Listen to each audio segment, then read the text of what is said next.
A lone traveler among the snow-covered mountains sees before him a bright gleam of light under the edge of the ice. Sighing heavily, he realizes that he has finally arrived at his long-awaited goal, and his quest will soon be successfully completed. Getting closer and closer to the shining glitter, the traveler rather exclaims that it took him 2 months to find the 1,000-year-old ginseng. Reaching out to the light, with a crazy smile of a winner who has traveled a long and difficult path, he argues that he has achieved the impossible. In front of his face, suddenly appears an image that the object does not exist, from which he becomes indescribably horrified and angry. In the wake of the past comes the next notice that the plain is still saturated with the fragrance, and the traveler furiously ponders who dared to bypass him. Anger awakens in him new strength, and looking around the traveler realizes that the one who stole his goal from under his nose may be somewhere nearby. The young man activates tracking magic, which etches a trail of 1,000-year-old ginseng, showing that the target is 300 meters away. A magical trail leads him to a cave located near the place where he hoped to acquire the long-awaited artifact. Stepping beneath the powerful stones of the cave, he removes his hood to protect him from the winds and snow, and realizes that the magical footprints are leading him deeper into the cave. As the traveler walks deeper into the cave, ineffable scents begin to waft around him, and he wonders in confusion what it reminds him of. Closing his eyes, he strains his sense of smell, and smelling the scents of the caves, he realizes that the smell is very familiar to him. Opening his eyes, he realizes he can identify the smell. He realizes it is ginseng soup being brewed by the stranger sitting in the cave. The cauldron is bubbling with a rich soup with chicken and vegetables headed by the cherished root of a 1,000-year-old ginseng. The dark-haired stranger sits calmly by the fire on which the cauldron is simmering and holds a piece of stub with his chopsticks to sample his dish. The young man looks in horror at the stranger, who without any regret is eating the cherished root that the weary traveler has been searching so diligently for. Upon discovering the presence of an uninvited guest, the stranger calmly asks him what he wants while thoughtfully offering him a taste of ginseng soup. The traveler, still in a stupor from what had happened, could not utter a word at the ungodly treatment of the amazing artifact. The traveler, gathering his thoughts, turns to the stranger who, distracted from his meal, is looking at the young man. Pointing to a root that the stranger holds with sticks, the traveler asks him disconsolately if it is a 1,000-year-old ginseng. The one looks at him and without the slightest assertion replies that so and so is the traveler's world stopped for a moment with horror and shock. The traveler recalls his arduous journey without sleep and rest. As he climbed the rocks, shaking from the bitter cold and falling down from fatigue, he becomes hysterical. He shouts in horror at the stranger that it is impossible to find a man who makes soup from 1,000-year-old ginseng in his hand, sparks of flame. The stranger looks calmly at his angry opponent, but not a single muscle twitches on his face. He continues to chew calmly. Having finished chewing his food, the wanderer calmly points to himself with his chopsticks and greets the traveler that such a person can be found here. Following the narrative, we return to the past of the hero, who tells us about a disease that completely blocks the feeling of satiety. Kang Min-hyuk had this ailment, and consumed in the neighborhood of 15,000 calories a day. His weight was 170 kilograms. The hero was at the reception of a professor of the psychological department of a stately, slender man, with glasses on the background of which he was simply indescribable size. Lee Jin-hwan takes a break from his paperwork and asks the patient if he still eats cherry tomatoes. With a slight embarrassment, fixing his hair, the hero takes out his tray of tomatoes and says that even from them he gains weight. Looking at the patient's reaction, the professor explains to him that with a large intake of any food you can gain weight by asking how many pieces he eats. Confusedly tapping his fingers against each other, the patient tensely looks at the professor, delaying his answer. Embarrassed, looking towards Kang Min-hyuk, showing the number 5, unsure about a number like 5,000 pieces, the professor frowned. But anger is quickly replaced by mercy, and Lee Jin-hwan looks at the patient, calling him a vegetarian pig, which makes the other one embarrassed. The hero reveals that he also works out hard, and was first in the test results for what the doctor calls his healthy piggy. And after an intelligent and healthy piggy-backed vegetarian, the patient turns to the professor with passive anger and sadness. Pointing to himself, Kang Min-hyuk, with a confident smile on his face, says that he got this disease because of his father. Softly tapping his papers with his finger, the professor ponders his patient's words.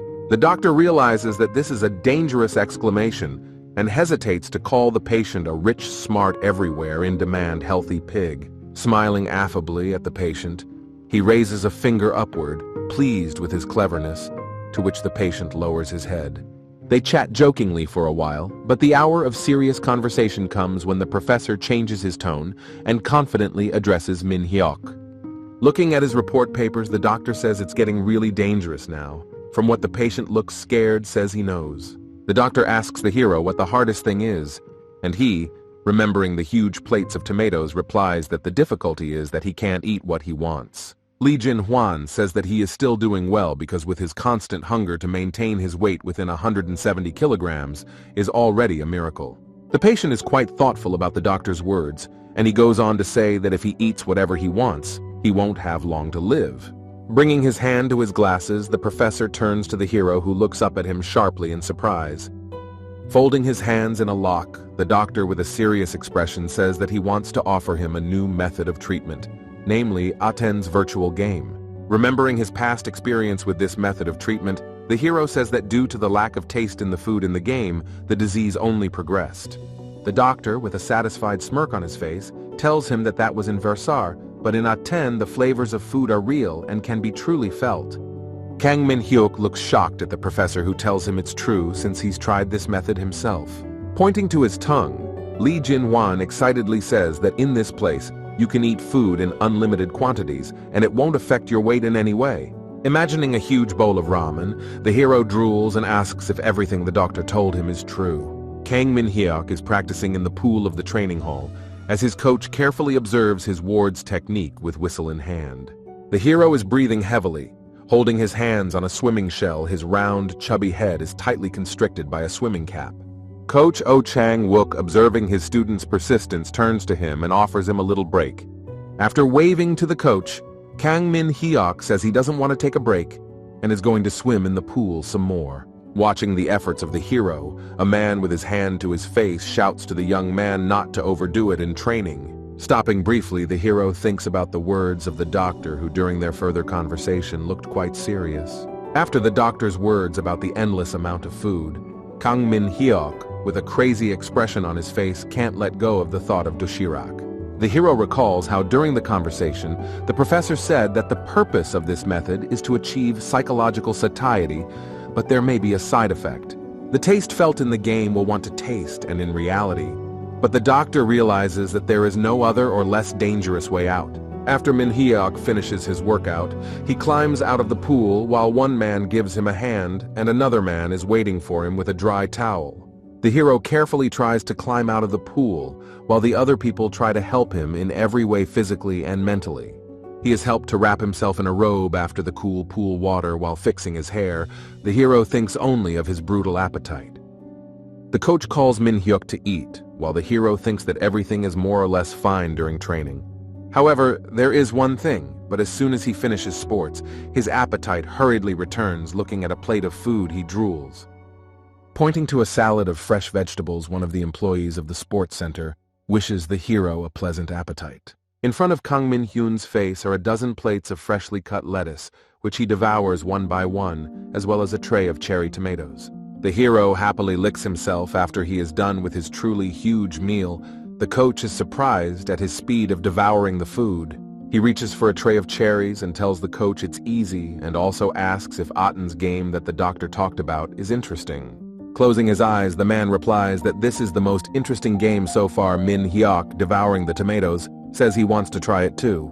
Coach asks, with a smirk, if he really wants to set a new record in the game for speed and amount of food eating. Satisfied with the coach's answer, the hero says that he knew he would definitely be in the front row from the first day of the game, which the coach readily agrees to support him. The man says he's sure the hero will get results first and then just quit, because what he doesn't have is Kang Min seriously thinking. And after some time of reflection, strictly gives out that he lacks slimness. Looking at him, the coach sorrowfully lets down a stingy tear. The man looks at him through his tears, saying that the hero makes jokes that make you want to cry and laugh, and Kang Min wonders if that's something to cry about. Thinking about it, the coach says no, it's better to laugh, and pats his mentee on the shoulder, and they both laugh happily at the situation. The hero gets up heavily from the bench they were sitting on and turns to the coach, who asks him back what he wanted. Looking at Oh Chan-wook, he is a little woozy and tries to ask him where his father is, but at that moment, the hero's mind goes blank. Kang Min-hyuk's eyes roll up and he starts to lose his balance. The coach looks at his ward in shock and immediately tries to reach out to him. The hero can no longer hold himself up and begins to fall down. Panicking, the coach calls the doctor and tries to reach the lost consciousness of his ward. The hero is lying in a hospital room. Around him is talking about his condition and the fact that no liposuction will not help him recover. His body is functioning at its last strength, and even with a second surgery, he will gain all the pounds back. Now he is better, but it won't last long. Kang Min recalls all the restrictions he has imposed on his health and how much effort he has expended to live. Is this really his limit? However, even in this situation, he concludes that he wants to live even though his life will be short and difficult. In the ward of the hero stands his father, a stately man of mature age. Head of the company, he asks whether the son is awake. He answers yes. The father looks at his son with a smile as he loosens his tie and explains to him that he was probably in shock from his hard workout in the pool. Watching him, Kang Min realizes that his father most likely heard their conversation with the coach about him going back into the game, which he doesn't approve of. The hero wonders how he can relieve the tension between them. His father comes closer and closer to the patient's bedside. Dad sets up a chair by the bed, and they start playing a strange game of naming all sorts of goodies unavailable to Kang Min. The father takes one look at his son, who is stumped and can't think of what to say in response to his father's outburst. Kang Min-hoo folds his arms across his chest and raises his chin in victory, saying that he has won. His son is desperately frantic on the bed. This little prank has lifted the spirits of both men. The hero, with a smile on his face, greets his father, addressing him. After drawing his father's attention, Kang Min asks if he would hate him if he went back to video games. Looking at his son, the father's smile falls off his face, and he thoughtfully asks if his son is talking about that new way of healing by playing a video game. The father, realizing that there is no other way out, calmly says that he would be happy if his son did nothing in the game and ate all day, but there is a condition. Kang Min-hoo asks his son to promise him one thing: if he goes to a video game just to have fun. His son looks at him shocked. Gently stroking his son's head, he says all he asks is that he have fun and have a good time. Clutching the hospital sheet with his hand, Kang Min now says with full confidence that he will do this. He will play a tennu.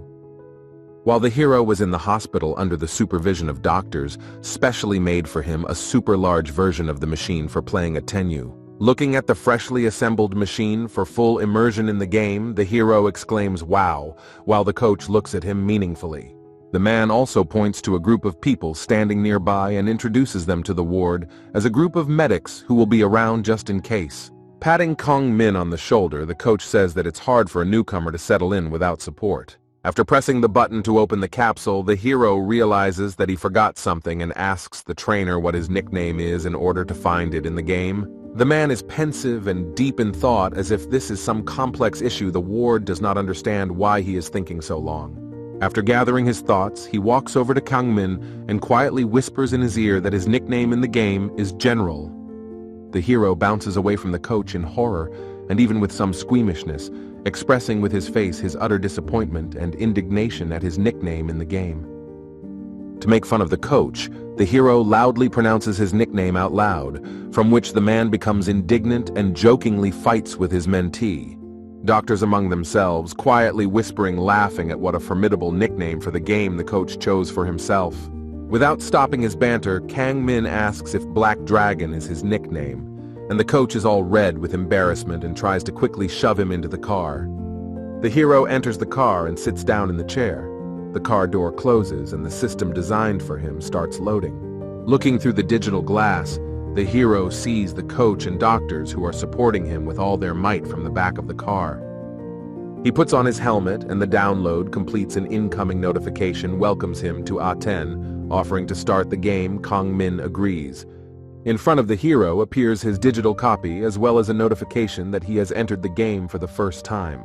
The game says he can change some of his physical characteristics like skin, hair color, and weight, which the player could not do in the last game. Looking back at his life in Versailles, the player realizes that he has only one condition that he would like to change in himself.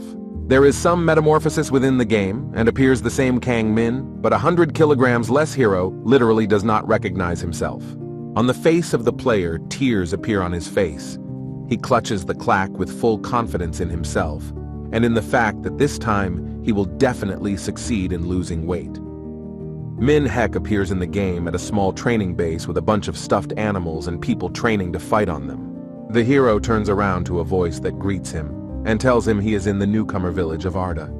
He is attended by a tall, blue-haired male, NPCs, introducing himself as Balin, in charge of initial training. The player looks shocked at Balin, who from his past experience in Versailles doesn't look like an NPS at all because he looks like a normal human. The blue-haired Balin looks thoughtfully at the hero, who can't take his eyes off the detailing of the usual NPCs in this game. Notwithstanding such a long pause, the person in charge of initial training quickly throws a wooden practice sword to Kang Ming. Balin explains to the player what needs to be done to activate the quest while he looks on fearfully. Such strong emotions of horror cause the hero simple bread, which will appear for the passage of the quest, because on a diet for him, it was out of reach. Min Hyuk can think of nothing else, and tearfully asks Balin to give him bread first, and he will start at once, but is refused. The hero is full of determination and ready for anything to get his long-awaited prize. He approaches the scarecrow for training and looks at it confidently. Holding his sword firmly in his hands, he swings without hesitation and delivers his first powerful blow at the stuffed hay sacks. Charged with excitement and being in the hope of a delicious pastry, the hero swears that he will definitely eat this bread. The people around are surprised to see Min Hyuk making a hell of an effort to get the long-awaited bread, and they are amazed at his speed. The hero finally gets his cherished loaf of pastry and happily gorges on the cold and stale bread like the most delicious baguette in the world. Standing next to Balin, the player says how delicious it is, and the player looks at him in surprise as he eats a stale loaf.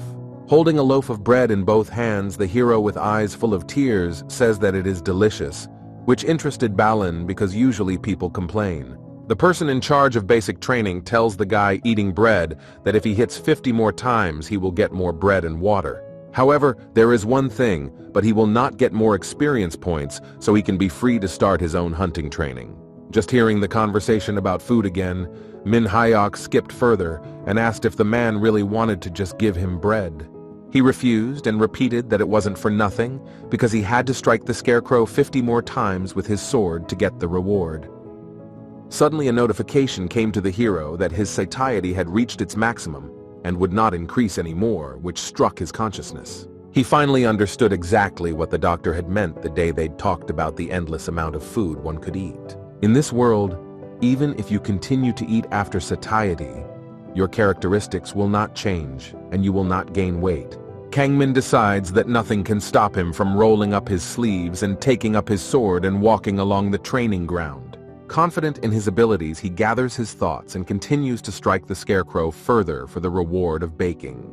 The hero's hard work pays off, and after many passes of the same quest, Balin gives him an additional reward that the player is only happy. The hero's proximity to Balin has increased by 1 point, but Kang Min is not going to stop and continues to train with the sword with the same zeal. The hero receives a notification that in addition to all other rewards, he has also had his durability increased by 1 point, which is a special reward. Standing beside him, Balin says he doesn't advise him to level up further here because it's faster to do it with monsters. Kang Min compliments Balin's beauty and intelligence, which makes him laugh, and their intimacy grows as the others see a man laughing for the first time. The game machine opens, and the hero returns to his reality where those around him wonder if he enjoyed the game. The player carefully sits down on a couch standing near the car, while the doctor asks if he was able to eat something there. With a sad expression on his face, the hero replies yes, and reaches out for the tray of cherry. The coach asks why he is so upset then. Quickly devouring the tomatoes one by one, Kang Min cries, saying that it grieves him that he won't be able to eat it in reality.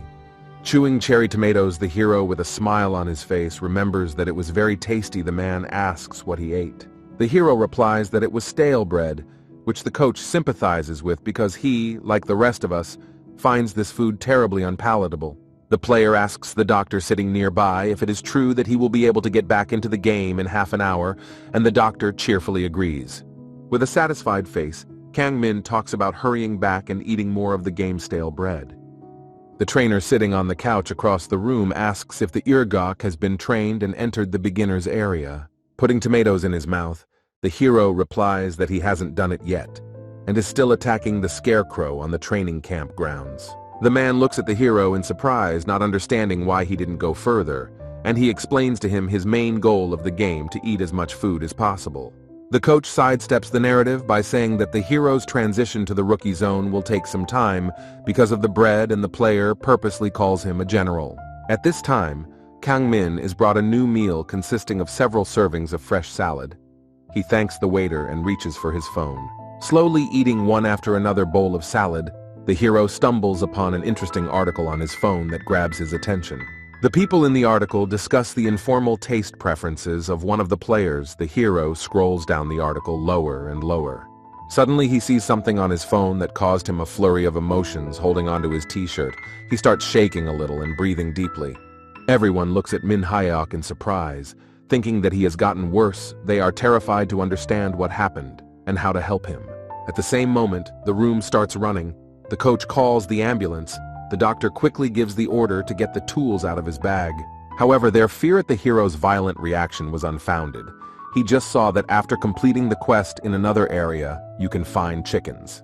The trainer looks at his ward in surprise as he asks him about the hens and agrees that they would be easy to kill, but the hero interrupts him. The player does not want to hear about monsters.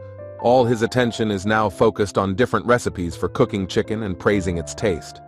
The way he vividly described the deep-fried chickens in the batter had the rest of the room in raptures and drooling. Back in the game, the hero gets to the same long, familiar training base with scarecrows. Seeing Min Hyuk, Balin smiles at him, happy to have him back on his turf. The instructor tells the enthusiastic guy to keep it up and take care of the delicious food afterward, which the player happily agrees to. The hero looks enthusiastically at his front of work and tells himself that now he's ready to do it again and proceeds to throw punches. Come evening, the other players also approach Balin and demand their reward, to which he responds in a rather rude manner. One of them is indignant that the usual NPCs are rude to him, and Balin replies that he answers him the same way he treated him, which makes the young man even more angry. However, Balin has no tolerance for such treatment, and with a fear-inducing face orders the boy to shut his mouth and leave, which he does. However, he follows up with empty threats against Balin, saying that he will not let him get away with such treatment next time, and that he should be more careful. Rubbing his neck, Balin reflects on the fact that he is very tired and it's already time to switch with the other instructor of the training ground.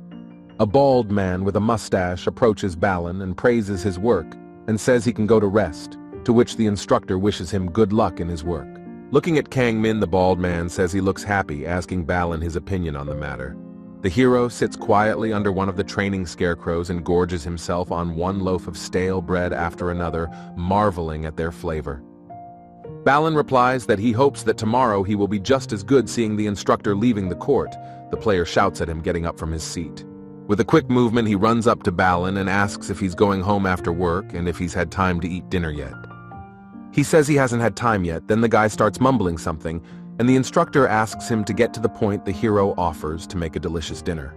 A little taken aback by Kang Min's answer, the man asks him again to make sure he meant what he said about the delicious dinner. The hero comes up with a cunning plan on how he can make a delicious meal, using the instructor's tools and plans to take from himself afterward.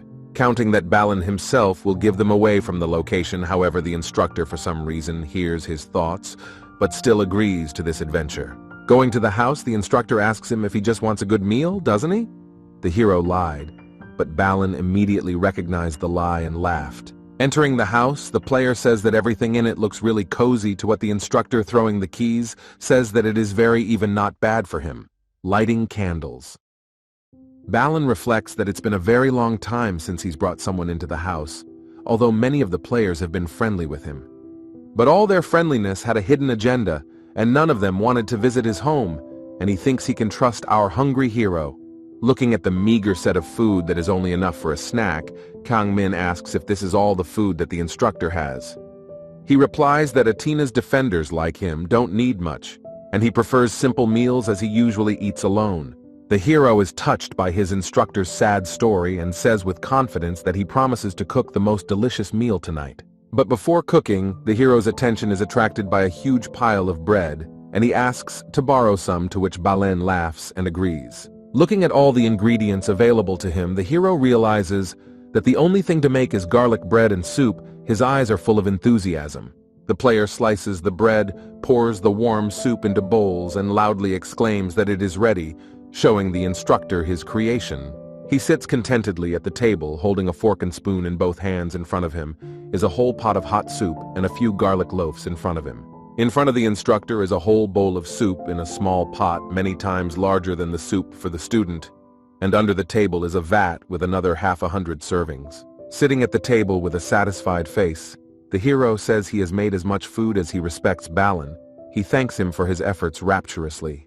The young man thanked Balen for the food, and happily munched on a piece of bread that was still soft on the inside, but covered with an appetizing crust on the outside. Kangmin marvels at every bite of the wonderful bread and the equally wonderful sweetly brackish soup. Tears come to the guy's eyes as he thinks of the food as something divine that man could fully savor. Balen, who had been watching the apprentice sing odes to simple food and devour it with ineffable bliss, laughed out loud. The hero looks puzzled at the instructor, who explains that he always looks the happiest person in the world when he eats. However, Balen admits that he too enjoyed this great meal, to which the player exclaims that there is nothing better than food cooked with soul. Balen opens the guy's soul, saying that deep inside, he is absolutely miserable because of the constant routine and loneliness, because no one is waiting for him at home. For the first time in his life, someone had asked him to have dinner together, and he was completely uninterested in the reasons behind the request. He says he thought he was destined to drown in that silence, but the sound of cooking and company filled his home with warmth and happiness. Balen expresses his gratitude to the player, considering a simple meal, depending on who you eat it with, changes and can be imprinted on your memory. The instructor says he will remember this dinner forever. After finishing the soup, the hero asks the host if he can take some more bread from him. Balen agrees and watches as Kangmin, who has eaten a pot of soup and a pile of garlic bread, continues to munch on it as if it were nothing. After reflecting on the day, Balen goes to the other room, leaving the young man alone with the bread, and starts looking for something in the closet. Taking an item from the top shelf of the cupboard, the instructor returns to the dining area, where he calls out to the still chewing young man. Balen holds out a sword to Kangmin, asking if he will take it. The hero receives a notification saying that the instructor wants to give him the sword. Holding the instructor's sword in his hands, the player asks why he is giving it to him. In addition to the sword comes the bonus of visiting the center and reputation points. The sword has pretty high specs, but Balen says he doesn't need it anymore. But Kangmin is surprised and says he just fed it to him. Balen asks if he doesn't want to take it, to which the hero quickly snatches up the sword, saying he will use it gratefully. After opening the skill panel, the player realizes that the sword has a very good skill that will be available to him after some time of pumping. Remembering what he came for, the hero asks the instructor to borrow his devices, and the instructor says that he knew he came for a reason.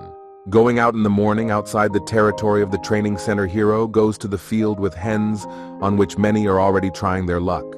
As Kangmin approaches the field, he thinks he will finally have a chance to eat chicken, but his thoughts are interrupted by a loud shriek.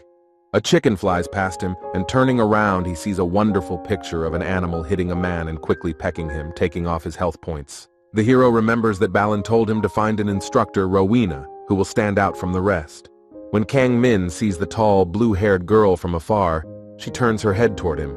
Approaching Rowena, the hero said a nice hello to her, saying that he was pleased to meet her. Looking at the player, the instructor greets him and introduces himself by calling his name. The instructor promises to reward the hero if he kills 5 chickens and brings them to her. The hero accepts the task and reflects to himself that this will be the first time he will use Balen's sword. Upon seeing Balen's sword, Rowena was stunned and even somewhat horrified, asking if it was the sword she thought the player had uninterestedly agreed to. But his answer further agitated the girl, who, trying not to express overt emotion but stammering a bit, asks how he got it. The hero decided not to rant further with the instructor and simply left while she was shocked to chew bread and dream of chicken. Remembering the conditions for receiving Balen's sword, she reflects on the fact that it could only be given to someone whose strength was recognized by the instructor. As Kangmin walks through the training base, he chews his bread without a care in the world, but a strange-looking chicken appears in front of him. However, upon examining a little more clearly, he realizes that it's not just a strange chicken, it's an aggressive chicken with an incredibly fierce gaze. The player realizes that this is not the only hen whose ferocious gaze confuses him. Every hen in the training area glares at him. The hero is glad that his little feathered enemies let him be the first to draw his sword, but at the same second, a chicken flies over his head to attack. With a quick lunge, the player strikes the chicken with his sword right in the chest, and it falls lifelessly to the grass, causing a shock to the instructor. After all, he handled the chicken with the first strike when other newcomers need 3, pondering that it could be because of the sword. She comes to the conclusion. Rowena thinks that it only seems that he is so strong because of the sword. In fact, she assumes that he raised the characteristics by attacking the scarecrow. Pondering the question of the hero's amazing strength, girl watched him cook, but in no way expected him to suddenly chop the neck of a chicken. She was very frightened by the sudden action of the player, who calmly continued to cook the chicken in a vat of hot water. Not understanding why he is doing this, the other players are also paying attention to him, whispering amongst themselves about the young cook amongst the training field. The hero, ignoring the others, continues to defeat the chickens, to which another hero says that in Aten you can meet all kinds of strange people. When the chicken was almost ready, the hero sat down on the grass in front of the vats and contemplated how he would like to taste the fried chicken. However, without seasoning, he has no way to do that, so instead of this dish, he opted for chicken ginseng soup. After all, for health, there is nothing better than samgyutan, which turned out to be pretty empty, and more like broth, but nothing either. Having torn off a leg of chicken and drinking it with rich broth, the hero is wrapped in the tenderness of flavors, with his head squinting with pleasure. Having eaten every last bone, the hero decisively says he wants more, and runs back to the hotbed of chicken wars for a new catch. Instructor Rowena watches his actions and realizes that he seems special to her. Our hero reminds her of Instructor Balin. Quietly smiling and immersed in her memories, the girl thinks about how much she wants to see Balin, but her thoughts are interrupted by the shouts of the players. Approaching a group of guys who are crowded together in a pile and without interruption, Rowena sees that an exclusive monster golden chicken has appeared on the field. Huge compared to other chickens in size, the monster flaps its wings after the field while players discuss the reward for it. Players standing next to the hen are discussing how much money they can make from her eggs and that they should get her first. All as if off the chain begin to crowd on the golden hen to get the coveted egg containing a pile of gold. However, to fight such a monster is not easy, and our hero, dreaming of fried chicken legs at the sight of a chicken, pulls out a sword from its sheath. Looking at the chicken, which is not going to give up, the hero, wishing to eat it, makes several lunges, striking the chicken. Other players, watching the chicken move skillfully, are amazed by its speed and ability to dodge blows like a true warrior. Ming, trying to single-handedly slay the hen at the sight of her attack in flight, uses the special sword skill of Sword Strike Brave. After hitting a chicken with an enhanced blow, the hero gets an item that gives him the ability to either get 200,000 coins a day or 10 delicious eggs. And of course, the ever-hungry player chooses a second skill that gives him a hidden achievement, as well as an inventory to store food in.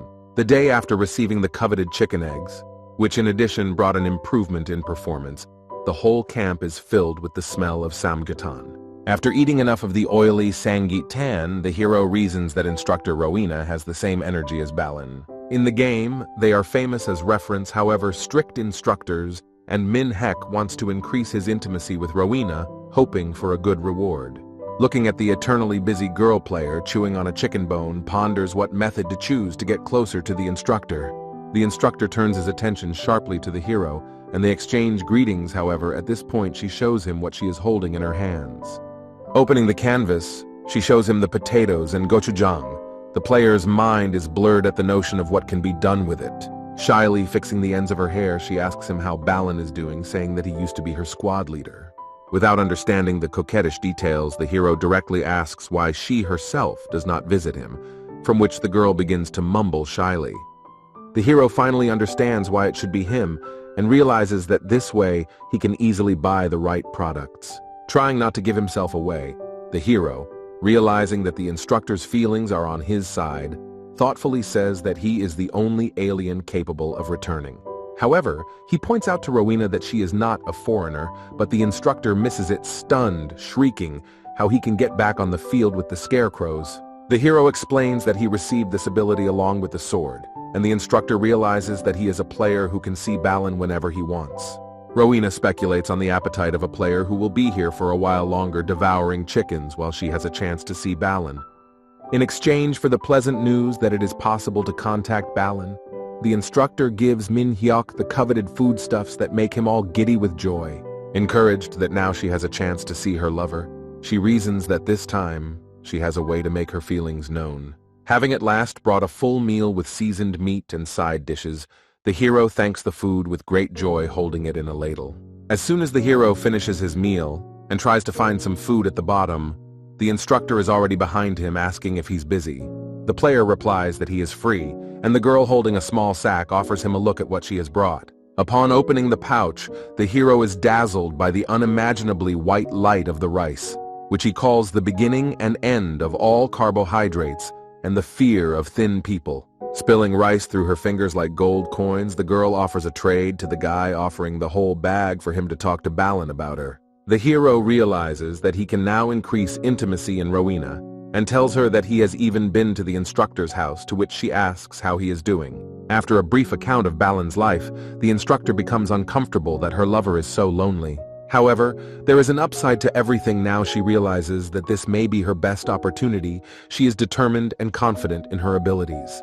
The hero thanks her for the rice, and also their conversation raises the level of intimacy with Rowena, but here he says that he is afraid to overstep his bounds with this issue. But if the instructor has something to give, he will do it for her. After these words, the girl looks at the young man without distrust and with warmth. However, the hero doesn't want to leave empty-handed and says he'll do so in return for some groceries, offering Rowena an honorable deal. The instructor agrees to the deal, and the hero receives a notice with an errand from Rowena to deliver her wishes to Balin. The hero tells the instructor not to hurry much, as he is going to cook and taste the rice brought by Rowena at this time. The player starts cooking a familiar dish consisting of egg rice and soy sauce ganjang garambab. And the main feature of his dish will be a golden egg laid by a chicken that suddenly jumped out of his inventory and also suddenly returned back. Having carefully prepared this dish using all his culinary skills, the hero is delighted to see the result of his efforts. Tasting the first spoonful of his creation, the hero ponders as it fills his entire mouth with its fragrant and slightly brackish flavor. Another of Balin's days goes unchanged, and another rude player greedily demands his reward for a simple quest. Seeing Kang Min, the instructor immediately changes his sullen grin to one of joy, asking why he came back to him.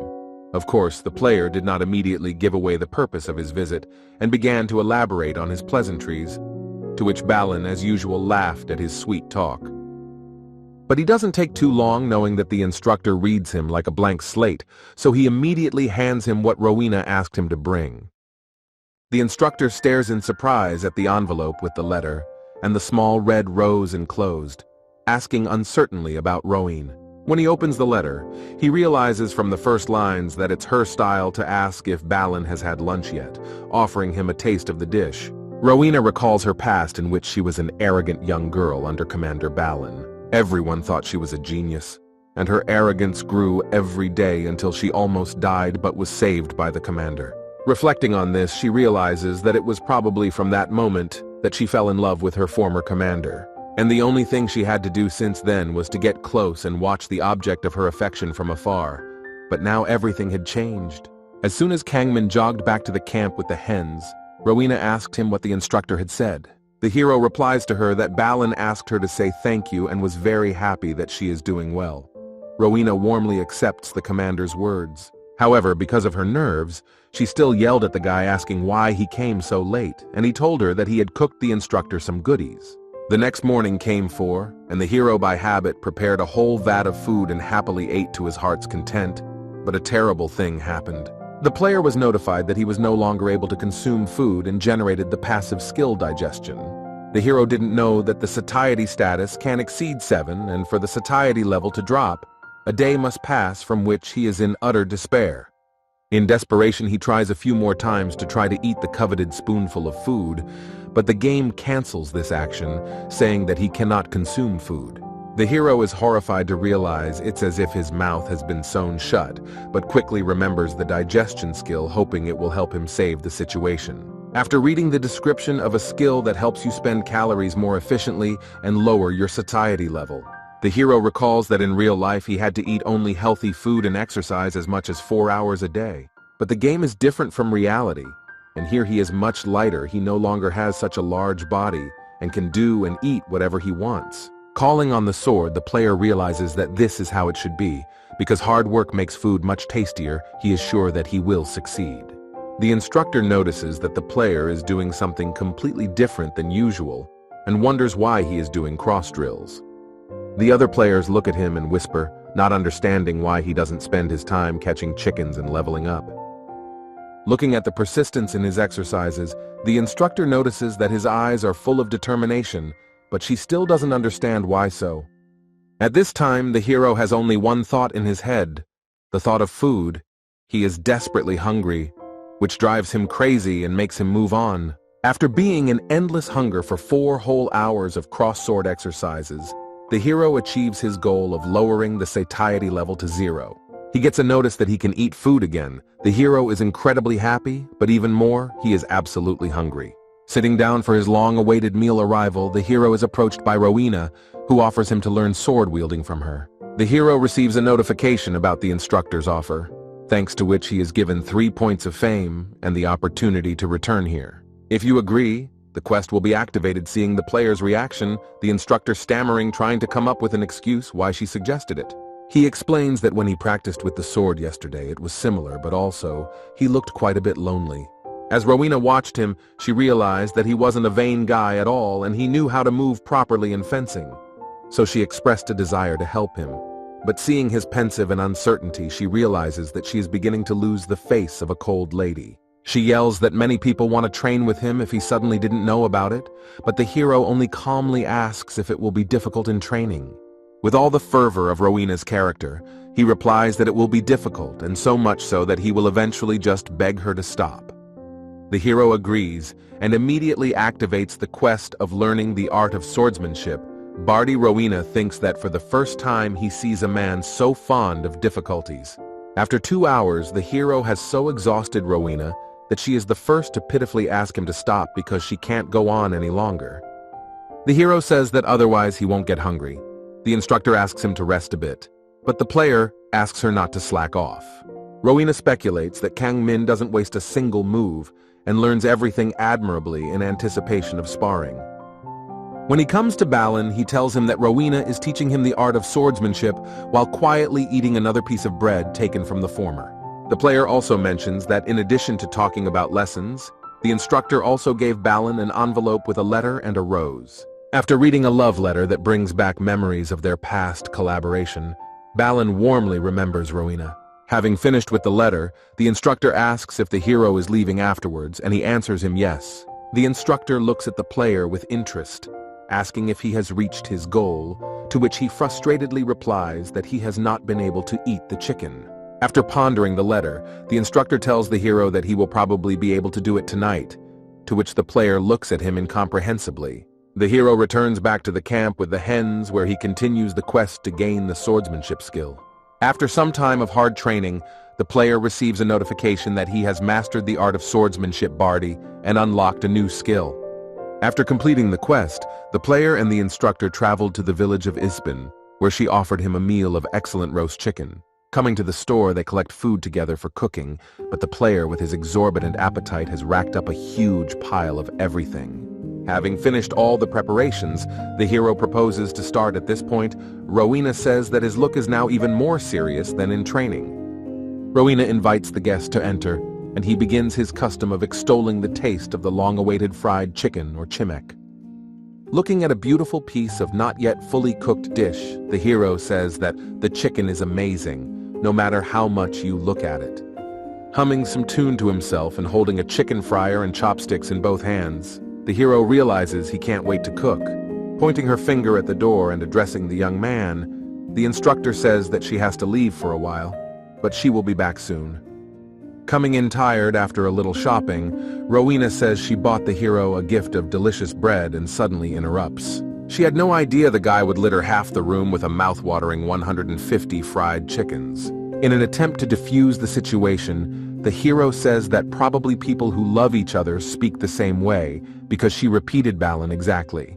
At his house, Balin hears shouts outside the window for a delivery of fried chicken, and opening the door, sees a huge plate of chimek. The instructor holds up a large plate of chicken and smelling it says that the smell is really good. Kang Min wishes him to enjoy it. The instructor, touched by the student's gesture, looks at him and says that the player is indeed amazing in many ways. The hero thanks him, and remembering takes out another envelope with a rose that instructor Rowena gave Balin. With a satisfied look at him, the instructor asks the student for a chance to guess the sender by calling Rowan's name, to which Min Hyuk agrees. Going inside the house, the instructor prints out an envelope, reading pleasant words from Rowena, from which his face lights up with a soft smile. Opening the drawer, the instructor looks at the small red bow stored there for a long time and thinks he should probably be braver. In preparation for a meal, a player on the field shakes a small piece of cloth that serves as his tablecloth, while singing a song about fried chicken. Covering the floor with a tablecloth, the hero in the corner of the table puts a plate with a chicken and near it a can of malt, and opening it enjoys its flavor. Unscrewing the first piece of chicken after sampling his drink, the hero loudly shouts, sitting on the riverbank, that this is true happiness. The next day, thanks to the fact that the hero constantly reduced his satiety level, he gets a secret quest and a character upgrade. Wiping the sweat of a hard workout off his face, he muses that his efforts to eat more often were related to a secret quest. The hero thinks he only knows about quests ranging from rank D to rank S, but it turns out there are other types. Opening the status window, he reads how much his digestion skill has changed with the acquisition of level 2 Wondering. Realizing that the secret quest will not cause him any difficulties, the hero decides to start it right now. After a while, Kang Min calls out to the instructor, saying that Balin asked him to give her this, and holds out a red ribbon wrapped in a bow. Carefully accepting the ribbon and reading the letter, Rowena blushes as she realizes that Balin also has reciprocal warm feelings for her. Min Hyuk quietly chewing the chicken all the while watching the changes in the instructor's face at the end, she thanks him for everything, and hands him his reward, which the hero accepts while still holding the chicken in his teeth. The hero receives notifications of what he has received. His reward was Sylphian leather armor and 4 points of fame. Rowena encourages him to check out what he got. The girl herself is trying to attach Balin's gift to her blue-haired ponytail with a rubber band in her teeth. Looking at the girl, the guy says that it suits her very well, but Rowena blushes and huffs, asking why he says such embarrassing things. Quickly excusing himself, Kang Ming loudly announces the item check by taking out a Sylphian leather armor from his inventory. He thanks the instructor.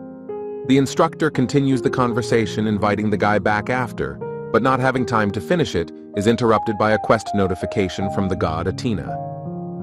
The god Athena urges the girl to hand over these 2 trials that only occur on very special occasions to the hero, which he cannot refuse. The guy is calmly munching on his chicken, and at this time the instructor anxiously says he's going to give him 2 quests. Explaining the god's words, she says that his quest will be to find the berserk Brachni in the village, who will give him a quest to hunt as well as conquer the graveyard. However, everything is not so simple, because the hero needs to choose only one, while the quest to conquer the Twilight Cemetery there is no information. The hero is a bit disappointed by the proposal because he was hoping for something tasty to eat. Rowena teases him, saying he has a strange reaction to receiving a legendary quest, to which the hero purposely squeezes out a tear of joy. Seeing the hypocrisy, she shouts, asking if he thinks she is a fool, and demands that he stop squeezing tears out of himself, to which the hero agrees. Remembering all of Min Hyuk's joy at the sight of food, the instructor decides that the possibilities of the Twilight Cemetery have more to do with the hero's aspirations. Looking at the young man, the instructor tells him to go to the village of Isbin and find a peasant named Arlan. The hero asks who exactly he needs to find, but then Rowena says that he has to give the player a yang gang, and now all his thoughts are filled with food again. In this case, the hero quickly agrees to start humming a song about yang gang and runs away while the instructor yells at him to come back. Laughing out loud at how easy it was to outwit the perpetually hungry young man, the girl was now fully confident that he would go to the Twilight Cemetery. Back in his reality, Kang Min tells the coach about the quest he got, which he is shocked by and asks how he did it.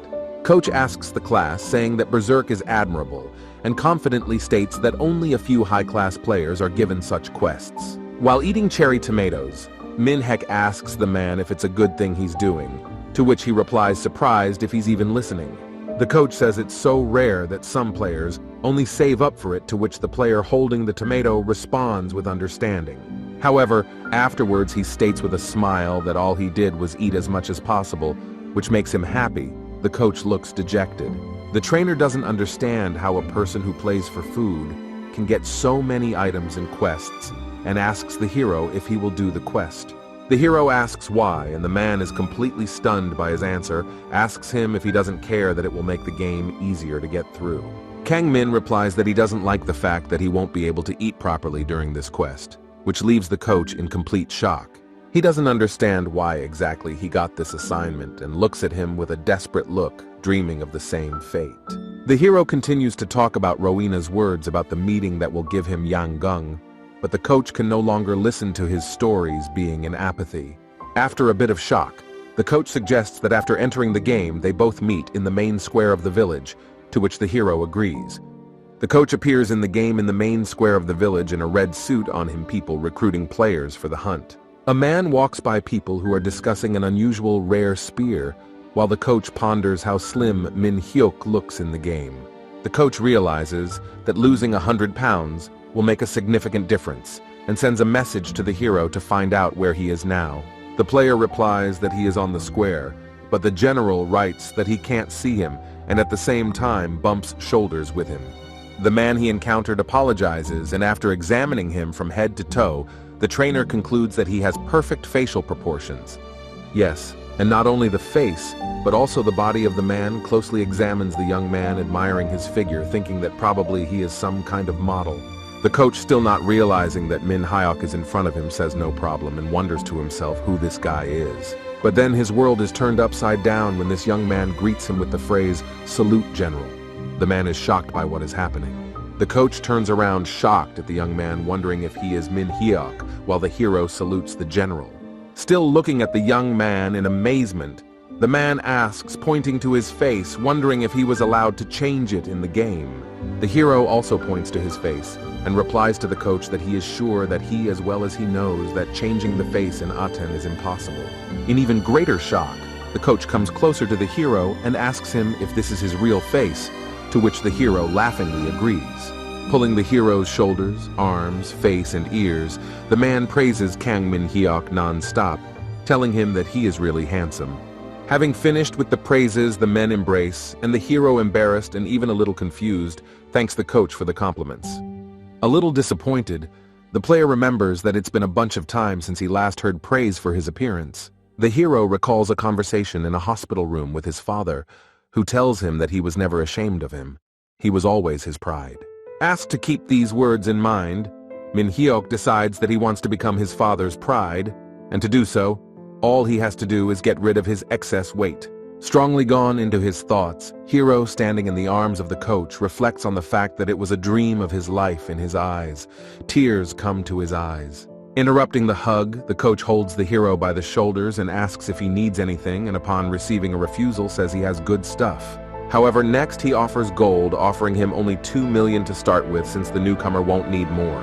Holding out his hand to the newcomer, the player general, smiling contentedly, sends Kang Min a request for an exchange, offering gold in return. After a bit of thought, the hero wrestles the coach's hand away from him, thereby refusing the exchange, and says he doesn't think he should agree. The coach looks at him in surprise and asks what he means, to which the hero replies that he thinks he can earn his own money for food. Shocked to see the hero looking at him from behind, the hero doesn't understand why he won't take them, since he could eat anything he wants.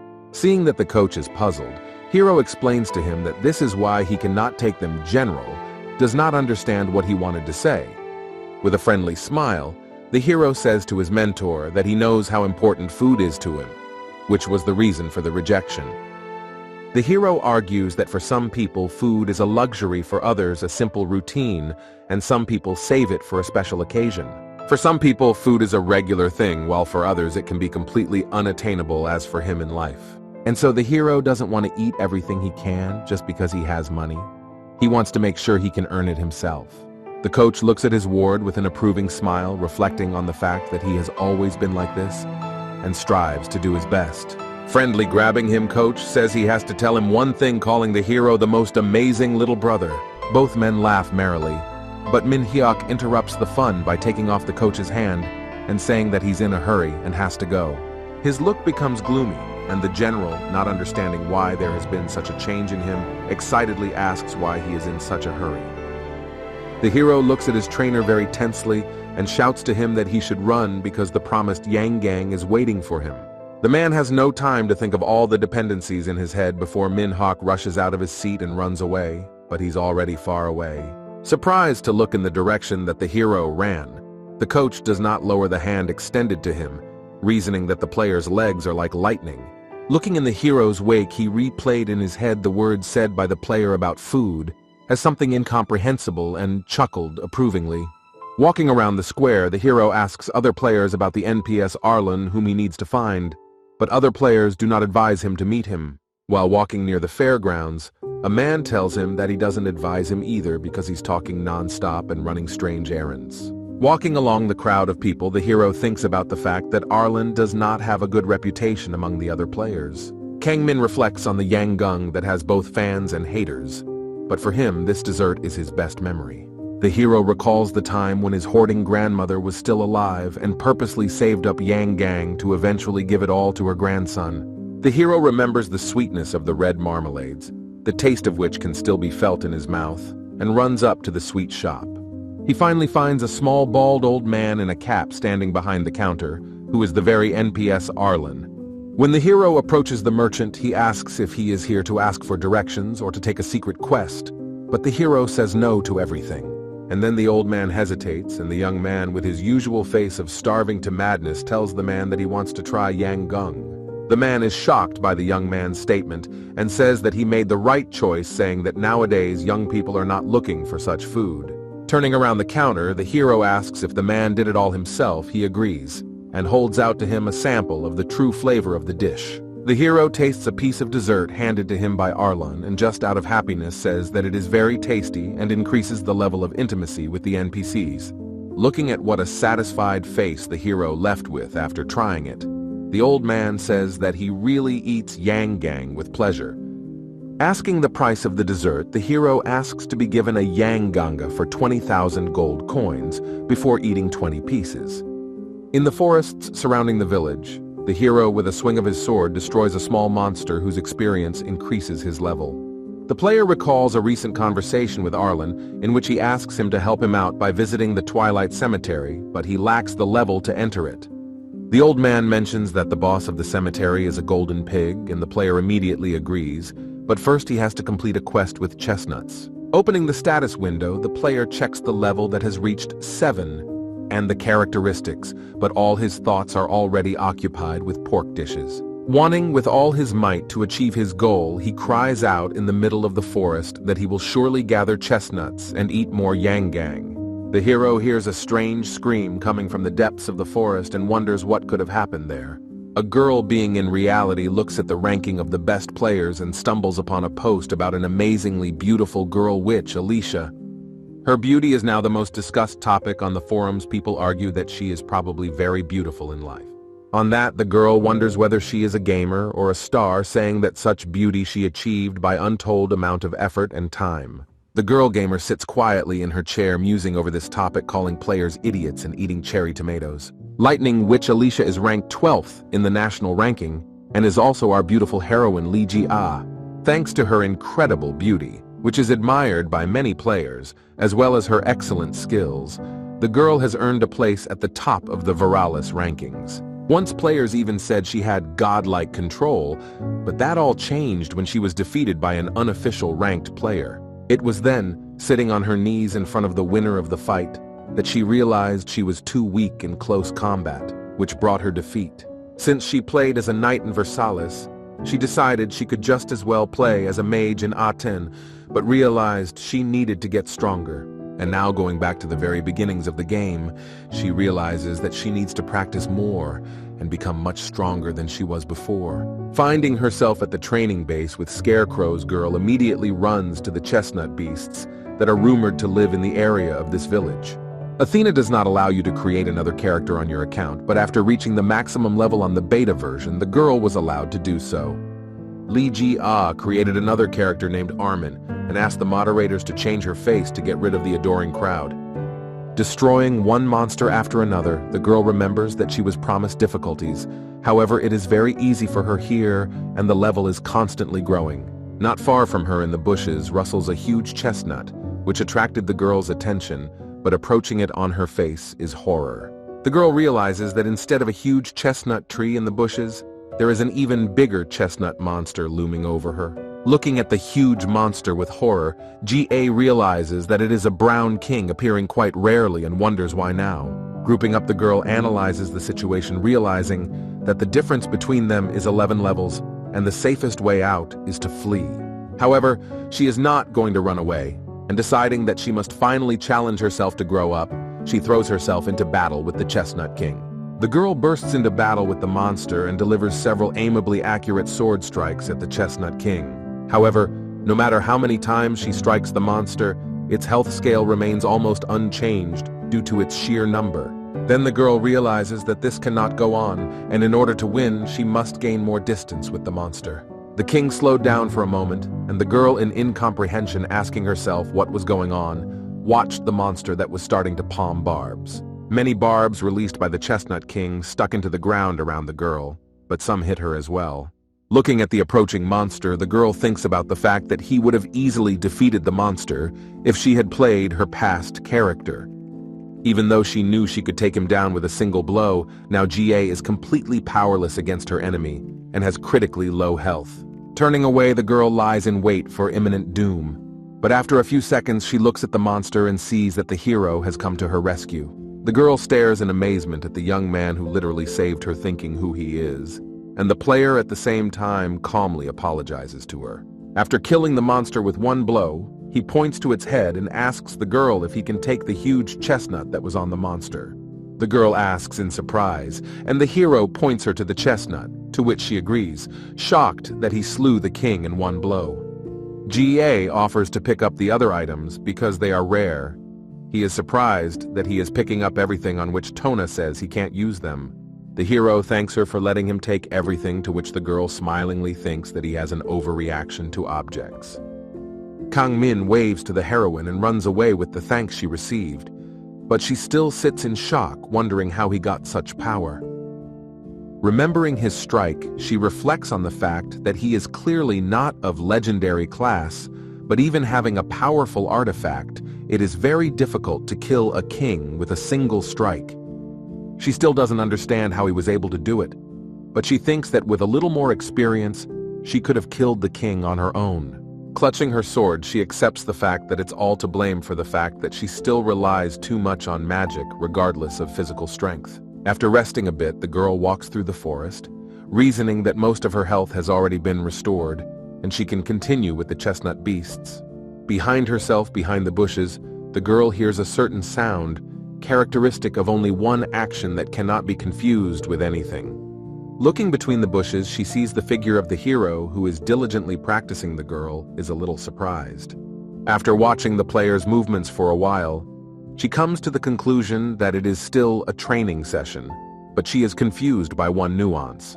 What the player is doing now is not very effective at boosting characteristics that have a lot of importance in the game, which surprises her. Wiping sweat from his forehead, the player reasoned that when returning to reality, he would need to practice for another 5 hours, which would shock the girl. She doesn't understand why he works so hard, but uselessly is surprised that the hero doesn't get enough training without understanding why. The girl comes to the only logical conclusion: Kang Min's actions can only be explained by the fact that training in the game affects reality. The hero calmly reaches for the bowler while the girl's brainstorming suggests to her that this is why he is so strong at low level. But then she notices how the player with great pleasure puts chicken in the pot and peels potatoes, from which she is also shocked. Throwing all the right ingredients into the vat, Kang Min gently stirs his new dish of chestnut chicken dakdori tan. The girl looks at the guy in incomprehension, wondering why he abruptly started cooking, but accepts that the dish looks delicious.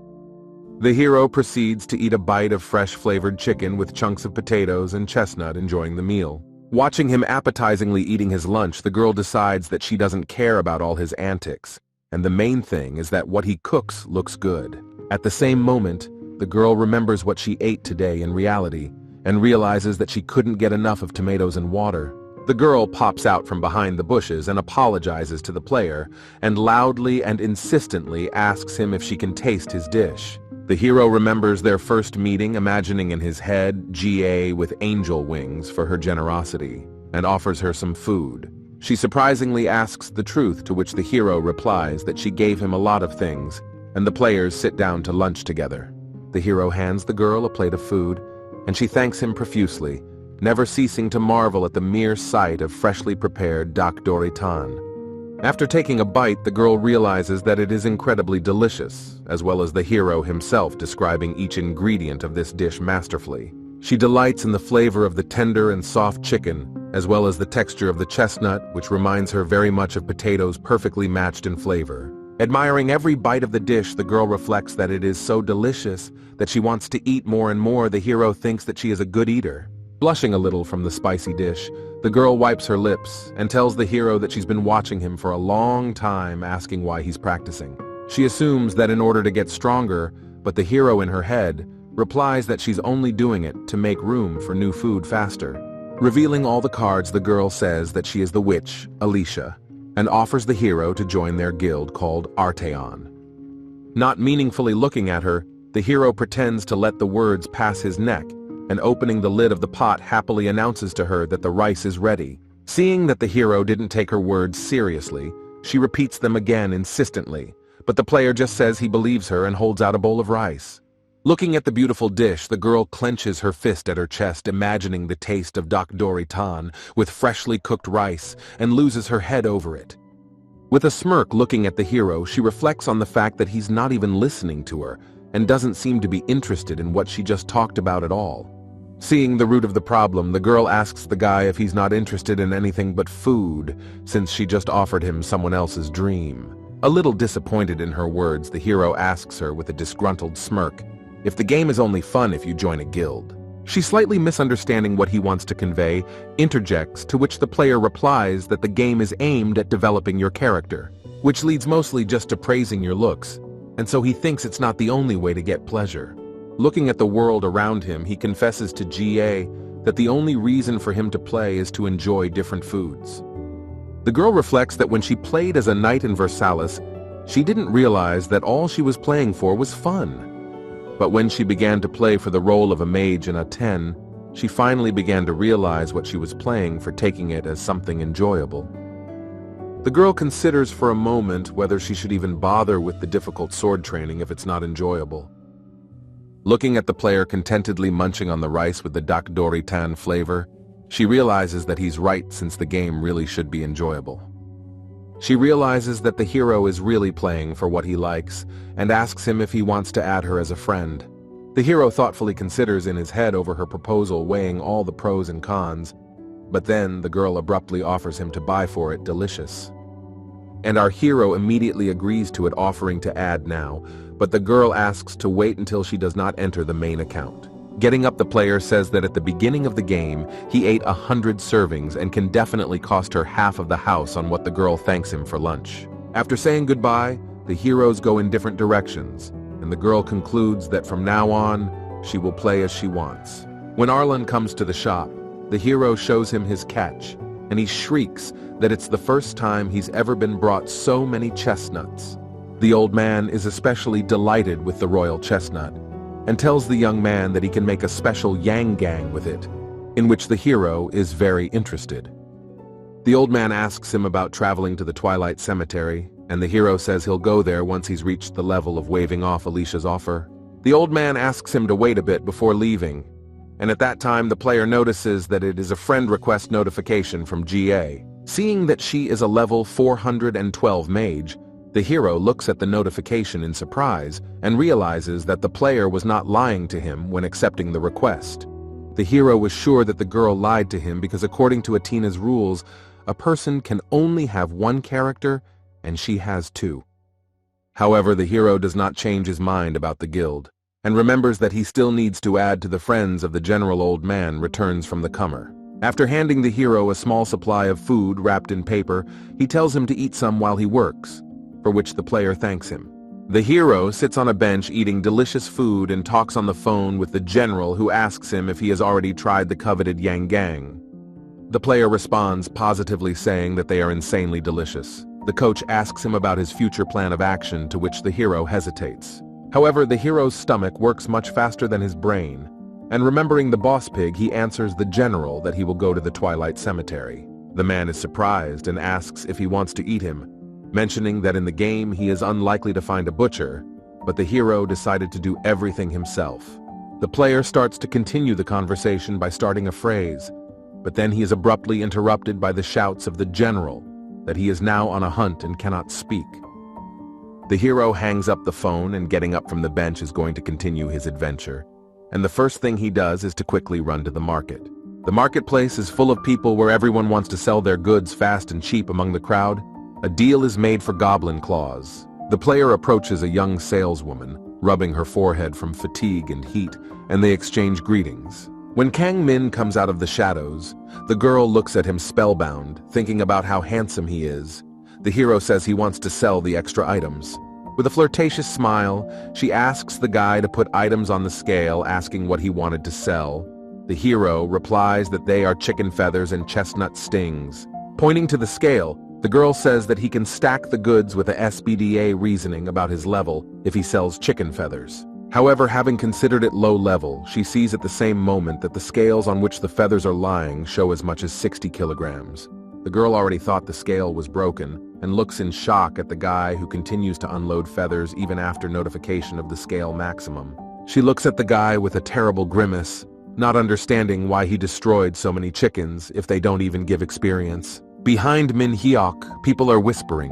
One player points at him, calling him he, and another says he's the chicken hunter from Ardo. The girl has also heard of these rumors and, still wary, asks the hero to put the feathers once more on the scale. He affably agrees. The scales show the fabulous sum of 582 chicken feathers, and the girl wonders with horror in her eyes how many chickens he has caught. The hero also observes the number of feathers and says sadly that he thought he had eaten in the neighborhood of 700 chickens, but it seems he didn't get to 500. The girl stares dumbfounded at the guy, and at that moment, he holds out a beak to her in the palm of his hand, asking if he can sell it too. In both hands, the hero holds a valuable artifact, each a golden chicken beak and an improved chestnut king, although the girl is shocked, wondering how he got them. Keeping calculations on a calculator, girl adds the fabulous figures received for the sale of goods, and in the end she sees a figure of more than 500,000. The hero sees the horror in her eyes and says that he realizes it's getting quite a lot and asks her to wait a bit for a discount. When selling, the player receives a title for a successful transaction for 600,000, and also in addition to it comes 1 point of fame. The girl is happy for the hero and says that this is the first time in her store, as the title is given only if you turn in items found on your own. The girl offers Kang Min to buy some good equipment with the proceeds, but he refuses and takes the bag. The hero tells the saleswoman that he's actually trying to get to Twilight Cemetery by picturing a perky piglet in his head. He ponders that he will need this money to properly cook the pork received there. The girl stands in a stupor. The girl asks where the player is going to find the group, since many go there in groups, but the hero asks if he can go there himself. The girl asks if it's the first time he's going into the dungeon. The player agrees, and she says that if it's the first time he can't go in without a group. The sales girl really disappointed Min Hyuk with her words, and he slouched over the counter. The girl tries to resuscitate the situation. She says he will easily find the group in the central square and asks the player not to give up while he is still whining about this news. Following a disappointed game, the saleswoman yells for him to remember and be sure to join the group before going to the cemetery. Thinking about it, she suggests that he doesn't like playing alone. The square is full of people where everyone needs something from each other. The hero is sitting in the middle of the central square, holding a bag of ingredients for the pig. Looking around him angrily, he asks subconsciously if there was anyone here who wanted to eat pork as much as he did. The player realizes that in the worst case he will have to share it with everyone, and in addition they will eat all the vegetables he bought. Looking around at the many bags of food, the hero decides that he needs to put all the vegetables he bought into his inventory. Not far from him, A lone knight loudly announces to the entire square that there is one more spot left on the Twilight team, calling out to all comers. Upon noticing the young man, the player approaches him and asks if he can join the group, and the fighter asks his class. A little ashamed, the hero says he is only level 10 and has no class, to which the man wonders if this is his first hunting quest. The player says that it is, and the man, after a little thought and examining the hero, says that everything is fine as he has already passed this quest more than once. The hero wonders, asking if this is true, and the young man replies that it is, and he will invite him to join the group and lead him through the dungeon. The player is officially joined, and the warrior, pointing to the mage girl standing at a distance from them, says that those who joined before him are gathered here. The blonde-haired girl smiles welcomingly at Min-hyuk and says her name is Raku, and she is a level 13 mage. Kang-min also tells the girl about himself, and the team decides to leave as soon as they check all the equipment. One of the team taps the warrior on the shoulder and, pointing at the hero, asks if this will be too difficult a task for him. The man replies without hesitation that he often takes people to this cemetery and not to worry because the man will take care of everything. The rest of the team trusted their leader and humbled themselves, after which the commander announced to everyone to proceed to the Twilight Cemetery. As they approached the dungeon gates, the players stopped, and the leader said that when they went deeper, monsters would appear, and that everyone should stay close to him. The team enters the dungeon and is notified of this. Everyone warily walks into the depths, while Kang Min quietly chews on his supplies at the end. Seeing the hero walking through the dungeon all the time without taking the roll out of his mouth, Raku turns around thinking that he is eating his 10th castella.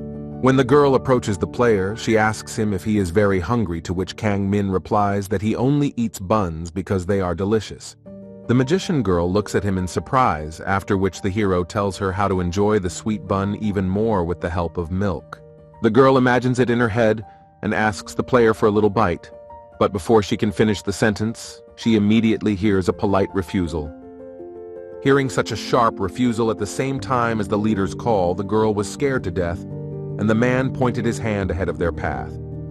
Pointing to an absurdly large ant, he said that it was a small ant and that they could extend their legs and use them to squeeze people to death. The hero looks at the ant, letting the words about his danger pass his ears, and thinks only of the piggy leader saying that will draw attention to himself.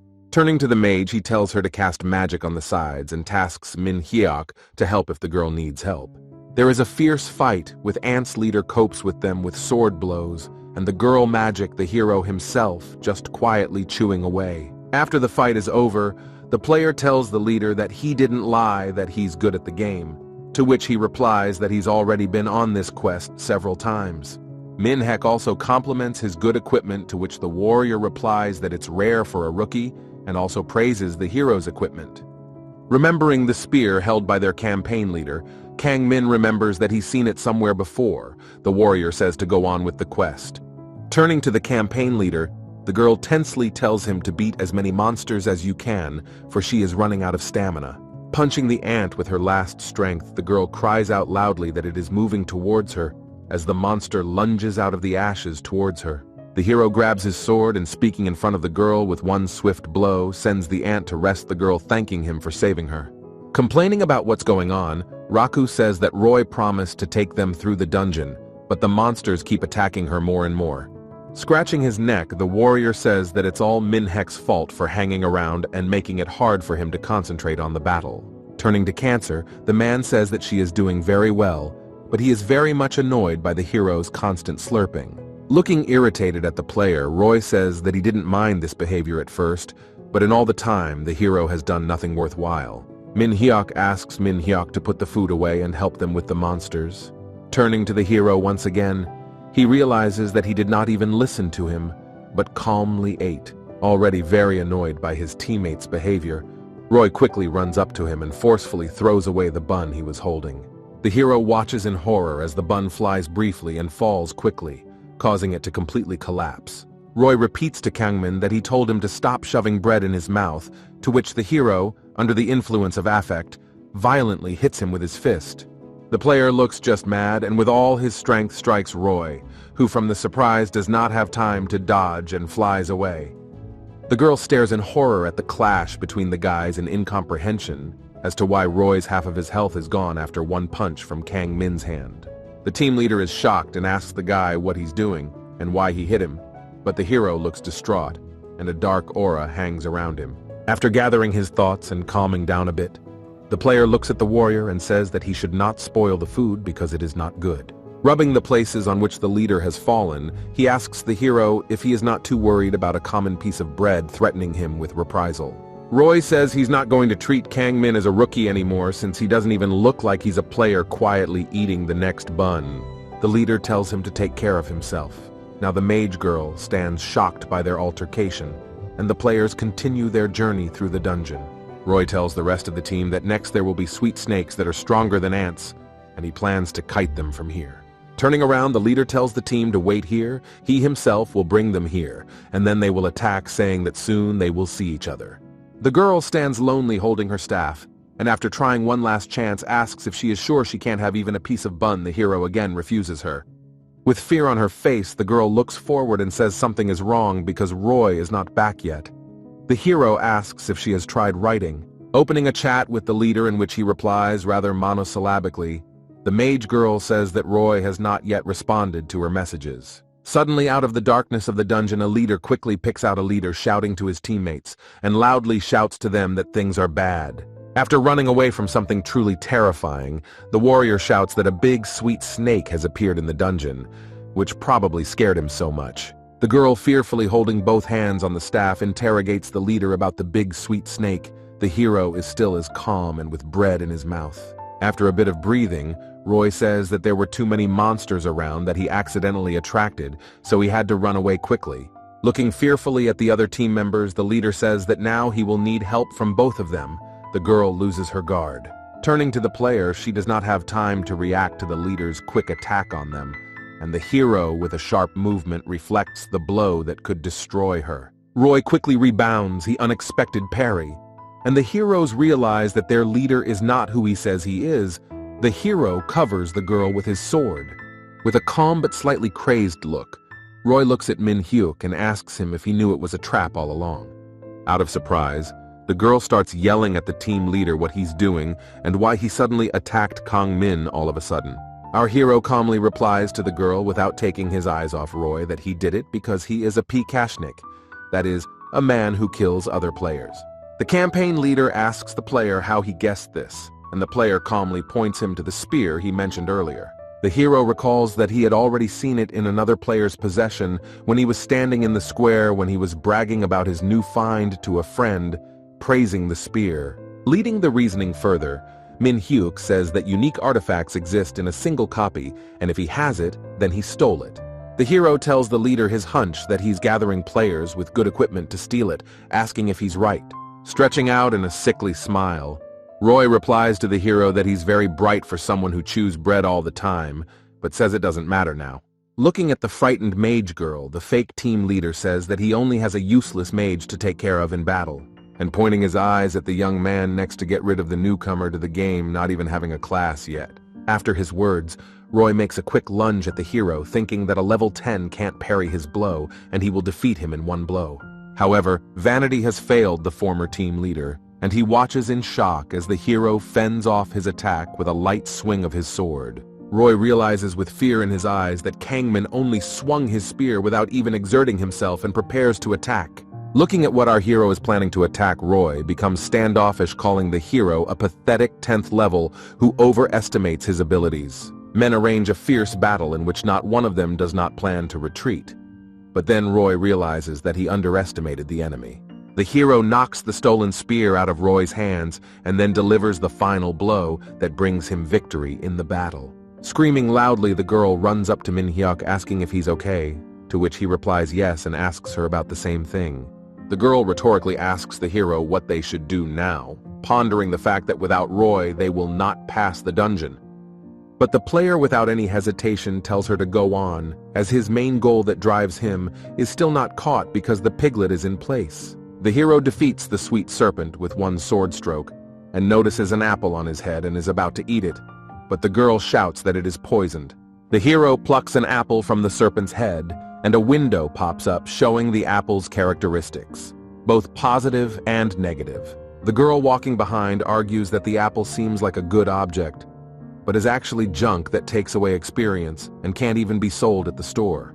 However, our hero plays not to pump, but for fun, and he is strongly lured by the positive characteristic of the apple, namely the perfect taste.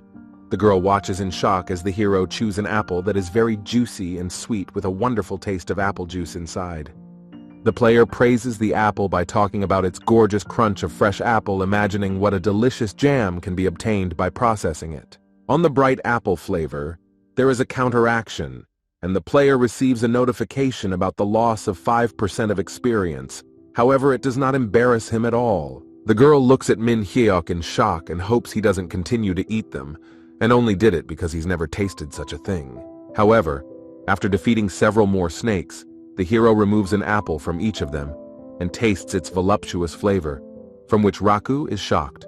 The girl asks Min Hyuk why he keeps eating apples since they take away experience points that are so hard to get. After a bit of thought, the hero asks Raku if she has ever eaten 5,000 cherry tomatoes a day. The girl asks if he is talking about elephants. The player tells the girl that if she ever tries this, she will end up like him. Raku incomprehensibly asks what he means. The hero says it doesn't matter and calls the mage to go ahead, since they still haven't caught the coveted piglet the hero came here for. Having passed into the depths of the heroes, stand in front of a huge door behind which there should be a boss, and the player, addressing himself to the piglet, says that he is going to him. Seeing a small golden pig that is the boss of the dungeon, the girl fearfully bounces behind Kang Min's back. Raku tells the hero that this is a special boss that appears rarely, and the reward for him is much higher than over the usual ones. However, he is very strong. Without a drop of fear, the hero stares at the pig with distraught eyes. Replaying in his head all the parts of it, the girl in shock asks if he heard her. However, the hero is afraid not of the difficulties, and not to eat the pig, and sharply rushes into the fight, striking the pig at once, several blows in the air. The dungeon boss falls down, but he is not going to give up and rises up and launches a new attack on Kang Min with a scream and quickly runs at him. The girl tries to help Min Hyuk by shooting fire at the boss and yelling at the hero to be careful, though the player doesn't look like he needs help. The hero is distracted by the girl and thanks her with a friendly smile, but at the same moment the boss sees that the hero is distracted and flies into him. The girl loudly calls out to the player while he stands pinned against the wall by the horns of a large pig, who proceeds to activate a critical hit. But at the same moment, the hero gathers his strength and attacks the pig with a powerful sword strike that fully enters the boss's carcass and kills him dead. The hero, wiping his forehead, tells the mage that he wasn't as strong as they said, to which she panics and asks if he's okay, saying she'll bring the sword. The hero's quest is completed, but telling the girl about it at the moment, it is interrupted by assigning him a divine class. The player has become the god of food. The game also writes that he has gained the food god skills, and the hero begins to quickly look up what his new class denotes and what the food provides. The hero is delighted with his new abilities that will make it much easier for him to gather meat and vegetables, cooking, and other factors related to food. From the way the hero shrieked and then abruptly fell silent, immersed in thoughts about the difficulty of plucking chickens, Raku looks at him fearfully holding his sword. Looking at the skill true value of food, the hero reads the description and does not believe that his characteristics will grow from food because it is too good. Looking at the huge pile of what fell off the boss, the girl asks the hero to look at the loot and give her hand to give him the gold and staff. The hero tells Raku to keep it all for himself because he is not a mage, but the girl protests, saying that he is the one who defeated all the monsters and deserves it. Then Raku asks Min Hyuk if he likes bread, and his eyes light up with joy, and he asks if any more bread has fallen out. The girl says she hasn't, and asks if the player has heard of sun wheat. The girl says that it makes bread much tastier.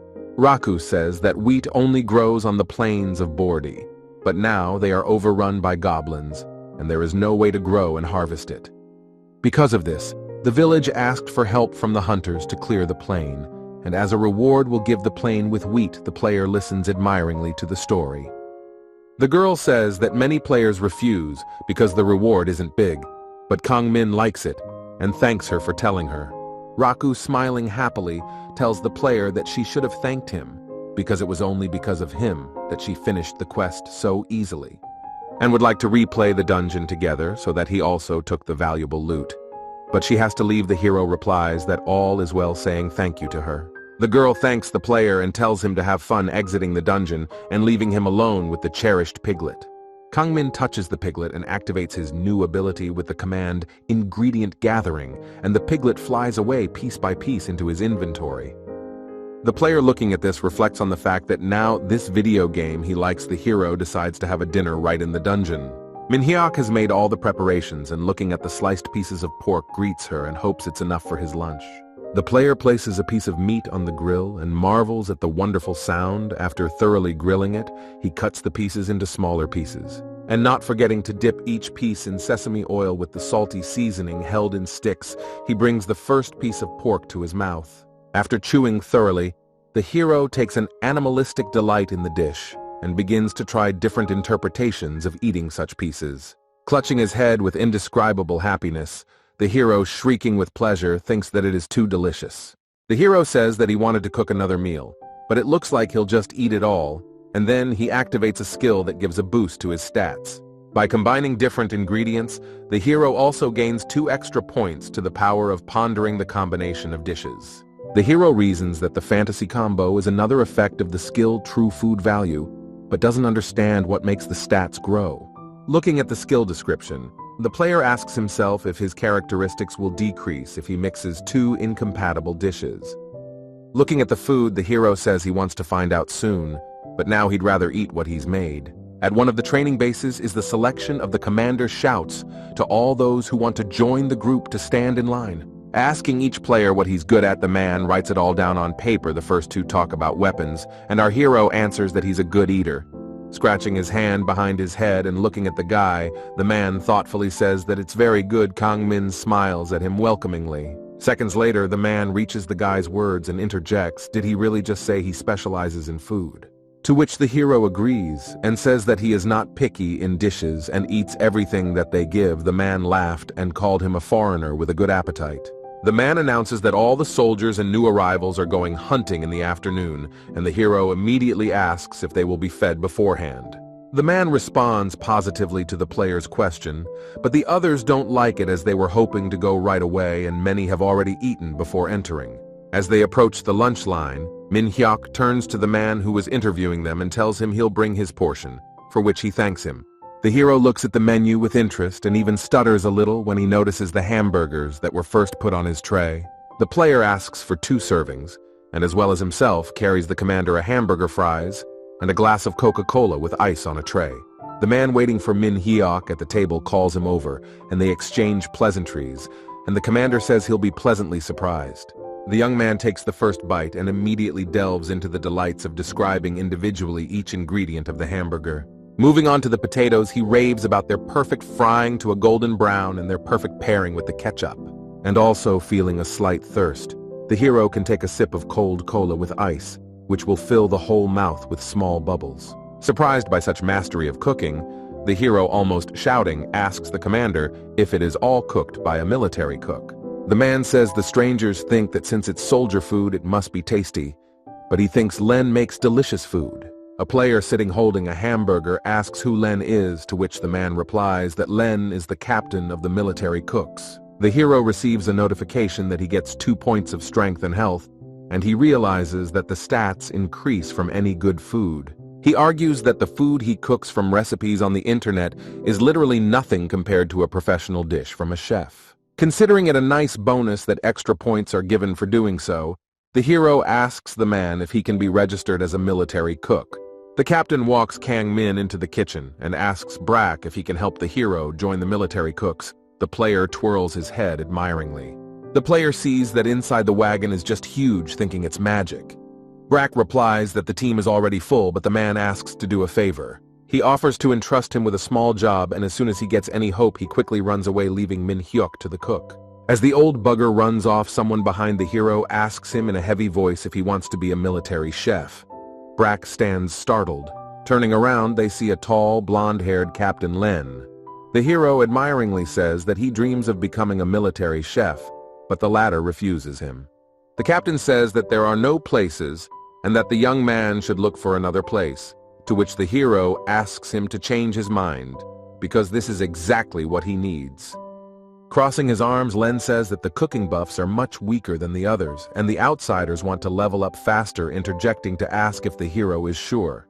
The captain asks if the young man is here for more portions, but he flatly says he just wants to learn how to make the food tastier. However, in his head, the hero doesn't mind picking up his own scraps of food, pointing to a bag of garlic. Len gives orders to peel it in 20 minutes. And if the hero can handle it, he'll take him in and teach him how to cook. Looking at the bag, Kangmin interjects to clean it, which he confirms. Turning around sullenly, the captain of the war cooks tells the young man that if he thinks he can't handle it, he should leave here right away to kill goblins.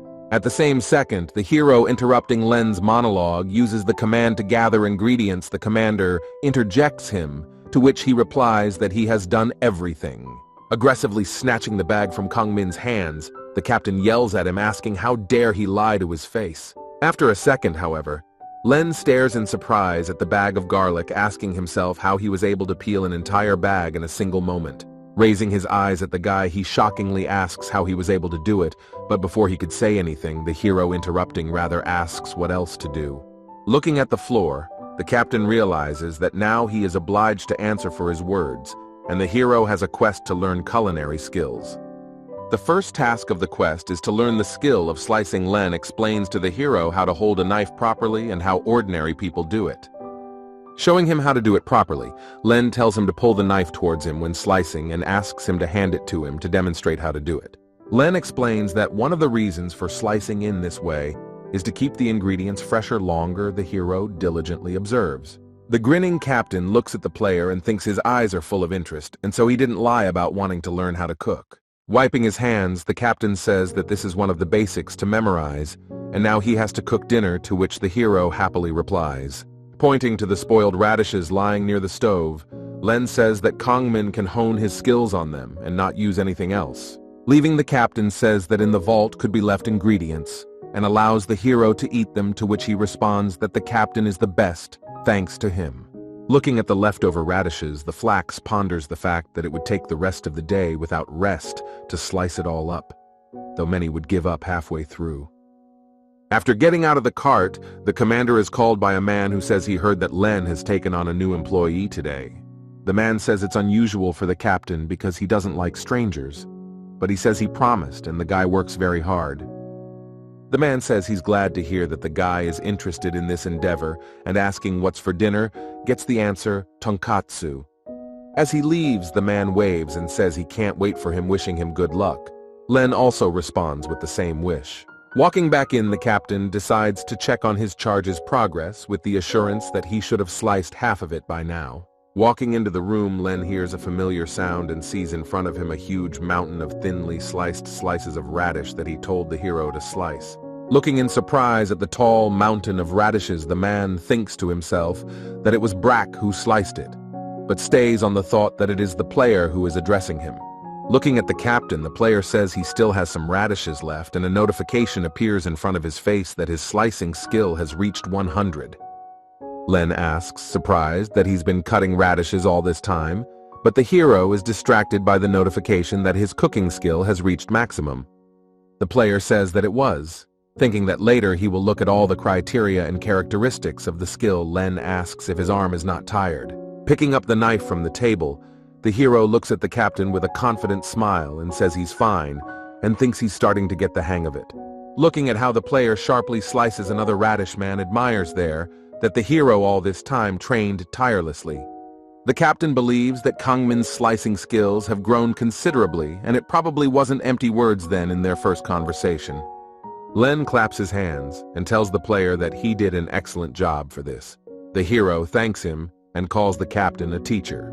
Len beckons the hero to approach him, and when he responds in incomprehension, the captain explains that he wants to teach him how to fry tonkatsu. Len asks the hero to look at the meat and says the first thing to do is to get rid of the blood in it and season it with a little salt and pepper. Player listens attentively. Teacher continues, saying that if you overdo the salt, the meat will lose juiciness, so you need to correctly calculate the spices. After spices, the meat should be slightly coated in flour, then dipped in egg and breaded before frying. The player looks at the chef in surprise. Kangmin questions the teacher about what he just said, but he ignores the question and continues, saying that he will fry the first piece. Looking intently at the dish, the captain says the meat will only be ready when the breadcrumbs move to the center and begin to float. The hero stares in amazement at the tonkatsu, and the chef hands over the sticks and asks him to try it.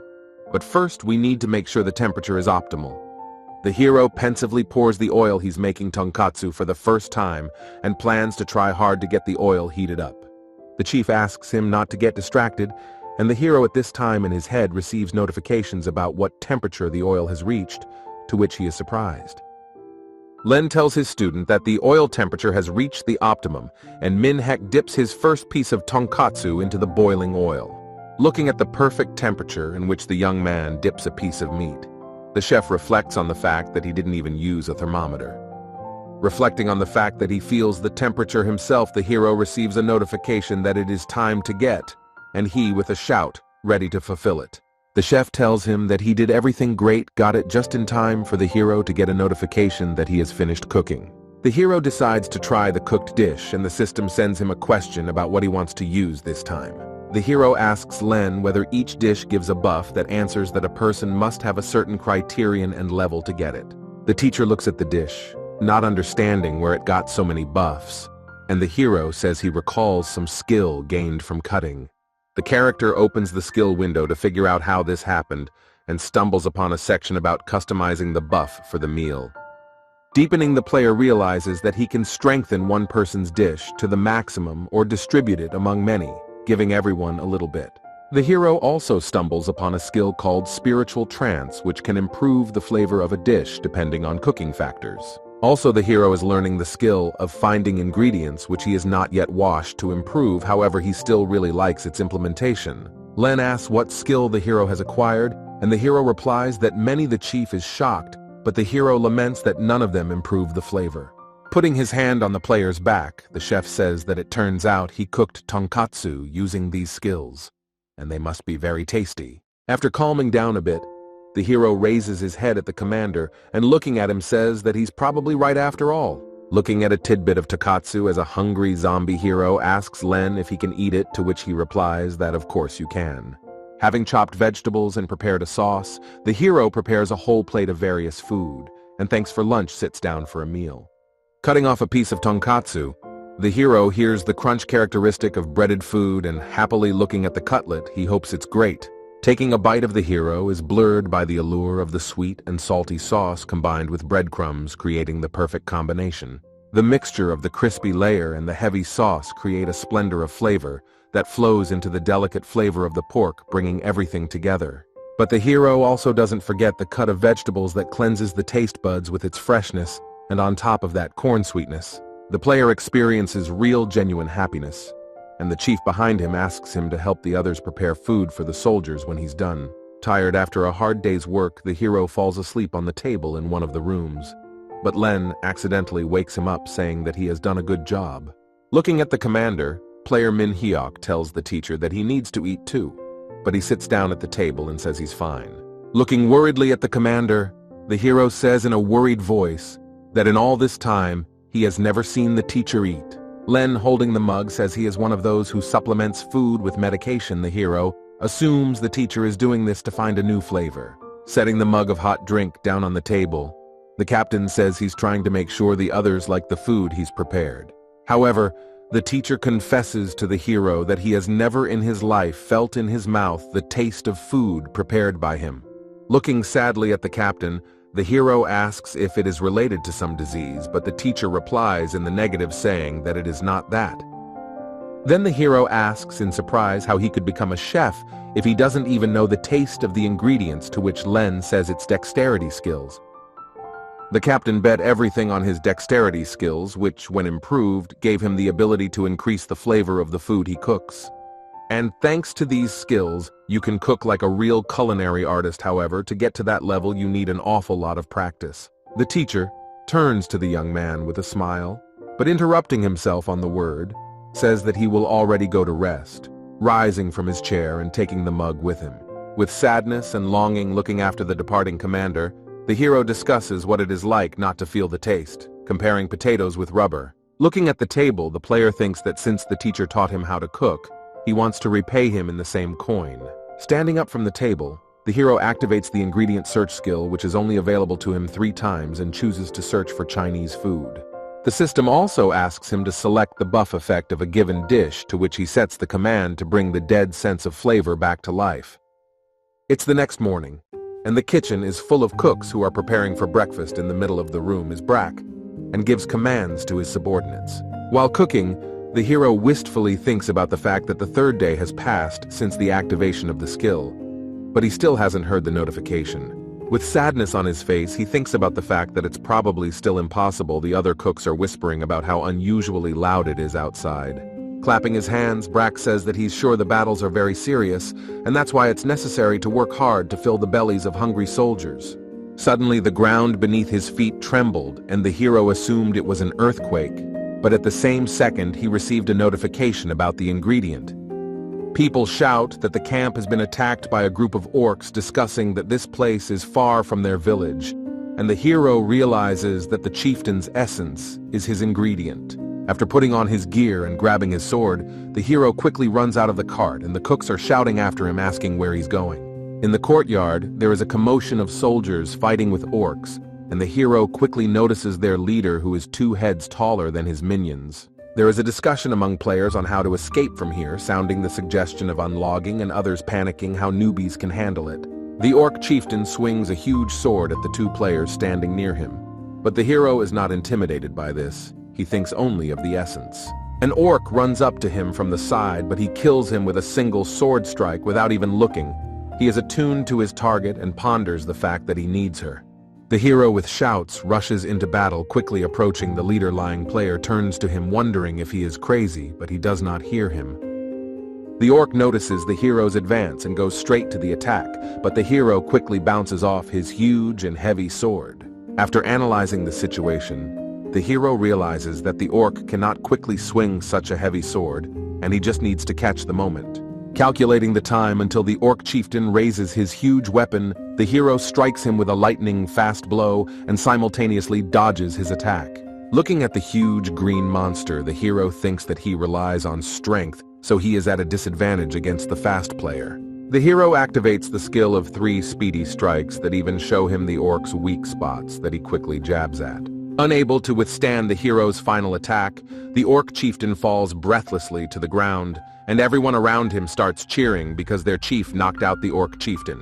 After repelling the attack, the soldiers speculate why the goblins appeared here, coming to the conclusion that they were hunting goblins. Everyone praises the chief who made the turning point in the struggle, and continues to discuss further plans and expeditions. Len sits on the bench, remembering the conversation with the hero, who told him to take a bath and wait for him, but he promised not to eat anything, and is surprised at that. Showing fatherly love and care, the captain thinks that this is only a small part of what he can and should give to this child. The teacher is about to enter the tent, and immediately at the entrance he is greeted by Kang Min, who greets him with a friendly hello and closes the passage. The student pretends to interview the captain as if holding a microphone and asks how much free time he has. On reflection, the teacher says he'll get right to the point, answering that he's bored just breathing, to which the hero replies that he's probably tired. Taking Len into the tent, he asks him to sit down at the table, and holding up a dish tells him that he has prepared this for him. Opening the lid, he points his hand to the plate, saying that this is a tansuyuk with the essence of the orc chieftain that is in the sauce. Surprised to hear about the essence of the orc chieftain, the captain asks the hero if he obtained it on his last expedition, to which he replies yes, and then thoughtfully says that this essence is famous for its miraculous effect that can restore people's sense of taste.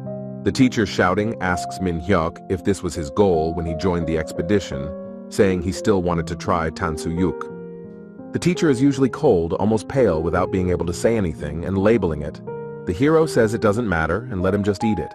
But then the hero interrupts him and takes the plate right out from under his nose. The teacher shrieks sharply, asking what he's doing. The hero is confused and says he just wanted to add sauce, but the teacher objects, saying that fried food must be crispy. Minhek protests as well, angrily shouting that tansuyuk should be eaten with sauce to combine the crispy layer with the tender meat inside. They have an altercation where the captain shouts that it was not necessary to fry the meat then, and the player says that he can't even taste it, so he doesn't know. The men simultaneously fall silent, breathing tensely as they stare at the table, and then just as simultaneously begin to laugh at the situation that had gotten them so heated. Then the captain finds a compromise, suggesting the student add sauce to only half of the dish. The hero suggests Len try the dish first. Holding a piece of meat in his hands, the captain carefully sends it to his mouth and for the first time in his life feels any flavor from the food. The teacher feels the barely perceptible flavor of the dish on the tip of his tongue. He describes combining the sweetness of the sauce with the crispy top layer of roast pork. Their combination leaves a pleasant aftertaste, and the captain, who tasted the food for the first time, quietly tells the young man that Thankyou is wonderful. The man lowers his head with delight and happiness, laying it on his hand and saying that it is very tasty, to which the hero says that it is too early to be touched. The hero pulls out 2 more bowls of jjajangmyeon and chumpong from behind his back, and says that noodle dishes taste better when eaten with wooden chopsticks. The hero shows how exactly they should be used, and the teacher gets it right the first time and praises him, saying that he expected that. The captain tastes the combination of meat-sweet vegetable sauce and noodles, filling his mouth with black noodles and freshly pickled radish for a combination of flavors. The hero says to sip the spicy broth complemented with a mixture of vegetables and seafood, and the final act is the noodles revealing all the nuances of flavors. Len says it's spicy but tasty. Hero says that's the charm of chumpong. Captain says it's really good food.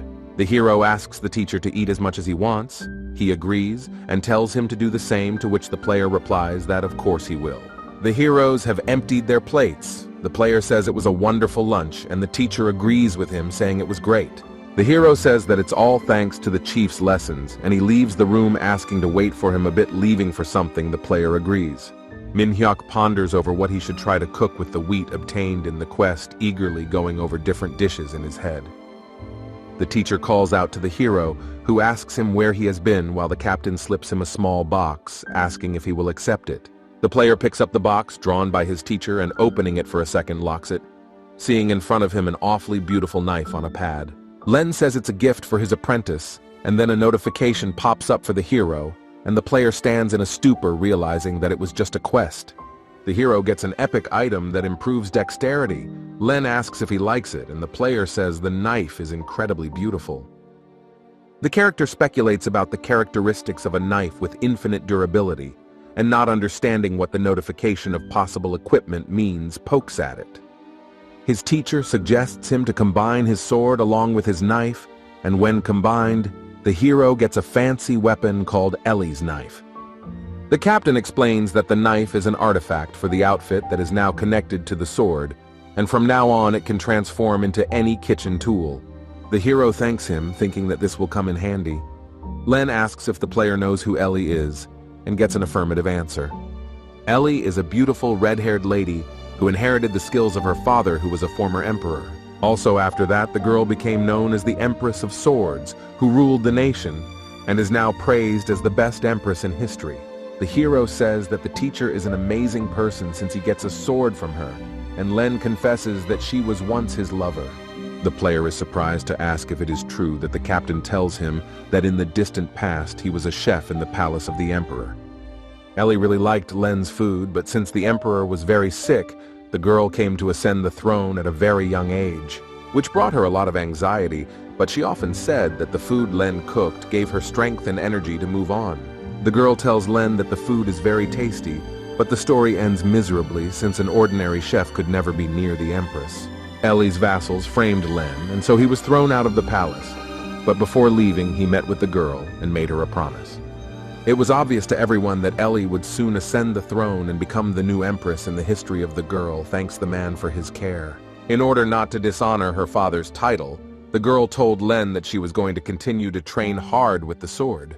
And the captain swore to the girl that when she replaces the past emperor and ascends the throne, he will cook her an excellent dish. The teacher says that not so long ago he heard a rumor that a girl replaced the past emperor, and the hero wonders if Len is going to the palace, to which the latter replies with a refusal because his vassals will not allow him to return, and so he would like to ask the player for one favor. The captain asks Kang Min if he can meet Ellie instead and cook her a nice meal.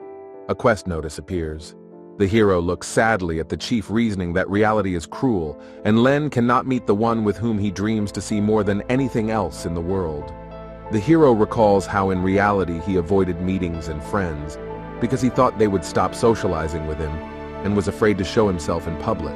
Thinking about what he would do if his friends began to hate him, the hero immediately accepts the quest from the teacher, saying that he will fulfill his request. Len smilingly thanks the player and asks what he plans to do next. The hero says he will not return to the village, telling of the torment of the sun. The teacher is worried that the hero is going to catch alone some monsters, but he tells him not to worry, leaving the tent. After spotting Min Hyuk, the man who asked about his abilities at the beginning of his appearance at the camp, asks if the hero is coming forward. The player says he'll be leaving these places soon, and rolling up his sleeves asks if the man needs help, but the man says he's done. Throwing a sack to Min Hyuk, the man says it's a reward for the previous hunt, and the hero looks at the sack and asks if he'll get so much. The man says it's for his great contribution, and also gives the gold key a special reward for being the first participant in the hunt. The hero asks what first means, and the man explains, saying that his food buff enhanced the players, and they counted that contribution, so he became first. Also, the man says that this golden key opens a hidden dungeon in which the experience rate is twice as much as in the usual ones. He says he thinks the player will have no problems and gives him a map so he can go there right away, but the hero says he can't yet. Looking at the young man with a surprised and contemptuous look, the man asks him what else losers should do besides leveling up. The player asks the man if he knows how to meet Ellie, who asks in surprise if Kangmin means the ruler of the empire.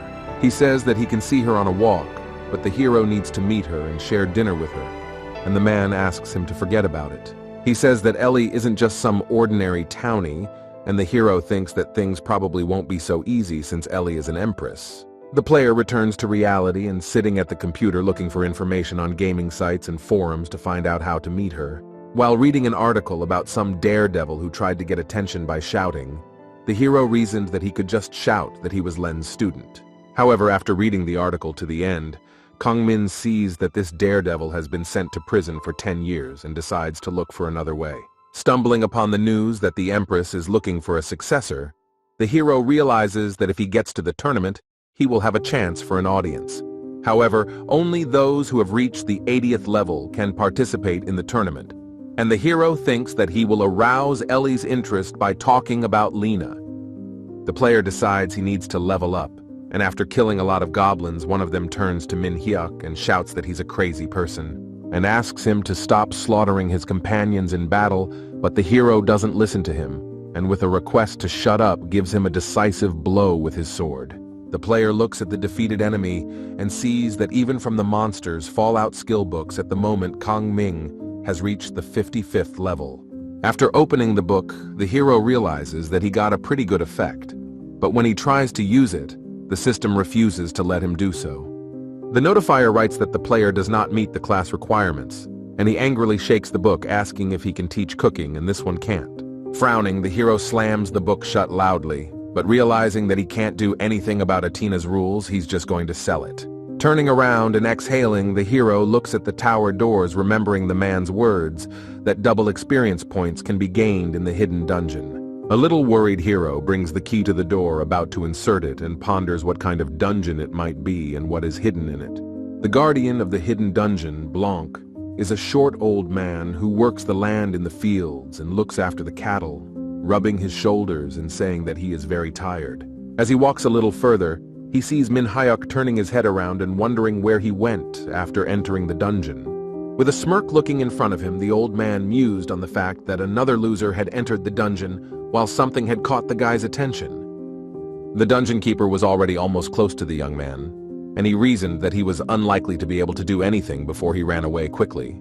The old man thinks of losers, thinking that the player will say that it is the first time in his life he sees such a dungeon, and the hero word for word repeats this phrase. Continuing to guess the lines, the old man thinks that next the hero will start complaining about the game that makes him work, but he shrieks enthusiastically. The hero is happy to see fields of pumpkins and potatoes, thanking the god Athena for this, which literally makes the dungeon keeper's jaw drop to the ground. The hero turns around at the old man's surprised exclamation and greets him while the keeper tells him to assume that he is a stranger. An elderly man introduces himself, saying that he is the keeper of this dungeon, and asks the young man if he realizes which dungeon he has entered. After looking at Bion's lush vegetable garden, he assumes it's a dungeon in which he'll need to pick sweet potatoes from the beds. Without any hope, the old man says it is so, asking if he will accept the quest, to which the hero readily agrees, and the old man is surprised by this answer. The old man says that all the player has to do is collect 20 black potatoes that absorb nutrients from other fruits. The keeper of the hidden dungeon gives the hero 4 days to complete the quest, and Minhek tells the old man that he has a question. With a face full of enthusiasm, our hero asks the old man if he can eat the sweet potatoes he will pick in anticipation of the feast. Looking at the young enthusiastic boy with a smile, the dungeon keeper answers him that he can eat as many potatoes as he wants. At that very second, the man snaps out of his seat and yells that he'll do whatever he can. The old man tells him where the inventory is, with the assurance that he won't collect much. Using the effect, the hero turns the sword into a hoe. The hero remembers the words of the old man who gave him permission to eat all the potatoes he would harvest. Poking the hoe into the ground, the hero thinks about what dishes he will be able to prepare, thanks to sweet potatoes and sunny wheat. However, the player is waiting for some disappointment due to the fact that he is new to this business of digging hard ground he is given with great difficulty. He gets a notification that he has 1% of farming learning so far, and after realizing the point, he starts pounding the ground with a hoe. However, for each blow, the hero receives only a fraction of a percent, but this does not stop him, and he, dreaming of potatoes with excitement, continues. The hero reaches his first fruit and with eyes full of joy pulls it out of the ground with force, shrieking that it is a sweet potato. The narrative takes us to a city where paparazzi are interviewed, saying that there is an unprecedentedly large number of newcomers to the tournament. They ask what Miss Jushia, the younger sister of the third-ranked player in Kane, passing next to her, thinks of the other world. Without giving the girl a pass, reporters say that he earned the class Ghost Warrior, which is the best among all the legendary classes. She is annoyed by this abundance of attention, but the paparazzi are not relenting and ask her to share some of the methods by which she achieved success. Turning to the microphone, the girl angrily says that power doesn't come only to the special ones, but before she can say anything, her brother covers her mouth, pulling her to him. Holding his furious little sister in his arms, Kane smiles affably at the camera and says that the world is big and no one can predict what will happen. The reporter says it was the humble opinion of the third-ranked player in Kane, who has a seemingly perfect relationship with his younger sister. Looking at the girl, he recognizes that her skills are far superior to other players of her level, but becoming vain won't do her any good. Kane argues in his head while looking at his sister that the world is not as simple as it seems, because there are many variables that affect it every moment. The old man stretches after waking up from his sleep and says that it's already been a night of the player's stay here, and he still hasn't heard the signal of his departure. However, he suggests that he might have missed it in his dream, but then he notices a gazebo in which he sees some movement that attracts him. The old man looks in and yells what he's doing there while the hero lies under a blanket, reading a book, and calmly says he's eating sweet potatoes. The guardian says he's more embarrassed by the pose, but the hero immediately changes the subject, saying he also picked all the black potatoes. Staring in amazement at the basket of potatoes, the old man doesn't understand how the hero did it in one night, wondering what tricks he used. Seeing how tenderly and reverently the hero peels the potatoes and takes a bite, the old man drools and asks Kangman if he has fried the potatoes. To which he replies negatively without taking out the potato from his mouth, says that he boiled it. Keeper asks the guy to try a piece. The slightly greedy hero looks at the old man unsatisfactorily, saying that after all, it is his farm, to which the old man asks for just 1 grand. Taking the potatoes, the old man, looking at the basket, asks if he has collected so many black potatoes, where did he put all the other good ones? The hero shudders in fear and quietly burrows deep into the blanket, trying to hide from the eyes of the old man, who stares at him in shock. Realizing what happened, the keeper shouting asks if he ate it all. The hero excuses himself by saying that he allowed it and there is no way back. From the realization of what has happened, the old man's soul leaves his body for a moment, and he remembers his harvest in a semi-conscious state. Hugging the basket of leftovers, the hero, shocked looking at the reaction of the old man, offers him another one, to which he says that he really let him eat everything. The dungeon keeper, realizing that the hero has completed his quest, offers him a choice of 2 rewards, a plain old seed and a double ring of Mahaba. The player passionately reads that the double ring gives a defense bonus and the ability to absorb a special attack and return it. Kang Min says the old man has a great selection of awards. to which he asks if the hero takes the ring since he likes it so much. However, the hero asks a question about the seed and asks what fruit will grow from it, to which the old man replies that the fruit will be juicier and tastier than usual. The hero interjects about the flavor, and the dungeon keeper replies that it will just taste better and won't give any effect or buff to the hero. However, the old man withheld that the choice is a test, in which many choose the ring, seeing its power, but forgetting that they came to the farmer's dungeon. Bien muses over people who don't deserve the true reward of not realizing the value of the seed, but before he can complete the thought, the hero interrupts him. By pointing a finger at the seed icon, the player says he chooses it, and with a friendly smile explains to the old man that he doesn't need the ring. The dungeon keeper interrogates the hero about whether he is being honest with him about this choice, since the ring is actually amazing unlike the seed.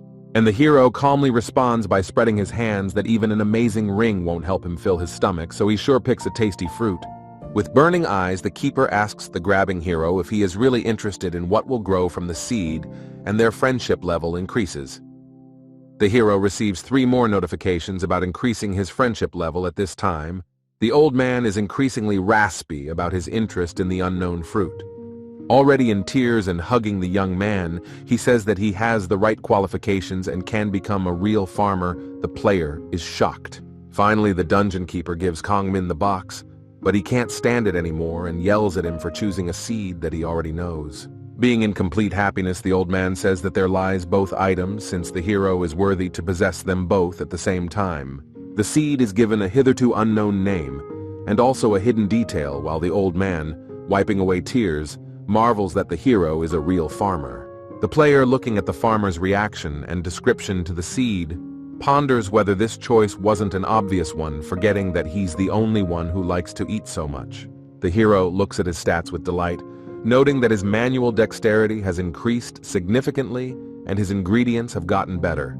The old man says he always wondered who would want to come here to harvest and pick a useless-looking seed, saying that the player is the first to do it with a pitying look at Bien.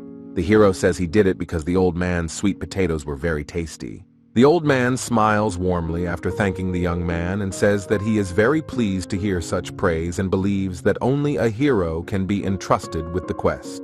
With a stern face, the old man says that recently in the field, there are people of sweet potatoes that bring trouble and asks the player to get rid of them. Bien explains that the sweet potato people are black potato planting mobs, and since he disturbed them, they will come out to take revenge on the hero. After reading the terms and rewards of the quest, the hero focuses his attention on the mentioned golden sweet potato, and his eyes light up with enthusiasm. The old man asks Kongmin if he's willing to accept the quest, but he runs away and says he'll start it right away. The old man tells the hero that he can find them in a sprawling field, and that the sweet potato warriors will appear after he deals with their men. Quickly running to the place appointed by the old man, the hero discovers a lot of huge tubers in the field, popping out of the ground and prowling around.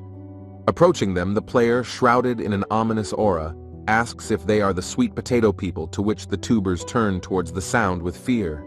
Swinging his sword, the hero strikes a lightning-fast blow at the top of his voice, shouting at the potato to stop spoiling the rest of the crop. Having coped with the tuber, he says that one is ready, and with shouts, the potato rushes at the frightened tuber. After a time, the hero fulfills the quest with people. The hero gets a notification that he has earned a willpower point that he didn't even know he had until then, and says his will to eat is irrepressible. Hearing a loud roar behind him, the player turns around and sees a huge club with a spear and a powerful pumped-up hand in front of him. At first, Min Hek assumed that this was the one golden potato boss, but then he realized that it was just a single sweet potato warrior. Clutching his sword, the player ponders that he needs to defeat this huge soldier in order to lure out the golden sweet potato. Distracted at the thought of the boss, the hero imagines what kind of dish he will make for himself when he defeats the potatoes and finishes the guardian quest. From these thoughts, the grief is drooling, and with burning eyes, he tells the warrior that when he examined him, he realized that he looks quite appetizing. The soldier is a little frightened at the words of the crazy hero, who runs at him shouting orders to give him the golden sweet potato. After delivering a series of blows, the hero approaches the sweet potato warrior, who has lost most of his health and wonders what gold tastes like. The soldier quickly starts to run away while the hero hurries after him, and coming up to him, he tells him to stand still and give him his golden potato. However, at that moment, the warrior sticks his hand into the ground and plucks a potato from it and quickly eats it, restoring his health. The hero is shocked to see this and realizes that in this case he needs to try harder, and with a swift blow chops the potato into 2 pieces. With his blow, he receives the golden potato and looking at the remains of the potato warrior ponders its perfection to the core. Returning to the scene of the battle, the hero is very much beckoned by the beauty of the potato, and he wishes with all his heart to taste his opponent. However, he quickly comes to a realization and turns away, reasoning that it is still a monster even though he has eaten a pig in the past dungeon. Coming back to the gazebo, the hero slices the potatoes he received into cubes while singing a song about golden sweet potatoes. Looking at his utensils, the player realizes that he was going to steam a dish from it, however the pan that he has does not have a lid. Now the player doesn't know what to do with the diced potatoes, but comes to the idea that they are best stacked without touching the bottom and steamed that way.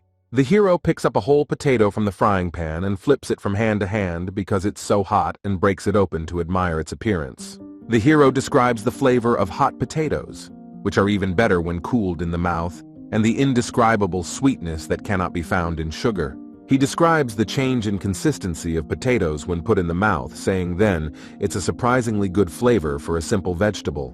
And once the potato causes some dryness in his mouth by absorbing the moisture, he munches it up with a slice of cold and fresh danchimi.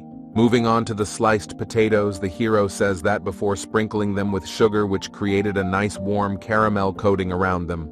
Reveling in the delight of the food he cooked, Kang Min says the golden potatoes turned out so delicious that he would eat them forever. A notification appears in front of the hero's face that a new skill can be used, and he successfully activates it to try it. The absorb and move skill unlocks a fancy food connoisseur, which activates his new skill set and generates a quest. Looking at the notification window, the hero wonders if he has gained a new skill, wondering if he could not do it even thanks to the book. Now the player finally understands what the class phrase meant by reasoning that he can only acquire new skills through food, namely absorbing the skill the monster possessed, and he wonders if he can get the hellfire skills that dragons possess.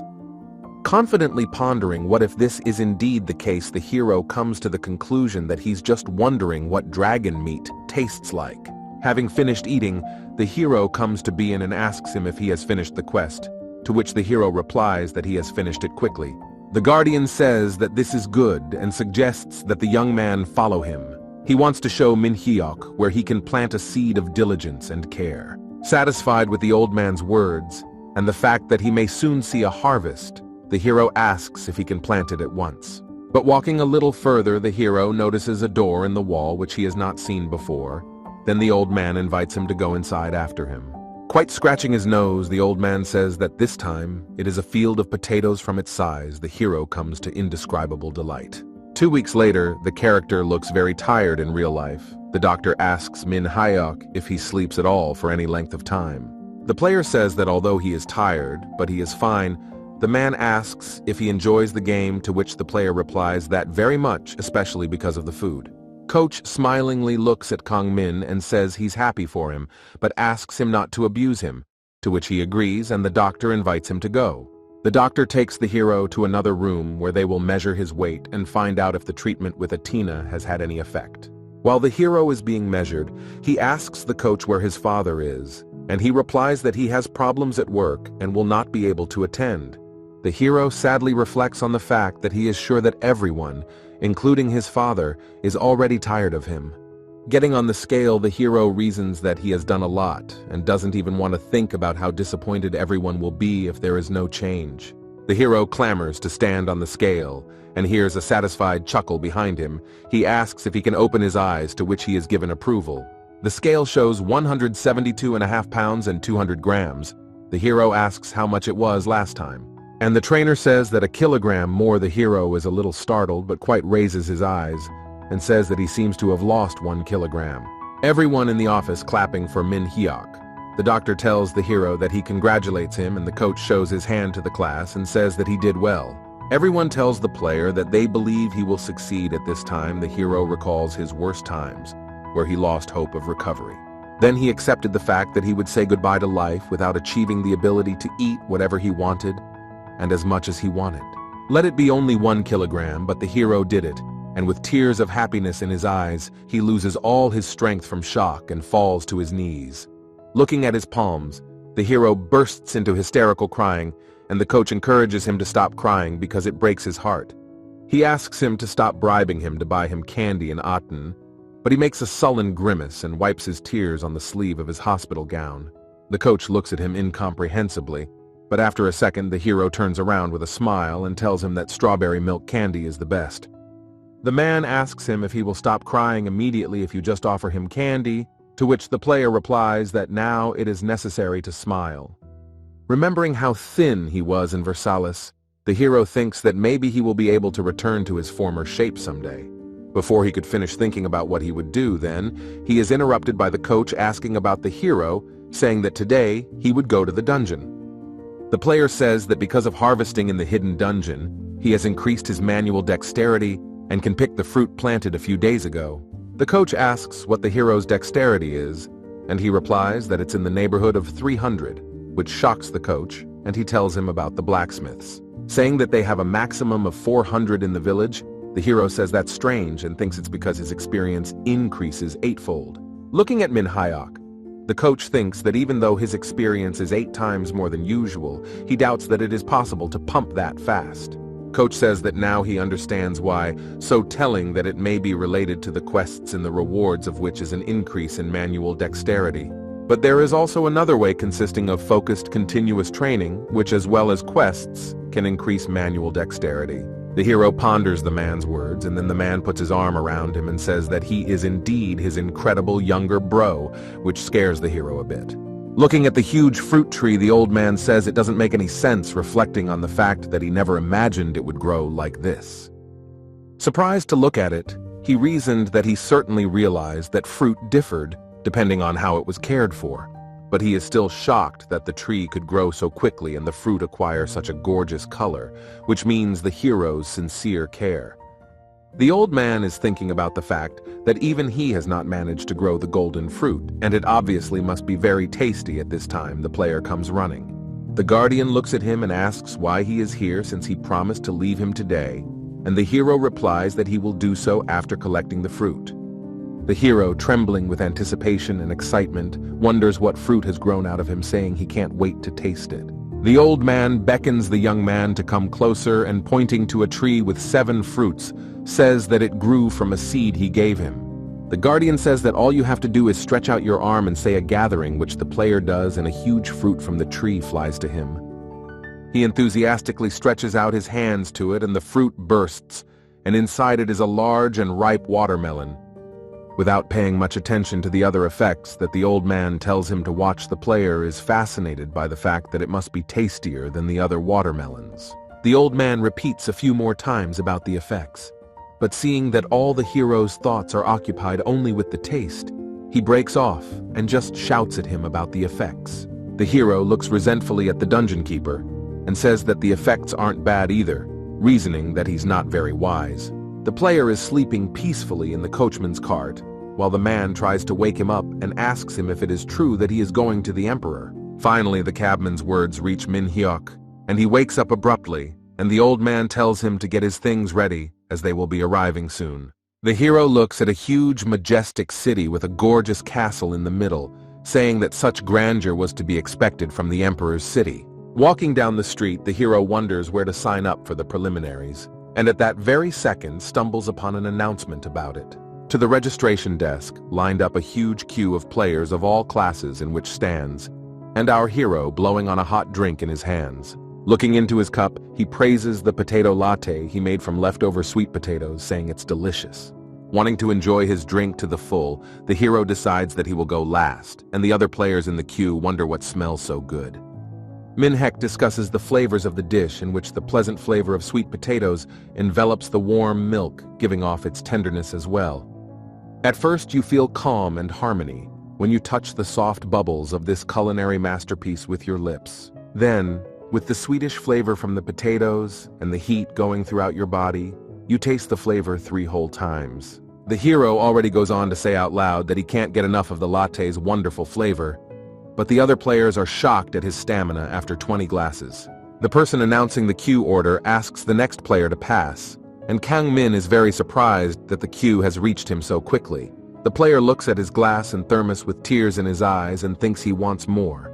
At this time, the young man asks him if he refuses to pass, but the hero quickly realizes that the young man is already coming and tells him that the preliminary competition includes 3 tests. However, the player can pass on only if he can cope in half an hour pressing the button. The young man says that the first test is easy. Pointing to the huge monster behind him, the young man says that you need to defeat a level 80 Aquos, however, that it is a bit difficult.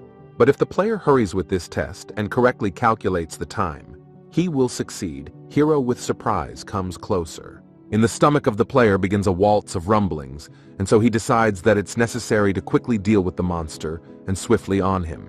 Striking a swift blow with his sword, the Aquos disintegrates into tiny droplets, and the man near the door looks shocked at the player musing over his strength. The man is super surprised that he was able to topple the enemy with one blow, and then the player moves on to the second challenge, which takes place in the forest. The hero needs to find clues, and thanks to them get out of the forest scenery. But Kang Min is much more attracted by the abundance of edible herbs in it. Turning the sword into a sickle, he is going to collect them all, and the young man is shocked, wondering how he realized at first sight that they are the key to the exit. After looking at how unusual and even strange the petals of the plant he was about to pick look, he realizes that something is wrong with them. The young man speculates about how everyone usually overlooks common edible plants, wondering what kind of person our hero is. As soon as she touches the grass in the room, a notification sounds that he has passed the second test, and the hero is surprised to freeze on the spot. The young man assumes he has the questing skill, or is just an amazing person, and says he will guide the player to the third trial. However, the hero asks to be given some time to collect plants, to which the young man reminds him of the time limit. However, the hero is not afraid of this. After 20 minutes, they move on to the third test, in which you need to run alive to the exit at the end of the road. And the young man makes a clarification, saying that along the way the hero doesn't even have to kill any monsters, but the tree branches are full of monster monkeys. The monkeys start summarily throwing bananas at the hero with screams, and the young man thinks about the fact that many players stop the challenge after the first banana. He thinks that up to this point he may have been lucky, but now it will be difficult. But when the next banana flies at him, the hero quickly catches it. The young man looks shocked at what is happening, and the hero tells him while looking at the banana that the monkey gave it to him. The young man says it was an attack, and the hero gleefully peels a banana that has deadly poison while the man echodotically watches. The character calmly takes a bite of a banana thanks to the monkey and saying he likes it because poisons don't work on him due to the skill effect. The monkey and the boy look at the player in surprise, who blurts out his thanks and asks the monkey to give him more bananas.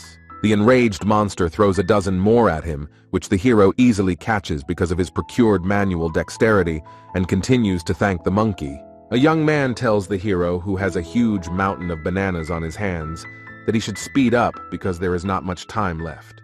The hero regretfully says that he would like to eat some more, and during his dialogue with the young man, a monkey sneaks up from behind wanting to suddenly attack. The monkey, in a desperate attempt, reaches out with a banana to throw it, but immediately the player grabs it by the head in a fleeting movement, interrupting the attack. Stroking on the head in the end, depressed monkey hero takes the banana from her and thanks her for the parting gift, saying that he will definitely eat it. Cute looking at the monkey hero says that she is indeed a good kid, from which the monkey comes to admire the player. And having penetrated to him sympathy and love, gives him a whole bunch of bananas, and he, with a satisfied face, sprinkles her with gratitude. The hero strokes the monkey, and the shocked young man standing behind him says that for monkeys, this gesture of goodwill denotes a slightly different concept. A little embarrassed and stammering, he says that in monkey language it means she wants to spend tonight with the hero. The monkey looks at Min Hyuk with loving eyes, who is drenched in cold sweat and horror at this awkward situation. Through the magic orb, a long-haired man watches the ordeal unfold and wonders who our hero is. He is visited by a young man who says that he asked him to report all suspicious foreigners, saying that the player is definitely strong. A man who is a member of the Order of the Knights of the Phoenix says that he is strong, but clearly not fit to serve in the Order of the Knights. Later means he looks like he's going to end up eating the entire guild, and his subordinate says he thinks so too. The orb projects the player's ordeal, And the young man says that in total the hero spent 30 minutes just because he was gathering herbs and eating bananas. He goes on to say that if the hero went through the trials without wasting time on things irrelevant to the trial, he would come to a conclusion. And this conclusion is that the player can be considered stronger than Russia, who I consider to be a genius in his field with a high class. The tournament begins and a girl flying on a golden dragon greets the audience saying that today she will be their host for this tournament. She explains the rules of the tournament, saying that it will be held on the island of Cork, and also this year they have decided to change the method of choosing the winner. This year over 200 contestants have qualified, and its winner will be the remaining contestant, meaning the players will eliminate each other. Kane sits with Alicia in the bleachers, and the girl points to the island and says that the players who have been selected are gathered together in the waiting room. We move to the waiting room where the players are preparing for the tournament, and Rosia enters the room. The players are whispering that she is very strong, and the winner is determined. But then the man with the mug of liquor says she's only a candidate to win yes, and is only known for her strong brother. The girl speculates that these are players from the Bacalo Guild, which is made up of active soldiers, but mostly just low-level ones. She ponders the question of how many more people will manage to piss her off, subconsciously asking the guys for their opinions. She thinks people are annoying. However, comes to the conclusion that compared to the rankers, these guys are nothing and are just testing their enemies, which causes pity for them and their actions. Our hero enters the room asking if he's late. The girl looks at him and thinks he's just another pathetic person who can't be on time. However, she is very surprised to see the guy holding a banana and wonders why the other players are also looking at the strange guy. Seeing the sullen look of the girl, the hero approaches her and pours cold sweat and stammering asks if she also wants a banana. The girl pompously asks if he's talking about her, to which the player replies that she was probably hungry because she was looking at him so intently. The girl, realizing the absurdity of the situation and the fact that the guy is a simpleton, bursts out laughing all over the room. The hero asks what she's laughing at, and the girl, saying it's her fault, asks if he doesn't care being in such an atmosphere. The hero asks her the same counter question, asking if she's worried, to which the girl simply holds out a bottle of soda water to him. She smilingly says that even though it's just a fruit, the hero can choke on it when eating it dry, to which the hero looks at her in surprise and asks if she is giving the bottle to him. Rusia says she is, and the hero thanks her for such a gesture, saying she is very kind. The brooding hero offers to cook something delicious for the girl, but he just watches in a stupor as he pulls out a stashed watermelon. The girl thoughtfully asks what it is, and the player says it's a watermelon, which she can see perfectly well, and offers to make her a huacha. She looks at the guy in surprise, wondering if he's really going to do this here, and the hero says the inventory leaves items fresh and intact. The player deals with the dish by carefully adding slices of watermelon pulp, then a mixture of other fruits, and finally pouring condensed milk and cider over everything. The girl looks surprised at the freshly cooked vache, thinking about how delicious it looks, and the hero, holding it in his hands, asks, will she? After a bit of thought, he politely declines, saying that on is fine, and then the hero happily takes a spoon and thanks for the meal before eating. Describing the flavor of each bite of cool watermelon, notes of fruity freshness with each bite, and the juice softening the watermelon, the hero breaks into a smile. Russia, looking at how cute the hero is eating, thinks about how he looks completely innocent smiling and asks him how much he passed the contest for. After finishing the wache, the player suggests that he passed it in about 22 minutes and 50 seconds, to which the girl replies that it's unbelievable. The hero notices the girl looking at him and tells her that he still keeps hypnotizing him with his gaze and suggests she try again. She agrees and thinks that although she doesn't know the player at all, she feels calm around him. The hero remembers the cider. He said that the girl had been very kind to him by offering him a drink, and then Rusia smilingly offered to split the huacha in half in this case. People in the room are watching their sweet conversation, and a lingering tension builds among the crowd, but a man moving closer diffuses it. He kicks the watermelon half with all his might, and Kang Min and Rosia watch in shock as it shatters. With a pompous smile, he leans over to our heroes and, saying it was his fault, asks if they're okay. The girl asks what his action means, to which the man apologizes and says that he just slipped, asking not to be angry. The man emphasizes that the guys here were eating and being loud, so he thought they were too much fun. The hero looks at the watermelon with anger. She says he ate it, to which the boor asks if she wants to go out to talk it over. It's hero evil, thinking he's been spoiled before the tournament. The hero calls the attackers all sorts of words, and he steps on the watermelon, confidently saying that they should clean it up since they made a mess of the place. Unable to bear the insolence, the player takes quick steps towards the man, but Rushia stops him and asks him to let her handle it. The girl says that they were just waiting for a chance to embitter the opponents and that the player needs to be careful with the members of the Bacalo Guild. The girl comes a little closer to the attackers and tells the player that she will sort it all out, and responds by agreeing to go outside and sort it out. The live broadcast announces that right before the match, Rushia and the guild members left the room, causing Kane to jump up and grab his head.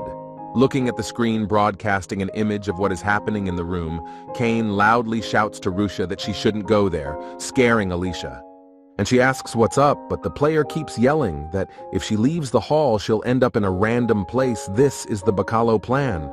Covering her ears from his shouting, Alicia asks what he's worried about if his sister is in the minions, but he says the guild master has a hidden class, Great Iron Will Chief, by which he can trigger tactical buffs, and also the whole situation is displayed on his map. And this is its unrivaled advantage. As soon as the players come out for discussions, they are spotted by a man hidden in the bushes. Through a hidden link, he is told what he will need to do when the tournament starts, and he asks, smiling achidically, how much longer to wait. The man on the comms starts the countdown, and as soon as it comes to an end, he abruptly flies out from behind the bushes, heading towards the girl and the guild members. Holding the dagger in his hand and quickly running up in the shower, he wishes Rushia dead, but the girl turns at the sound and vanishes into space. The man, puzzled as to how she knew of his presence, hears the words of the girl behind him about the dreaded stealth she had easily figured out. Turning back to the players, she asks if they really decided to do this, and then asks her attacker right, and she realizes that the tournament has begun. Turning to everyone present, the girl says that if they had stayed in the waiting room, they would have lived longer. The bandit gang begins to retreat quickly, but Rushia is much faster, and then the announcement is made that she has dispatched 6 players. Kane sits with Alicia on the bleachers, covering his surprised face with his hand, and the girl asks him not to worry so much, to which the man does not react. The live broadcast shows the guildmaster realizing the situation and angrily barking in the face of a man with a card for failing to deal with Rushia. However, the guildmaster seems to have a new plan, and points the player to a point on the map that is located right in the middle of it. And this misfortune falls on our hero, who was chatting nicely with Rushia, and the cameraman wonders why he is targeting a weak player. Kane looks sadly at Kang Min, saying that it's too bad for this player and he's better off not fighting such a strong guild. Alicia smiles, and remembering their meeting with the hero, holds the bag of cookies tightly in her hands and says that Kane is wrong and he'll be fine.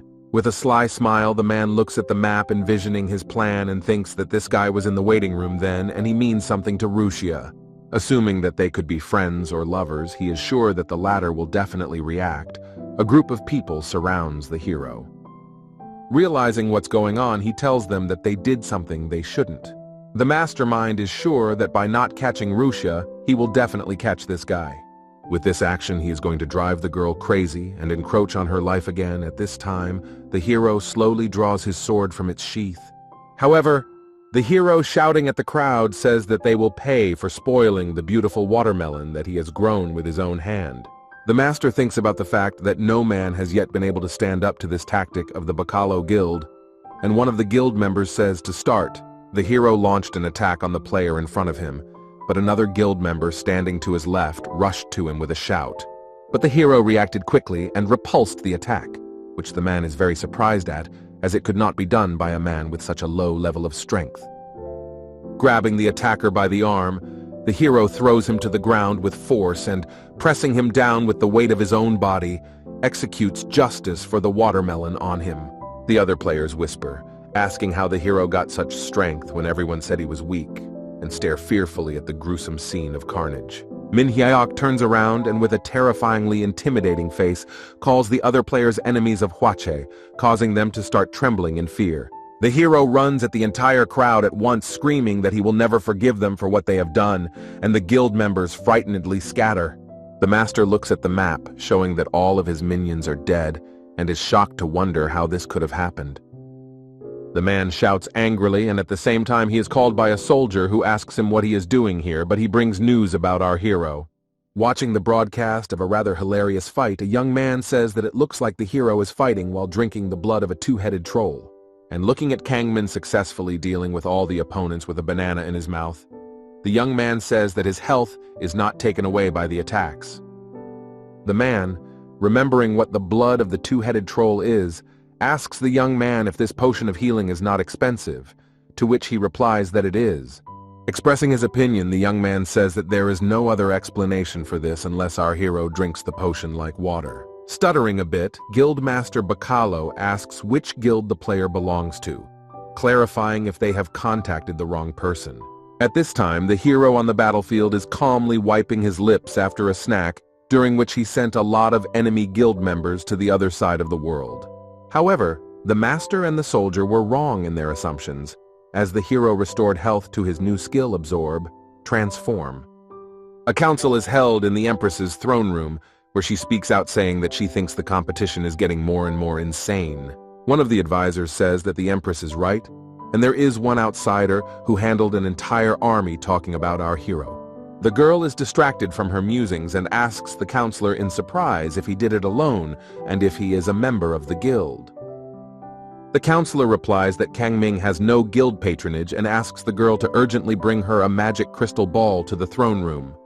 The girl looks thoughtfully at the player, who doesn't arouse any feelings, but then her attention is drawn to the sword that has been transformed from Ellie's knife. The tournament airing continues, and the girl reporter heats up the situation by asking if the Bacalo Guild will back down by bringing Rusia on screen. Kane watches the show passionately and asks if it's true that Rusia is trying to win the tournament. And if so, it's all too easy and uninteresting. However, Alicia says that things could still turn the other way, explaining that the second half of the tournament hasn't even started yet. The girl explains that in the second half, the tournament area shrinks and those who are abroad take a lot of damage and so pile up. And under such circumstances, the only thing left is open combat. Suddenly, an event monster resembling a huge toad appears on the tournament site. Kane wonders if this is interesting to the audience, to which Alicia replies that it has an unexpected twist that makes the game brighter. A group of players are attacked by an event monster that they all try to defeat to advance in the tournament. Alicia notices a player hiding under a cloak, sitting behind a tree near the battlefield with a monster that doesn't interfere with the general commotion. She wonders if this is the player who has been hiding since the beginning and waiting for the second half, but doesn't understand why he doesn't attack the monster. The girl mentally asks herself what he's up to, and at the same moment, the player laughingly says he's been waiting for this moment to spring into action. The unpleasant-looking young man said that he didn't use his skill against weak monsters, and thanks to that he had saved enough strength. He is going to target the most powerful monster using the skill Absolute Superiority, which allows you to control monsters.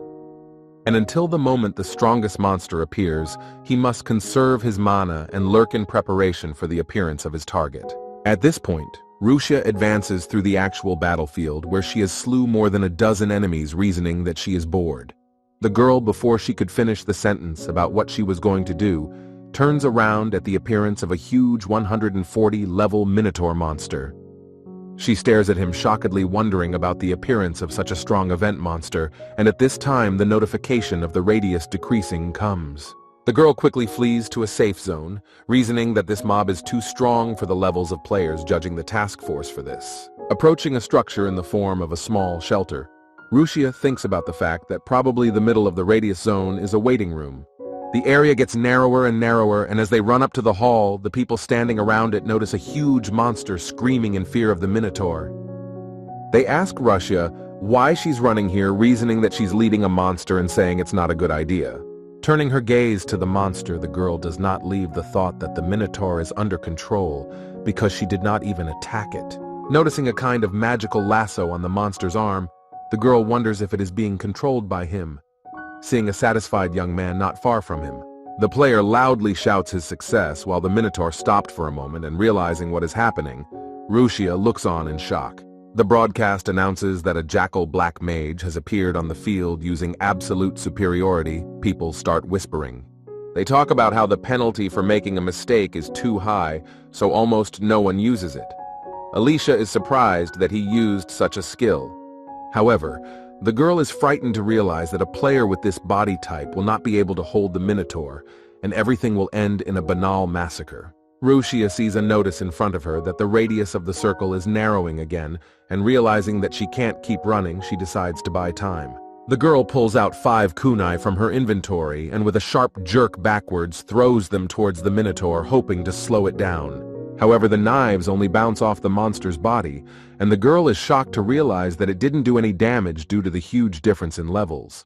The Minotaur wastes no time after Rowenia's literally futile attack, and goes on a counterattack, hitting the girl with all her might.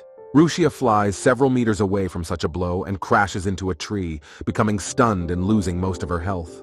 However, before he could finish his thought, Minhek appears between the girl and the Minotaur, standing up to defend the stunned Rowena. The girl, who was sure that he was already out of the tournament, looks at the guy in surprise, wondering why he is here. The girl wonders why Minhyuk came here, and realizing that he can't stand up to such an opponent, yells at him to run and get out of the game. Looking at our hero, the girl is frightened to think about who this guy is, and a thought creeps into her head. A thought flashes through the player's mind of a man serving a man at a set table with a grill to help him handle the cooking. The man in the apron tells the hero that he must first check if the temperature is correct and carefully place the marinated ribs on the grill. And right after he sees that the rib is ready, cut it into manageable pieces and wrap it in a lettuce leaf with pickled onions. Drool runs down the hero's lips just from picturing this masterpiece in his head, and he talks confidently about eating the beef. However, the hero's mental meal is interrupted by Rowena, who shouts questioningly at him from behind, wondering if he has decided to protect her.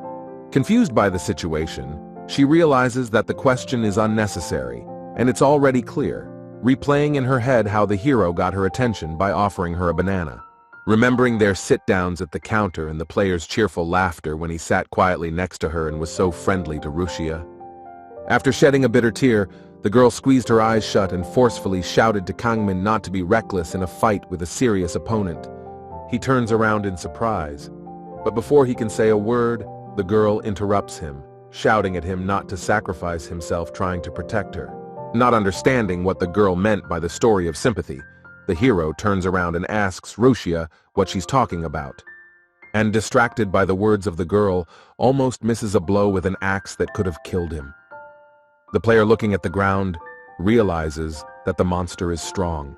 However, that doesn't stop Minhyuk from being driven by the desire for beef, and he runs at the monster, saying that he expected it.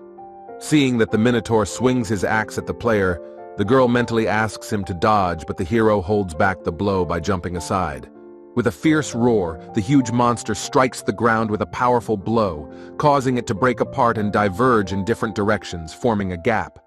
The hero notices that the ground is starting to shake, and uses Mahaba's double ring absorption skill, which is only effective once. The hero transforms the Minotaur's attack power into his own to repel the effect and make an equally powerful counterattack.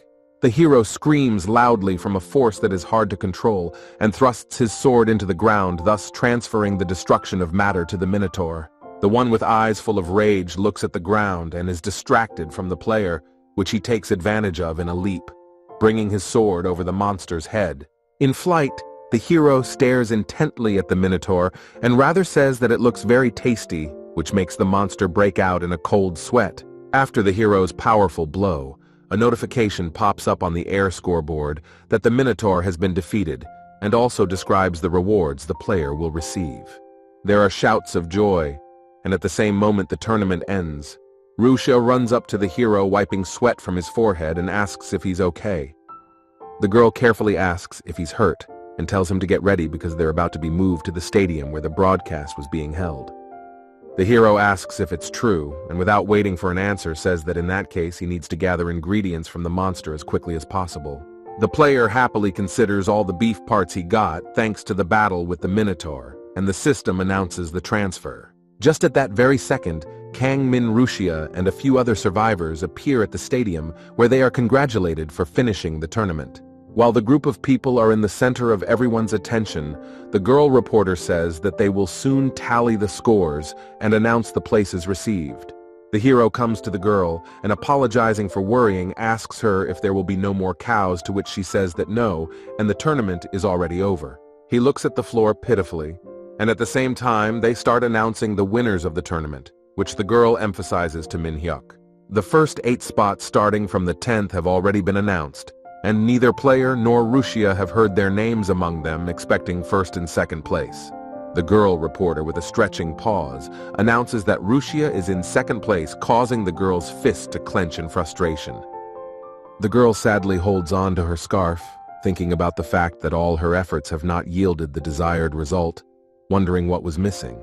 The long-awaited winner is announced, and the girl turns to the hero and thanks him for helping her, but turns around and doesn't find him on the spot. The girl reporter is talking loudly about the queen coming out of the throne room to award the winner of the tournament. Ellie comes out of the archway and is approached by a young girl excitedly saying that the winner is gone while the hero happily runs into town. The empress surprisingly asks the counselor what the phrase, "the victor is gone," means, to which she tells her how it happened. The hero started to unceremoniously run away from the award, and the girl who noticed him shouted that the empress would be here soon so that the hero would stop. However, our hero was only interested in eating Ellie's beef, asking if the girl had told him about the award. The girl responded positively and continued with that the hero quickly left the stadium with an extremely happy face thinking about the desired beef. The empress starts to shake a little, which makes the servants think she is furious, but suddenly Ellie bursts into frenzied laughter throughout the stadium. The girl sees the empress's reaction to the player's unceremonious act and says she will find him right away, and Ellie says it was worth it. The empress says that the hero ran away to enjoy the meat, suggesting to leave. The girl tries to object, but Ellie says there is no need for ceremonies. Looking up at the sky, the empress thinks about what Len told the hero, reasoning that she seems to know why he gave him her kitchen knife. A notice pops up on the scoreboard that the winner has escaped, and the empress returns to Raushia Castle looking carefully at the inscription. Kane tries to reassure his sister, thinking she's very upset, saying he didn't know this would happen, but the girl looks tense and scared. The girl remembers Min-hyuk's laughter and their conversation at the counter, and asks him not to tell her something, but cuts off the thought halfway through. At this time, the hero has hastily chopped up a huge table of various beef dishes, and is dazzled by the food with delight at his lunch. Taking the sticks in his hands, the hero proceeds to the first course, and bursting the yolk lying on top of a thin slice of beef takes a few bites. The character describes the wonderful flavor of yukwe, which mixed with sweet spices serves as a great compliment to the freshness of the pear. Delighted with the delight of such incredible flavor, the hero says that meat of such quality is hard to find and reaches out for the next dish. According to his own arrangement, next should go cold noodles stirring it. The hero marvels at the lovely, refreshing sound. In addition to the noodles, the hero also wants to try a piece of fried rib, thinking that now is the time for them. He brings the food to his mouth. The hero is surprised to see shocked by the taste of these dishes that are both refreshing and complementary because of their different flavors. The hero reflects on the fact that it turned out incredibly delicious. Remembering their fight with the Minotaur, he mentally thanks the bull for such a sumptuous meal. The hero says it's really beautiful, and looking at the meat remembers the lettuce and tomatoes he eats in reality that he has long forgotten. Having eaten all the dishes that he prepared for lunch, the hero lies sprawled on the grass, saying that now he feels great. The hero receives a notification that with the food value skill he can acquire the Minotaur skill, and he agrees without apparent enthusiasm. There is a gradual loading of the skill during which the hero ponders whether he can eat more delicious food if he is as strong as a Minotaur. Above Min-hyuk's head, the leaves rustle in the light breeze and the sun softly warms, causing the hero to slowly fall into a beautiful slumber. We are transported to the throne room where Empress Ellie sits calmly on her throne and is addressed by one of Her Majesty's titular maids. The girl tells the Empress that the winner of the last tournament has arrived, and Ellie orders Kang Min to enter the throne room. The hero enters the hall and makes a bow to the Empress, who says that he is the winner of the tournament, and the player smilingly agrees. The girl thanks the young man for bringing new things to the tournament, and says that his reward will be a place as Emperor of the Kingdom in the near future. The hero thanks the Empress a little hesitantly, turning around to smell the food, to which she excitedly asks if something is bothering the player. Kang Min says it's okay and asks to ask the Empress a question, to which the girl reclines on her throne and tells him to ask. The hero says he heard that whoever wins the tournament can ask Her Majesty for one small wish. Ellie is worried. The girl recalls the time spent with Len, about whom she says that he was a sincere man, devoted to cooking even without taste. Looking at the hero, she reflects on the fact that now her lover's sword is in a stranger's possession, and so she thought he was an honest man too, but apparently she was mistaken. The girl looks at the young man with excitement, asking what he wants, assuming it is something from her treasure trove or land and millions of tons of gold. The hero puts his hand to his heart and says it's a really hard request, asking if she agrees, and Ellie thinks the hero is just like the others. With anger in her mind, the empress asks Manhwa not to linger, and if possible she listens, thinking to herself that he is a greedy stranger. And at this moment, the player, with eyes full of joy, asks her to give him the right to eat spam, from what the girl, shocked and silently, looks at the young man. A man calls out to the hero, standing in the middle of the set, asking if the claim that he is the winner of Minhek is true, and the man says it is.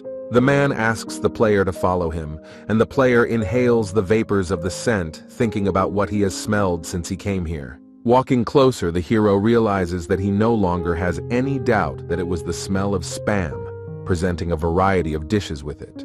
The hero wonders where the smell is coming from, and wonders if they eat spam in the palace, and remembering that he forgot something, he thanks Her Majesty.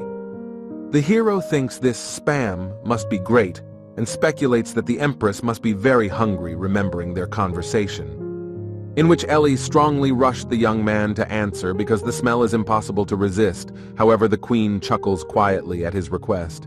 However, unable to hold back any longer, the empress starts laughing loudly, which makes the hero look at her in bewilderment.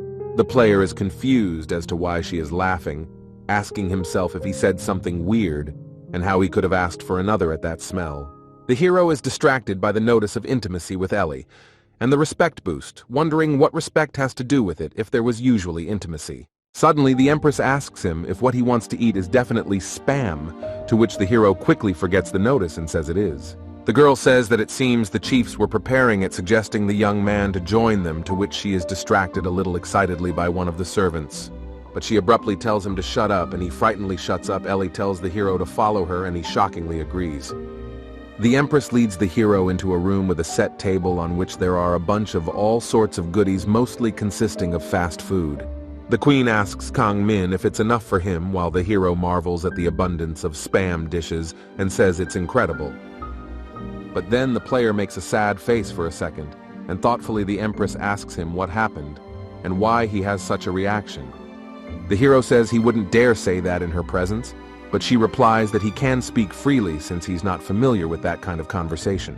Min Hyuk asks if he can call the empress Nuna in that case, and Min Hyuk says that of course he can, to which the servant is shocked. The hero, shedding a sorrowful tear, asks Nunu why she eats spam in such a way that even makes her heart ache for her Dongseong, who sees it all. The girl asks if it's a problem that it's not cooked that way, and the hero says in a focused way that there is a better way to consume spam. She asks wistfully if there is a better way than the imperial chefs cook, and the player asks if she wants him to cook spam. The girl first hesitates and then happily says that of course she wants to, and orders the chefs to quickly prepare the necessary ingredients. The hero is cooking in the imperial kitchen, and Ellie asks if he's just frying them, to which the hero says there's something more important. Opening the lid of the pot standing next to the hero, says that this is the secret, because spam is best eaten with fresh boiled rice. Exhaling tiredly, the hero sets the table, and the empress gently sits down at it with her crinolines, saying that it's just incredible. The player says that now he is going to teach the empress how to eat this dish properly, and the empress holds the tools in her hands and watches attentively. The character tells how to get the best effect from the dish, saying a sequence of actions that only consists of combining rice and spam. The hero asks the empress to taste the food in the order he named, and the girl, putting her mouth some rice with spam, shockingly holds her mouth. She describes the moment the rice meets the spam, which leaves the same texture, but removes the extra saltiness and deepens the flavor of the rice. The girl argues that it's enough for a full meal, and the hero asks if she likes it and gets a positive answer. Ellie asks if it wasn't his wish, and if so, he should try it too. The player excitedly asks if she's okay with it. The hero, seeing the empress' agreement, thanks her for the food and muses that spam is perfect with rice because of its rich, buttery texture. The character also thinks over that Spam is also perfect with ramen and ketchup, and even if you're not hungry, you can easily eat bowls of rice. However, the hero thinks it is best to eat this dish while the rice is hot, and then the Empress shockingly remembers something mentioning God. The girl holding a piece of meat in her chopsticks is surprised at how ignorant she was all the time, and to her misfortune did not know what a delicious dish it is. The player thinks over that Nuna, very funny girl, says that it is not an expensive meal and she did not expect the hero to satisfy her with it. After a bit of thought, the hero proceeds to the meal and says that a dish doesn't have to be expensive to satisfy a person.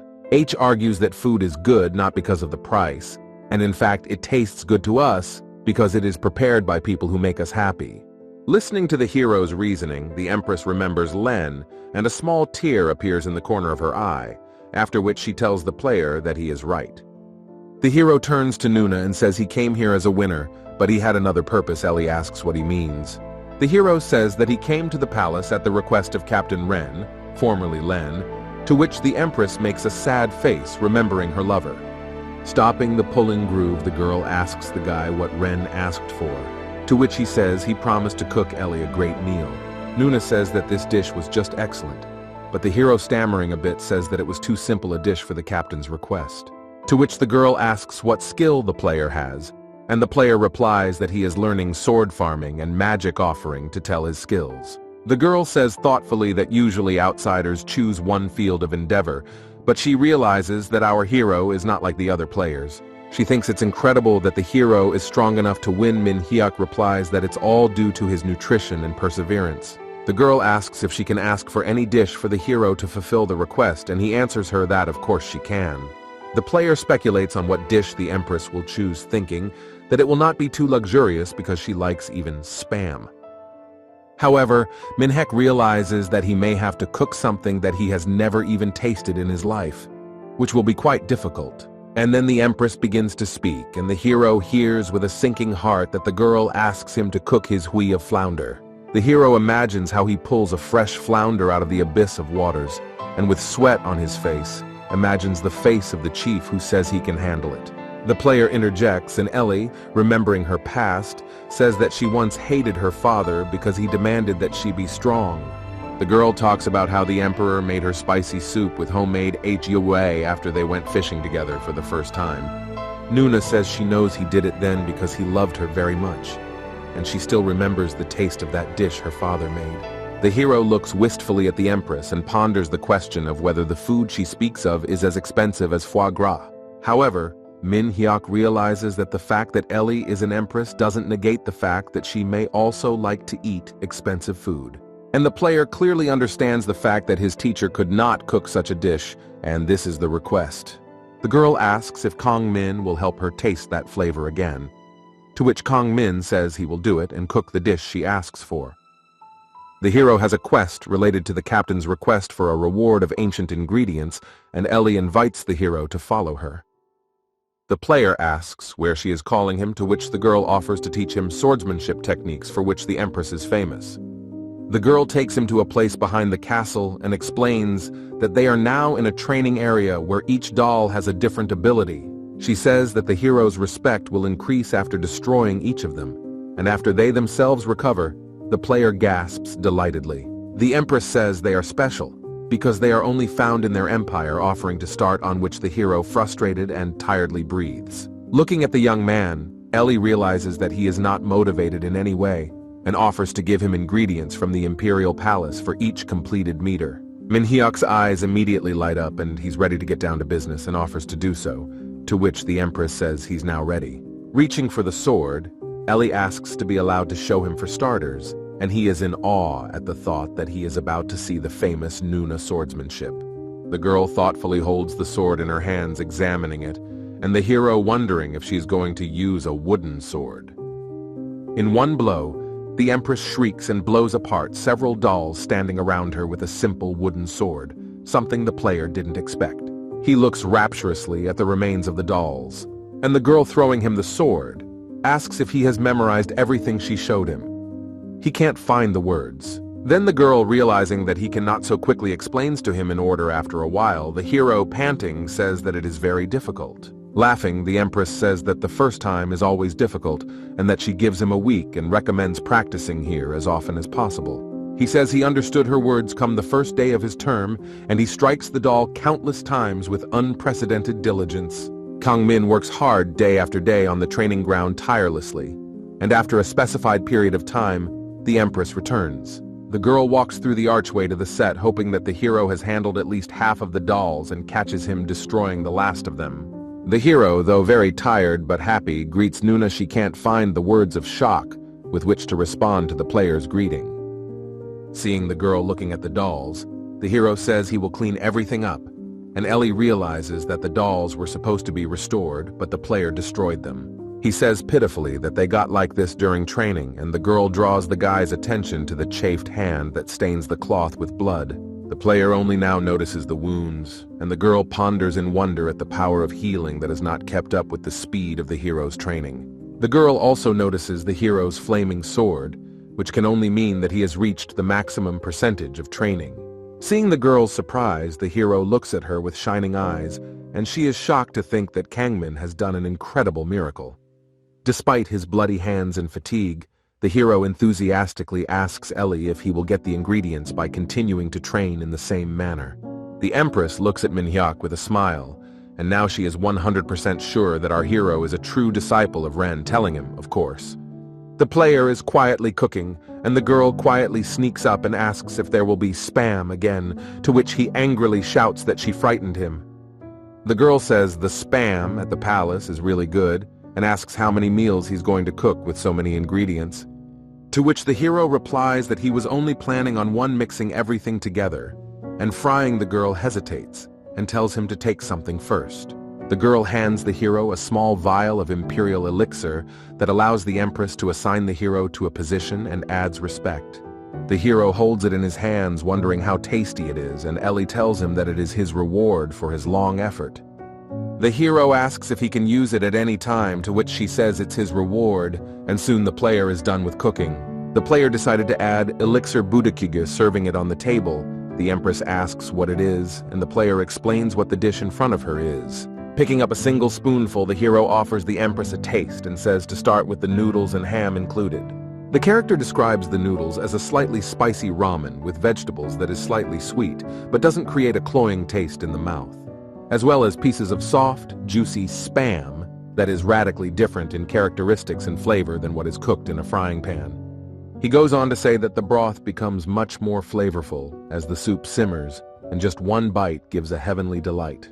The girl looks at the hero, marveling at the fact that this spam has a completely different flavor, and he tearfully admires his creation.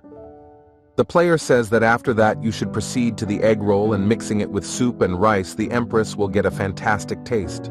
At the meal, the girl asks the hero when he is going to leave again, and he says tomorrow, and she replies that she is sorry to hear that. The player says that the next time he returns to the palace, he will bring the ingredients he needs, which he does not have yet. And with a friendly smile at the Empress, he says that he will definitely help her get that taste she has long missed so much.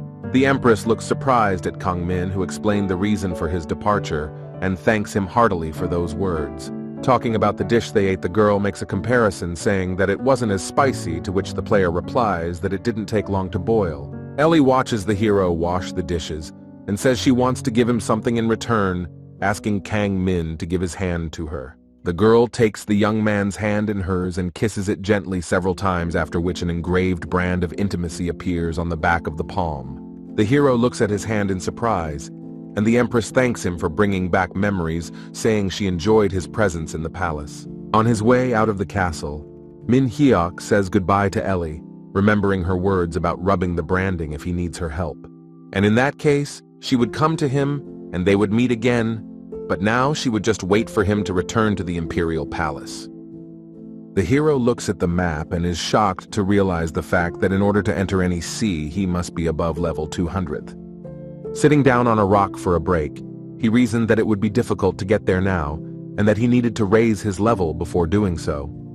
On the map, the player stumbles upon the Kingdom of Varas, in which you can gain skills in production, and there are many quests for cooking. Shouts can be heard in the middle of the mountains, and Guildmaster Howden Brawny shouts that he is on a roll today, holding a spiked wooden bat behind his back. Another man points to a man lying on the ground, saying that it's cool not to know if you've hit a real player or an NPC, which Brawny disagrees with. He tells the man that this is boring, and orders him to get out of here while he reasons that his luck has turned around today. However, his musings are interrupted by a man in a robe standing behind the bushes shouting at him, to which Brawny is shocked and quickly turns around. The man says that his guild shamelessly robs players that pass along these paths, and the master himself is good at it, to which the man asks who he is. A fiercely smiling man in robes says his name is Kald, and that he has an assignment for them in Varas that will require their barbarian skills.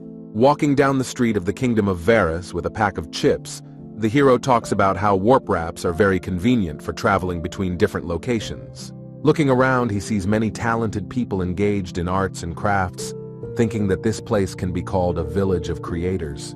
And the hero hopes that thanks to such an abundance of talent around him, he will finally succeed in creating a cherished piece of kitchenware. This will be a useful thing with which cooking will be much easier, and dishes will be more diverse. Hero plans to create a lid for the pan. Full of enthusiasm, the hero holds the chips with one hand, and with the other opens the door to the cabin, asking for forgiveness for the unexpected visit and disturbance. However, after looking around, the player realizes that there is no one in the house, and in an attempt to find someone, wanders around the hut asking if there is anyone here. Suddenly he stumbles upon a little girl in a yellow dress who menacingly glares at him. The hero wonders if she is a player or an NPC.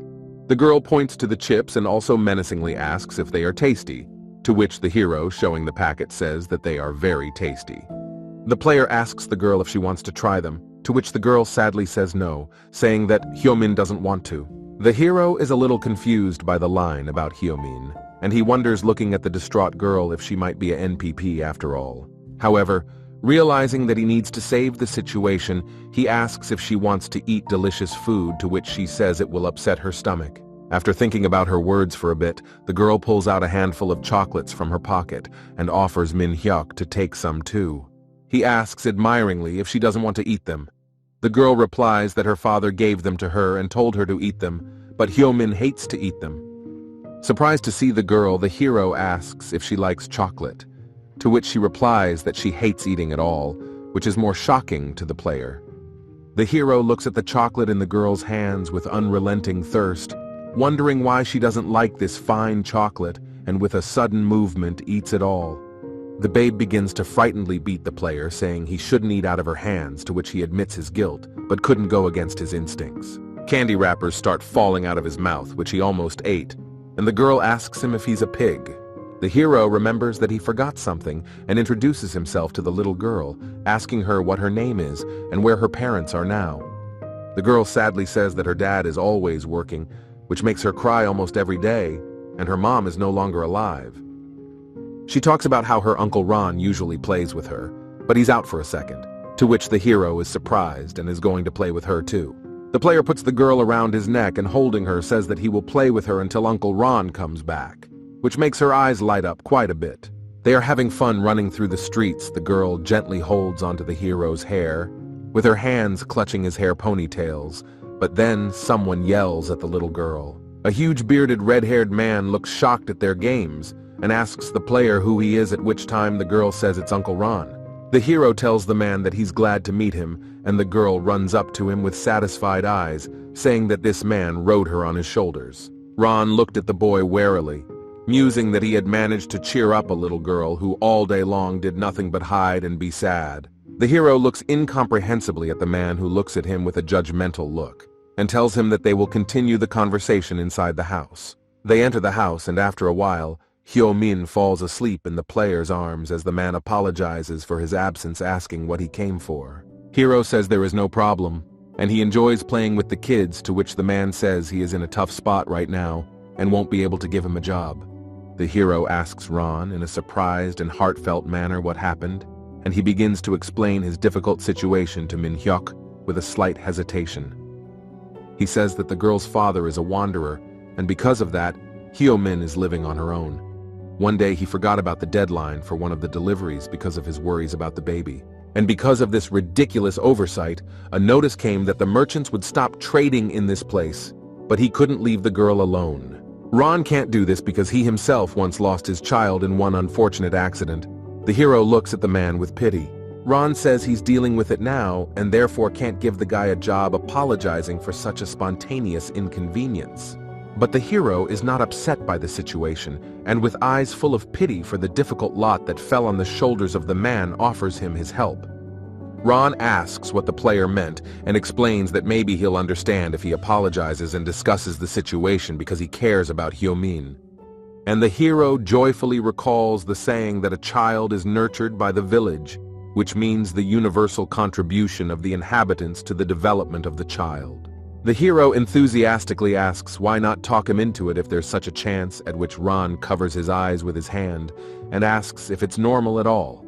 The hero says that it's totally fine, and if it works out, it's the only possible option, and then a quest notification pops up.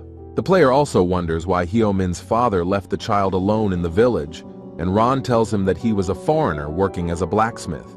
He said he was making something for the girl, and is in some guild player asking if he can see him sooner or later. The man thinks this is likely to happen, and excuses himself to look at the list of vendors while the hero tucks the baby girl in. Ron looks over the list of merchants and tries to remember which guild Hyo-min's wandering father was talking about, and if it was a legendary guild. The owner of the first aid store grudgingly reviews the list of blacksmiths, choosing who to contract with, and comes across Ron. She says that his work is good, but before she can finish her sentence, she hears a knock on the door and opens it to see a satisfied Min Hyuk in front of her. He greets her, and the girl asks if he's here for the bandage lecture, to which the hero says he's here about Ron's debt.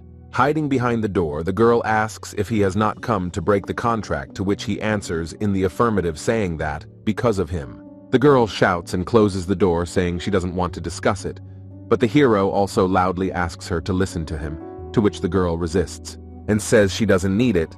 Then the hero pokes at the lecture announcement and says he wants to learn bandaging techniques then. The girl still tries to send the young man away, saying that she is ineffective for strangers, but the hero confidently says that he will definitely succeed. She says one last argument that it's not free, and the hero promises to pay her more. Not being able to resist, he lets the guy in. The girl sprinkles a lot of small dolls and bandages on Min Hyuk's table and grudgingly tells him that he will begin his training with these items.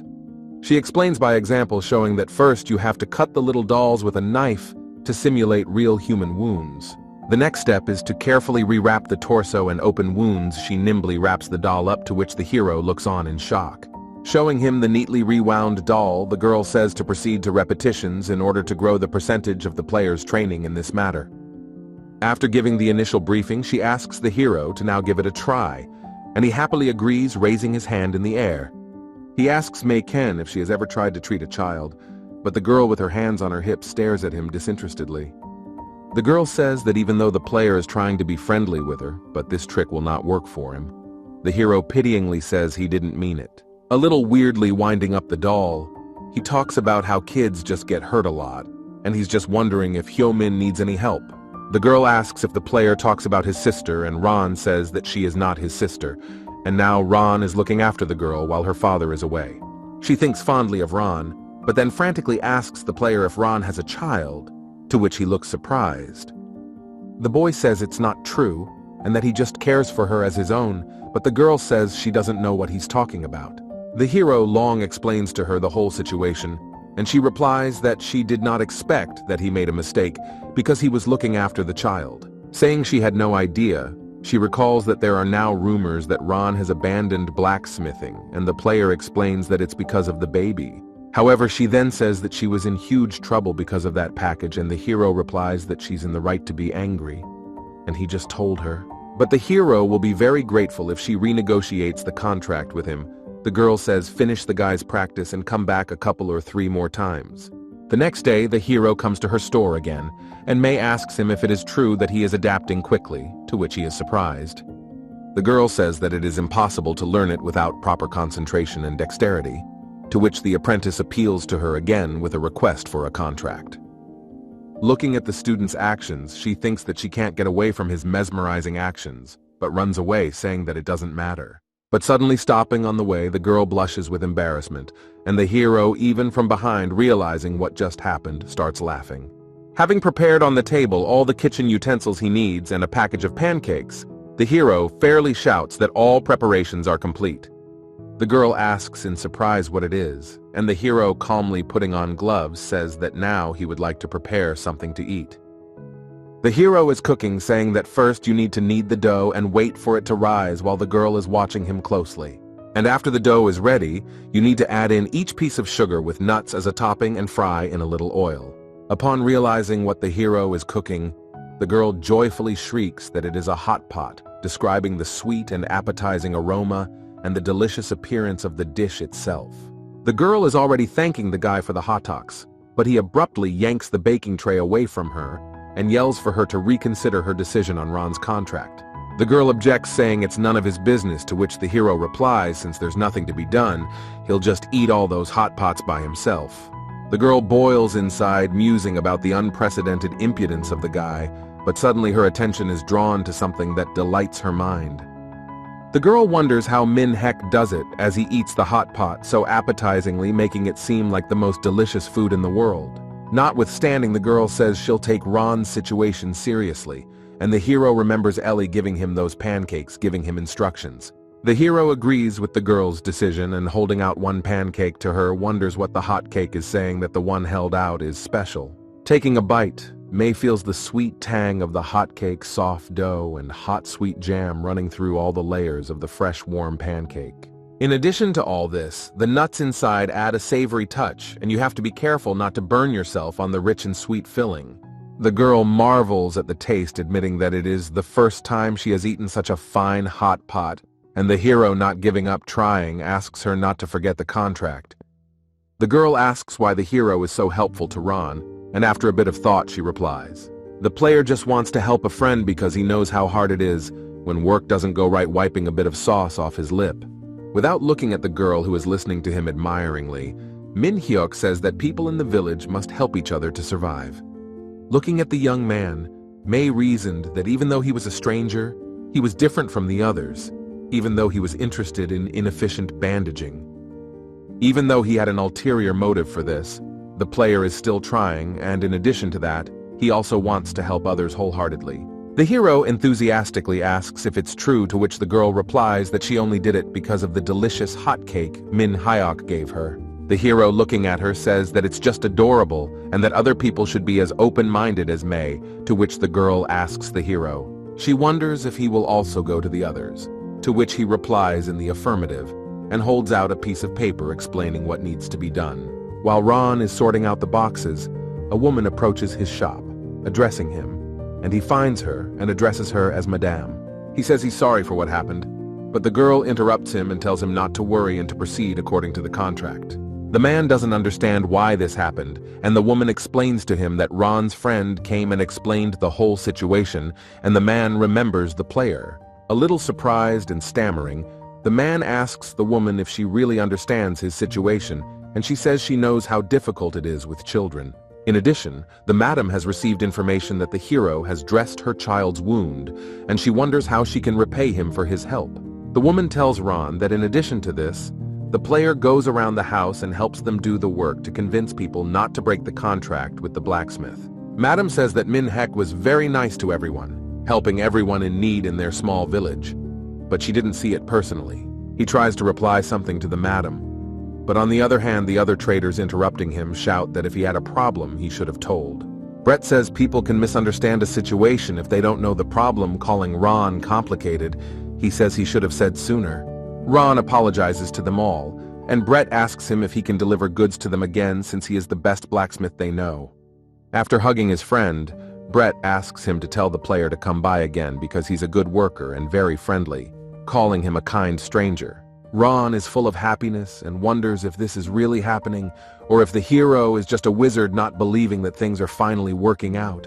The hero enters the familiar house of the blacksmith and, calling Ron, realizes after looking around that there is no one in the house now and is going to wait.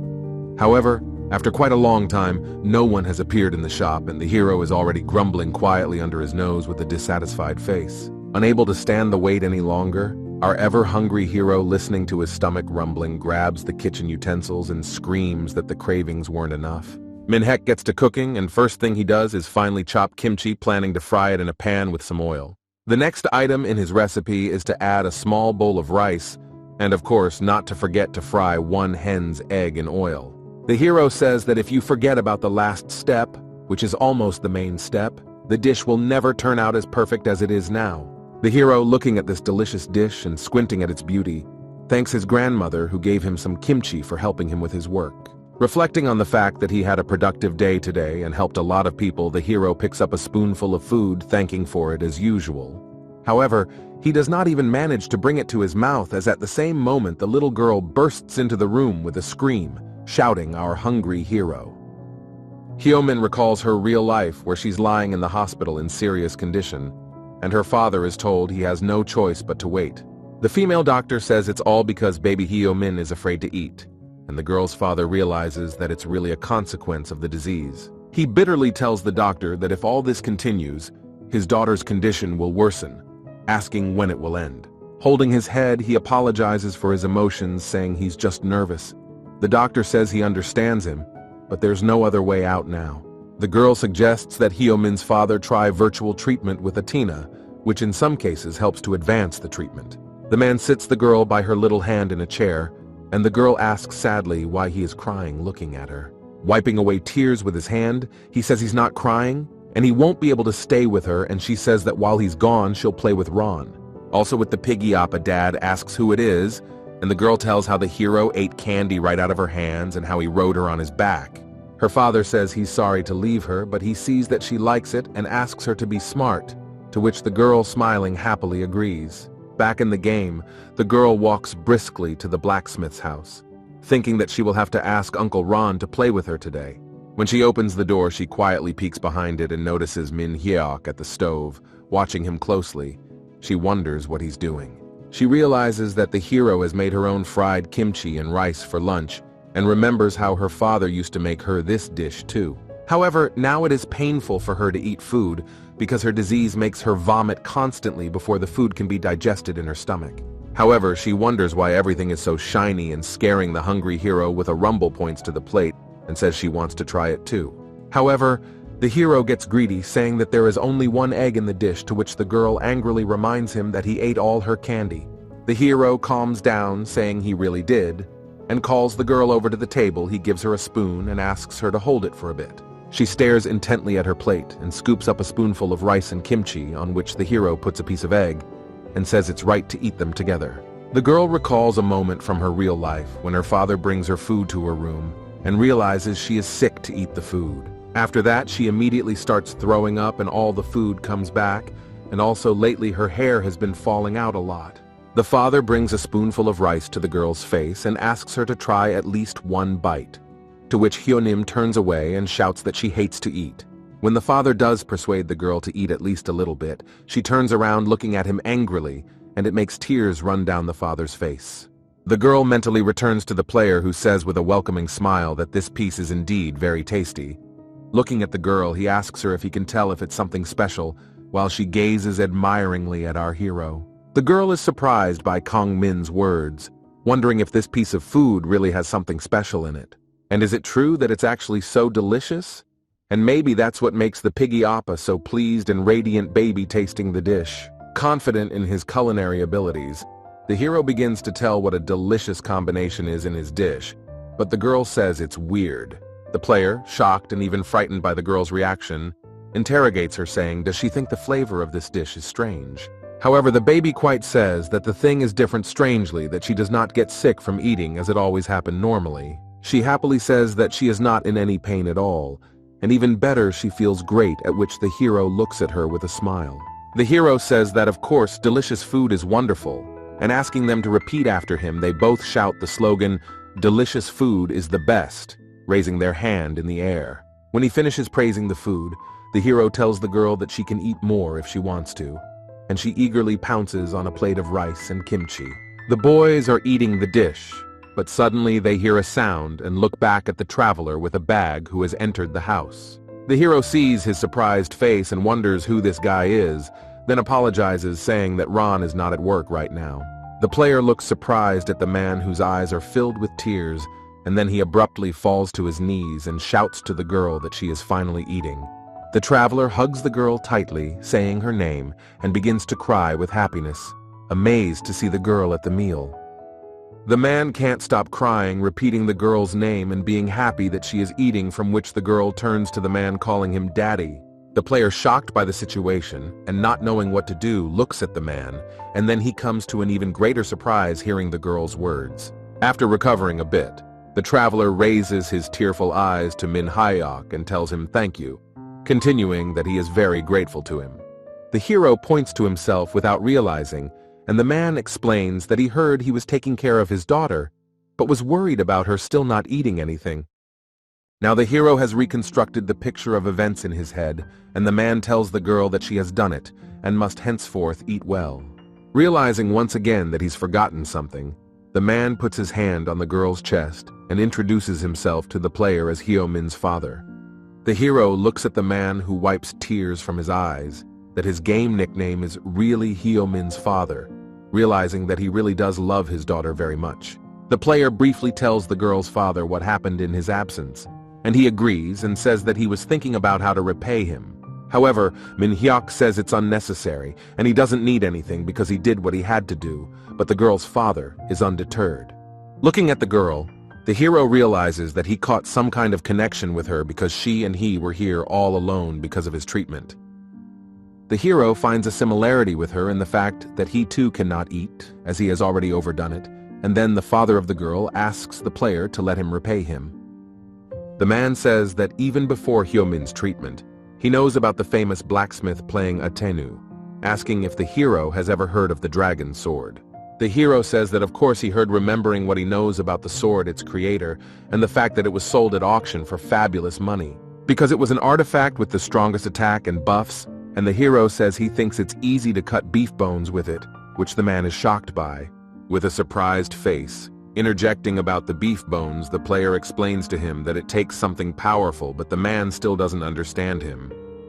And for a second, hesitating, the girl's father says that it was he who made the dragon sword and his divine class, heir of Hephaestus, the god of fire and blacksmith. The hero enthusiastically says he understands him and begins to pelt him with beef bone questions that make the man feel extremely depressed. Coughing a bit and trying not to show his shock, the man says that he wanted to offer the hero to craft any artifact of his choice. The girl crawls over from her father to the pig appa, and the latter asks if it's about any artifact, to which the man says it is, and it's his choice. Hyo-min's father remembers that the guild ordered him not to make anything anymore, but he thinks it would be okay if he made a hero item. While the hero is thinking, the man is reasoning about what the player will want, sword or armor, because usually all Aten players want the same thing.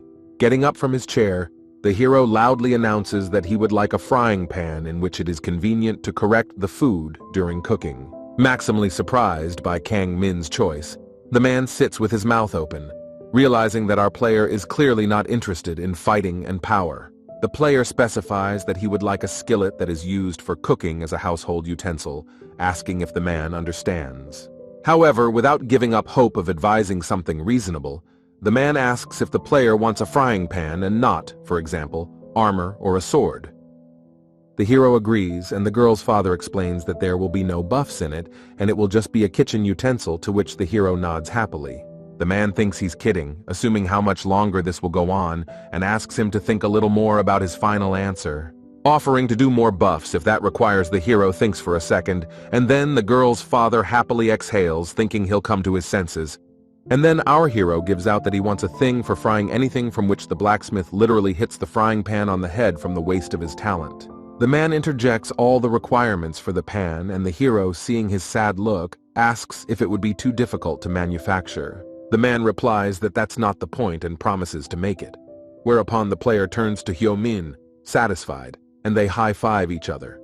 The girl's father props his head up sadly, thinking that he's a descendant of Hephaestus about to cook a frying pan and that he has completely lost. The hero meets Ron, who holds his hands and asks him what magic he used, and the hero replies that he was just walking around eating delicious food.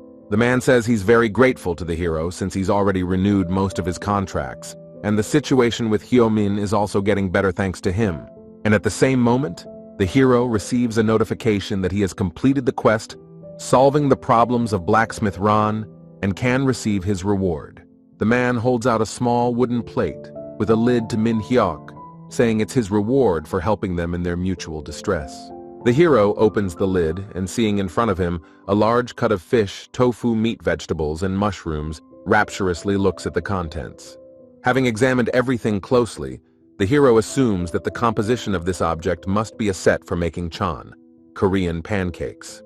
The hero remembers that when he thinks about food, he always looks forward to the holidays, and now even they can't bring him joy because of his gluttony. Remembering how the father and himself denied himself holidays for the sake of his son, but returning his thoughts to the game, the hero asks if he can cook right there. Ron agrees to this request, thinking to himself that the hero had at least wiped off his drool before, and Min Hyuk starts cooking. Dipping everything that was in the bowl with egg and flour, hero gets a whole plate of various products cooked in batter in the frying pan. The blacksmith drags himself over to the plate of food, wanting to try a bite of the dish, but the hero slaps him on the arm and asks him to scold him before dinner. The hero is already drooling at the sight of his culinary masterpiece and tells Ron that he wants to feel a real feast, to which the man asks the young man a little hesitantly if he knows he is very strange. However, he agrees and tries to proceed with the request. Ron starts furiously berating the hero on all fronts, hurting his work and training and the fact that he plays all day long without doing anything. He shoutingly asks if Min Hyuk even has a girlfriend, but goes on to say that he doesn't even have a job, so he won't have a girlfriend. When he's fleshed out, the hero yells back that he already feels like he's at a party raising a skewer, and Hyomin says he's very strange. The hero muses over the flavor of the dish while thinking about how he feels the warm butter spreading in his mouth with each bite of the golden chan. If you taste it well, you can taste the flavor of each ingredient separately, which will complement each other nicely. The hero, showing by example, says that you should bite off the skewer from one of the sides, and then the flavor will be just excellent. Next on his menu after the skewer is a mushroom fritter, a fish fritter, and a fritter made with tofu. Taking the last one named the player, says that they are lovely if eaten plain, but become even better if cooked in a frying pan. And now he's going to put pancake after pancake into his mouth, enjoying the rich texture of each one that doesn't even require seasoning. He mentally thanks everyone for helping him feel the holiday, and through tears says the dish is delicious. The girl takes a bite of vegetables and meat off a skewer and says it's delicious, to which the hero smilingly says it really is. A little embarrassed and even frightened of Min Hyuk, if Ron goes to the food without an invitation, he crumples to the side and his hand is still red. The hero notices that the blacksmith doesn't come to the table and asks him if he wants chan, to which he readily agrees, saying it looks delicious. And the player, realizing that he has a chance in this case, asks Ron to teach him blacksmithing skills, to which he is very shocked. And while the blacksmith doesn't give a clear answer and is only backing off, the hero invites Hyomin to eat some more, which makes Ron's lips drool with hunger. The hero torments the blacksmith as soon as he can, biting off the dishes more and more appetizingly, and he finally gives up and agrees to be his mentor in the forge. After the meal, the hero asks the girl if she liked the kimchi rice too, and the blacksmith quietly drops tears of joy that the girl has eaten. The girl frantically asks Kangmin if he ate all of her chocolate, to which he says it looked too good to be true. And after the young man's unsure words, she asked if he liked her chocolates, from which he said, a little bit offended, that he liked them very much. Ron joins the conversation, asking if the hero also likes chocolate, and receiving a positive answer. The man thinks for a few moments. Ron tells of a legend about the kingdom's mines, where a chocolate tree with endless fruit that renews itself is said to grow. A character very engrossed in thoughts of a chocolate tree interjects about the possible number, imagining this trip to Willy Wonka's. Ron goes on to say that if he mines the minerals in the Breathery mines, he might find chocolate, but the hero is already discussing the hike with Hyomin. The blacksmith also tells that he has heard of a fruit with mysterious powers that has the property of healing from any disease if it is eaten by the sick. Ron asks if the player would like to meet his acquaintance from the Reeton mine, to which he confidently agrees in the hope of chocolate. The hero has a quest for a chocolate tree, and the little girl asks if he will share the candy if he finds it. Min Hyuk responds positively. Looking through the open door of the forge into the street, the hero ponders the question of when he last ate chocolate for pleasure. The man in the robe and the master of the Thieves and Barbarians Guild are sitting in a tavern, and the former starts the conversation remembering his request. He asks to hear him out, but before he does, he asks to share the request without telling the guild members who the customer is in this case. The guild master says the members have already been informed of his request, asking the intimidating man what he wants to ask. Beginning his request, the stranger in the robe confidently says that in 3 days they are going to take over the Valkyrie mine, from which the wizard is shocked. He asks what he means by capture, and the man says he's going to get rid of the royal forces and monopolize the mine. And if they can get in, they can break the contact between the mine and the kingdom, and at the same time deal with the monsters from the depths of the mine. Master is confused about fighting monsters because he has heard that they are some of the strongest and most dangerous monsters found in the kingdom. And in case they make a mess there, even innocent miners will die. The man in the robe is only amused by this news and chuckles nastily. The guildmaster asks the cloaked stranger why he needs it at all, to which he replies that he can't tell him yet. Sitting behind the counter, a man muses over his good fortune to find the key to the door to the chocolate mine, sending the kingdom to hell. He realizes that if they find out he has the key, they'll tighten the security at the mine, so he needs the Hodden Guild to get away from them.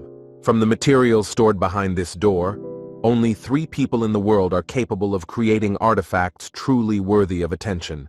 The first of these is Kasha's removed to the lands of the dwarves, the creator of the Sword of Dragons, who hides behind a mask, and the one who is now considered missing. Now no one is looking for this secret room, and this is the only chance for the mysterious stranger to finally get his hands on the materials he wants. He is going to do this in order to create an artifact far more powerful than the dragon sword, and from the idea sputters with a loud, terrible laughter.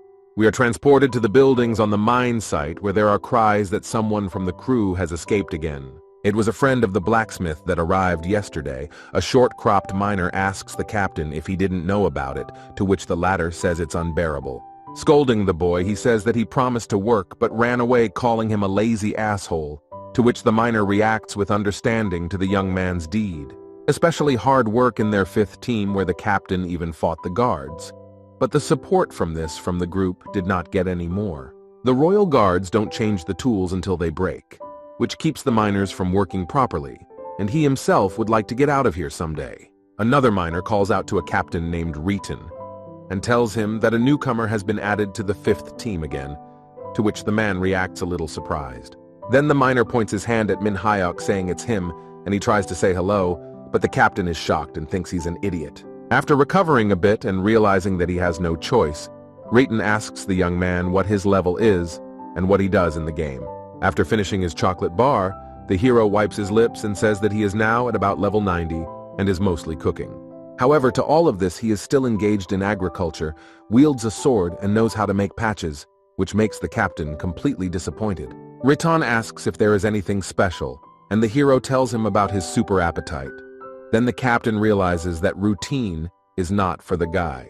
Turning to Reeton, he draws his attention to his knee, to which he says he hurt himself pulling the cart, asking him to ignore it. The hero, realizing he can trigger one of his skills, cheerfully asks the commander if he can look at his leg. Reeton hesitantly asks Kangmin if he's a healer, and if so, what he's doing in the mines, but he says he's just learning how to apply bandages. The man asks the player how long the bandage will take approximately, to which the player lightning quick runs up his leg and examines it. Literally 1 second passes and the captain's leg is already bandaged, which speeds up the time of tissue recovery.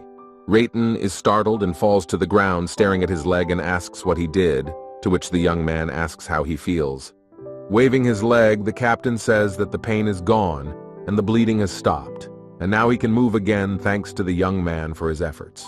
The player looks at him, and at that moment Reeton turns to the young man half sideways and waves his hand and offers to get to work. The hero asks why the tip of Reeton's pickaxe is so loose, saying that with such tools, they have an increased risk of injury.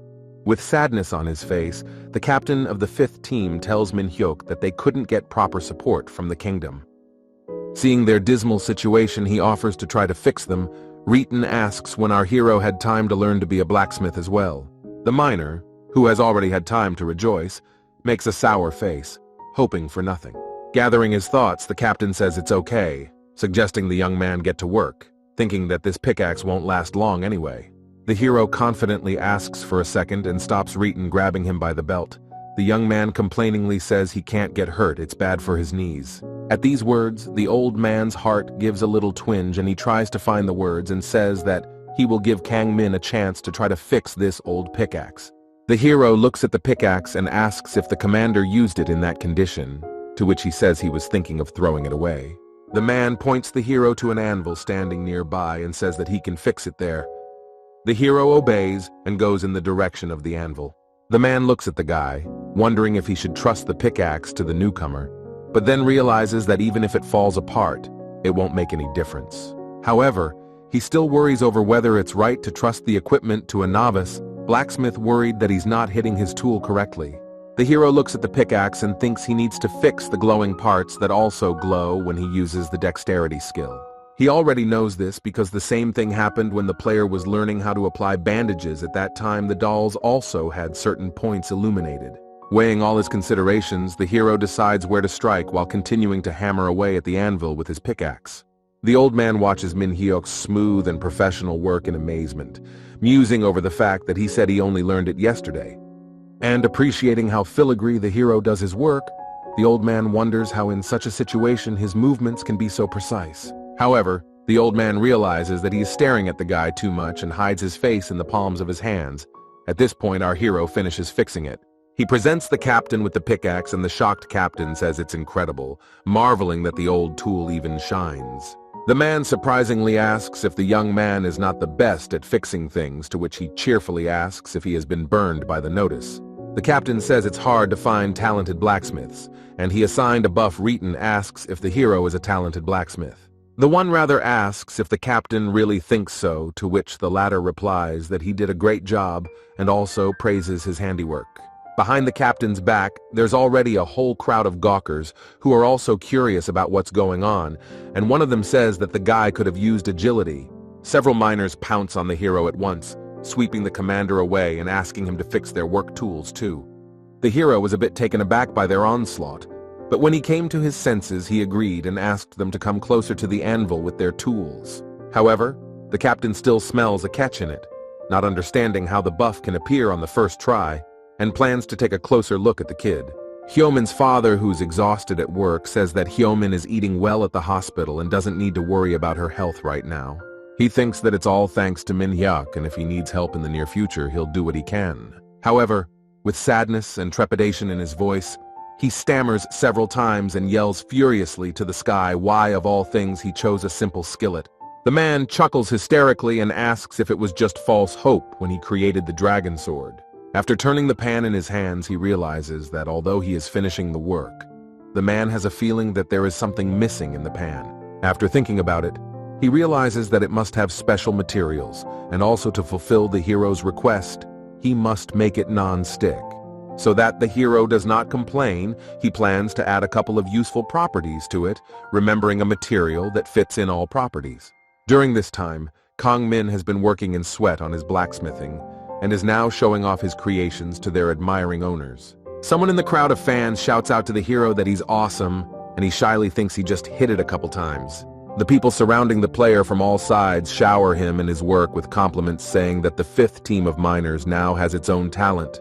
Trying to somehow quietly slip away from the crowd of admiring miners, the hero turns to the captain standing nearby and says that he wanted to ask something. He asks if Retin knows about the chocolate tree, and he immediately turns grim and says it's just a royal legend. The guy replies that he understood the captain's words, and he hurriedly leaves without another word. The hero looks at him in surprise. The hero wonders why Roten is acting so strangely, although Ron says he knows where to find this hidden room in the depths of the mines. The player remembers that he still has 2 attempts with which he can activate the skill of finding materials. He exposes a buff, Save the Dead, knowing that it also contains a magic elixir, and at the same moment, a dot appears on the map. The hero is surprised that the item is so close on the map, and hears miners entering the mine shouting that the monsters have already been destroyed. The captain turns around to Min Hyuk and tells him to quickly pack up and head inside with him, to which the player fully agrees. The 5th team of miners in their entirety head into the mines, and after walking a little further into the depths, the captain says they are almost there. Retan tells one of the miners named Luvan that he is going with a newcomer, and asks him to show him what to do in the mine. The short-cropped man who spoke to the captain when Min-hyuk arrived at the mines beckons our hero to come closer to him. Leuven shows the man how to carefully chip away the rock piece by piece, saying that you can do so, and the hero swings the pickaxe with all his might. The man says that since he's a novice, he can't find the ore, but they'll be able to find it in a couple hours. Lujan reflects on how the player ended up in the mining business, where you have slave labor all day long and absolutely no compensation. The hero pulls his find out from under the rocks and asks the man if ore has appeared, pointing to a small piece of something gray in color. He says it's chocolate, not ore, which shocks the hero, and the man explains that in a neighboring mine, chocolate is mixed with minerals. He says he doesn't know the system's intentions for this strange mineral, reasoning that it can only be sold to chefs as a gimmick. The player realizes Ron didn't lie to him, and with crazy eyes and drool dripping from his mouth says it was all true. After moving a little to the side, Leuven shouts to our chocolate-crazed hero to dig further, and eventually he will see the ore. After a while, Leuven looks at his labor and considers that he chopped 40 pieces in 2 hours, reasoning about improving the skill to progress. A man hears some noise that reaches him from one of the mine tunnels and wonders what's going on there. Getting a little closer, the miner sees his whole crew, and one of them, pointing into the depths, says that the guy is just eager to find lots of ore. They all follow Kangmin, who noticed Luang waving at him and asked the hero if he had been digging hard all this time. The hero said it was and thanked the man. He was surprised at the gratitude and decided to stop by when Min-hyuk beckoned him to look at the loot. The player, smiling happily at his mentor, shows a huge amount of chocolate pieces that he has dug up on the plot. However, Leuven is confused and talks about digging for ore, and he's standing there with chocolate in his hands, but he says he was putting it aside. The player points his hand at a huge pile of ore that can't be compared to what the mentor dug up, and the other miners look at it in shock.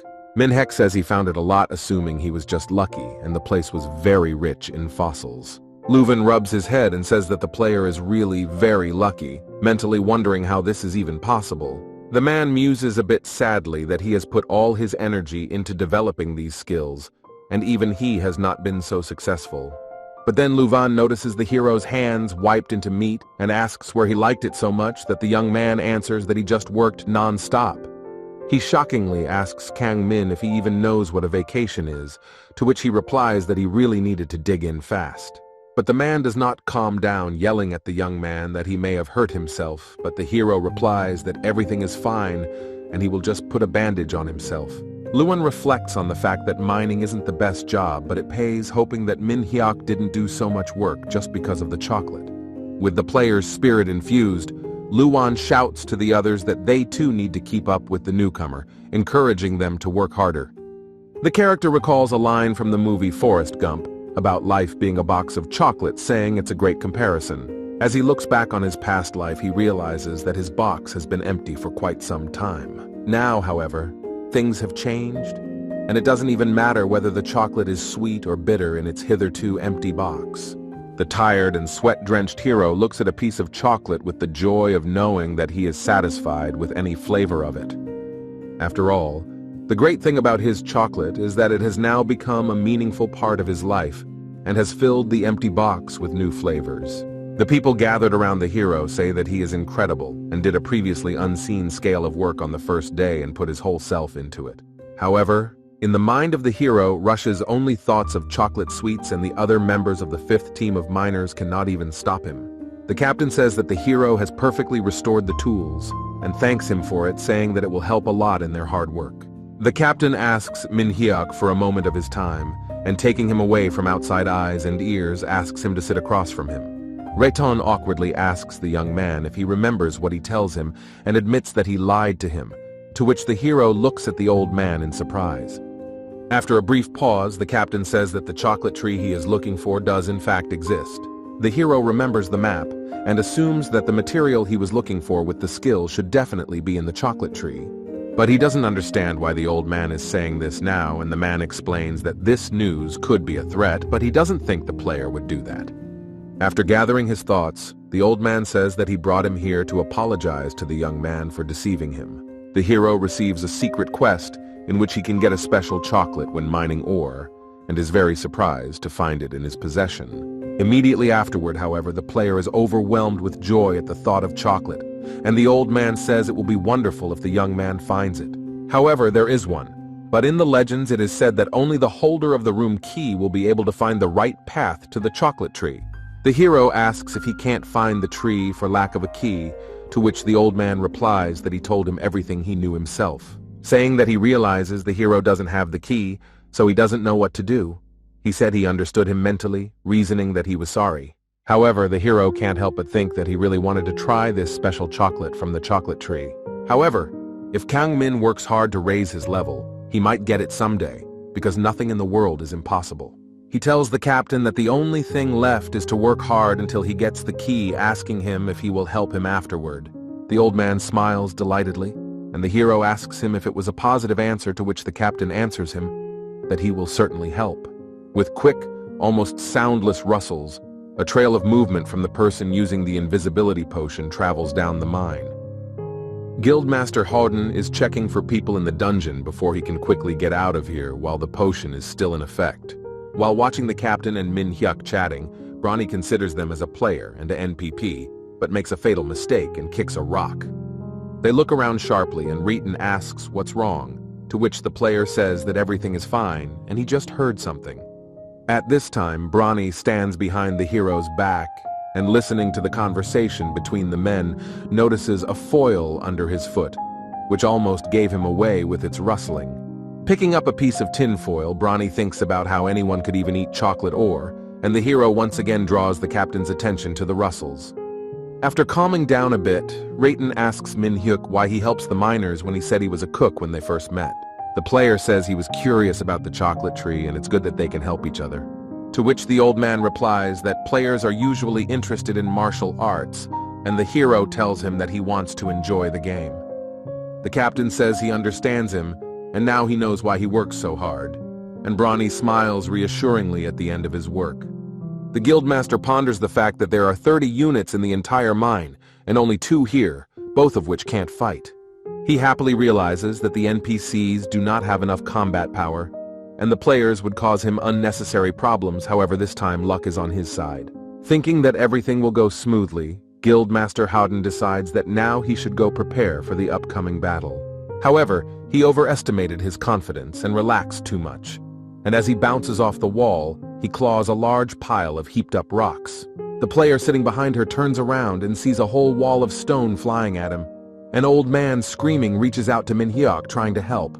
The men reacted quickly, and in a split second were already lying on the ground near the rubble. The old man frantically asks if the hero is okay. He replies that he's fine, and the captain calms down a bit, saying that everything could have collapsed and he's glad the player wasn't hurt. However, at this moment, Kang Min says that the sound that was before the tragedy was not like the sound of falling rocks. The old man uncomprehendingly interjects. At this time, Bronny quickly runs away from the scene, and the hero turns around and says it doesn't matter, thinking it was definitely footsteps. The stranger in the robe asks the guildmaster on the comms if he's ready, and he replies that they're already out front and his guys are ready to go in. The intimidating man tells Bronny to get ready to start on his signal, and he accepts the assignment from the customer.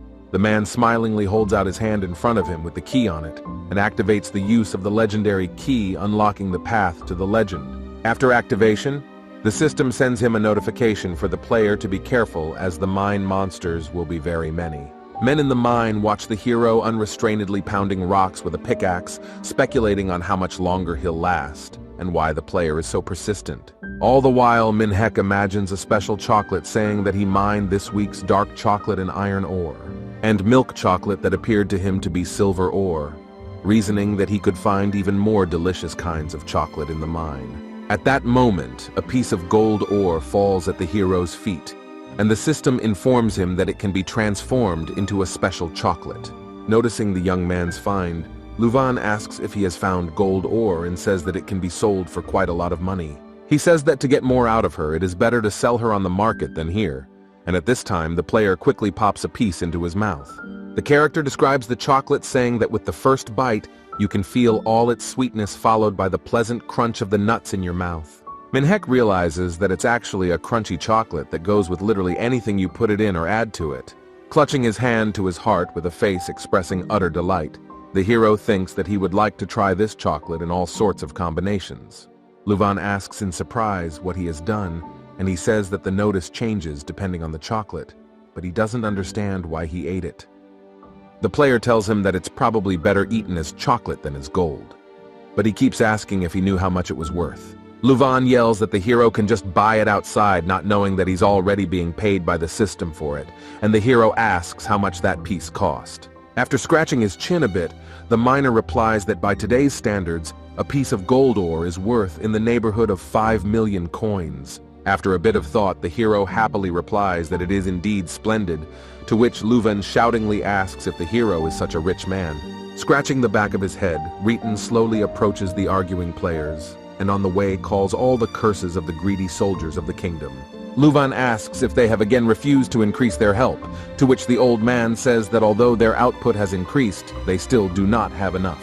The short-haired man says that maybe now is the time to ask the Vara soldiers, saying that he even feels a little sorry for Manhwa.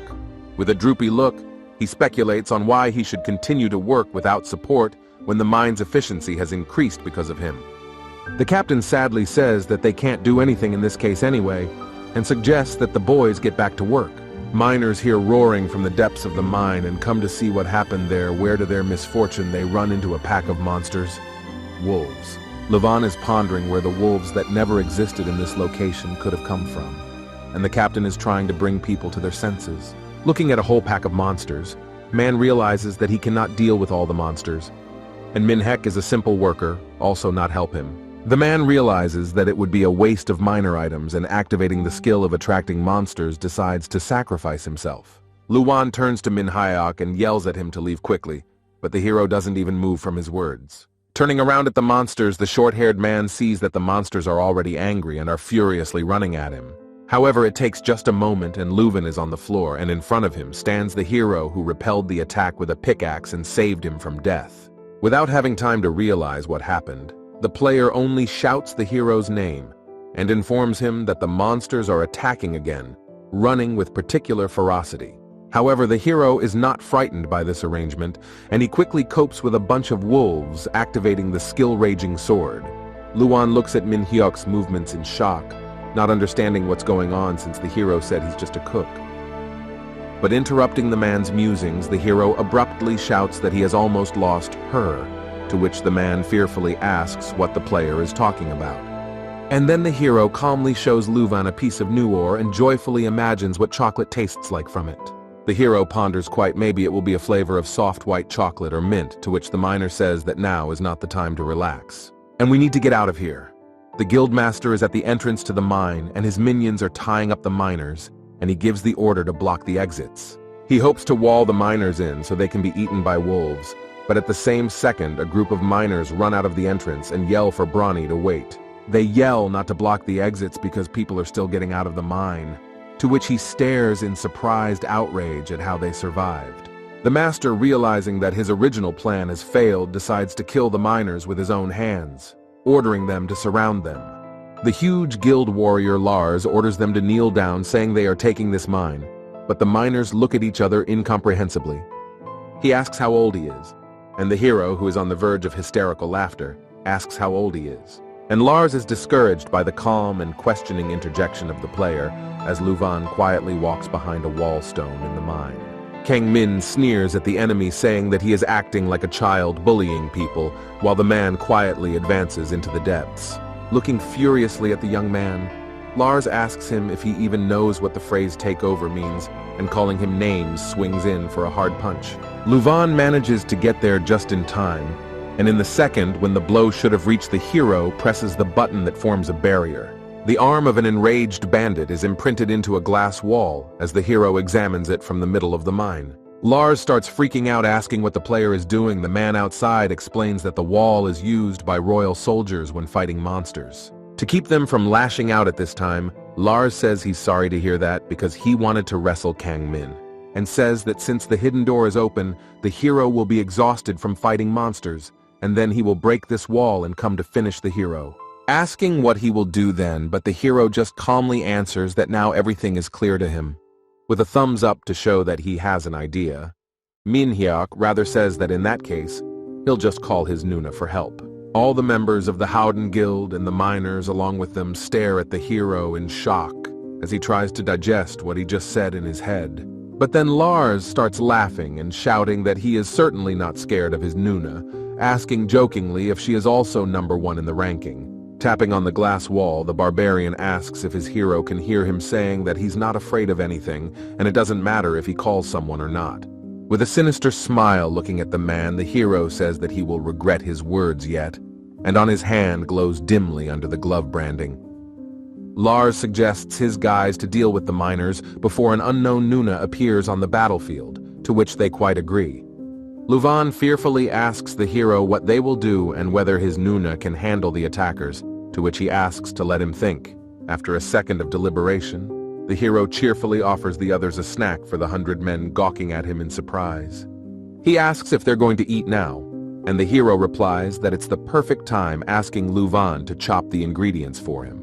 And the hero then promises to make a meal out of them. He throws the man the products, and he is surprised to realize that they all have buffs. Surprised that the player eats such food during the battle, Luvan calls him a real chef, and after a while the hero announces that he is ready. Looking at the dish, the captain and the short-haired man realize that even in the midst of such a dangerous mess, the hero is still eternally hungry. Scattering the food, the hero calls everyone to his place, saying that they need to eat to get a lot of energy, to which Luvan exclaims that soon there will be monsters here. The hero says it's okay, and he won't even let his dog touch the food. But the man stops him and suggests he just eat in peace. Having tasted one spoonful each, the whole team of miners is delighted with the dish that the player has prepared for them. Some say they've never tasted such delicious fried rice. Others think they're getting stronger and ask what he put in it. One of the minor NPCs says that they are now ready to face the monsters, to which the other cheerfully asks him to watch his words. At that moment, a brutal growl comes from the depths of the mine, and everyone turns around in horror at the frightening sound, expecting an attack. The members of the Howden Guild are trying hard to break through the wall, but it won't budge and won't move. The wizard realizes that the only way is to press a button inside, and an unknown man in a robe asks if they have opened a passage for him yet. He angrily tells them that the door to the room may soon close, to which Bronny says, "Isn't this the man who was supposed to gather information about the mine?" A man from the guild comes running up to Bronny and calls out to him, to which the man in the robe asks him what's wrong and what's going on.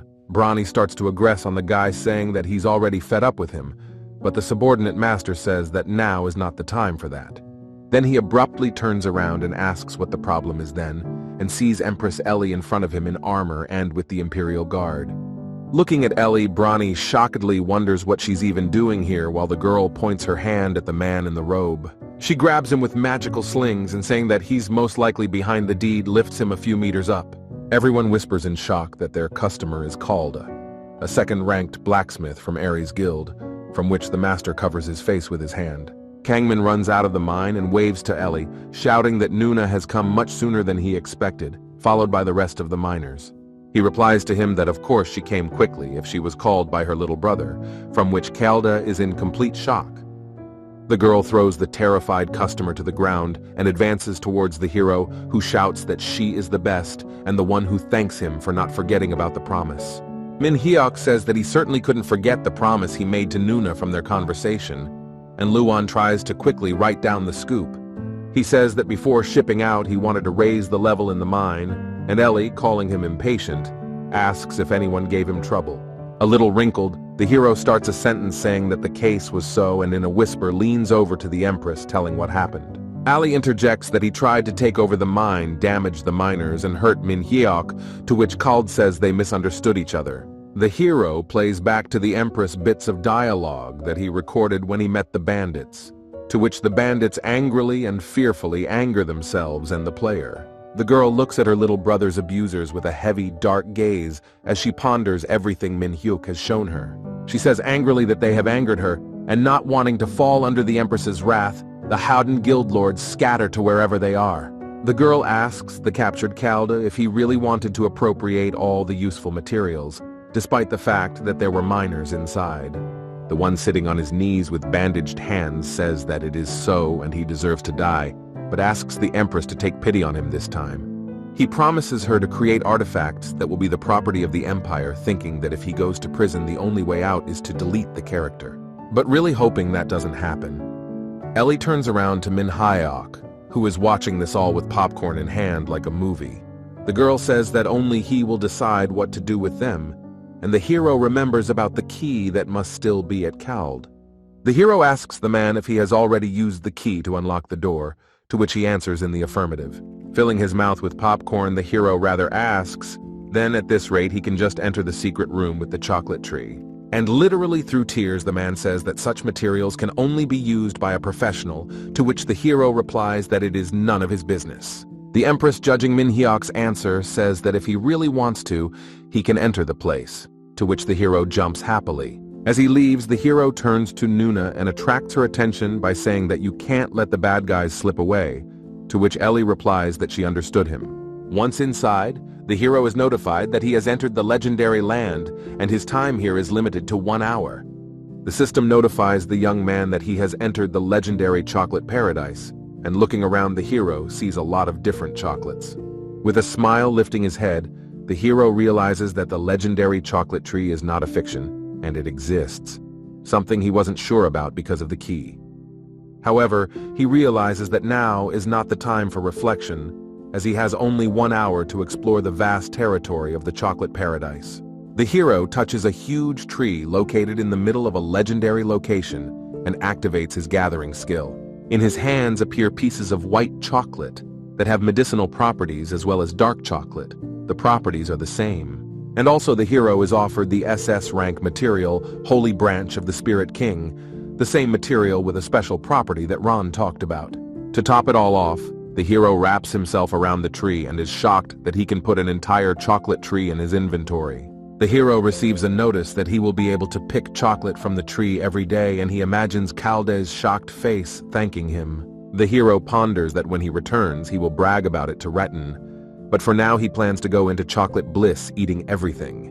Luan reviews the comments as well as the search history that has been updated since the release of his video about Ellie and her little brother Minhyuk. The player reasons that Cald won't be able to stay in jail for long and will get out wondering why Ellie did such a cruel thing to them. He realizes that by her action she might bring disgrace to the Ares Guild, but he thinks it's none of his business and closes all news. Looking up at the sky, Luan ponders Minhyuk and wonders if he's definitely okay right now with people going about their business around the player. When he opens the door of the blacksmith's house, the hero shouts that he's back, and Hyomin runs to meet him, congratulating him on his return. The girl's father asks if everything went well while he was in the mines, and the hero answers him, remembering his team, that he had a lot of fun. Hyomin's father is surprised by this, telling him that his first trip for materials was very difficult. The girl, raising her hands, asks about the chocolate. The man asks if he mined a lot of it there because there must have been more of it than ore, to which the hero interjects and dumps a whole mountain. A man looking shocked at the table asks how he got so much of it, to which the hero replies that he has not only mined it in the mine. The man thinks about where, if not in the mine, the young man could find so much chocolate, but suddenly his attention is attracted by something special. Hyomin's father asks if it's a SS-ranked item and where the player got it from, to which he replies that it fell out after collecting chocolate. Looking rapturously at the branch, the man says it can't be used by a non-professional blacksmith and can't even sell it, to which the hero replies that he's heard it before, and the man asks if he can use it to make the young man's order. The hero says that he is not against and very much in favor of that. The father of the girl who received such an object says that he will right now start working. While looking at the chocolates on the table, Hyomin finds some cute things on the table and asks if she can eat them, and the hero replies that he'll make them into something delicious. He asks if there is an oven in their house, to which the man points out to him that it is in the kitchen, and the hero starts cooking. Armed with a spatula and whisk, Minhyuk and Hyomin prepare to create a masterpiece. The girl asks what the player is going to cook, to which he says something delicious and proceeds first. He chops finely the chocolate and butter, then sinks them on medium heat. Kangman then tells the girl to carefully sift the flour into a separate bowl, which the girl happily does. After that, you need to add an egg to the melted chocolate and mix it with the sifted dry ingredients until smooth. Hyomin stares intently. Then when you have done all the previous points, you need to put the dough in a mold and put it in the oven waiting for the dish to cook. And when it cools down, the rich chocolate brownie can be garnished with a scoop of ice cream and served as a great dessert for the table. Seated at the table on both sides of the girl and the hero took a fork in their hands, and thanking for the food begin to try their common masterpiece. Even though the slice has cooled a bit, it is very warm and soft inside. The ice cream scoop adds juiciness, and the brownie core is sweet and dense. And when the sweetness of the brownie fills your mouth, you should sip some cool coffee, which neutralizes the excessive sweetness, complementing the taste with a note of tartness. And if you drink it with milk, it's even tastier, as the hero smilingly sips his coffee through a tube, while the girl sits behind him with a mustache of foam. The little girl happily turns to the piggy appa, thanking him for helping her fall in love again with such delicious and different foods. Breaking off another piece of brownie on her fork, she says with a smile that she even ate at the hospital, and it was surprisingly very good too. The player looks at the girl with happy eyes and asks what she is thanking him for, and the little girl tells him because it was wonderful. At the same second, Hyo-min's father breaks in and calls out to the player, who turns around to ask what's wrong, and the man replies that he's done. Holding the kitchen appliance in his hands, the girl's father is all glowing with happiness and calls the thing a customized frying pan for Kong Min. The hero enthusiastically examines the pan from all sides, and the man says that the special material helped him a lot and it turned out just fine. The hero says it's the best game he's ever played. Examining the characteristics of the frying pan, the man says that it turned out cooked without coating. The girl's father asks if he wants to try her out, to which the hero happily agrees, and the girl's father asks the player for some ingredients. The girl is unhappy that she has been cut off from the conversation with the players, but the hero is already standing next to the stove, and the man tells him to try to put the food in. Min-hyuk says he understands, and reasoning over what he should cook best, shocks the girl's father with the amount of ingredients he carries with him. The player decides that this time he wants to try to make something with meat, and the pan shows a notification that it has recognized the ingredients. A small fire is lit in the pan, which in no time cooks up a great dish to what the man asks as a hero effect. Hyo-min's father says that thanks to the material the hero brought, the pan is excellent and can actually be called a masterpiece. And also thanks to the artifact, it can work both as a dishwasher and as a weapon when magnified in combat. The man asks what he has to say to that. Holding her tightly with both hands, Min-hyuk says that he likes her a lot thanks to the girl's father, who is very pleased and proud of his work. Also, Hyo-min's father says that now that the girl is healthy, the connection with the hero may break, as he will be busy taking care of his daughter. They both get very excited about the healing of the girl. The man strokes her head and says it's all thanks to Min-hyuk. The player says no thanks are needed since they just ate together, to which the man suggests the hero add each other as friends. Hyo-min's father puts his hand on his chest and says goodbye to the player, thanking him once again for what he's done for their family. After a while, Hyo-min's father is visited by a beautiful dark-haired girl, who is the master of the guild he is a member of. She asks if he is done with the gift, to which he says yes, thanking her for trusting him to create the weapon. The girl says that the frying pan doesn't count as a weapon, and besides, he helped Hyo-min and also helped her earn a living. The girl's father tells the guild master that if you think about it, he noticed a similar aura in him to someone else, and has now realized that he looks a lot like the girl. The girl asks him if he is sure he is not imagining it, and he looks exactly like her, to which the blacksmith agrees, and then the master thinks deeply. The girl says that she would very much like to meet with him. At this time, our hero is walking on the streets, and accidentally times the frying pan. The hero shows the trainer on his phone his new legendary frying pan, which gives him a lot of buffs, as well as legendary skills.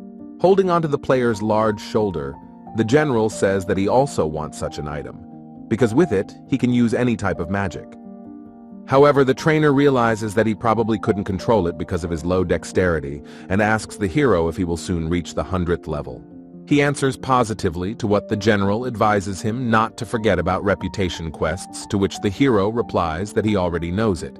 Min-hyuk, eating cherry tomatoes, says that these quests aren't important because they involve special work, to which the coach tells him to make up his own mind. Hyo-min's father tells Min-hyuk that for some reason he looks more organic with a frying pan than with a sword, assuming it's because his class chief.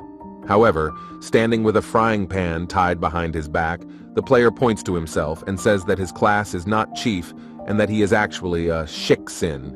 The man says he thought the hero was a cook and asks if his class is hidden and related to the Shikigami legend, piquing the player's interest. He says he recognized her when he was on his way to the chief's tower and thought everyone knew her, but the player asks him to tell since this is the first time he's heard such a thing.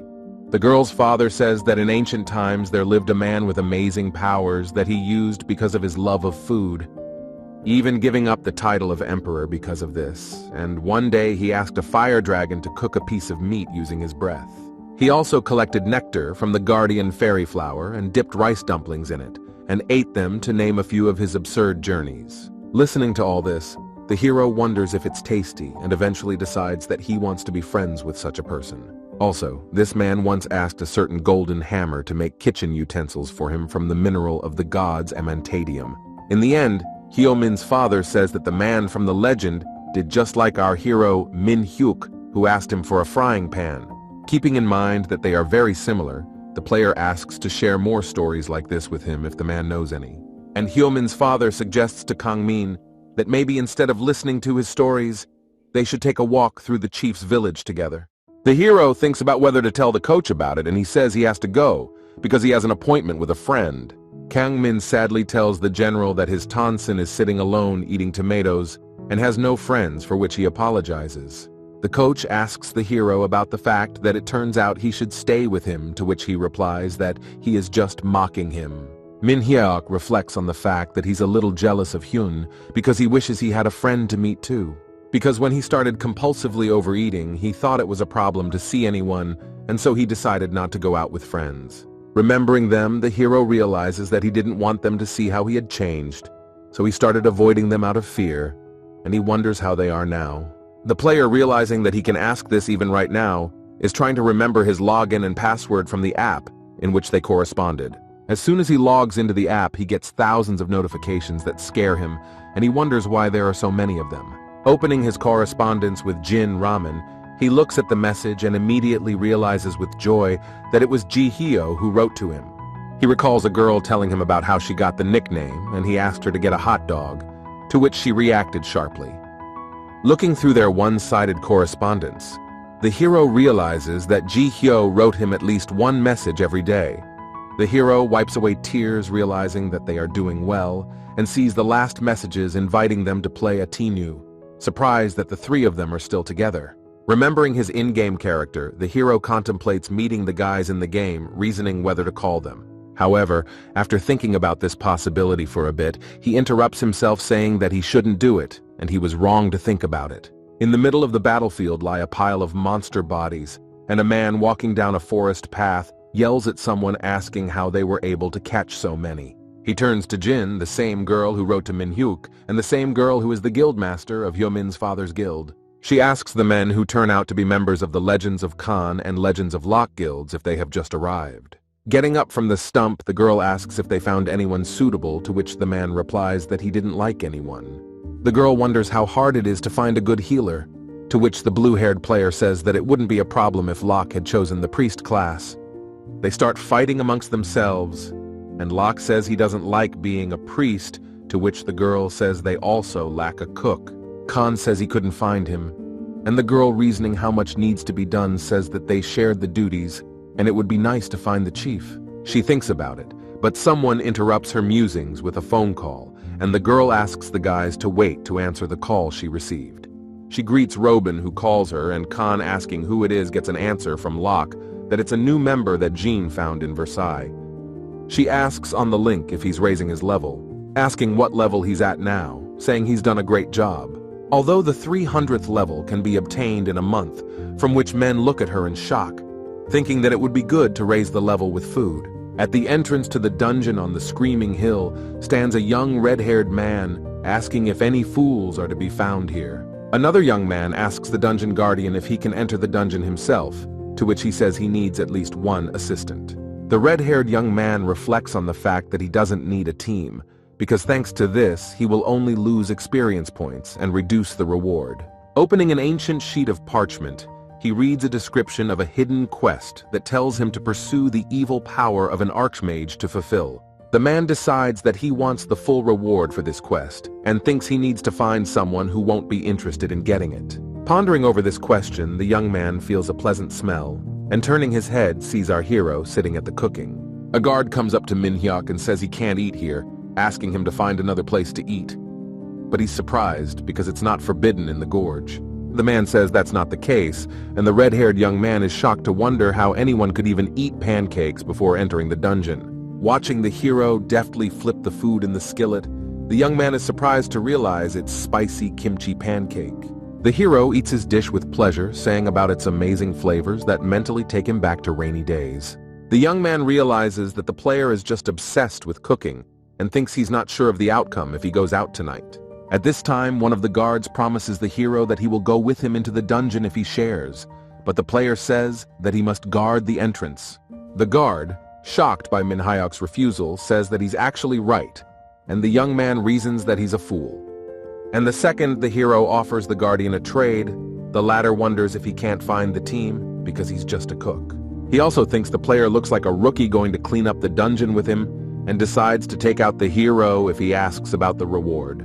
The hero asks for a reward in advance, but the guard does not give up so easily, and the young man approaches them thinking that this is his chance. After apologizing for disturbing him, he extends his hand to Kang Min and asks if he wants to form a team with him for the trial. He says he'll do anything and asks only to be on the team with him, to which the hero asks him why he's asking. The young man asks the hero if he was not looking for a team, to which he thinks he is an obsessive strange guy tries to explain. Using his last trump card, the young man once again asks if Min-hyuk will join his team, offering to give him all the duck meat from the reward. With this condition, the player need not be asked twice, and giving each other a high five, they form a team happy thinking of the duck they set off. For the Screaming Hills dungeon, the red-haired young man asks Min-hyuk if he knows anything about the legendary class. The young man says that he also has the legendary rank of berserker, and that he just wanted to play but still got it when he was distributed. He also says he was a ranker playing Versailles and asks if the player knows how strong the berserkers are, to which he replies positively. The young man continues to praise himself all the way, and the hero thinks that the more he talks, the hungrier Min-hyuk becomes. The man tells the player to be careful because his gut tells him that danger is closing in on them. And going a little further, he tells the player that he will deal with everything himself, but asks him to watch his back if there is an attack from all sides. On the right side of the young man, he is approached by a fireball flying at great speed, which the player deflects with Robin's help. The young man looks at the hero's weapon in surprise, asking if it's a frying pan, but he replies that he noticed something on the side. As he looks closer, he realizes that there is a huge duck standing a bit away from them, and it is this duck that has the power to throw fireballs. After popping a bun into his mouth, Min-hyuk says he'll figure it out, dreaming of a duck, to which the young man shouts in shock at what he's going to do with the frying pan. The man shouts to the hero that he can't defeat it alone, but the player can't be stopped, and he fiercely rushes at the ferocious bird. Swinging from the air, he strikes the monster hard on the head with the frying pan, and still with the bun in his mouth asks if the monster is dead. The man says that of course not. And at that second, the monster flies up and summons a barrage of fireballs at the hero with renewed vigor. The young man shouts to Min-hyuk to dodge, but he transforms the frying pan into a huge tennis racket to reflect all the balls that come back. The duck quacks defeatedly, and the hero, shrinking the frying pan in his hands, rather shouts that it was easy offering to fight the monsters together. The young man of course agrees with this proposal, but is still in a stupor talking about the amazing object in the hands of the player. Hugging the pan, he says it's a gift, asking if it's really wonderful, at which the man realizes he's not listening to him at all. He wonders if Min-hyuk is a fighting chief and what kind of contraption he fights with, since a normal frying pan should have already broken from such a thing. A young man tells the hero that to enter the inner part of the dungeon, they will need to defeat a certain number of monsters. The player asks if they can do it in one go, to which the man hesitantly replies yes, and the hero spontaneously activates the griffin scream. The man stares at the hero in surprise, realizing that it was a skill of provocation, noticing that something nearby is starting to crumble. Turning around, he sees dozens of angry ducks running at him and starts running away from the angry monsters, screaming. Showing a thumbs up, the hero smilingly says that it turned out just fine, to which the fleeing young man shouts at him that he is crazy. After a while, the hero receives notices of receiving duck meat. He fairly looks at them while the young man is completely exhausted. A young man who has gotten as much experience as a meat hero falls to the ground without strength and says he can't take it anymore. The player asks him in surprise if he's already done everything, to which he says he seems to be about to die, asking if there's any buff in the hero role. The hero replies that they haven't killed hardly any ducks, to which he asks how that is, and the player replies that he gets slower if he doesn't eat. The man angrily says that the player is even now chewing bread, to which he asks him if he is tired and would he like a snack, which shocks the young man. Without waiting for an answer, the hero throws him the vegetables and says that in this case, he will have to chop them while the player himself takes care of the marinade. After taking the duck meat out of his inventory, Min-hyuk decides that the first thing he should do is to cook the duck meat with black pepper. Then you need to add chopped vegetables and fry everything stirring. The man looks at the player like a madman. And after some time the duck bulgogi with sesame leaves and leeks is ready. The player turns around and says it's done. The young man, not realizing how so quickly, asks the hero to go in order, and the latter claims that the man obviously knows how to eat. Sitting down in front of the dish, the player hands the young man the chopsticks, and taking a piece of duck meat as usual, thanks him for the meal. He describes the tender meat that is coated in a spicy sweet marinade, and with each bite the softness of the texture of the dish becomes more vivid. You can even smell the flavor of the added oil, which makes the dish even more delightful. The hero asks to taste his creation a little differently. He suggests that the young man put some radish on a piece of meat, and only then taste their combination by chewing them together. The man squints with pleasure, realizing how the wonderful crunch and freshness of the radishes complements an already excellent dish. Holding out a colorful tin can with some kind of drink, the hero says that in addition to the dish, the young man should also try this. The young man says he didn't know there was such a thing in Aten, and then the hero clinks his glass together and suggests they drink to the young man's health. They drink, and the man smiles contentedly, holding the half-emptied glass in his hand. His cheeks blush with pleasure. The hero asks the young man if he has refreshed himself, thinking about continuing the sweep, but the young man is completely lost in his own thoughts. The young man recalls that he has always played a tennu because of his experience, and so has eaten sparingly and not tasted good, and for the first time feels so special. He realizes that for the hero, food is more than just a way to regain health, wondering what the player seems to be having so much fun with. Realizing that's probably why he feels more energetic, the man tells Min-hyuk that he's now fed up, thinking the hero is just incredible. The player offers to eat again, to which he agrees, and after a while asks how much is left, to which the hero says they are almost done. The hero says it was faster than he thought, but then suddenly comes a notification about the appearance of the boss and the increase in the characteristics of monsters. The player asks what the boss monster stands for, to which the young man replies that it is an epic monster that appears in the middle of the field. The man says he showed up just in time to offer the hero a chance to deal with him, but he starts whining that he just ate. But then the hero excitedly thinks that they can farm more meat, to which the young man replies that only an epic item will drop from the boss. Ignoring the begging player, the young man says that the boss is already here and a lot of meat will fall from him, which makes the hero's eyes light up. We are transported to the Ares Guild, where the master receives a begging message from Calda to take him back, to which he blocks him. Looking at the message, Guildmaster Ares tiredly and angrily scratched his head, saying that he was fed up with that fool Kald. Sitting in his chair, he reflects on the fact that the Kald situation has made too much noise, hoping that things will calm down soon. However, that wasn't the most important thing right now. Master had heard that the Legends Guild was going to purchase the estates, thinking about whether or not they were ready. They also say that at Versailles, they had no official statuses and hopes to get rid of them. A man walks in handing him a sheet of information. Pointing to the red-haired guy who was with the hero in the dungeon, the wizard asks if he was a berserker, to which the man calls him crazy. He says that Robin joined the Legends Guild right after creating an account, and the master notices Min-hyuk asking who he is. The henchman explains that it's just a newcomer Robin teamed up with to go through the dungeon. Master asks what location it's in. The man replies that this dungeon is in the Screaming Hills, and the master asks if the man has contacted the attacking unit. The henchman answers in the affirmative, to which the master orders them to gather at the Screaming Hills to make Robin a spy for them. The man asks what he means, and the master says that the importance of star players should not be underestimated, and they should know better. The henchman says that the Legends Guild has already recruited him, which will be a problem, and besides, Rowena is in a hard place right now. Offering support with gold artifacts as well as hunting grounds, Guildmaster Ares says they are willing to pay generously to attract him.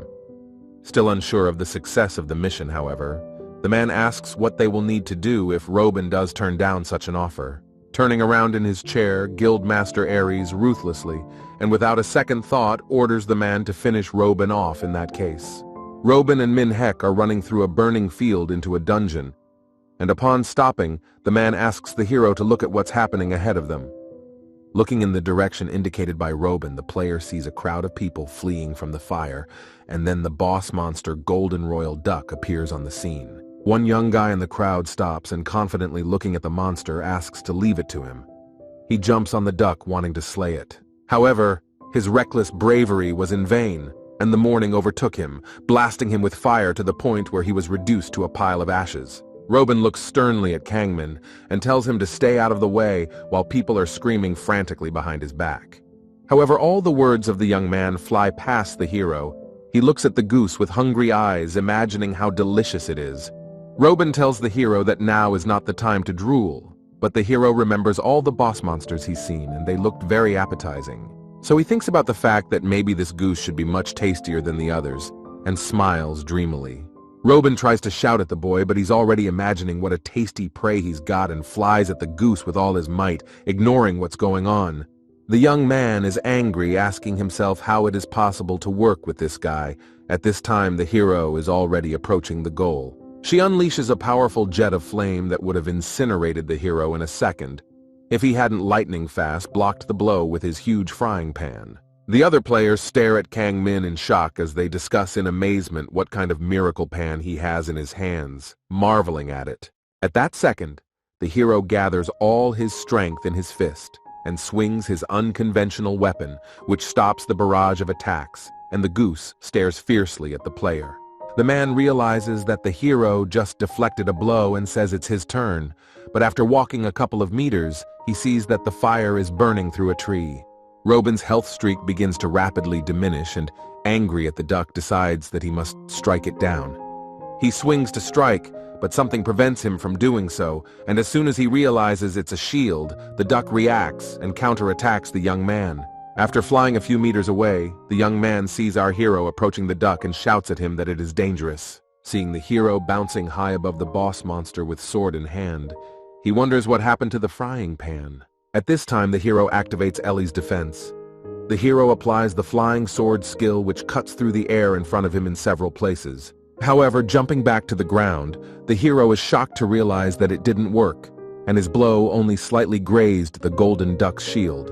But he does not want to give up. The player climbs into the battle, because he has a cherished goal that still does not leave his head.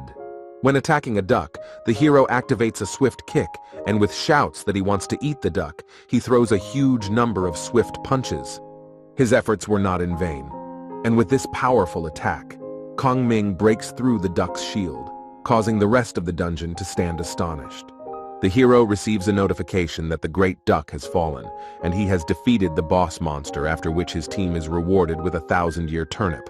Back to his teammate, the player asks if Rowena is okay, and he replies that he's fine, thanking the hero for his concern. Minhek asks if he got something useful like an epic item, to which he replies uncertainly that he kind of did.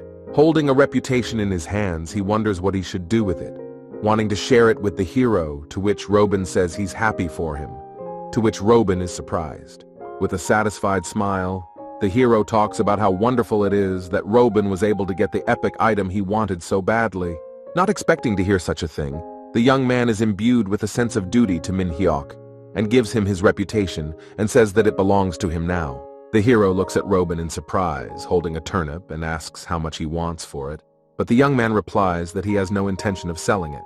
He says that he's just giving it to the player and he can eat it, which causes a storm of different emotions to erupt on Minhyuk's face.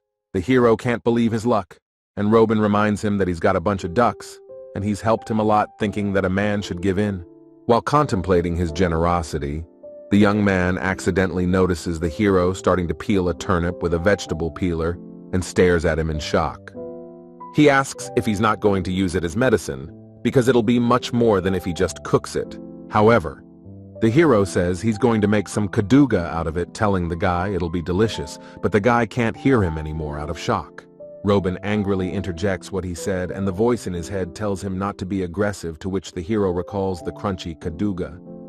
The young man speaks wistfully about how kadugi is a good thing, to which the hero asks if he thinks so too, and what they will end up eating then. On what the young man falls into even greater reflection, and in the end gives out a killer phrase whether there is any difference in it at all. At this time, a small army under blue, white, and yellow banners with a young brown-haired man at its head is advancing towards the entrance of the dungeon. Approaching passing players, he asks if they have seen a team with a young man with a frying pan, to which he recalls a murderer with a frying pan, and points the young man in the direction he said the man with the frying pan had recently headed. He wonders if this is the nickname of a character who doesn't look like a killer at all, and asks if there is any other important information. The player says that they were probably looking for a place to cook, and then the picture in the man's mind comes together, and he directs the squad to that side.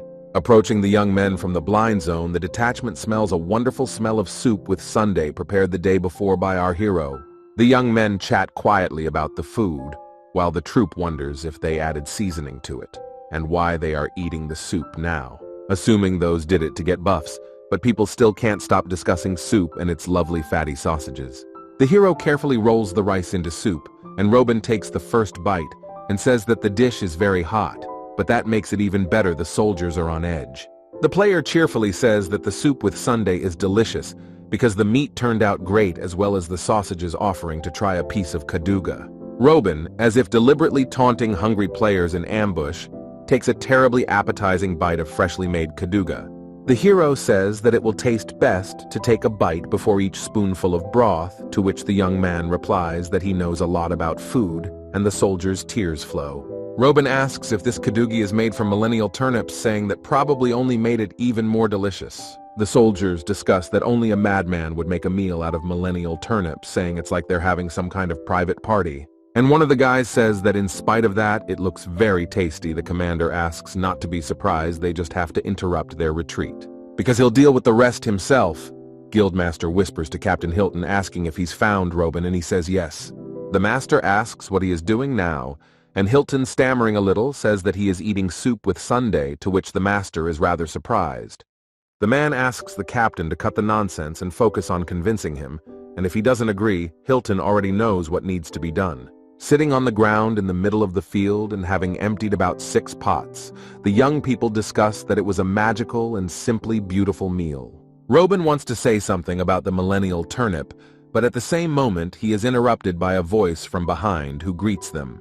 The young man comes out with a whole small guard, asking if he is communicating with Mr. Robin, who is a berserker. Robin looks at the group in surprise, realizing it is the Heirs Guild, but wondering why there are so many of them here. Turning to the hero, the young man whispers that they seem to be in trouble, urging him to flee, which he doesn't understand. Robin asks to be told immediately what is going on, and the man decides to introduce himself first, saying his name is Hilton and he is a member of the Heirs Guild.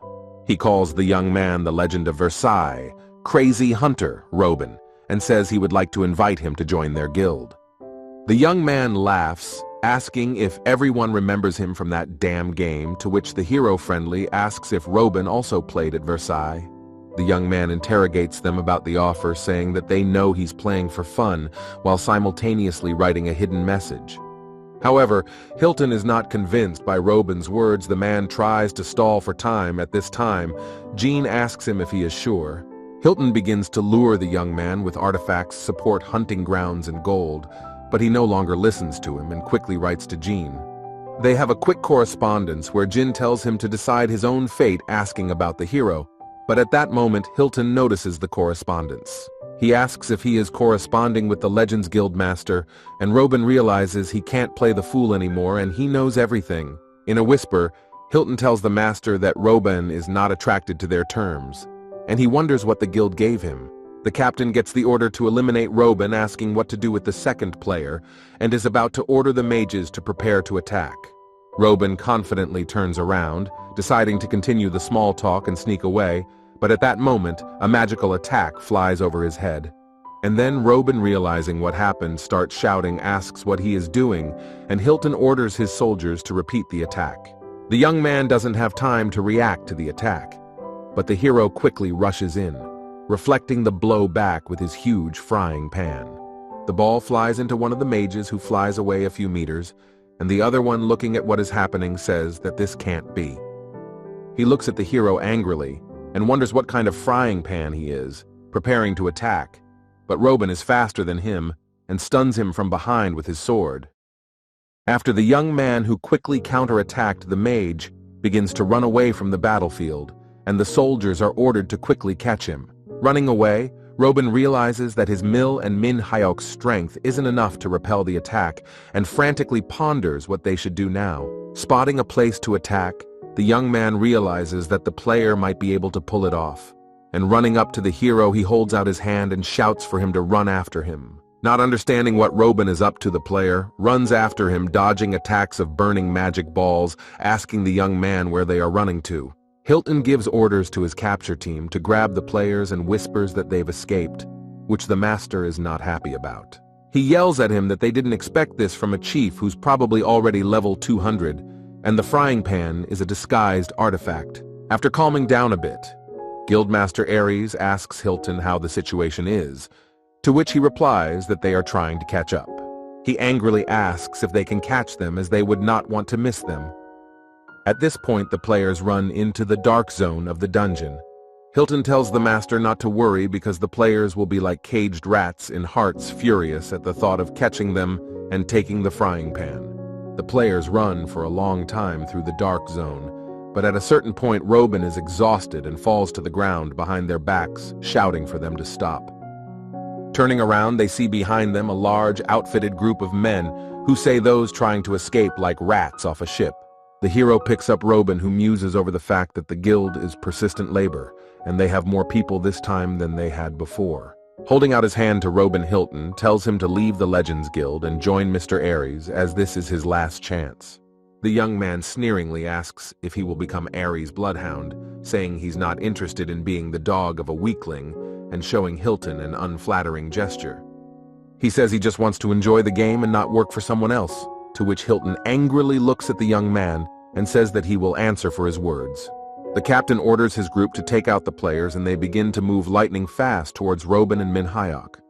Holding the hidden quest sheet in his hands, Rowena takes it upstairs, and the system asks him if he wants to start the hidden quest now, also mentioning that the quest will begin immediately after applying the item, to which the young man gives a clear order to begin. A hidden quest begins, and a slimy, viscous puddle of blue-purple color spreads under the feet of everyone in the area. Someone's voice in the cave dictates incomprehensible words. Girl asks whose voice it is, and behind her appears a huge slime monster. She looks at him frightened and starts to run away screaming, after which she receives a notification that they have stepped into the territory of Archmage Larfield. Also, the system says the territory is blocking all immunities. Rowena says it started, on which the hero asks what the hell is going on. The system alerts that no magical defenses are active in this place, and Rowena, with a smile on his face, thanks the hero for everything. The skill 7 Deadly Sins is activated, which will be expressed in gluttony, after which Rowena begins to go mad with the curse. Picking up the young man, the hero asks him what happened, to which Rowena can no longer answer, as in his head there is only the desire to eat. The young man aggressively shouts that he is hungry, to which the hero, not realizing what is happening, says he is hungry too, looking at Rowena in surprise. However, when he opens the inventory and starts eating everything he can find there, the player is shocked and asks why he eats it and how he can eat so much. Looking at the distraught young man, the player fearfully asks if he can at least not eat the food raw and if he even likes it. But Rowena only angrily replies that he's hungry and turns around to see that it's mass insanity, and he's the only one who's somehow kept his sanity. Looking at how the soldiers who attacked them are now madly putting soil in their mouths, the player asks why they are behaving this way. Looking at Kang Min, Rowena is convinced that he was right, and gluttony doesn't work on a player who is now looking shocked at the situation around him. Through his consciousness, Rowena shouts to the hero to seize the opportunity to defeat the bastards of Ares, and then asks him to tie him up. The shy hero asks if this is the young man's hobby, to which he says that he misunderstood everything, and the player stabs the guild member, leading a bound and confused Rowena. The hero looks fearfully at the people around him, wondering why they are behaving this way. The young man babbles madly about how he's hungry, and the player will have to face it, but Min-hyuk calmly replies to him that he's fine. Through strength, Robin says he thought so too, because the player always has a huge appetite, but he still has no idea why it doesn't work. A young boy pitifully and frantically asks the hero for food, asking why the Archmage's curse had no effect on him, to which the player turns around, and with a kind smile tells him that the Archmage's powers don't work against him because he's lived with that curse all his life. Robin looks at the hero in surprise, wondering what he wanted to say, and the player asks him how many people are left. At that moment, Hilton grabs Kang Min by the leg and with a crazed look tells him that he will never let him go, mentioning that he's very hungry. Screaming that he is starving, he grabs the player's leg with his teeth and tries to eat it, to which the player shouts back that he can't eat him. Looking at what is happening, Robin for a moment comes to his senses and shouting to throw Hilton off comes to his aid and knocks him down with his own body. However, the curse once again takes over Robin's mind, and he looks at the young man's head and dreams that he has a dumpling behind his ear. He bites him on the ear, and no matter how Hilton resists, he can't get him off. The hero tells Robin that he can't bite people. Watching the two boys try to eat each other, the hero wonders if there is any other way to appease them. The hero breaks open a piece of rice bun with a juicy, flavorful filling of vegetables and meat and begins to gorge himself on it with gusto. He throws it behind the crowd of madmen, shouting for them to eat it, and then tries his best to hold Robin, who also runs away. Sitting in his office, Guildmaster Ares stares at the participants in bewilderment, wondering why they are all quickly leaving the game. He doesn't understand how such a large squad can't defeat two players, and then he sees a message about the Dark Zone and the 7 deadly sins. He asks if everyone is out of the game because of the curse, and is told that the player with the frying pan is mostly to blame. He made everyone leave the game, and the master doesn't understand why the curse doesn't apply to the hero, because he can't debuff them there. Thinking about it, he becomes furious, asking himself if this newcomer could not have the holy torch of the curse that protects against all curses. Remembering that once, for fabulous money, he was bought off the market thinking it was done by a player, he is told that everyone is out of their game. Pounding his fist on the table, he relays in a whisper that the guy with the frying pan apparently isn't as easy as he seems, ordering the others to retreat. Looking at what has fallen out of players who have left the game without saving the hero, ponders whether it is possible to take the items they have compiled. Thinking that there are no warning signs, the hero decides to collect the items and share them with Robin later. As he approaches the bound young man, he calls out to him, showing him how much has fallen from the men he slew in the Dark Lands. Looking at the young man who is already foaming at the mouth, Min-hyuk inexplicably asks if the young man is okay. Unleashing Robin, the hero sadly says that he can't even open his eyes properly, saying he'll look for materials to rid him of the curse.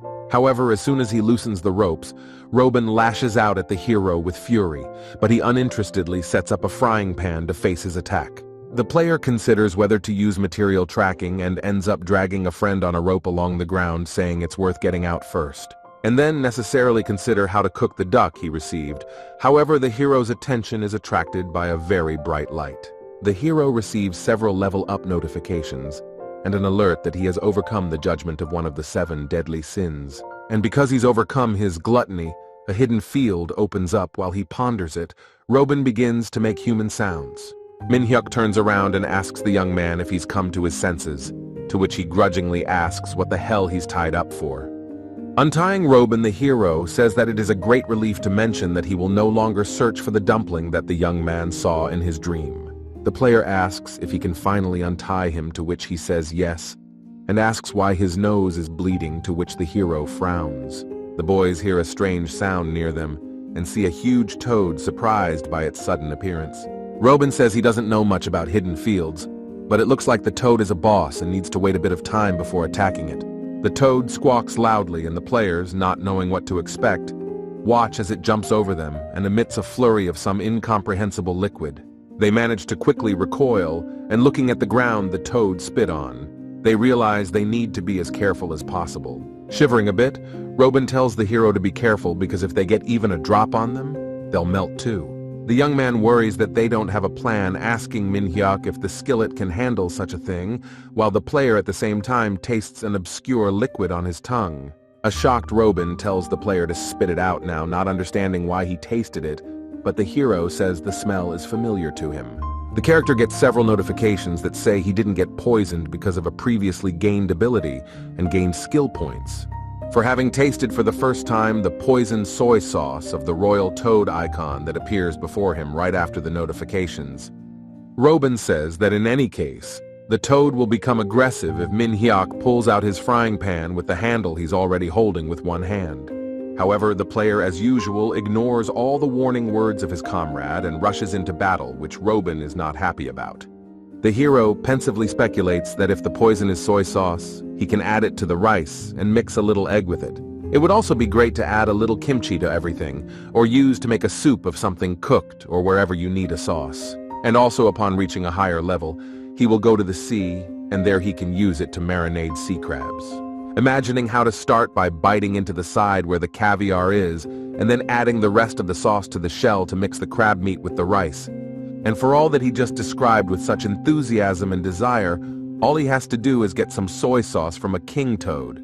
Reasoning that he will then have the opportunity to enjoy all these masterpieces, the hero strikes the toad first with a frying pan from the air. After a dozen not so strong but distracting blows, the hero realizes that the moment of truth has arrived and uses the skill of obtaining material. Satisfied with himself, the hero turns to Robin and asks to see if the poison is really soy sauce, but for some reason he's not thrilled. With a flirtatious wink, the hero asks the young man if that's what he's really here for, and Robin replies that it's not. But the satisfied player is already running back to the toad, saying he wants to try again, to which Robin asks him to think before he does anything. Reasoning over the fact that Min-hyuk can't be stopped if he's up to something, Robin sees the toad already sitting with his mouth full and yells at the player. The one, realizing that the matter smells fried, abruptly grabs his frying pan, but does not reflect the blow, but pours into it all the soy that was released by the toad. As he pours the sauce into a small container with a satisfied, mad grin, the toad quacks in surprise at the player's reaction. Turning to the boss monster, the hero says he doesn't think he's had enough and stares madly at the toad. She looks at him with a frightened look, not realizing what torment awaits her next, and the player reuses the receipt of the material. As time passes, Robin asks how many times the player squeezed the toad to make it so small the boss lies on the ground the size of the palm of his hand. The last of his strength is already leaving the royal toad, and the hero in his defense says that he didn't squeeze it, but just got poison from it. The young man says he meant it, asking if he did it on purpose, since the royal toad gives you many levels when you win. Hero says it's true, and the notifications don't stop. Suddenly comes a notification about unsealing the class quest Relic Shik Sin. The hero stares in surprise at the notice that says he can taste the divine dishes eaten once by the Shikigami. The hero reflects on what happened without realizing what is going on, while he receives the cloak of Archmage Larfield, and Robin receives his own items. Then the hero recalls Hyomin's father's words about the hidden class and Shinigami, and now he finally realizes what he meant back then. He wonders if he can find the divine kitchen by choosing this path, but his thoughts are interrupted by a young man who asks him to check his inventory. Robin says he took the hero thinking he was weak, but it turns out he turned out to be a lousy sidekick himself, to which the hero says he's not. With a good-natured smile, the young man says that he couldn't have completed the quest doing it alone, and thanks Min-hyuk for his help. Robin says he won't mind if the hero takes all the gold for himself. Robin says he's grateful, but asks him to heal the young man's arm. He didn't even notice the wound, and the hero put a bandage on it, from which he was surprised to realize that the guy is not only a great fighter but also a good healer. Robin tells the hero that he is good at everything, wondering how food manages to do this, to which the hero replies that he eats well and works hard. After a bit of thinking, Robin suspects the player of hiding something and offers the hero to make a match with him, to which he is very surprised. A little worried, Min-hyuk asks Robin why he suddenly asked this, to which he replies that he was just wondering how good of a hero he is. Robin thinks over what he wonders who the player really is, whether he's only strong because of his artifact, or actually talented. Eager to find out if there's something special about Min-hyuk, Robin brings him to the venue and offers to start the match, and he agrees to his proposal. Wandering through the dungeon of the gorge where Robin and Min-hyuk are now, the girl with the camera ponders where to find something interesting. Looking into the lens, she says she came here for the guy with the frying pan, but it seems to be in vain, and if she films him, she will become famous. The girl happens to notice a guy with a frying pan who is standing across from Roban. Both men are holding swords. The young man with burning eyes suggests that the hero should fight until one of them surrenders, to which Min-hyuk confidently looks at Roban and agrees. The girl realizes that this is the guy she was looking for and assumes that a duel between the players starts and decides to start a stream. Pointing the camera at two young men who are attacking each other at breakneck speed, she decides to call the stream a killer duel with a frying pan. There are heated discussions in the comments about who the frying pan killer is, and someone recognizes Roban calling him the bloodhound Roban of Versailles. Seeing the young man throwing numerous punches at Min-hyuk, commentators wrote that the outcome of the fight is already clear, and Roban will clearly win. The hero makes a sharp lunge, but the young man dodges in the comments, discussing that Roban has a wounded arm and that he smiles at the battle with the hero. They write angry comments to Min-hyuk, but also find his defenders people discussing the whereabouts of the players while they are having a fierce match. Someone writes that they are just crazy to have such power, being only on the 100th level, and guys cross swords with each other. Looking at the view counter that doesn't stop for a second, the girl doesn't realize what's going on, wondering who all these people are. After a long time, Roban flies off into the rock from Kang Min's powerful blow, and the young man reflects on the fact that his health has reached a minimum. Roban thinks about how the player is doing and looks up to see a hero running at him with almost a full health bar. The young man shouts loudly for Min-hyuk to stop, and with quick breaths says that he's giving up, and that the hero is really strong. With a happy smile, the hero reaches out to Roban, saying that they had a great battle and he is strong too, offering to help him with his wounds. But at the same second, the hero's stomach rumbles very loudly, even scaring the young man, and Min-hyuk says he's hungry, which makes Roban laugh. A young man with a delighted face asks the hero if he would like to join their guild, since with his skills, the master would gladly accept him. Smiling, the player confidently says he won't, but thanks for the offer, to which Roban asks if someone else has already invited him. The hero replies that no, and that's not the point, remembering the messages from Jin, who invited him to play Thankyou with the guys. With a happy smile, the hero says there's one place he wants to go to, which Roban, scratching the back of his head, says he's a bit sorry. But not to be discouraged, he asks the player to add him as a friend, suggesting that he play on the team again sometime, to which he says that's a great idea. Stretching out in bed, Roban, no longer a character but a person, says he's even a little tired from today's game. While lying on the bed, he thinks that Min-hyuk is a good guy, but he's too obsessed with food, and it would be nice to continue playing together. Roban picks up his phone and is surprised to find it turned off, asking himself if he hasn't charged it, and plugs it in.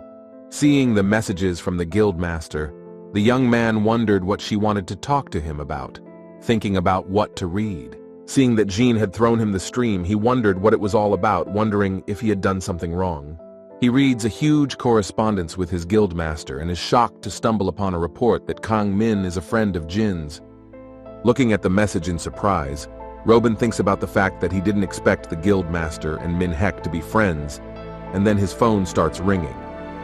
He picks up the phone and Jin starts yelling at him menacingly, asking why he picked up the phone only now, to which he starts apologizing. He asks him what she was talking about in the message, if she asked about Min-hyuk, and if they were friends, to which she replies that she knew he was our hero. Already more calmly, she tells the young man that if he starts to tell, it will take a long time, offering him to meet tomorrow to talk. The general, addressing Kang Min as a frying pan killer, asks how he is and says breakfast is ready, to which he asks Hyun again. Not understanding, he asks about the skillet killer, after his coach asks if it wasn't him on the broadcast in Screaming Hills. The general says he was a little upset by the airing of the hero looked decent and people calling him a murderer, to which he says it's a creepy nickname. Coach asks if the hero has the video blocked because he just told him about it and why he turned off the broadcast in the first place. The character says it's all because she didn't eat hwacha, and goes on to write about how his coach wants him to ask who he's even talking about, to which the player somewhat irritatedly says that it's Rusia because she didn't get to eat at the last tournament because of the creeps who interrupted them. Stretching his memory, the coach with a silly face sits at the table with his head propped up with his hand and repeating the name Rusia. Suddenly he realizes who the player is talking about. Asking whether Rowena is the one he thinks the coach is thinking about, gets the answer that the girl can neither buy it nor cook it, and the latter has no idea why she is pestered. General tells Min Hyuk that he's shocked with her, and he's just hopeless at something, asks him why, and the coach is even more surprised by the question. The coach asks him to forget about it, and asks if he is going to go back to the game after breakfast, to which the player says yes because he has a quest. The player mentally scrolls, smiling that he will have to come to the chief's mouth and meet Chief Borto in it. After a while, the Legends Guild members gather at a cafe, and Jin shows the guys a video. They puzzledly ask if it's Min Hyuk. Confidently looking at them, the girl nods and says that it is indeed true, and also Robin said that this character's nickname is Min Hek. Not believing their eyes, the young men say that it is impossible for the hero to play like that. They know that he is not so good, but the girl objects that it was a long time ago. Locke asks the girl if she thinks physical activity is easy, and not to escalate the quarrel, Khan says that the player has adapted to Atene. Pulling away from Khan's face, Locke says with anger, if it is really Min Hek, isn't this all too much on then? Khan looks at him pitifully. Rubbing his hair, the man goes on to say that the hero hasn't talked to them in years, and that's why he thinks Min Hyuk doesn't want to see them. And looking at the phone in his hands, continues that this video is the only mention of their friend in so many years of silence. Saying that he could have at least sent an invitation, and it just can't be. Jin sits across from him, blacker than a cloud, and silently clenches his fists. She says that's the point, and raising a face full of sadness goes on to say that they can't meet him even if they wanted to. Khan says that Jisoo is right and he needs to respect his former friend's decision, to which Locke turns away and says he disagrees. Robin enters the cafe and the girl stands up from her sofa and waves to him and invites him to their table. He says hello in return. Pointing at his companions, Jisoo introduces them saying that they are Khan and Locke, to which Robin embarrassedly replies that it's nice to meet them. While stirring the coffee, the young man says that the world is amazingly small, to which the genie replies that they too were surprised and therefore decided to meet Robin. Robin reflects on the fact that he thought Min Hyuk was awesome, but didn't think he had friends in the guild, remembering if the name told him. Abruptly, he comes to his senses and says he knows what he'll have to do next time he tries to connect Min Hyuk to Jin. The girl, with an overwhelming sadness, starts to say something, but Robin interrupts her by saying that the player has now disabled the ability to write to him. The girl sadly asks the guy if everything is okay with the hero, to which he replies that the thing is that it seems that things are going too well for the player. He talks about the hero stopping on a quest to mop up the entire flock of ducks because he's short of 40, which the others are shocked by. And also shrieks in surprise that he managed to take ingredients from the boss that he later cooked, at which the genie says that he has always loved food. Khan smiles wistfully, remembering the old days and Min Hyuk's appetite, and Locke asks if she thinks it's weird. He asks if the hero is playing to eat, to which Genie says that the player will be easy to find because not many people fight with a frying pan. Locke says she's wrong and asks if she's seen the news. She asks what it's about, and he goes through his phone and shows it to the girl. He shows a wall post from a blacksmith's social media page that talks about pans that people started using as weapons. Approaching a post about pans selling out quickly, the girl wonders what the heck is the new youth trend. Locke says that the Blacksmith's Guild has just started the quest, and Robin replies that the only way is to wait for the hero to open private messages. The girl looks disappointedly at her phone and wonders, turning to Min Hyuk, where he is at this time. Our hero is approaching the chief's town. An elderly man, aka Borto, sits in a bar drinking hops and saying that the man who could be Shin has not shown up yet. He remembers how the other Ludes laughed at him, asking if he was stupid enough to believe in the legend of Shin. The man argues that everyone thinks it's fiction, and whether it's worth it because he's been waiting for a descendant all along and hasn't gotten even a hint of an appearance. However, looking sadly at his framed family photo, Borto recalls the words of his father who told him about the legend. As a child, he said that their family had served Shin for generations. Shin had cleaved the heavens and made the earth tremble. And one day his descendant will appear, and the boy must remember that one day he will surely come. Remembering his dying father, Borto realizes that he can't forget his words, and to find the descendant must be in harmony with the chief's tower. Finishing a mug of his heady drink, the old man makes a final decision. He is ready to wait for this man for the rest of his life.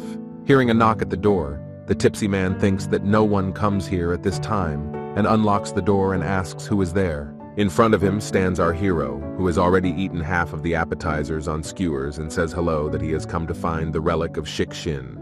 The old man surprisingly asks the guy about the relic and offers to go in first, which he hesitantly asks if he can. After placing a couple glasses of water on the table, Bordo asks if Min Hyok is looking for Shin's relic, to which Min Hyok replies that he is. He also tells the old man that the quest requires him to find and meet with Borto, to which he hears the answer that the traveler has probably come a long way. Scratching the back of his head, the hero uncertainly says that it was so, to which the old man mysteriously thinks that the young man in front of him is an idiot. Putting on his glasses and taking out a sheet, Bordo asks to be allowed to ask the young man a few questions to make sure he is the one, and the hero agrees. Looking at Kang Min, the old man asks him what his first thought is upon waking up, and he replies that he wakes up because he is hungry. Bordo continues by asking what the hero would ask of the Dragon Lord, and he happily replies that he would like to taste a piece of tail. The conversation turns out to be long, and after a while the old man, who has already taken off his glasses, tells the young man that he will now ask him one last question. After a brief lingering pause, Borto asks Min Hyuk what he would do if the world ended tomorrow. After a little thought, and remembering his real body, the hero happily replies that in that case, he will eat something delicious without worrying about what's coming. Rising from the table, the old man asks the player to wait a second, while he ponders the fact that the player has made quick work of the last test. He presents the player with a dish that Shin filled with his power, which cannot be eaten unless you are a true descendant of the first Shin. Putting the shining plate on the table, the old man asks Kang Min if he wants to taste this dish, to which he says no. To which the old man surprisingly replies to the hero that he should eat it, and the man rather says that quail eggs in meat sauce need rice. Bordo looks at the hero in surprise and asks if he wants to say that these are quail eggs, and the player thanks for the food and starts eating. Sticking one testicle on a stick, the hero quickly sends it into his mouth. The old man is shocked to realize that Min Hyuk did it with surprising ease. After tasting the dish, the hero reflects on how the savory sauce and yolks and the rice and whites combine perfectly to make them a little crispy. Putting the quail testicles in his mouth one by one, the player with his head propped up realizes that even despite their size, they are simply delicious. The hero calmly eats, saying it's delicious, but his meal is interrupted by an old man who abruptly falls into a bow, shouting that the player is the next Shin. Looking at Locke lying calmly on the couch, Khan asks Jin to look at the guild chat. The girl looks surprised at the message about dungeons. Jin asks if it's true that Abel knows how to find them, which the girl confirms Locke says if it's the same dungeons. That it is designed for 3 people, but without buffs, they do not have enough strength and need to find someone who can put them on to make it work. Abel asks if it is true that in the current situation the best buff that can be found is the cooking one, saying that the number of people is not a problem. Jin writes that she's right, and Abel asks if she knows about Raven City, which Jin knows is Chief City, and Abel tells her about the quest. In the city there is a hidden quest, completing which will give you a dish of buffs that are so strong that you can clear the entire dungeon. The Legend Guild members look at each other shocked, and Jin quickly asks the girl if she is now in the Chief's city. Kang Min looks at Bordo in surprise and asks him what the phrase that he's the next Shin means, and why he's kneeling at all. Raising his head, the old man loudly explains that the player is the heir to the first Shin, because he ate a dish that only his true heir could eat. Still not understanding the hero shouting, asks Borto if this means he is the heir, to which the old man shouts to him that the player is a descendant of the first Shin. Borto asks if it is true that the hero wanted to know about the relic, receiving an affirmative answer. The old man says that he had many friends and servants. Borto says that those were legends known throughout the continent of Azgan. One of them was able to summon millions of soldiers with a single word. The second was a hero that fought against a legion of demons, and the third was a king ruling an entire race, and there were many others. Legend has it that the first Shin entrusted them with divine dishes and ingredients, and after his death, they sealed their powers into those dishes. And now, at the moment of their consumption, a person can get the incredible power of their former owners who have long gone from the world of the living. This is the true relic of Shin, and the phoenix eggs that the hero just ate may be related to the first divine cuisine. Shocked at the old man, the hero can't stand it and yells at him, asking if they were phoenix eggs, to which Bordeaux replies in the affirmative. With trepidation in his soul, the hero reasoned if the phoenix eggs are so delicious, how delicious the phoenix itself must be, shouts the hero, raising his hands. The old man asks if the hero is not going to eat the phoenix, but without getting an answer, he says that to find the first kitchen you have to go to the land of cells. And maybe the player will recognize something there. The hero says it's reckless to go there to look for clues and better stock up on duck meat. However, the old man uses a secret trick and says that according to the beliefs of the divine cuisine is very tasty, from which the hero immediately begins to search for the road. The player says everything is fine and throws the old man a banana, asking him to take it. But the old man incomprehensibly almost drops the banana, asking what it is. Leaving Bordeaux, the player says that bananas help with hangovers, and the old man looks at the hero as an angel, calling the young man Mr. Descendant. The hero bids farewell to the Strick and flees the village, at which time his friends from the Legends Guild are all busy searching, however different. Sitting in the wagon that will take him to Sealov, the hero thinks of Shik, Shin and his subordinates, and in unison with Jin, the thought of a divine buff slips through, which is related to cooking and getting out of the wagon that brought him to the appointed place. The hero confidently declares that now it is time to go on the road. Sitting in the middle of the gorge, Minhek grills pieces of meat and onions and stuffs them into a lettuce leaf and sends them approvingly into his mouth. However, the hero says that this place is not suitable for hunting because there is nothing to eat. Around the player are dozens of huge carcasses of spiders. Looking around, the player says that even for him, eating spiders is somehow too much, while enjoying the last bite of tasty duck. But the hero is still happy that he ate it, not realizing that behind him is a monster who after a moment jumps up screaming. The hero transforms the kitchen tongs into a sword and slightly turns around to strike the target who wanted to attack him. Stretching, the player says that they don't even let him eat in peace here and wonders what kind of unknown Selov seed he got from the monsters. Looking at the seed in his hands, the hero reflects on the fact that now he has a lot of them because while he was fighting the spiders, he had 200 of them.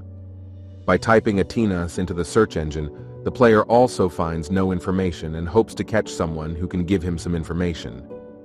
However, at this second, his thoughts are interrupted by the appetizing aroma that emanates from the cave, and wondering what it is, the hero advances into the depths. Walking through the cave, the player reasons that the smell is very tasty and reminds him of the aroma of chicken and batter when riding in a closed elevator. However, at that very second, the scent fades away, and Minhek notices a light that signals that there is a hole on the other side of the cave. The hero stumbles upon a ruined village in which everywhere sit and lie sad monsters, and the trees are not even a leaf. Walking a little further, he wonders why it's like this if it's not even winter, and the monsters look too thin and emaciated. Not understanding why everything around is so meager, the hero suddenly notices a huge bird above his head, which with its body covers the sun.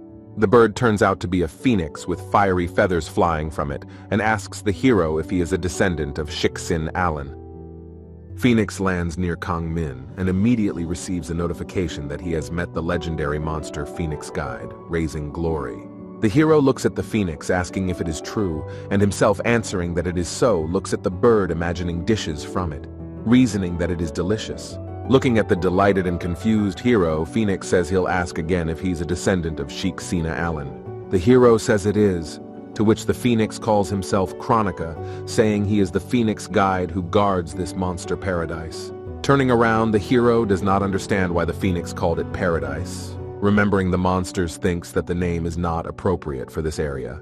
The player asks the phoenix if he is Shik-Shin's subordinate, to which he says that the blue-haired man is his king, but now he has fallen into eternal slumber. The hero sadly realizes that only he knew the recipe of the divine dish, and if he fell into eternal sleep, the hero will not be able to recognize it. However, Chronicle tells him that there's an opportunity to awaken his king because he has always been waiting for a descendant of Shik-Shin Arlan. And that's why the king left Chronicle the power to awaken him, even though the phoenix itself might die in the process. However, Chronicle says that not too long ago he used up that power, to which the hero wonders why the phoenix did it. Looking around her at the emaciated monsters, Chronicle says it's hard to call this place a paradise now, but there was a time when it really was. He says that monsters in general have a hard time getting along with each other, but there is a rule in this place that says eating each other is forbidden. This rule was created by Shik, Shin, and the king, and together they ruled the paradise. The subordinate planted grain and grew fruit, while Shik, Shin cooked amazing dishes. They lived happily for several decades, but they had expired. And immediately after that came the disaster of hunger and devastation, however, at this moment, and appeared our hero, who shockingly listens to the story of Chronicles. Reading the quest that appeared before the hero about having to satiate the monsters spread out on the field, he loudly asks the strange task. He frightenedly asks how to do it, and the phoenix looking at him thinks that he was very surprised, and it seems to be a surprise to him. The player says that he himself can't get enough of that bird, coughs a few times, and the player asks what's wrong with him, and he says nothing. And covering his beak with his wing, he says that Shik, Shin said the same thing about him, saying that one day there will come a man who can't get enough of himself. Looking rapturously at Chronicle, the hero says he understands the hell out of him, and the bird says Shik, Shin said something else. He says that in order to be satiated himself, he needs to cook for others and see them rejoice, and he wishes Min Hyuk could experience that feeling. Remembering all the past moments when he cooked for someone, the hero once again rolls the phrase, "the joy of cooking for others," in his head, realizing its essence. The Chronicle says that if the player completes this quest, he will get what he wants, to which the hero hesitantly asks if he's talking about him now. The hero gazes at the bird with rapt attention, replaying in his head the words he said to it about getting what he wants and assuming it might be ingredients. Upon reflection, the phoenix says he forgot to tell the hero that his king and Shik, Shin once had a big fight in his lifetime. However, when King Chronicle learned that Shik, Shin was no longer with us, he bitterly regretted the character, sadly suggesting that they were very close. Trying to figure it out, Minhek asks the phoenix why the friends are fighting, to which the phoenix replies that Shik, Shin stole the eggs Chronica laid. Angrily, the phoenix flames and tells that the king lectured, but the latter replied that he had boiled an egg in soy sauce, and it was very tasty. The hero remembers the eggs he ate, realizing it was them, and all blazing Chronicle says he'll go after Shik, Shin even to hell for revenge. Phoenix angrily yells that she won't forgive him for this act, and Kang Min, drenched in sweat from the heat and fear, stammers and says that Shik, Shin is very bad. After calming down a bit, the phoenix is pleased that at least the hero understands him and explains the essence of the quest, in which he must satiate everyone in 2 weeks. If the percentage does not reach 50, the trial will be failed. The hero can find the ingredients in the land of Tselov, but it will not be easy for him alone. So Phoenix suggests he join forces with the hero's subordinate to make it faster, but the player says he doesn't have a subordinate. Chronicle is surprised and asks what he's talking about, to which the hero tells him not to worry about it, saying that he's capable and can handle it himself. Even more shocked, the phoenix asks what abilities there might be if he doesn't even have a subordinate, and assumes with horror that the hero ate him. The player shouted back that he does not eat people, which the player questioned him but believed him and told him to go and hurry up because she was very hungry. The bird turns around at the departing hero, and after a while decides that it looks like they are all going to leave the world from starvation after all. The hero looks at the satiety level and the monster egg that comes with it and realizes that to make the picture clear, the monsters need to be saturated. The hero speculates on whether the statement that the more satiety he achieves, the better the egg will be, by imagining it fried, is true. Wiping his saliva, the hero decides to get to work because if he feeds the monsters, he will be given ingredients for his future dishes. The hero starts digging with a pickaxe in the ground and thinks about what it reminds him of. A quest with a potato comes a notice to apply purposefulness. Remembering his past quest, he thinks about the fact that he worked snacking on potatoes then, and now his desire for snacks has only increased. Wiping the sweat from his forehead and exhaling long from fatigue, the hero looks at the beds he dug, saying everything with the hope that they look normal. The player plants seeds and waters them with water, but this is not enough, and he holds a pickaxe on his shoulder and looks around for fertilizer. By hitting the wall, the hero gets some lump of fertilizer, and the system says that the hero got fertilizer that can be multiplied. Minhek reasons that he'll need a lot of fertilizer for his seeds, and multiplies them to a huge pile. He realizes that's probably enough. With one swipe spreading the fertilizer over all the beds, the hero fairly shouts to the seeds to grow, and the system sends a new notification. Because of the fertilizer, the seeds began to grow much faster, and after a couple of seconds turned into plants with unknown fruits, from which the hero is shocked. The system sends notifications that the fruit can be harvested, and suddenly one of the buds opens and a pig flies out. The hero looks shocked at the pig flying in front of him, and reasoning over the worth of the other flowers, comes to a conclusion. He realizes that the unknown fruits are animals that can be used as ingredients for cooking. Seeing that a pig, a cow, a chicken, and a sheep have emerged from different seeds, the hero, surprised by what is happening, decides that he wants to take such seeds home. The player uses the skill harvesting and gets a special cow meat obtained from the harvest of unknown seeds can only eat monsters. The hero tearfully realizes that he will not be able to eat what he has grown, because it was said that as a reward, he will receive ingredients for cooking. The hero orders himself to gather his thoughts, pulling out a frying pan and holding it out to the deputy orc chieftain with the dish ready. Holding out the plate to him with trembling hands, the hero, who is already drooling on the ground, orders his hands to let go of the plate. After all, it's all for divine food, and as soon as he tells the orc to eat it and recover, he drops the cooked piece on the ground with his hand. Swinging, the player angrily yells at the orc as he dares to throw away a piece of meat and orders him to apologize to Mistress Pork. Raising his hands in fear, the orc says to the man that they do not eat cooked meat, while the player holds a sword at the orc's throat. He asks if they eat only raw meat, to which he replies that they do, and the hero thinks about the fact that everyone has different preferences. Talking about how elephants in general are herbivores, the terrified orc says he's a good man, apologizing for dropping the meat, and the hero thinks twice. Thinking about the fact that it is raw meat that the orc wants, the hero realizes what is best for him to do, and finally chops a certain portion of beef. The player is also thinking that he should also make a spicy sweet sesame oil sauce that would be perfect for raw meat sashimi. Having finished his dish, the hero hands the orc a board with meat, advising him to try it with sauce first, and he carefully puts the first piece in his mouth. Admiring the dish, the orc says that he has never eaten such deliciousness in his life, and the hero gets a notice that the deputy chief is very satisfied. The system says that the player will be well rewarded, but the hero sadly says that the ingredients are more important to him now than money. He assumes that if he keeps satirizing everyone, he might get them, and turns to the orcs, who are a group lying on the ground.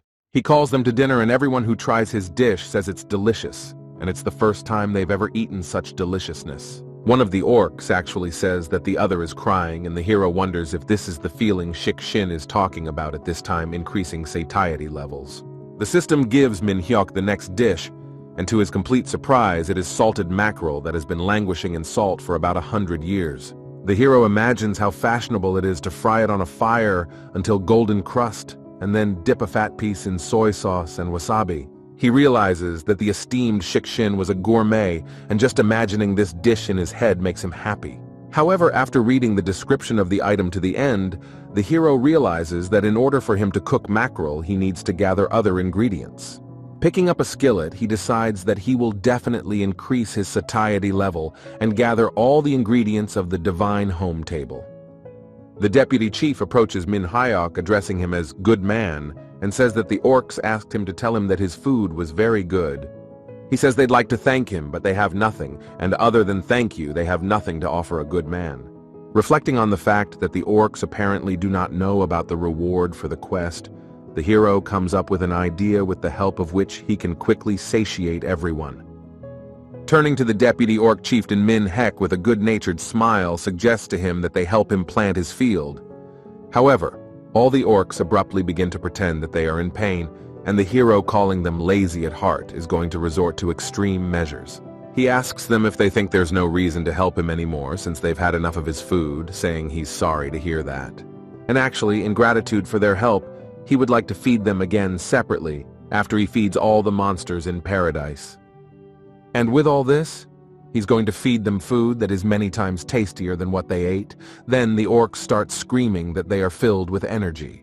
After everyone has expressed a desire to help Manhwa, the deputy chief asks what they should do, to which the hero tells them to bring water first. However, a little embarrassed, the orc tells the good man that they don't have a bucket, to which the latter is horrified to imagine himself working for 2 weeks. Scratching his forehead, the deputy orc chieftain says that they all haven't used the buckets for a long time, and that they've rusted from just lying around. The hero exhales, realizing that the buckets are still there, just in poor condition, and asks if they have hose and picks. Then the orc says yes. Then Min Hyuk with a happy face says to bring them all to him to fix. After a while, the hero says he is done with the tools. The orcs grab the tools, and the deputy chief says they will work. The hero fairly waves to the orcs, thinking that he has fed them. Next in his queue were the giants he had asked the orcs about earlier, having learned that they ate everything, wondering if they liked fried food. The player is engrossed in a dish, and one of the passing giants says he's hungry, and the other asks how he thinks the hero is cooking. At this time, the hero notices the giants standing nearby discussing something, and calling out to them tells them to go eat.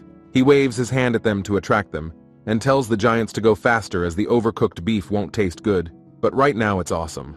The player, shoving one of the giant's heads in his mouth with a piece of meat, tells him to hold it, and the latter, dropping a tear of delight, says that it is very tasty.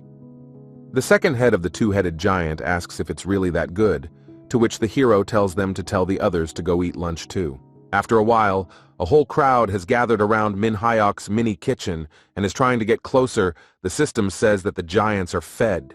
The game gives the hero another ingredient of divine home cooking, as well as the gloves of a two-headed giant for the player feeding him. However, the hero calls the item useless, saying that he'd rather be given the ingredients Min Hyuk got, the soup made of thick soy sauce.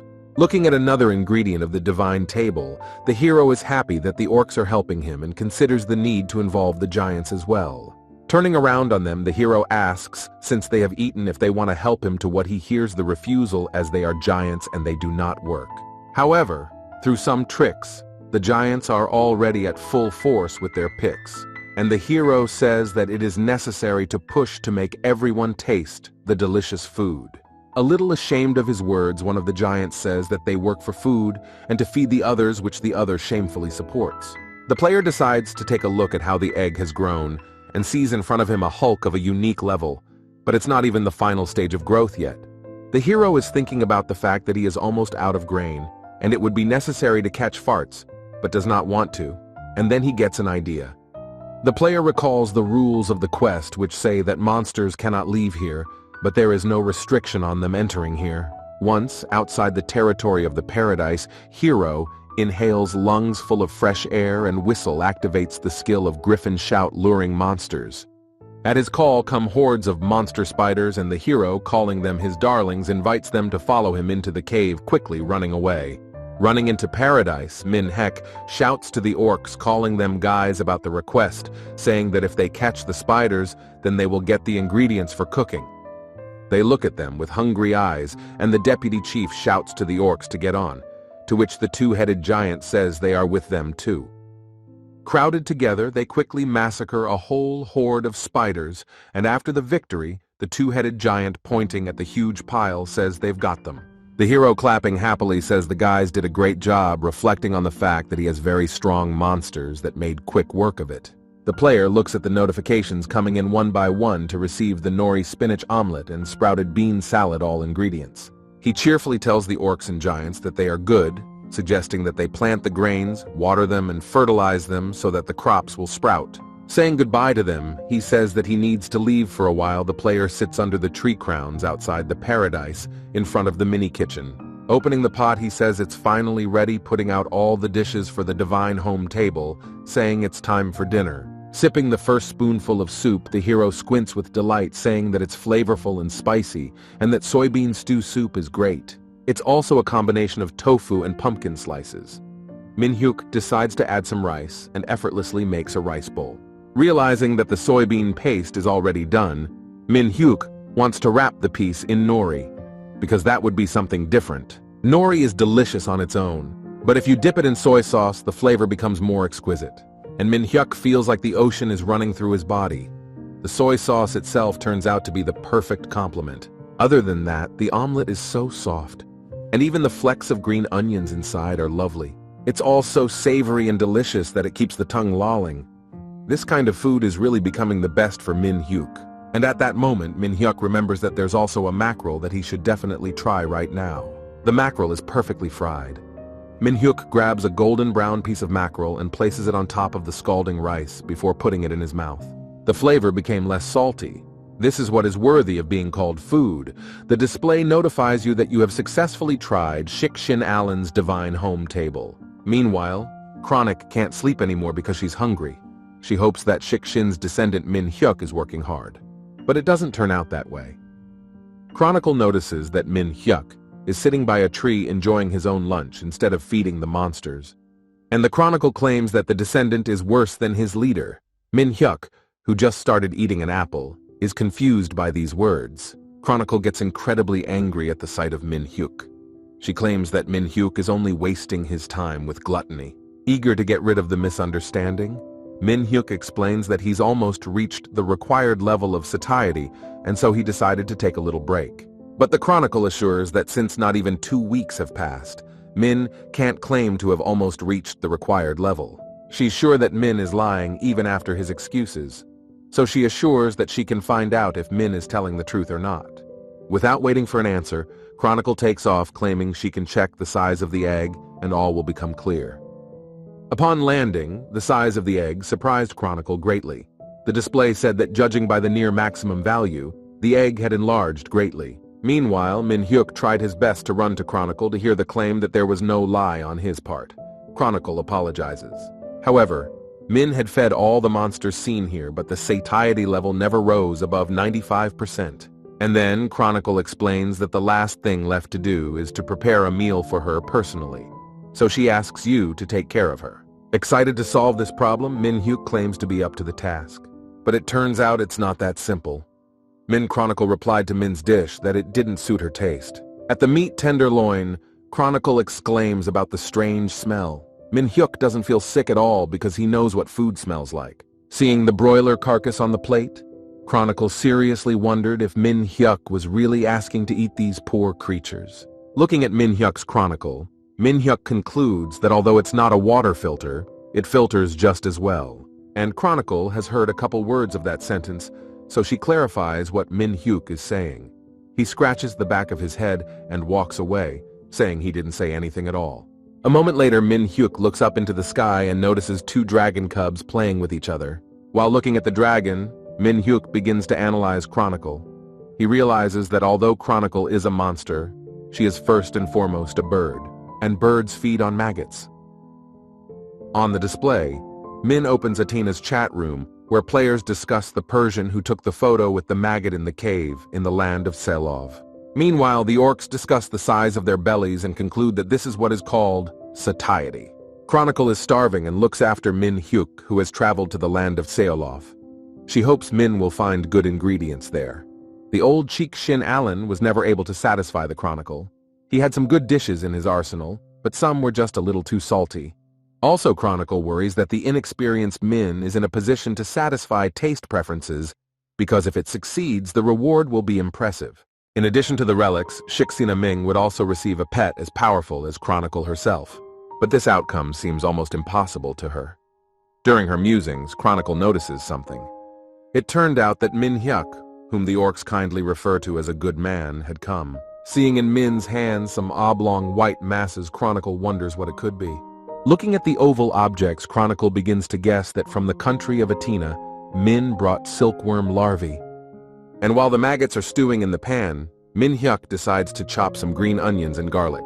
The next thing left to do is to salt a little and wait for all the excess moisture to evaporate. Finally, after a moment, the silkworm larvae were ready, which Min Hyuk was overjoyed about. Presenting the plate with the dish, Min Hyuk wishes him a pleasant appetite and hopes that such a dish will definitely be to Chronicle's liking. It turns out that Min Hyuk used to buy them a lot when he was a kid, and there's no doubt that Chronicle will like this dish. And he was not mistaken.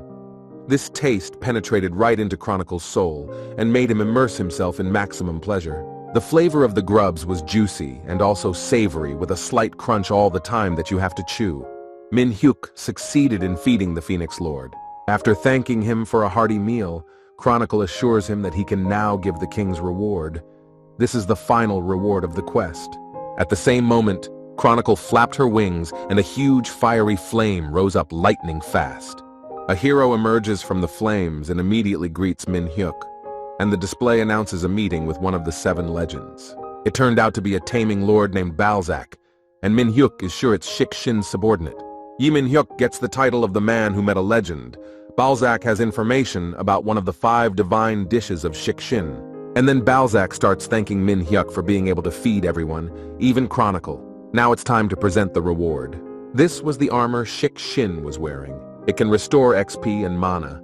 It was created by the Golden Hammer Dwarf using the Black Dragon Bone. And despite its low success rate, the armor reflects physical attacks by doubling its strength. Turns out Balzac didn't expect that there would actually be a man who would get this legendary armor. And Arlan was a great guy. But at the sight of food, he couldn't concentrate on anything else. He was nothing but trouble, especially stealing the phoenix egg. Looking at Min Hyuk, Balzac hopes that he will be much better than his predecessor. Meanwhile, Min Hyuk turns to Balzac. He decides to inquire about Shin's recipes for divine dishes. Balzac does not deny the knowledge left behind, but reminds him of the armor that is worth trying on. But Min Hyuk says that nothing is more important than food. This statement shocks Balzac, and then he notices the bones in the armor.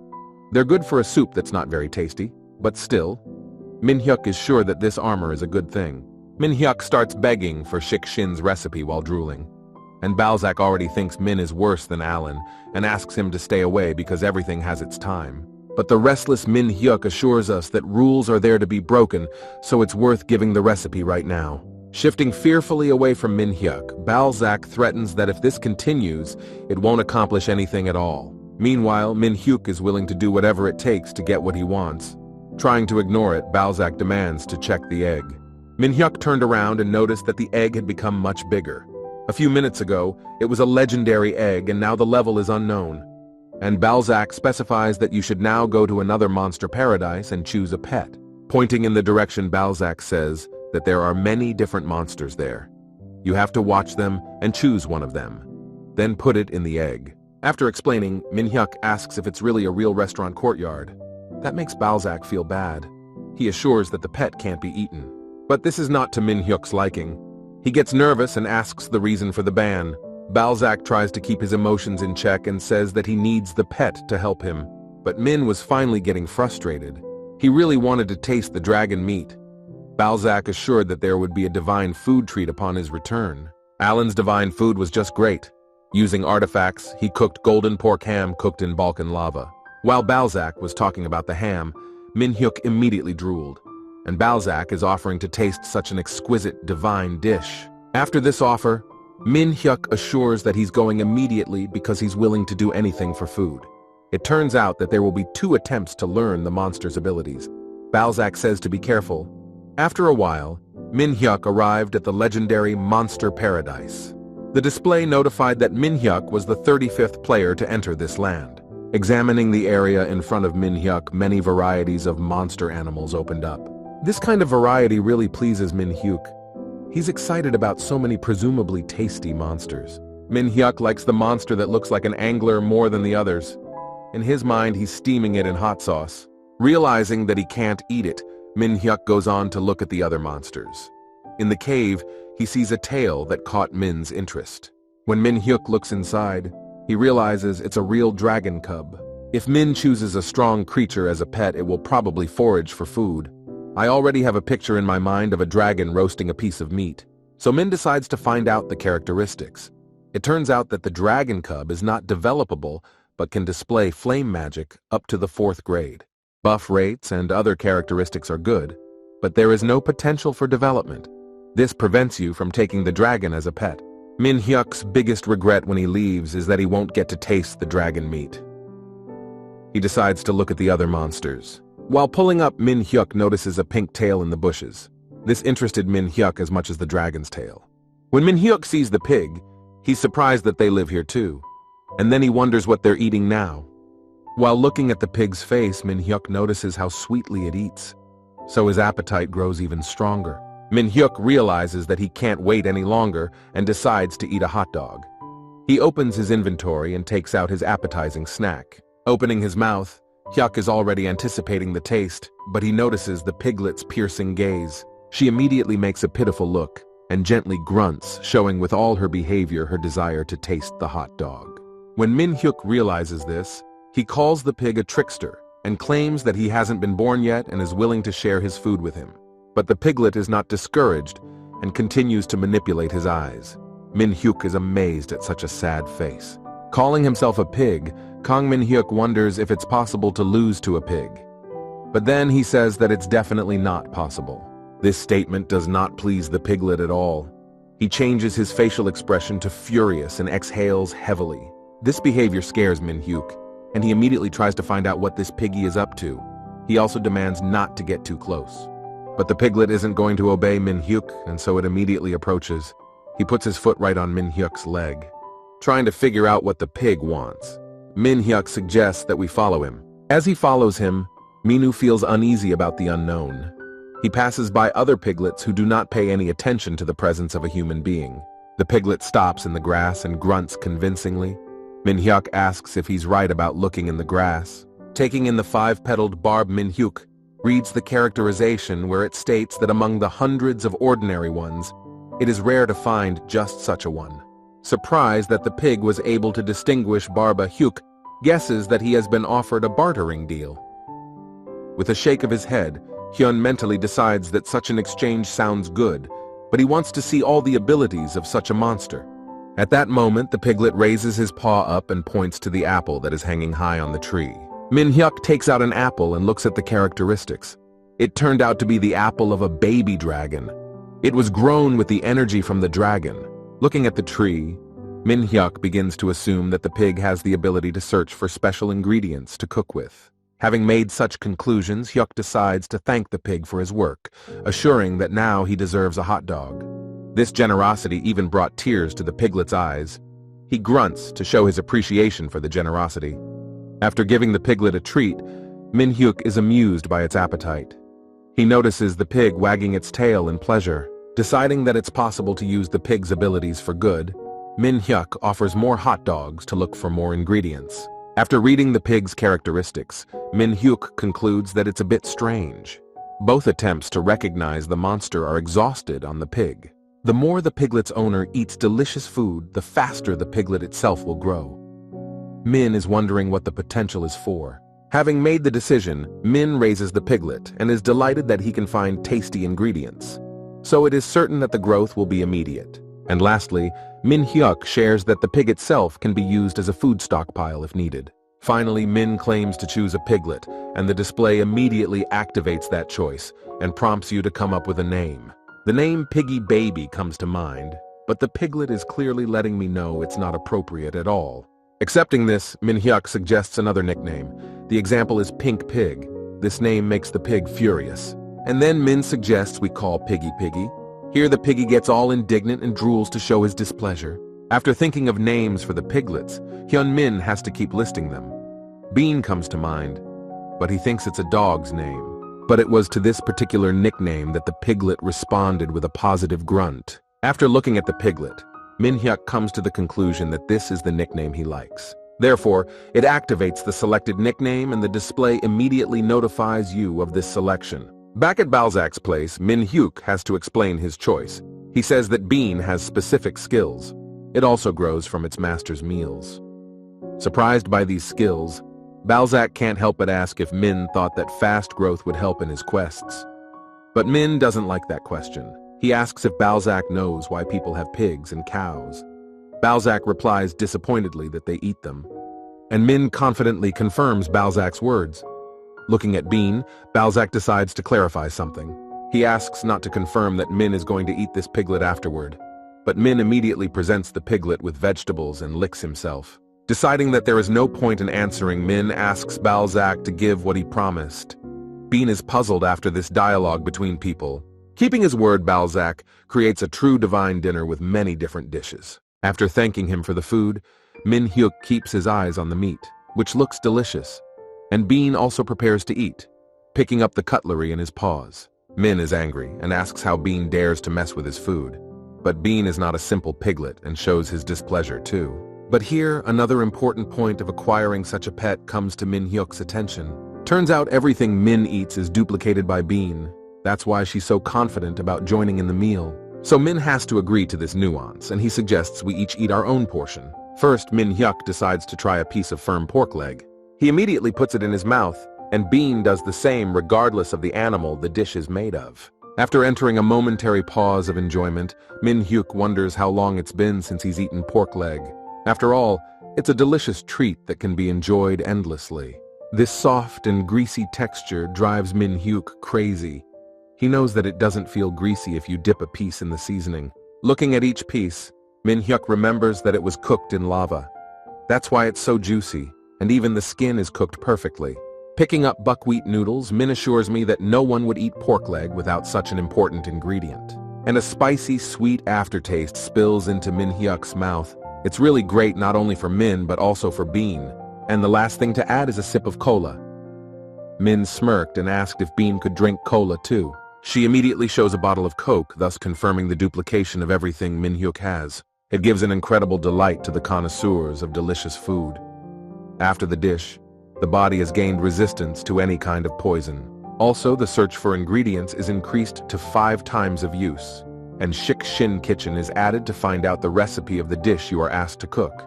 For Min-hyuk, finding ingredients is very necessary, but Shik Shin's kitchen skill is not at all clear because he is busy cooking for himself.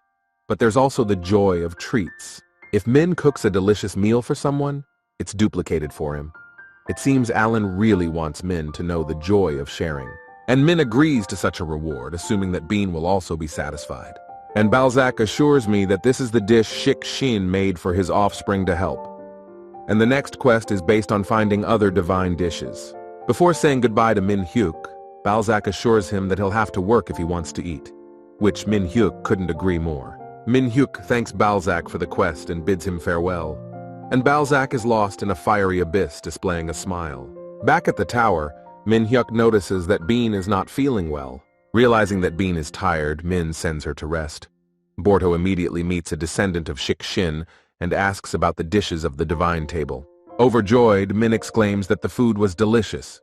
Borto assures him that he was not mistaken in recognizing Min as a descendant of Shik Shin. As soon as Min-hyuk sits down at the table, Borto decides to leave to get something to drink. Deciding that they need to test their level of satisfaction, Min suggests that Borto try a dish of his choice. Such a question embarrasses Borto. He smiles and says that he would really like to ask for something. But at that moment, someone knocks on the door, asking if anyone is home. Borto assures that he is not expecting anyone and therefore does not know who is there. Borto decides to find out who is there and heads for the door. Min thinks it's not a good idea to open the door recklessly, so he stops Borto. He turns around and asks Borto to wait, deciding that he should go to the door himself. And Borto is worried and asks if Min feels something foreign. But Min-hyuk denies this assumption. He continues toward the door and turns around to assure me that he smells the perfect, delightful aroma. So he tells Borto to open the door himself just in case. And behind the door they ask who's home again. After opening the door, Jin appeared in front of Min-hyuk and immediately recognized Min-hyuk. Before this meeting, Jean had tasted some incredibly delicious croquettes. They were freshly fried and still warm, rich in ingredients, very tasty and hearty. And Jin came to Borto's to complete a hidden quest to get the buffs. She thinks the food with buffs must be tastier than the Twilight Chef's cooking. When Min-hyuk showed up outside the house, Jin immediately called his name. Min-hyuk is standing there looking at Jin in confusion. Seeing such a reaction to their meeting, Jin immediately thought that Min-hyuk recognized her. But Min-hyuk doesn't recognize her. He exclaims that Jin is incredibly beautiful, but he doesn't know her name. Jin doesn't like this reaction. In addition to this compliment, Min-hyuk emphasizes on his fat, glossy lips. He assures that this is the first time he's seen such a beauty. Assuring that she's obviously broken a lot of men's hearts in reality, Min doesn't forget to ask about the contents of the package, to which Jin herself draws attention. When Min-hyuk recognizes the croquettes, he doesn't miss the chance to ask for one. This makes Jin angry because he didn't recognize her and just wanted to try the croquettes. Deciding not to comment, Jin gives a croquette to try out. This delights Min-hyuk, who immediately wishes her happiness for being so generous. Frowning, Jin concludes that Min really didn't recognize her. She starts thinking about the actions that might happen if she says her name. After Min-hyuk returns, Borto decides to check on the guest. Min turns around and says that Borto has a visitor. Jin immediately says hello to Borto and informs him about the information that he can find the things he needs here. Borto offers to come inside. Later, the whole group sits down at a round table and Min-hyuk holds up a glass of the drink he gave Borto. Jin-min says that her voice sounds very similar to that of an acquaintance. Trying to see if Min-jin recognizes her, he asks about the familiar. Wanting Min to recognize her, Jin begins to assure her that his acquaintance must be very kind and fastidious. But Min Hyuk replies that his acquaintance is the exact opposite of such assumptions. This confuses Jean. She trembles and asks what his acquaintance is then. Min recalls his high school days and claims that he was beaten up by a classmate for eating a piece of tonkatsu. But Jin says it was obviously a joke. She thinks everyone at school is joking around and shares that opinion with Min Hyuk. But he's covered in sweat and goosebumps, saying he remembers it like a bad dream. Jin giggles sweetly, trying not to show it. In her mind, she hoped that Min Hyuk didn't stop talking to her because of that. And then he decides it's for the best. Jin will pretend she's a stranger to him and find out why he's not talking to her. Meanwhile, Bordeaux asks the two of them to fulfill the same request, to which he immediately hears a positive answer. Then Jin realized that Min Hyuk had come for the same quest as her. That could only mean that he had reached a high level. And Bordeaux talks about the northern continent. This is a territory that users are eager to learn something about. After all, such a quest is considered rare. Pointing with his hand, Bordeaux asks to go to a certain place. There they can find the Valkyrie Kingdom. And Jin comes to the conclusion that it is possible to get villages and lands on the northern continent as a reward. And the lands of Le Phillips have already been divided. If Jin completes this quest, he'll get his payback. And Bordeaux explains that you can meet the legendary chef in the Valkyrie Kingdom. Min Hyuk was immediately interested in Min Hyuk's information about the chef. And Bordeaux claims that his cooking skills are top-notch. Bordeaux also claims that his food is not even close to that chef's. This attracts Mina because Bordeaux is considered one of the best chefs. The legendary chef knows where to find the purest stone milk. It's water droplets flowing in a deep cave. It gives you special powers and it's delicious. At the very end, Bordeaux clarifies that this water is carbonated. Min Hyuk is very surprised by this. Leaving the Bordeaux house, Jin opens the display and reads about the quest. She didn't expect the purest stone milk to be soda. Deciding that they need to act separately, Min sets off, not forgetting to thank Jin again for the croquettes. But that's not what Jin wanted. She asks why they won't go together, to which Min Hyuk replies that then they would have to cook for two, and he doesn't like that at all. Deciding that Min Hyuk can't be overlooked, Jin decides to bribe him with a delicious meal at her expense. Min Hyuk can't refuse such an offer. He activates his hospitality, saying that he would be happy to go on a trip together. Finally, Min asks about the name. And Jin almost burned her name, but she made up a new one. From now on, Min Hyuk will call her Lonnie. Min Hyuk needs to sell unwanted items in the city before they can set off. So they go to the city center to the market. Among the merchants was a player who bought items at 1.5 times the price, and even those that may not have a strong value. There were quite a few who wanted to get rid of unwanted junk. The player originally did it to find a strong player among the vendors, and then ask him to go on quests with him. But unfortunately, he couldn't find a suitable one. And then comes another seller of unnecessary items to which the player has to react positively.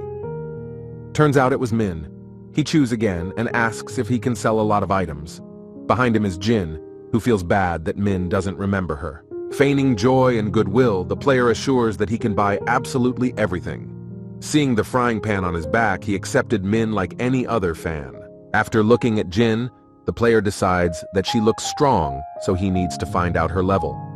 Meanwhile, Min is ready to start bargaining, and the player immediately agrees. When Min Hyuk opened his inventory, the player saw rare items. He can't believe that he fell for such items. Among the items were the phoenix feather and the 2 great swords of the deputy orc chieftain. These items are not for beginners, so the player is in disarray. The player assumes that Min is very cool, which is very surprising. Meanwhile, Min Hyuk looks like a normal nub who just eats. After deciding that he has found his team, the player asks about Min Hyuk's level, assuring him that the levels of the items being sold are very high, thus stressing Jin out. She immediately asks the reason why the unknown player recognizes Min Hyuk's level. And the player realizes that Jin suspects him of something. So the player decides to find out the level himself. He hopes that no one will mind if he has to check the authenticity of items with his sword. Taking out the sword, the player explains that he can evaluate, and Jin immediately looks at the sword because he knows what it is and where it came from. Using the Sword of the Sun, the player activates the ability to evaluate people who stand in front of him. The display checks the reputation of the objects. Min-hyuk looks at the glowing sword uncomplicatedly while Jin keeps his eyes open with intense interest. The player himself looks at the sword with a puzzled look on his face. He is surprised by this brilliance, realizing that the sword of the sun has never shone so brightly. Overjoyed by this light, a look of delight appears on Min-hyuk's face. Jin is worried because she didn't know Min's level, and the player draws his own conclusions. He decides that he needs to be closer to these players, so he begs Min-hyuk to help him. Min-hyuk couldn't have expected such a turn of events. To everyone's advantage, the player offers to sell all the items for 3 times the price if Min-hyuk agrees to help him. Whispering in his ear, Jin tries to persuade Min to help the player because such a sword is very special. But Min doesn't see any benefit and replies that she doesn't want to. Seeing Min leave, the player continues to beg for help. Tears of despair flow from his eyes. He asks for support for at least one quest. Taking matters into her own hands, Jin shares a trick. She assures the player that Min-hyuk will accept any task if he gets a delicious meal in return. The player immediately grabs such an opportunity and instantly offers a delicious meal in return.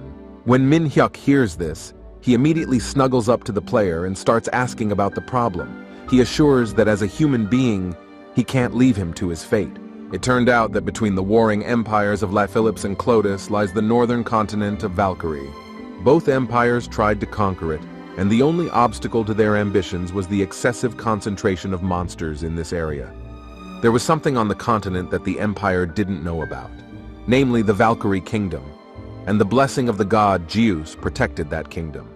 But one day, the Valkyrie soldiers met the soldiers of the Philips Empire, and King Valen of the Valkyries, having learned of the empire's existence for the sake of a peaceful future, has decided to form an alliance with Philips. To that end, he organized an expedition and attempted to cross the border of the Philips Empire. But at that moment, the Valkyrie expedition was suddenly attacked, and only this player and King Valen were able to escape. The player is convinced that the Clotis Empire is involved. That's why he tried to find strong warriors who could help their kingdom. He felt that strong warriors should have a high level of fame. That's why he used King Valen's sun sword, and the choices were Mina and Jin. Looking at Min, the player believes that although he looks like a wannabe frying pan player, there is a certainty that he is just a little-known great warrior. In his mind, the player has already accepted the reward of the title of Baron and his own land. He will collect taxes for the land, and thereby get rich so that he does not have to work. After opening the door, the player asks them to follow him and assures them that King Valen is already waiting for them. He looks into the room and addresses Highness Valen, saying he has brought people. Valkyrie King Valen immediately thanks his faithful assistant for his help. Once inside, Jin notices King Valen's appearance. Turning to Min-hyuk, Valen asks about his profession, emphasizing the frying pan behind his back. And Min-hyuk confidently explains that he is a chef. This information confuses Jin, and the player and King Valen stand there puzzled. Valen immediately asks what the cook is doing here. But Min-hyuk says he came here because he was promised a delicious meal. He's drooling for food again. The player thought Min-hyuk was a warrior because of his sword. But it turns out that the high level of fame is only because of cooking. Turning to the assistant, Valen calls him by the name of Ruth. He asks if the cook can really take him to Empress Ellie, but Ruth has no confidence in that. Frustrated and angry, Valen tells him to find someone else, but Ruth assumes it will be difficult. It turned out that Ruth had seen the pursuers behind him, so we had to get out of here quickly. Min and Jin heard that, and Jin has begun to think about it. She assumes that she and Mina are not enough to resist the pursuers. So he decides to clarify whether the more helpers, the better. The disappointed Valen confirms this by emphasizing the special players. Deciding there's a way to help the king, Jin says he'll call his friends right away, and they're strong enough. Meanwhile, Clow the bounty hunter activates the tornado spear and easily dispatches all enemies in his path. But there's one of them left. It's the thug Gene Baker. He's closing in on Clow to send him to the netherworld. Swinging his sword, Gene offers Clow a defense, but Clow steps back so Gene doesn't get hurt.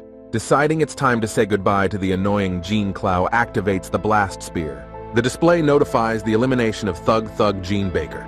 After accepting his reward for his victory, Clow decides it's time to go home. But then an emergency message from the guild comes on the display. It's written by Jin, assuring that there's a chance of a huge reward for helping the king, and those who don't participate will be removed from the reward list. The quest escort is clearly to Clow's liking. After going to his comrades, Clow turns to Firefist and waves to him, and asks if he's found a girl.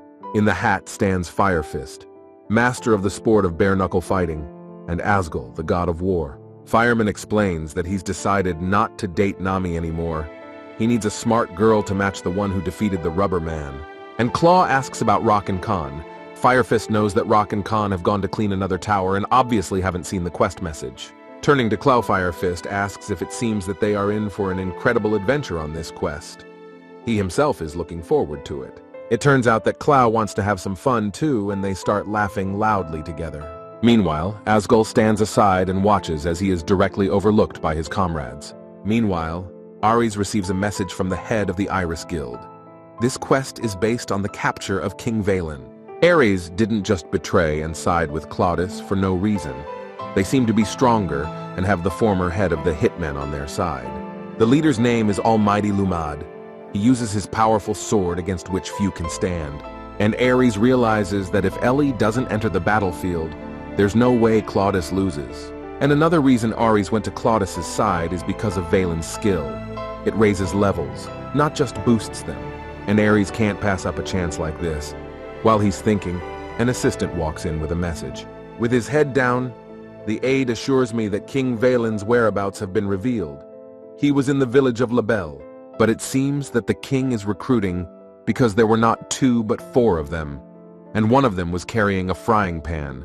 As Ares runs his fingers over them, he says he can't see them anymore. This thing is worn by almost everyone he meets now. Finally, Ares tells the assistant to tell Cospo to follow them.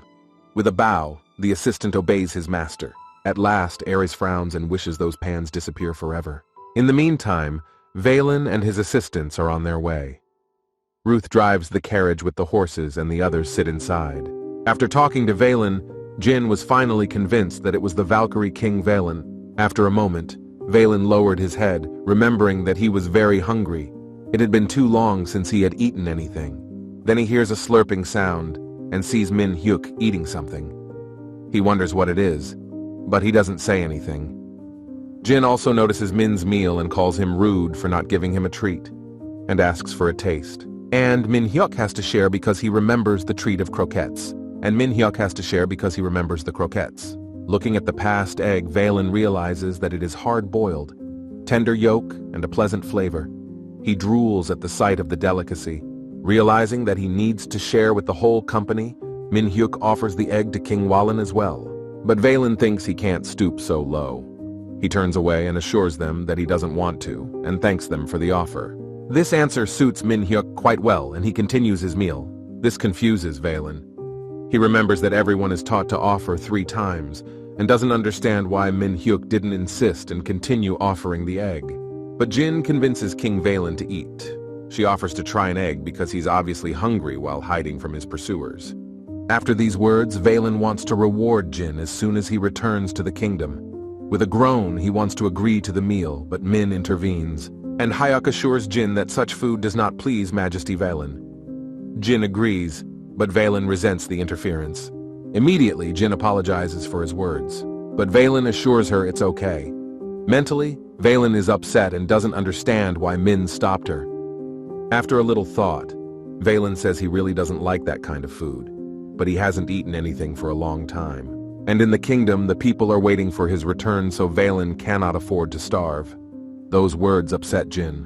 And Min Hyuk asks if he correctly realized that King Valen just wants a treat in the form of an egg. For Jin, treating the king like this is real insolence, and she tries to shut the mouth of the unscrupulous Min Hyuk.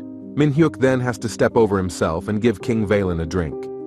He remembers about the drink and opens his backpack to get the can. Surprised that Min Hyuk gave King Valen a drink too, he thanked him for being so generous. And Valen eagerly tastes the treat after politely thanking Min Hyuk. Tasting Valen's egg feels so good. The soft, delicious egg just melts in your mouth. It's soft and juicy, and there's a soda on hand to wash it down. The pleasant combination of egg and cold soda makes Valen feel really good. He's happy as a child, which makes his face blush. He immediately remembers that he looks inappropriate for the king and glances at the guys excitedly. Jin tries not to show it, but Min Hyuk doesn't even notice. The king didn't even think he could swallow anything other than what Rald had prepared.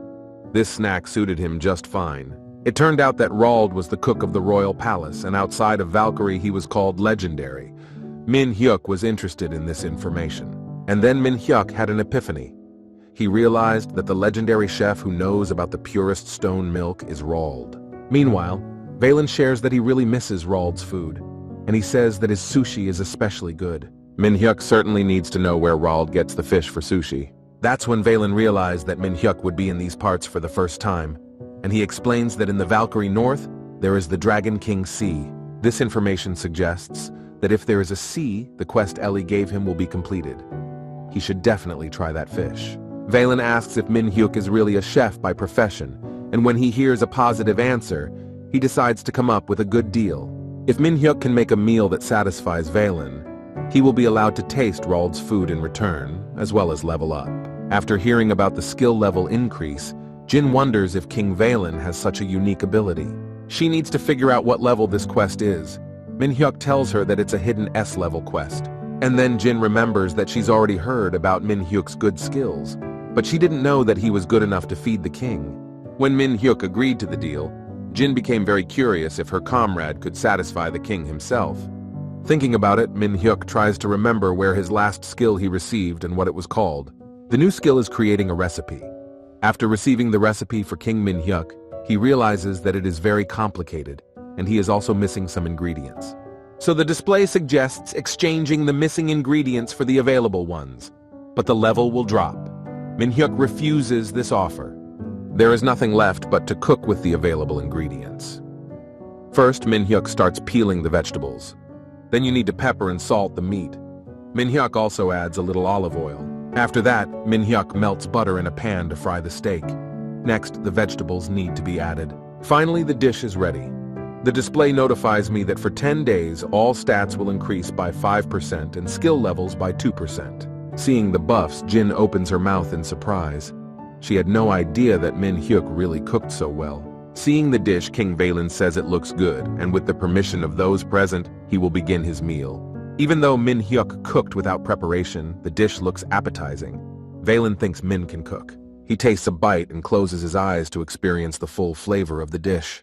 Tender and tasty meat, as well as the flavorful juice from which the juice flows out, does not leave Valen indifferent.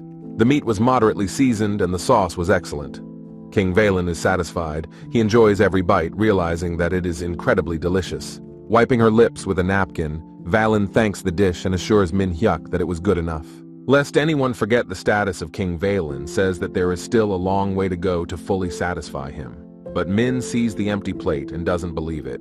As promised by Valen, Min Hyuk's level has been raised. But Min assures him that sushi is the most important thing, and the rest doesn't matter. To which Jin replies that he should just say thank you. And Valen asks what skill he wants to improve, and Min Hyuk seriously thinks about it. After a little thought, Min Hyuk chooses Ellie's swordsmanship skill. When he heard the name Empress Ellie, Valen didn't immediately believe it was her, and Min Hyuk he gives his consent to this choice. He immediately activates the ability and the system notifies Ellie's swordsmanship skill increase. When it was ready, Valen asked Min Hyuk to check it out. Min Hyuk opens the display, not believing that it really worked. That's when Ruth runs into trouble. He has to stop the wagon. Assuming that the opponents are attacking, Valen has a tremor. No one understands what's going on, and Min Hyuk decides to check the situation. Turns out the wagon had been attacked. One of the arrows had hit the horse, causing it to buck. After looking around, Ruth notices a broken wheel. The archers have broken the carriage, so Ruth notifies the others. They had to get out of the carriage in an emergency. A frightened Valen accepts help from Min Hyuk, who is not worried at all. When Min Hyuk turns his back to the forest, one of the archers fires an arrow. He wishes for the king's death, so he aims directly at him. But Min Hyuk successfully turned around, and the opponent's physical damage was reflected by his defense. Because of the defense skill, the archer takes double the damage. His health level immediately drops below 20%. The other archer notices this and begins to shiver. He can't understand why the player has such armor. Before Min Hyuk realized what had happened, the experienced Jin went to attack her opponents. She uses a whip and asks Ruth and Min Hyuk to protect King Valen during her absence. With a deft flick of the whip, Jin manages to encompass his opponent's neck. He couldn't resist such an attack. Her skill not only blocks the opponent's movements, but also vaporizes everything that touches the whip. Therefore, the archer takes critical damage. This archer's name was Kos. He's out of the game because the flames left no chance of survival. Following Kos out of the game is Voltno. Red was in the company of the pursuers. She watches sitting in a tree and doesn't understand how Jin got so much power. As she reminds herself to catch the king at all costs, Jin notices her and does the same thing she did to Kos. Watching from the sidelines, Ruth realizes that there is a chance to restore the king's majesty and get to Ellie to win this battle with such strong heroes. Deciding that it's not safe to stand still, Ruth suggests Min-hyuk get out of here as soon as possible. And together with Velan, the players set off on a journey to get away from the pursuers as soon as possible. As they run along the path, a hillock appears in front of them on which the player stands and trumpets a call to his comrades. Two pursuers are trying to catch up with Velan. One of them commands that they must catch King Velan as soon as possible. Looking in front of her, Ruth notices another enemy who assures his companions that they will be able to capture Velan. Ruth himself did not know that the enemies had set a trap and were waiting for them along this path of the forest. The player stands in the middle, making it clear that there is no escape. Realizing that he has to protect the king, Ruth intends to send an arrow straight at the enemy. Meanwhile, Min-hyuk tries to hold the cookie with his teeth, but as Ruth took aim, a force forced him to close his eyes. And Min-hyuk sees an unknown liquid seeping into his cookies. No one understands what's going on. Turns out Ruth can't see anything. He goes to Velan to make sure he's all right, but he doesn't hear back. As of this morning, Oh Chan-wook is wondering about the game update. When he turns on the TV, he learns that there is a live broadcast of the North Continent renewal. This seems strange to Oh Jang-wook. While watching, the fleeing, frightened King Oh Chang-wook hears that this is the man who must survive the conflict between the two empires. Later, the enemy is shown standing in front of Valen, and the announcer informs about the people who protect Valen and those who want to catch him. And Oh Jang-wook knows that this is the same player who defeated the legendary maestro last time. He's famous for fighting very dirty. This is the divine class Cursed Koru Kohai, and Kohai looks at the faces full of despair. They had lost their sight because of the skill-blind despair. When Valen hears Ruth's voice, he claims to be nearby and asks where exactly Ruth is. It looks very funny to Kohai. Meanwhile, Min is not panicking at all about the missing vision. He continues to stand still and turns to Kohai, asking if it's really funny. Seeing such indifference to his skill, Kohai is truly flustered. He asks who he is that he is standing still and not afraid. Dropping a cookie stained with something dark, Min-hyuk asks how dare Kohai use such a dirty skill against people. With the invulnerable body skill, Ming has fully recovered. He demands not to bully people, and immediately activates the dissipating sword to disarm the enemy. Realizing that he has to defend himself, Kohai hides his face with his hands and tries to think of his next move. He says it doesn't matter if black magic doesn't work on Min. Min-hyuk stops because he doesn't know what to expect from his opponent. With his hands on the ground, Kohai assures that he has the strength to defeat everyone. He also activates the Battle of the Cursed God. This skill can send anything in its path to the other world.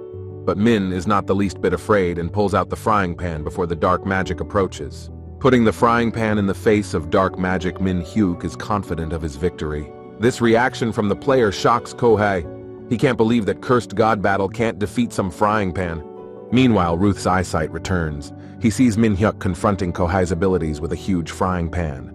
He doesn't believe that Min is a simple cook, otherwise, how can he be so confident in the battle with the Cursed Knight?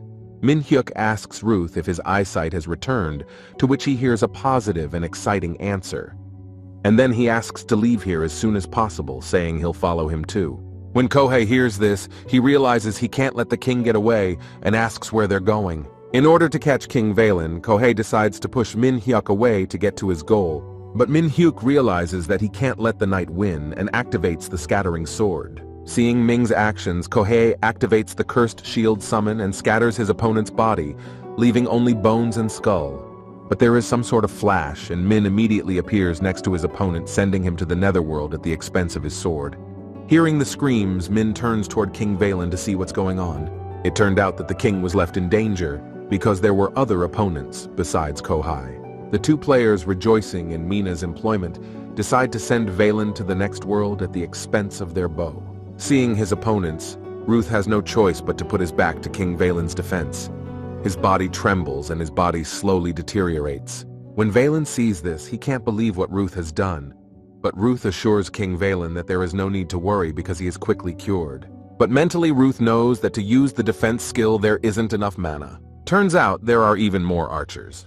They're preparing arrows to finish off King Valen and his aides. And Ruth thinks the only way to deal with the situation is to just rely on herself. While Ruth was taking aim, one of the archers had already sent an arrow in his direction so that King Valen would be left unprotected. But Ruth manages to hit an arrow against an arrow to buy more time to save the king. But it turns out it's not that simple. Ruth sees something he can't resist. Many arrows fly straight at him and the king. Ruth turns around and asks Valen to be careful in every way possible. Preparing for the heavy damage in the form of many arrows, Ruth tries to cover her face. But a stream of fire prevents the flow of arrows. Looking at the fire, Ruth can only hear the players bickering. One reacts sarcastically to the heroic act of the other. It turned out that the Jin Guild had arrived just in time. Firefist successfully activated his ability and saved Ruth and King Valen. Firefist wonders if these are the opponents the king had to defend against, but first he wishes to examine his wounds. Not realizing whether they were saved by allies or enemies, Ruth only thanks them for their rescue. Firefist asks where Jin has gone, and Ruth doesn't understand which Jin we're talking about. Gathering her hands behind her head, Firefist explains that she is a girl with long hair and a whip in her hands. Assuming that they mean Lonnie, Ruth asks if they mean her. Laughing at the false name, Khan confirms that it is Lonnie. And then Ruth realizes that the very colleagues she was going to call to help Valkyrie King Valen have arrived. But Khan clarifies that they are the guild members that Jin managed to call, and they ask about the guy with the frying pan who was in Valen's company. Looking in the direction where Min-hyuk was, Ruth reports that he's fighting Kohai. Recalling the live feed, Firefist says the fight ended a couple minutes ago. When asked if Min-hyuk had defeated Firefist, Min-hyuk said that he had defeated him, and he had defeated him. After repeating the words of Mina's victory, Ruth was overjoyed because an opponent like Koru Kohai could ruin his plans to rebuild the Valkyrie Kingdom. Referring to Ruth, Khan assures that when he was archery, he looked very manly. And there's plenty of commentary online about it. Online, he's been labeled as a former archery gold medalist. Ruth himself couldn't have expected to become so famous. He was beginning to wonder where such players came from. But Khan smirked, assuring him that almost everyone knew where he came from. Without waiting for an answer, Ruth says it doesn't matter because he can't shoot because he's injured. But Firefist asks where skill can go, especially in a world where anything is possible. Ruth was a little embarrassed, and a blush appeared on his cheeks. Deciding it's time to change the subject, Ruth asks about the others, but the guild members don't understand which others they are talking about. Realizing that the guild consists of 4 players, Khan asks if that's too many. Surprised to see such a small group, Ruth decides to ask the name of the guild. Surprised that Jin, who introduces herself as Lonnie, didn't mention the name of the guild. And Khan says their guild is called Legend. After reading the chat, Oh Chang-wook, who just recently watched the live broadcast, realizes that it will be fun when the battle between the Legend and Ari's guilds begins. Meanwhile, Jin continues his battle with his pursuers, who are many on King Valen's way to his kingdom. The guild members assure that they are almost there, but Jin asks them to speed up because her strength is running out. Jin stops because she notices that there are a lot more enemies and obviously she can't handle them alone. Pulling out the whip, Jin looks at the number of opponents and tries to think of a further plan of action, but then she notices something completely unexpected, something that changes her plans for the future. Rudman appears in front of her. He's one of the Extreme 8. And with all his appearance, he shows his strength and confidence in victory. The display notifies that Jin feels intense fear, and therefore his body condition is not normal. And Jin knows that Extreme 8 is a title reserved only for very strong non-player characters, that is NPS. If you defeat them, there's a chance to gain a great deal of glory and rare artifacts. Jin doesn't understand why one of the Outer Eights ended up here. Seeing King Valen's stalker Jin approach, Rudman realizes they are in cahoots. But since it's being broadcast live, Jin decides he can't escape. So he has to take out every enemy that's in here. She has to activate her new fire whip to deal damage to strong opponents. Her whip transforms into a fire eagle that swiftly attacks. But Rudman is not intimidated by this skill. He wonders if Jin is serious about fighting. The entire stream of fire that Jin sent out immediately split with a single action of Rudman's sword. She stops and looks at Rudman perplexed, realizing how weak she is against them. Without a second's hesitation, Rudman lunges at Jin, showing his confidence in the outcome of the battle. He approaches so fast that Jin doesn't have time to react, so he takes the damage from Rudman's leg. Rudman is amazed at her confidence with such a skill. But Jin doesn't intend to give up, so she immediately lands so that she can continue the fight right away. This amuses Rudman, so he calls her funny. But Rudman has the entire Ares Guild to help him. They surround Jin so she can't do anything. She's overwhelmed by the number of opponents. And then Ares shows up. He's sure he can catch the Legend Guild now. And Jin notices Ares realizing that it's about to get a lot more complicated than just with NPC Rudman. And Ares immediately gives the command to destroy the legend. The battle with Jin seems too boring for a strong character like Rudman. He puts the weapon on his back and exhales heavily. But Jin does not intend to give up and decides to use every chance to confront each opponent. By activating the whip, Jin deals damage to the enemy. Turning back, Jean sees the rest of the pursuers who have no intention of leaving her alone. She realizes she needs to buy more time, so she activates the flying whip. Many weak pursuers try to escape, but fail. Thinking that Ares will defend them, the pursuers try to hide behind him. But they can't, because Jin's whip is much faster. Once the pursuers were finished, Ares decided to appease Jin. He had to lift his leg to resist the flying whip. She takes the damage and falls to the ground, realizing that her mana is not enough to activate the skill. She takes the damage and falls to the ground, realizing that her mana is not enough to activate the skill. She tries to assess the situation and wonders what happened. Someone approaches her. And then Jin notices Min Hyuk standing up for her. He holds a frying pan and looks at his opponent. Seeing Min Hyuk, Ares wonders who he is and where in the Legend Guild could such an opponent come from. Then he notices the frying pan and remembers that there's a rumor about the destroyer with the frying pan. As soon as he called Min Hyuk a destroyer, someone's foot hit him with a powerful kick, leveling his face to the ground. It was Khan. He asks to save the king from the rest of the enemies. Fire Fist assures that he can take on the others and Min Hyuk and Jin can leave. Realizing that Jin might have been hurt, Khan turns around and asks about her condition. He had forgotten that Jin had introduced herself as Lonnie to her new companions, and Rock says he'll be right there to help. Ruth turns to Min Hyuk and asks how he's feeling. Min Hyuk hears his friend's name. He assumes who he's playing with and decides to ask the names directly. Ruth assures him it's just Lonnie's co-workers. But Min Hyuk doesn't get enough of this answer, so he repeats his question in a more emotional tone. Assuming Min Hyuk has guessed, Jin lowers his eyes. But Rock doesn't hide and waits for Min to tell their names. Hearing Jin's assumption, Min Hyuk had no doubts about the truth of what had happened. And Jin finally confesses what Min Hyuk knows. Looking at each player, Min Hyuk is sure it's Jisuji Hai and Seok Dae. This is where Jin asks not to be angry with her friends. She didn't want to lie. It was because Min Hyuk didn't recognize her that she decided to keep quiet. She was worried that Min Hyuk would shut her friends out again. But before Jin could say anything, Min Hyuk wrapped his arms around his friends. This reaction was unexpected by his friends. They ask what it means, and Min Hyuk says he's very happy to see everyone and is grateful. But Khan asks for no tenderness. He assures that the reunion can be celebrated later, but first he has to deal with his adversaries. At that moment, an explosion happens between the players. Min Hyuk tries to shelter Jin behind his body. Through the smoke, an image became visible. It was Rudman, who assured that the boys would be happy in the other world. He puts his huge sword on his shoulder and assures her that he can't look at such tenderness anymore. It turned out that Rudman's coming in the form of an explosion was for a reason.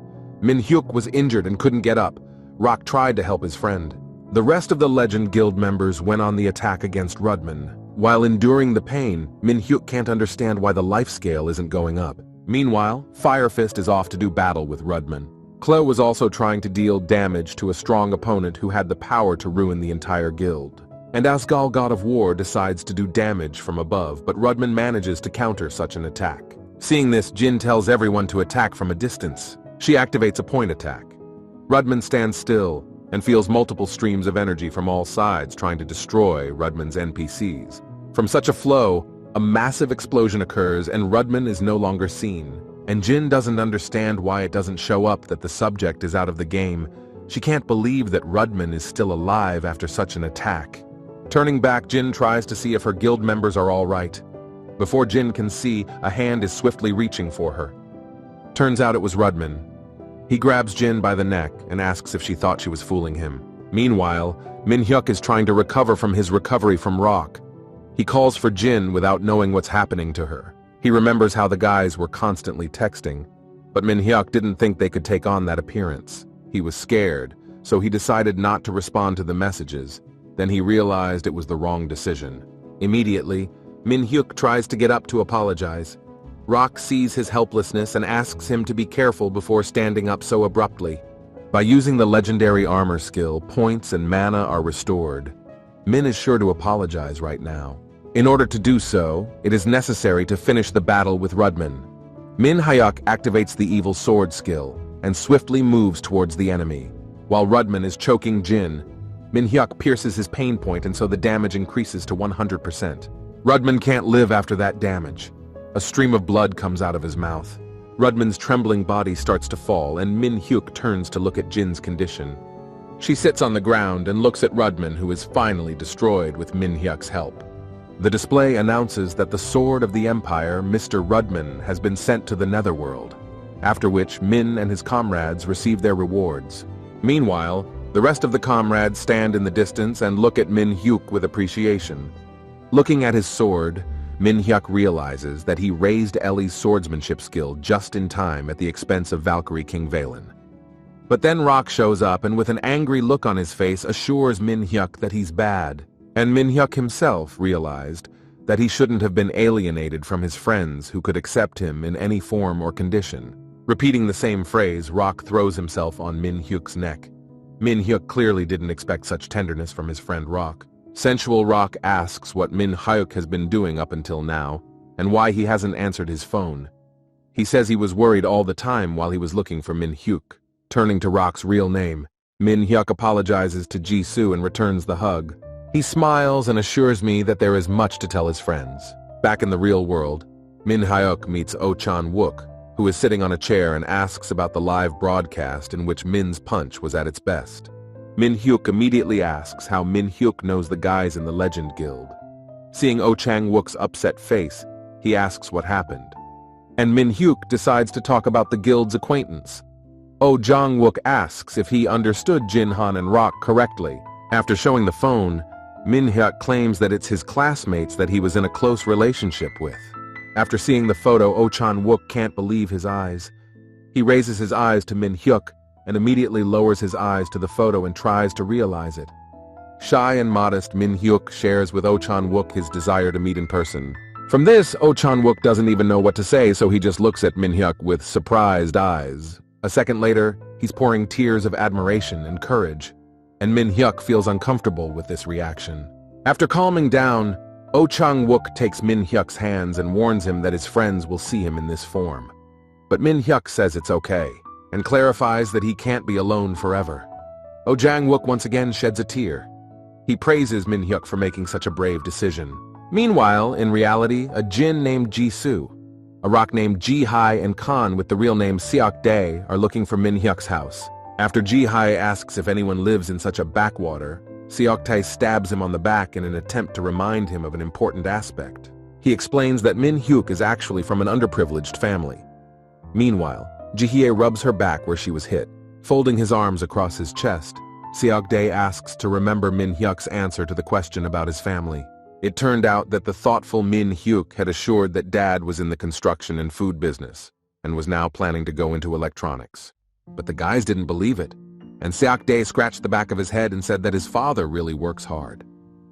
He explains that Min-hyuk didn't pay much attention to the question at the time, but he didn't fall to the ground in shame, not knowing why he asked such a question. Jisoo looks up and tells the guys that their arguments don't matter anymore. She assures them that they're there, but not as expected. Jisoo stops at the front door, and Ji-hai can't believe that their childhood friend is living in such a mansion. Oh Chang-wook opens the door and with a smile on his face asks if it's really Min-hyuk's friends who came. An excited Jisoo goes inside to confirm that they are indeed Min-hyuk's friends. With a wave of his hand, Chan-wook asks his friends to go into the room. Min-hyuk's cups are visible on the shelf and are obviously attracting attention. As Jisoo looks around, he's surprised that Min-hyuk lives here. And Seok-dae thinks Min-hyuk won some kind of lottery. Ji-hye looks at the cups. After pointing to the door, Chan-wook explains that it's Min-hyuk's room. He'll be glad if they become good friends in the future. With a smile, Jisoo confirms Chak-woon's words because they themselves have never been opposed to hanging out with Min-hyuk. Slowly opening the door, Jisoo wonders what happened to Min-hyuk and why he's living in such a deserted place. And why is the young man so worried about Min-hyuk? The door gradually opens and Jisoo peeks inside. Once inside, the guys saw Min-hyuk sitting on a chair and looking out the window. Trying to figure out if it's really Min-hyuk, the guys address him by his first name. Turning toward his old friends, Min-hyuk greets them with a smile on his face. Seeing Min-hyuk in such physical shape, none of the guys could find the right words. They just stood in a stupor with an excited smile on their faces. Ji-hye sits down at the table, unable to contain her emotions, and blows her nose into a handkerchief. The other guys listen to Min-hyuk's story. After hearing Jisoo's story, Jisoo says it's understandable why he stopped communicating. She understands that Min-hyuk had a hard time, but it's good that he recovered, and asks him not to disappear again. Ji-hye supports Jisoo, saying that if he's gotten fat, it's no reason to ruin their friendship. Pleased with his friend's understanding, Min-hyuk laughed and agreed not to disappear again. Trying to stop crying, Ji-hye asks what time it is since Atina's update will be at 1 p.m. today. After looking at his phone, Min-hyuk can't believe that there are new medicinal plants, and they must be tastier than the ones Min-hyuk has tasted before. And then Jisoo decides to ask again what she recently asked. She asks Min-hyuk to join their guild. Shifting his fingers, Min-hyuk realizes that now his friends won't laugh at him, and there's no reason to hide anymore, so answers that he would love to join the guild of his closest friends. Overjoyed, Ji-hye is sure that they can all play together now as before. He suggests that they join Atene right now instead of stalling. They want to see Valkyrie Kingdom, and Min-hyuk says he has capsules in his house for everyone. The statement strikes Seok-dae.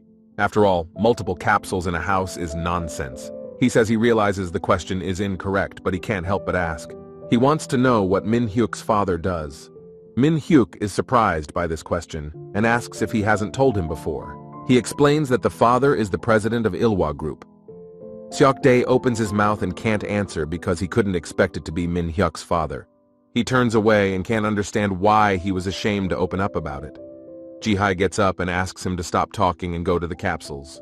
Upon seeing the capsules, Ji-hye can't contain her emotions and says that they're all new and it's about time they started playing.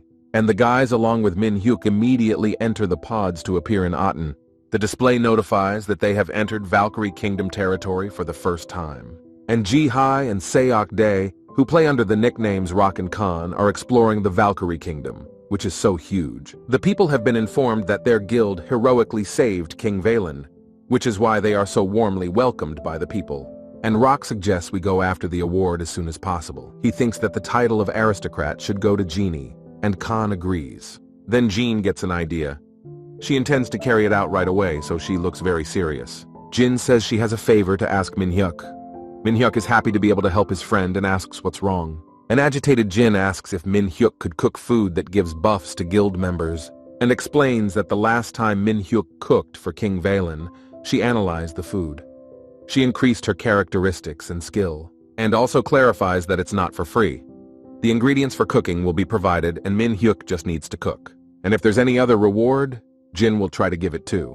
But Min-hyuk turns his head and denies the offer. Then Jin suggests raising the level, but Min-hyuk says they need to bring ingredients, preferably special ones. But Jin decides to finally make sure that more Min-hyuk is really enough. And Min-hyuk confirms her words. And then behind Jin appears Khan Firefist and Ruth, who are walking towards the head of their guild. And Clow asks why they were late, because after the information about the good news, he was almost sick with curiosity. And Ruth notices someone who takes him by surprise. It turns out Ruth didn't know that Min-hyuk is also in the Valkyrie Kingdom. Min-hyuk is also surprised to see Ruth. Smiling, Jin decides to introduce the players who are also joining their guild. And their abilities could be seen in the last battle. With his arms folded across his chest, Clow confirms that the players are very cool. Firefist asks the profession of Min-hyuk, who wears a frying pan and doesn't look like a knight at all. And Jin explains that Min-hyuk's nickname is Frying Pan Destroyer. He's a chef, and from now on, he'll cook food that gives buffs. When Clow hears this, he can't believe the cook can be so strong, and Fire Fist thinks it's just a rumor. Meanwhile, a cloaked and hooded guild is gathering in one of the caves. A player named Buck activates his abilities, causing certain hieroglyphics to appear on the ground that have power. They are able to manifest the spirit of man. The image of the old man rises straight up above Buck. Raising his head, Buck asks the summoned spirit a question. He asks if the spirit was really in the highest position in the Valkyrie Kingdom, and he immediately confirms that assumption. Then Buck asks how to destroy this kingdom. It turns out that every year in the kingdom, there is a ritual in honor of the goddess Juice. She is a real gourmet and gets very angry if she doesn't like the food. In the past, it happened that Juice punished the kingdom with a severe drought. The spirit explains that you can use this and put poison in the ritual food. But the poison will not work on the goddess Juice, and she will become enraged and punish the kingdom. One had to see if there was a way to calm the enraged goddess Juice, to which there was a positive answer. To appease her, we will have to move into Goddess Juice's space and soothe her soul. Next, Yuis should be given food that she will love to eat. If she really likes it, she might even give it to you. They'll make a fuss and blame the Legend Guild. The scandal will jeopardize the Valkyrie's image, and Lilypop's image will be enhanced. Iris will be the savior. Mr. Callion says that the only thing left to do is to find a cook to prepare the food. Behind Mr. Callion is a player who asks that the task be entrusted to him. Turns out it was Ares. He says the cook from Twilight Black can handle it. Meanwhile, Ruth can't believe that Min-hyuk and Guild Legend are really childhood friends, who met after 5 years. And I can't believe Min is a chef who can make food that gives buffs. He's sure that Min-hyuk is an amazing person, but Min is embarrassed by that.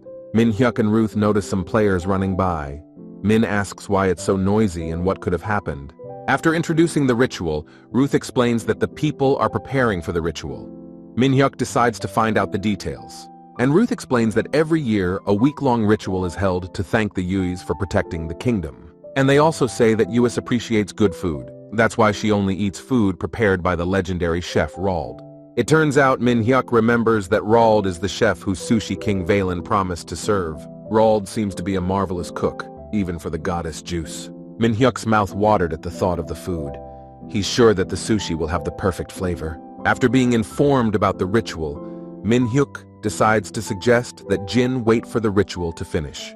But Jin doesn't understand why he should wait, and so he asks what's wrong. Drooling with joy, Min-hyuk clarifies that he needs to try the delicious sushi.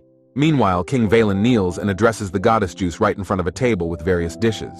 He raises his hands in the air, assuring that the people show their respect. He also asks for the blessing of the goddess. The king thinks the goddess Yuis will like the food. After all, Rald and the other chefs at the royal palace worked hard on it. Meanwhile, Rald the legendary chef also worships the goddess by folding his palms in front of him. Goddess's favorite food was prepared, and more epic-level pork ribs made from S-level ingredients and above. With his head down, Valen knows that epic-level food is on the table for the first time, so he hopes for a gift in the form of good kingdom events. Noticing the bright light that began to appear over the table of food, King Valen and his subordinates began to make an earthly bow. At that moment, Gremry Yuis descended, beautifully dressed and with a green stone in the middle of her forehead. She notices the food and says it looks very appetizing, specifying that she sees how the people have gone to great lengths to find the ingredients. But taking a bite, Yuis felt no pleasure. She looks at the king with a thoughtful look. Continuing to be in a bow, Valen can't figure out what's going on or why Gremry Yuis isn't impressed. And then she claims it tastes bad. And then she asks how dare people put poison in the food of a divine being. But King Valen is certain that the cooks could not have done such a thing, and that someone deliberately decided to provoke the goddess Juice. At this point, Gremry uses green energy and sends it into the maid who is getting very sick. When Valen turned around, he was surprised that a spy was here. The maid disappears into the dark energy. Valen is glad it's not the cooks. He assures me they had nothing to do with it. Yuis replies that he knows that the king wouldn't dare do such a thing. Such words make King Valen feel good. He smiles and admires the goddess and her wisdom. But then Juice casts Valen a cold glare, assuring him that punishment will follow. It spells the Valkyrie Kingdom for the endless roar of monsters and the splitting of the land. Also, fear and groans will reign in the land. Dissolving into the light juice assures me that this is the punishment for today's sin. Seeing this, Clow asks if this is also part of the ritual. Min Hyuk is also amazed by this turn of events. But an agitated Ruth claims that something went wrong here. Meanwhile, Min Hyuk opens the display to find information, and Jin asks to look at the chat room to see who else has fallen under the wrath of the goddess juice. After reading the chat, Khan says that other players have the same situation, and some other player started to blame the Legend Guild, which is located in Valkyrie. In the display comes the news that the top-ranked Iris Guild in the country has made an official announcement that it will break the curse, and Khan continues reading. Athena News says that the Iris have decided to catch the goddess who put the curse and be done with it. They are also going to join forces with the Heirs Guild and capture the goddess. The race will be live. Meanwhile, Rald the cook lies in bed with a high fever. The king sits beside him with his hands clenched into fists from sheer excitement. When Min Hyuk entered the room, he saw Rald, who was sick. Valen told him about the incident and apologized for Min not being able to eat sushi. But it's not easy for Min Hyuk to see the condition of a person like that either. So he assures that it's not a big deal that the plans went awry. Valen turns around and thanks him for his understanding, and also wishes to ask for something. But Min can't imagine what the king might need. King Valen explains. In order to appease the goddess juice, she must be treated to a legendary dish that she will be delighted with. After thinking about the task, Min Hyuk realizes that he has never cooked a legend-level meal, and Valen assures him that he'll provide the ingredients. Min Hyuk realizes that all the dishes that failed during the experiment will be his. Also, Valen will order the Knights of the Realm to prepare in advance the ingredients to make exquisite sushi. Rald will then prepare them for Min. Min Hyuk doesn't have the confidence to succeed, but he tells King Wen that he'll try to please Goddess Yuise after all. But he needs to see the person for whom the food will be prepared. King Valen can arrange a meeting with Yuis, so he gives the command to a servant. By nightfall, Gremry Yuis showed herself in the human world. Min Hyuk kneeled down without raising his head at the goddess. She says she's sorry that Rald is sick. She also asks if he will really cook for her. And then Gremry Yuis notices Bean peeking out from behind Min Hyuk's back and grunting. This makes Yuis angry. She asks Bean what she's doing here and puts a restraint on Min Hyuk. A frightened Min Hyuk asks Bean to keep his head down. Gremry can't believe why the pig is near the boy. But Min Hyuk explains that in order for the skill to work, you have to look at the face of the person you're cooking for, and asks to look at the divine face. Looking at Min Hyuk, Gremry Yuis realizes that there is a divine aura emanating from him. It's not strong, but it's still there. She lowers her head and says Min Hyuk has an interesting talent, and asks about his profession that has that ability. And Min Hyuk claims to be Shin. Gremry Yuis realizes it's one of the earth gods, and so she allows her head to be raised. Min Hyuk slowly and puzzledly raises his head toward the goddess. Just then, the recipe creation skill is activated. Min Hyuk looks at the beautiful appearance of Goddess Yuis and receives the recipe for chicken ribs. When presenting the ingredients, Min Hyuk can't be indifferent to the fantasy of how the ribs will be fried on the round skillet. But Min Hyuk knows that when they're cooked right in front of a person, they look more appetizing. Then Min Hyuk imagines the chef saying that everything is ready and he can start eating. He feels so good, as if he's going to eat. But Gremry Yuis is very angry and irritable, so she repeats that her rage won't just go away. She demands to tell King Wen to say those words to King Wen.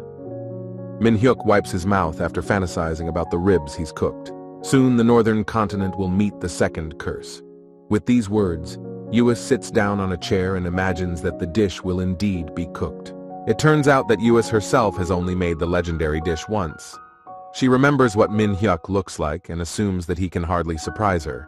Hearing the threat, Juice Valen slams his fists on the table and demands the servants immediately prepare the ingredients by any means possible. At that moment, the servants ask Min Hyuk about the ingredients. Min Hyuk says he'd better write down the whole list. Realizing that there isn't enough pasta, Min Hyuk decides to use higher-level ingredients. Meanwhile, Chef from Twilight Black sits in the chat room and laughs that some hack is going to cook a meal for the deity. After all, even he can't guarantee that he'll be able to make a dish that he'll like. And a Legend Guild member wouldn't be able to please Juice. Thinking about it, Cook realizes that if the Legend Guild could really hire a chef of that class, it would have already become known. The confident cook concludes that they are the only ones who have the ability to satisfy Juice. Aries clarifies that the beginning is on the day of the second curse.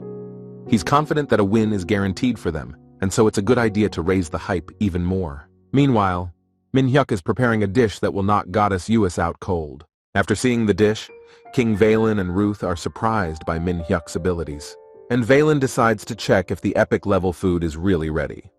Min-hyuk happily answers in the affirmative.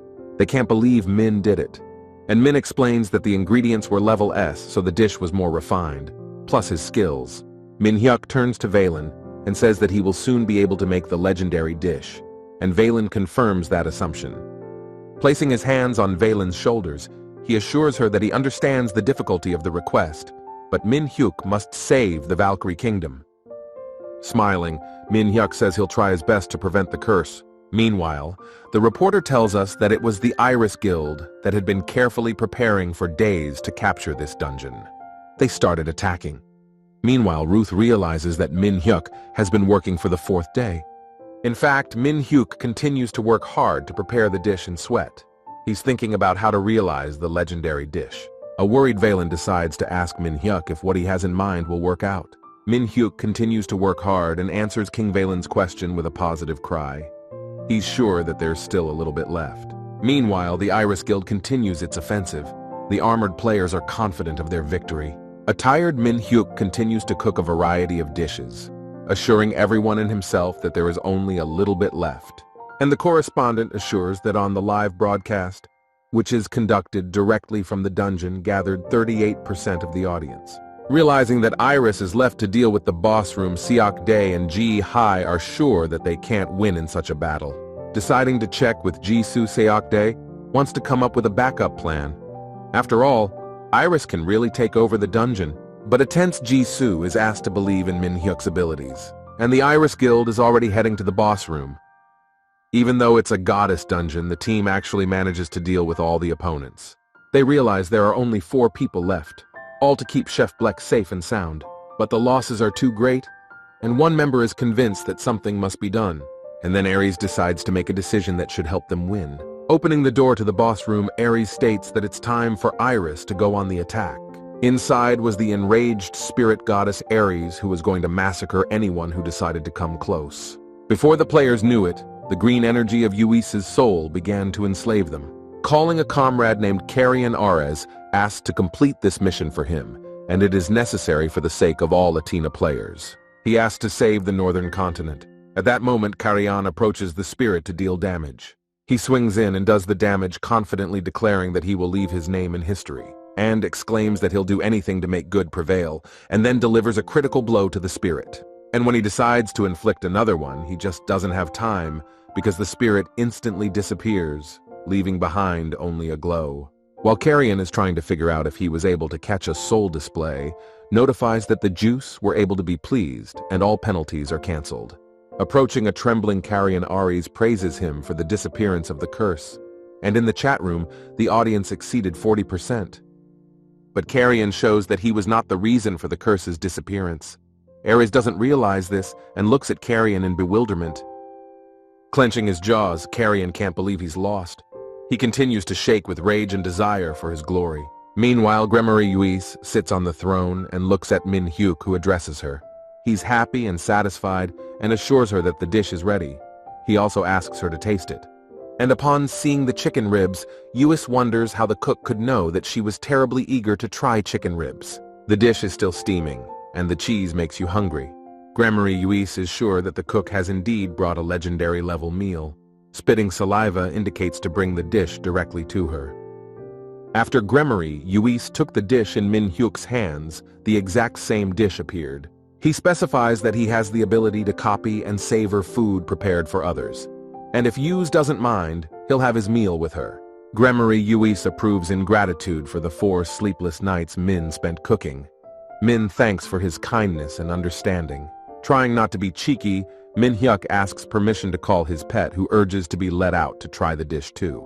With an approving nod to Gremory, Uis calls Beanmaster Gourmet. After assuring Bean that it is now possible to taste the dish, she immediately jumps out, showing love and gratitude with all her appearance. Now Bean also gets the exact same dish as Min-hyuk, and Min-hyuk suggests that the first thing you try is the chicken fillet, which is generously drizzled with sauce. This dish is not only a favorite of Bean Girl, but also Min-hyuk himself, who has put so much effort into making this legendary dish. Meanwhile, the gremmery juice is experiencing a spicy and very flavorful sauce, as well as a tender and juicy fillet. Having tasted one piece, the whole company of lovers of tasty food penetrated into unreal pleasure. It was the first time they had tasted such delicious chicken ribs. Min-hyuk decides to show another way, saying it's much tastier. Covered in a slight blush of pleasure, Min-hyuk says to pull out the cheese first, and then wrap it in the fillet. And straight into his mouth. After saying that, Min-hyuk repeats all the actions and is imbued with real pleasure. With a giggle, Gremmery Yuis assures that Min-hyuk can eat. Min-hyuk laughs and says that Gremmery is a real gourmet too. The third way was to wrap the fillets in yams and sauce. Min decides to ask if Yuis knows about it, to which he hears an affirmative answer. Here Gremmery Yuis says that it is good to dine with such a gourmet and even envies that Mina has such a cute pet very much like him. But Min denies this assumption. He is sure that there is no resemblance between Bean and the character as opposed to the real figure. With a wink, Bean has a point that Min-hyuk shouldn't deny such a comparison. Stopping at the Gremmery Yuis meal, assures that she is very excited to try such delicious food in a once-a-year dining environment. Min-hyuk is stunned and bewildered by this statement, and Gremmery Yuis says he only eats on the day of the ritual and fasts for a year. Then Min-hyuk understands why Yui was furious. He exclaims that he'll tell Valen to be even better, and then he offers to try the fried rice. Since Yuis only eats once a year, Min is sure she won't refuse. Steamed rice is added to the leftovers. Next come the sesame leaves, kimchi greens, and then it's all fried with constant stirring. Abounding in delight, Min-hyuk assures that some sesame oil and delicious fried rice should be poured in at the end, and also intentionally overcooks it a bit to get a crispy crust on the rice, and finally offers to scoop it up with a big spoon. After finishing his lunch, Gremmery Yuis decides to thank Min-hyuk and snaps his fingers to get the gift into his hands. During the month, the probability of finding new items and gaining experience increases by 25%. As a gift, a glass of barreled. Min is surprised by this gift and thanks Yuise, but Yuise assures him that it's nothing and that there will be another gift for Min separately.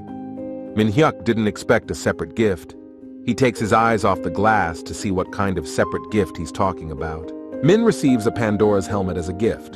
The rollback time of all skills is reduced by 20%. The mana consumption of skills is reduced. Also, Gremmery Yuis says that Min-hyuk can rejoice because this is the first time she's been so generous with someone. Yuis says that many people came to get the helmet. Min-hyuk, surprised by the gift, assures that he will use it often and immediately runs away, saying that he has unfinished business. After not receiving Min-hyuk's gratitude and delight, Goddess Yuis gets the idea to put the curse back on. But she doesn't mean it. Back at King Wallen's place, Min-hyuk can't shake off the tight embrace. The joyful king thanks Min-hyuk for saving him from the curse. It turns out that Min-hyuk also broke the curse that was placed on Rald. Min-hyuk is really happy about that.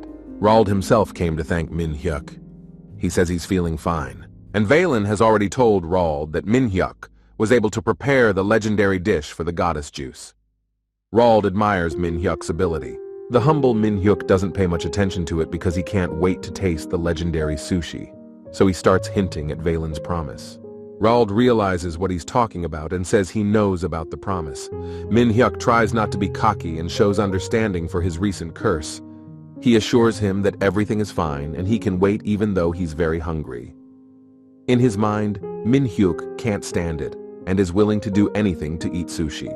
Feeling mentally pressured, Rald assures that he will fulfill his promise right away and offers to go to the kitchen. Walking into the kitchen, Min-hyuk looks around admiring the beautiful arrangement. So Min-hyuk decides to do a renovation like this.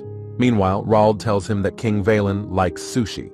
Before he starts cooking, an emotional Min-hyuk decides to ask for something and Rald can't refuse. And Min starts whispering in Rald's ear.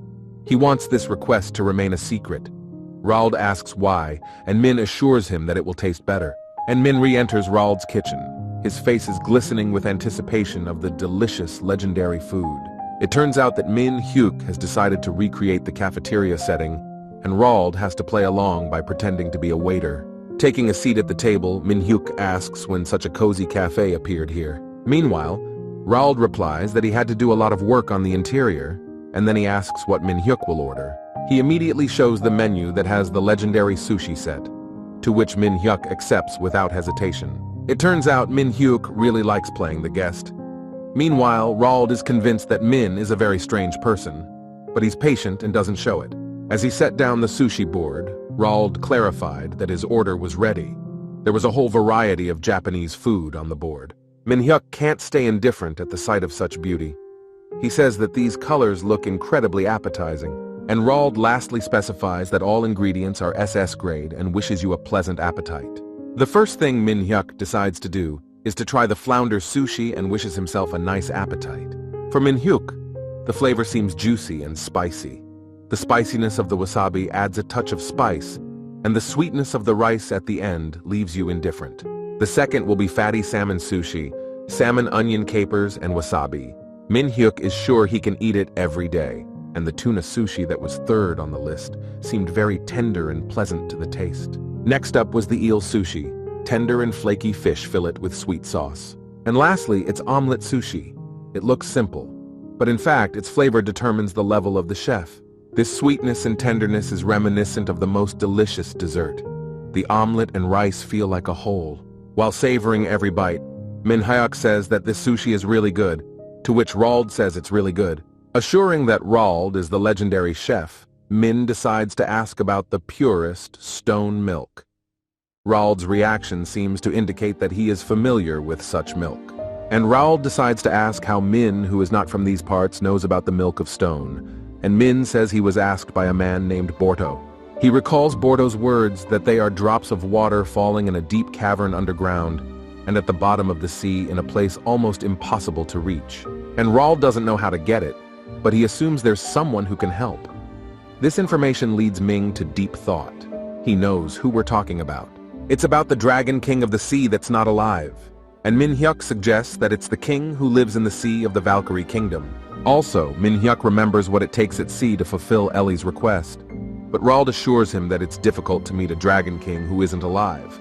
Min-hyuk decides to find out how difficult it is to meet him. And Roald explains that the king lives very deep in the sea, and if Mina is able to meet his 3 children, they must be treated with the utmost respect.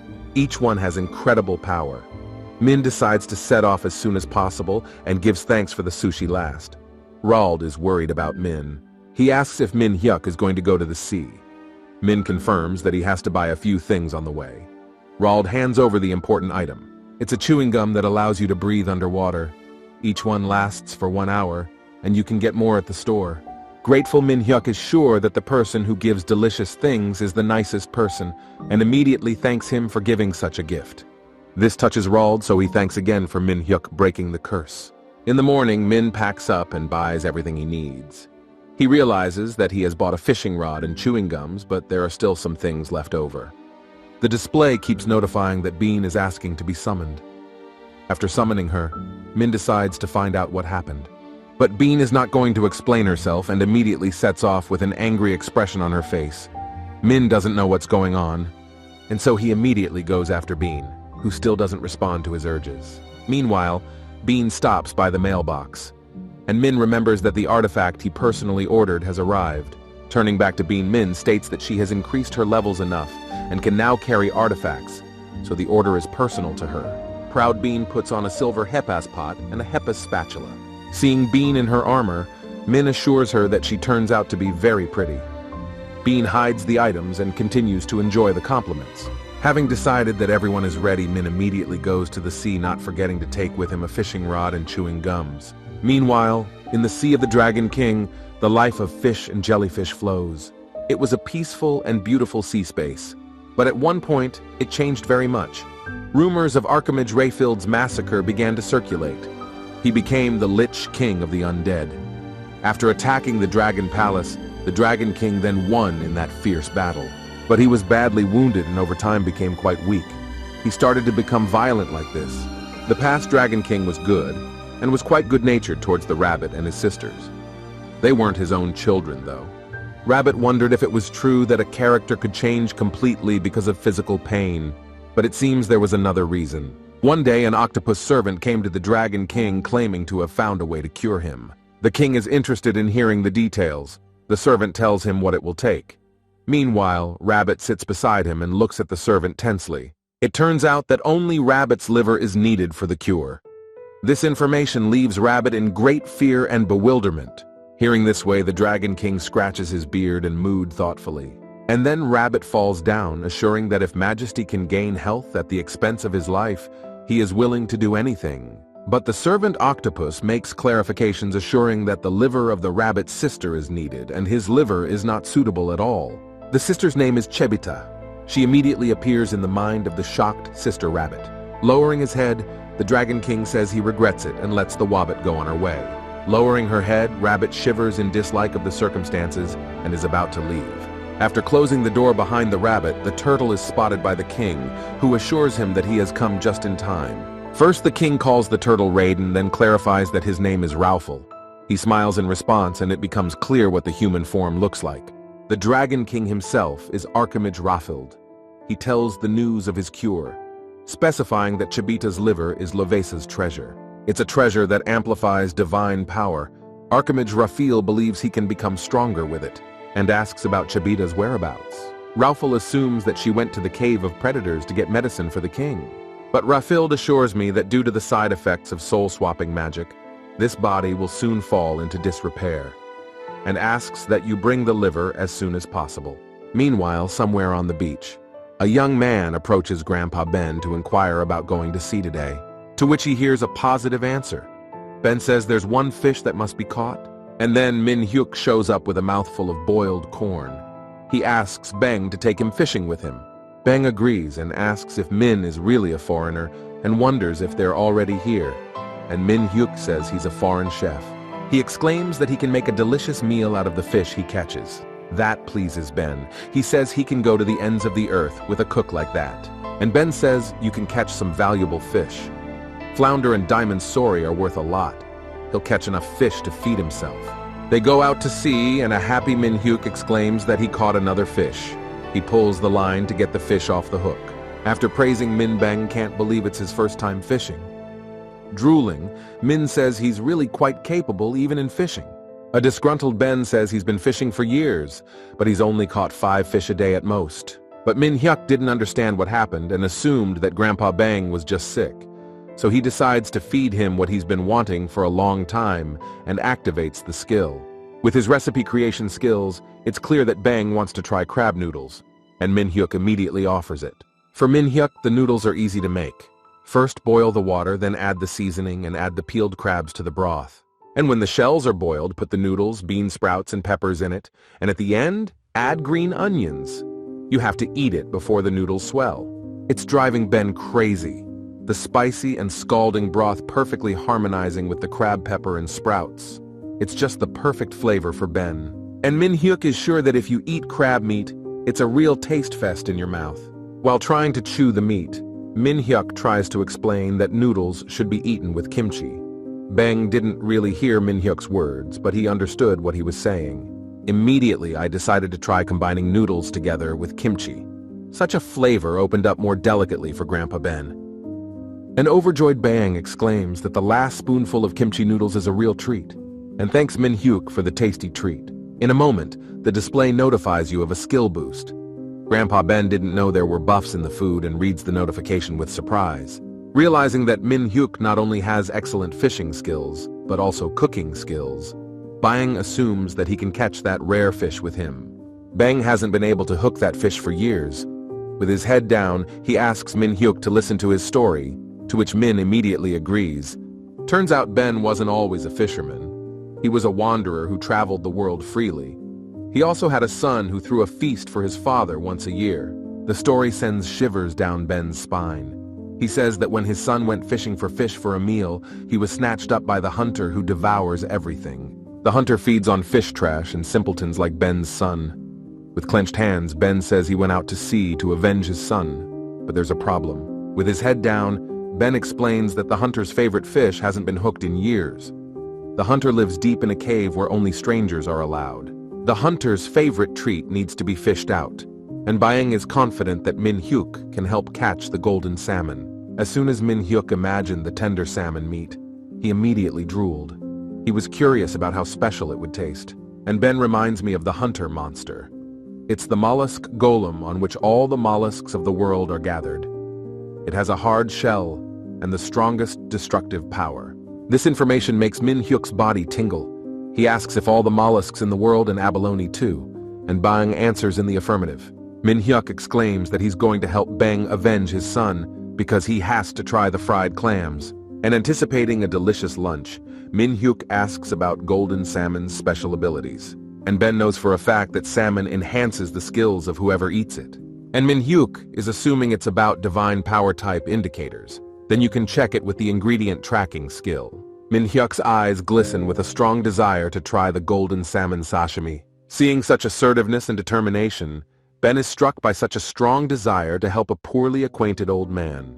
With his hand in his fist, Ben decides to repay Min Hyuk and help him in some way. Meanwhile, the search for salmon is over, and Min Hyuk is happy that it's swimming just nearby.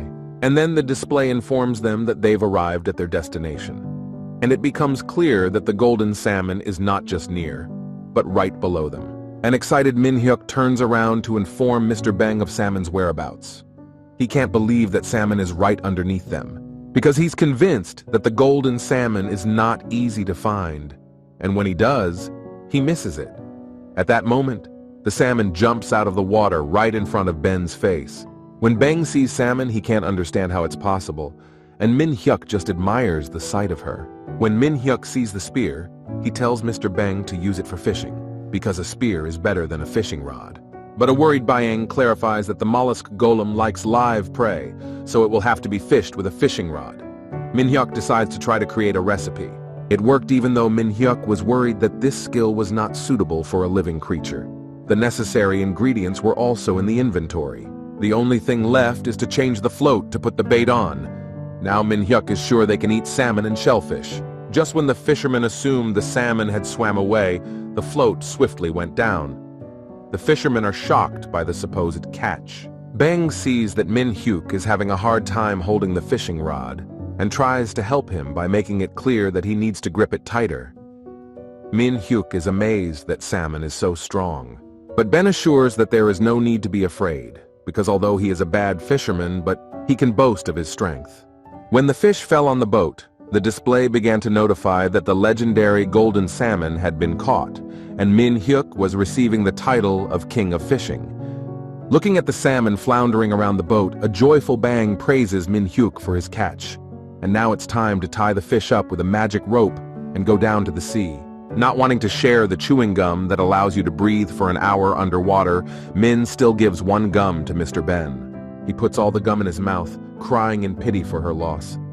Bang doesn't understand why Min Hyuk ate all of them at once. Once the ability to breathe underwater was activated, Min Hyuk, in the company of Bang and Golden Salmon, headed towards the hunter's cave. Stopping near the cave entrance, Ben suggests waiting for the mollusk golem to see the fish and come out of the cave. After some time passes, Min Hyuk decides to ask if it's really necessary to wait that long. Bang is sure that something is wrong. While they were waiting, Min Hyuk decided to find out more about the clam golem. Min asked how strong it could be. After a bit of thought, Ben replies that the golem is about as strong as Imperial Koru. Min Hyuk gets a little scared but replies that he can handle it. He's sure it's time to go in and try to lure it out, because you can't use salmon as the only bait. Such words are so heartfelt that Ben shed a tear. He wonders if the boy is trying so hard for some old man. Fastening the rope around his waist, Ben says it's just in case, and in an emergency he should pull 3 times and he'll pull Min Hyuk out. Min Hyuk turns around and promises to come back soon. Bang is worried and asks him to be careful. Realizing that the hunter is only to be lured out, Min Hyuk comes up with the idea to wear the invisibility cloak. Once inside, Min Hyuk is sure that this golem is the size of a truck, which is why it's so spacious and brighter than it seemed at first. Not seeing the cave master, Min Hyuk decides to raise his head to inspect the ceiling as well. Turns out the sleeping evil clam golem is right there. The display immediately notifies you of this. After examining the golem, Min Hyuk realizes that it looks much smaller and weaker than he heard from Grandpa Bang's story.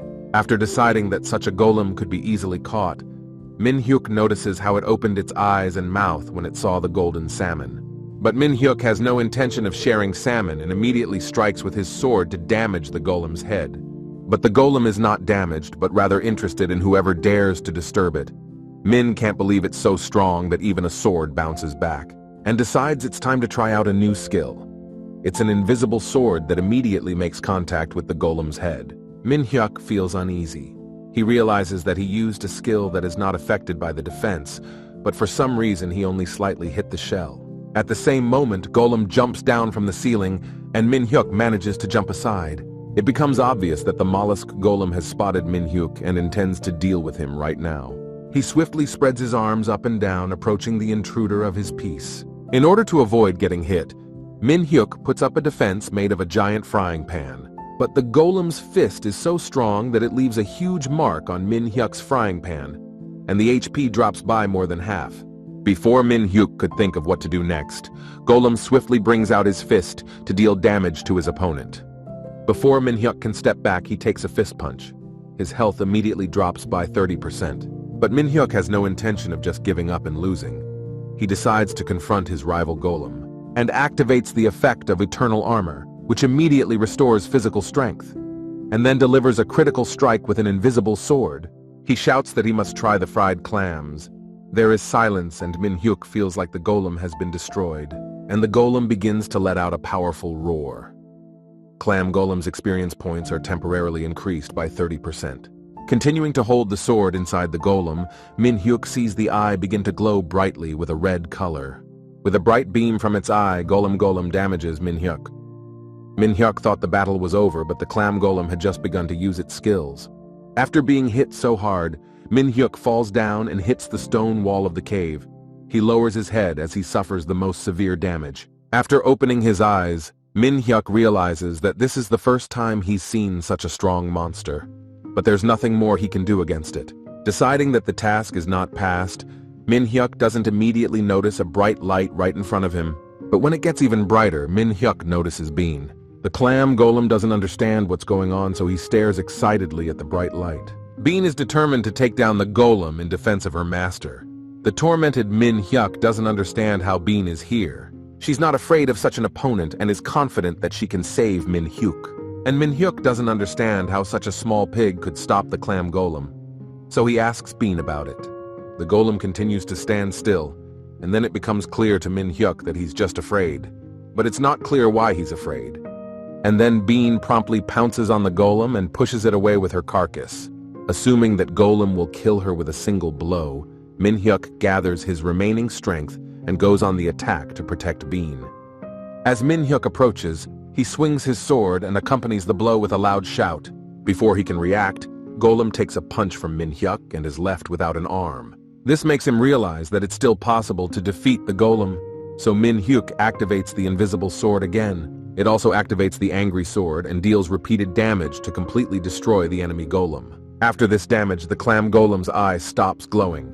Its head and the rest of its body are gradually destroyed. To make sure that the golem was finished, Min Hyuk continued to stand still. After a moment, parts of the golem were shattered into small pieces. After that, Min Hyuk goes to help Bean. She lies on the ground and continues to shiver. As soon as Min Hyuk took the trembling Bean in his arms, she immediately began to grunt while pointing towards the destroyed clam golem. Looking at the white pile, it became clear to Min Hyuk that it was all the clams of the world that could now be fried. After activating the ingredients, the joyful Min Hyuk doesn't forget to thank Bean for her help, because he couldn't have done it without her. Then Min Hyuk notices an oyster.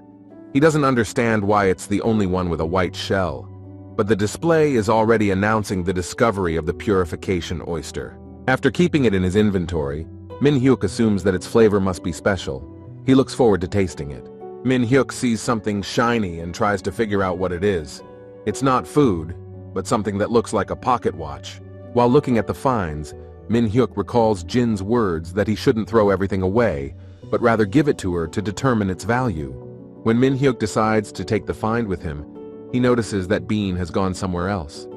He's worried about her and asks what's wrong at the sight of a mere ponytail peeking out from behind the rocks. Assuming that Bean has found the ingredients, Min Hyuk decides to look at that place. It turned out that in the hiding place of the golem's cave, there was a rabbit's liver. The display informs that it was hidden by Rabbit himself, and it is very tasty. It says it's the flavor of liver served with blood sausage.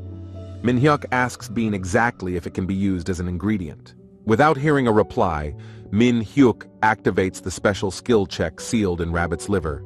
Turns out it's an awesome treasure that sea god robes hid in Rabbit's liver, full of divine power and much tastier than before.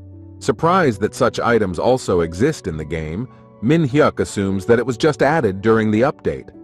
But it becomes unclear why rabbit liver. It's the sea. Meanwhile, Bean awaits praise for her work, and then Min-hyuk remembers the story and assumes that this is the liver that the king needed to recover. By keeping the item, Min-hyuk assumes that to such an important item, they wouldn't write that it's much tastier than liver and blood sausage. After looking around at the nice scenery, Min-hyuk gets the idea to eat right there.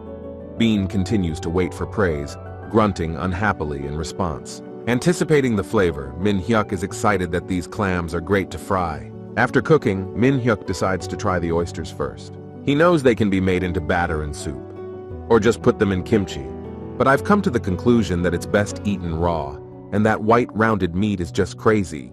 Also remembers that raw oysters should be eaten with garlic and sauce. Bean is in complete agreement with that decision. Turning to Bean, Min-hyuk says he respects her tastes. When Min-hyuk brings the oyster to his mouth, he decides it's time to taste it. A fresh sea aroma that spreads all over the body, a moist sensation that immediately penetrates the throat, a viscous and sweet flavor reminiscent of milk. And all this splendor is rounded off with garlic and sauce, giving a noble touch. It's unbelievably delicious for both Min-hyuk and Bean. After eating the medicinal dish, Min-hyuk received points. The divine power and magic defense scores increased dramatically.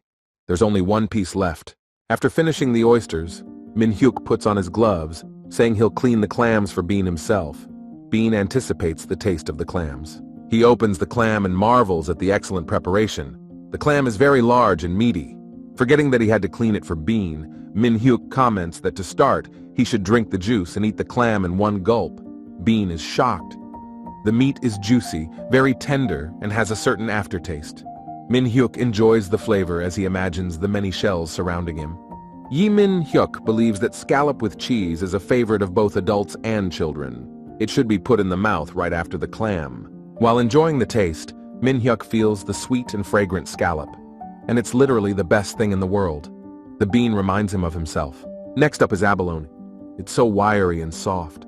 The small clam soup is very refreshing and energizing. Thinking of Min-hyuk's shrimp, I'm sure there's nothing to say about its flavor and sweetness. After finally deciding to share with Bean, Min-hyuk comes to the conclusion that it's possible to eat seafood here all his life and be happy. Lastly, Min-hyuk decides to start the rabbit liver. It was just about ready. It's high quality and has become even more delicious. Min-hyuk can't wait to see what it tastes like and immediately puts it in his mouth. It's a really medicinal dish that smells really good.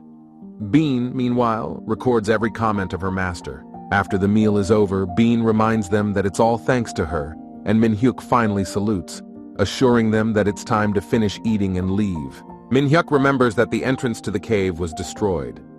He realizes that he can just clean it up and walk out, but suggests that Mr. Ban is very frightened and worried about his assistant. And really in tears, Ben can't believe that because of him, the young chef Min-hyuk is left in the West with the mollusk golem. He admits he lost his son and this guy who looked so much like him. Continuing to shed tears for Min-hyuk, Bang once again gives in to memories. After all, the decree to be careful was to make Min-hyuk not dare to fight. Bang doesn't understand why Min-hyuk was so confident. As he continues his tantrum, Bang finally calls Min-hyuk a clumsy cook. Min-hyuk hears this and asks if it's him he's talking about. When he hears the question, Ban turns around and sees Min-hyuk alive. He's shocked to see him. Not understanding how Min-hyuk was able to come back, Bang sees the happy guy in front of him along with his pet. Trying to control his emotions, Ben asks about the fight with the golem. And Min-hyuk says it was a lot of work, but it worked out.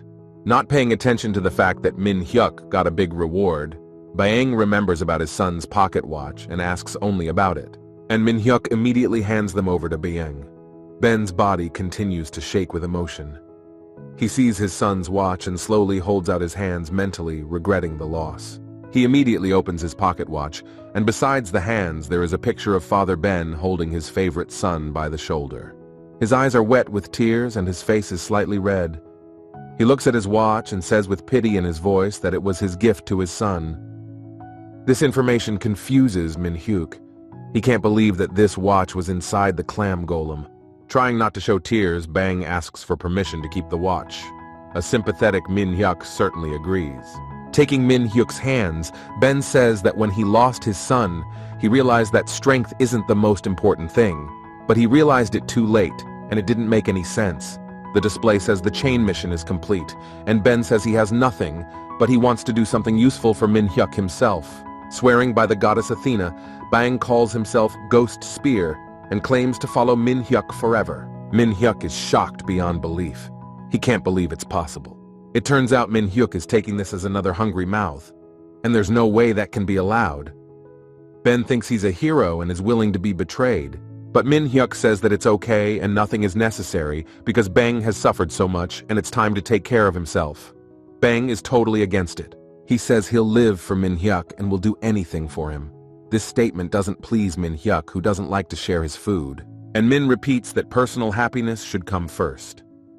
Ben grabs him by the shoulders, assuring him that following him is true happiness. While Min-hyuk and Bayang argue over future collaboration, Bean is comfortably seated and enjoying a theater scene with an unknown outcome.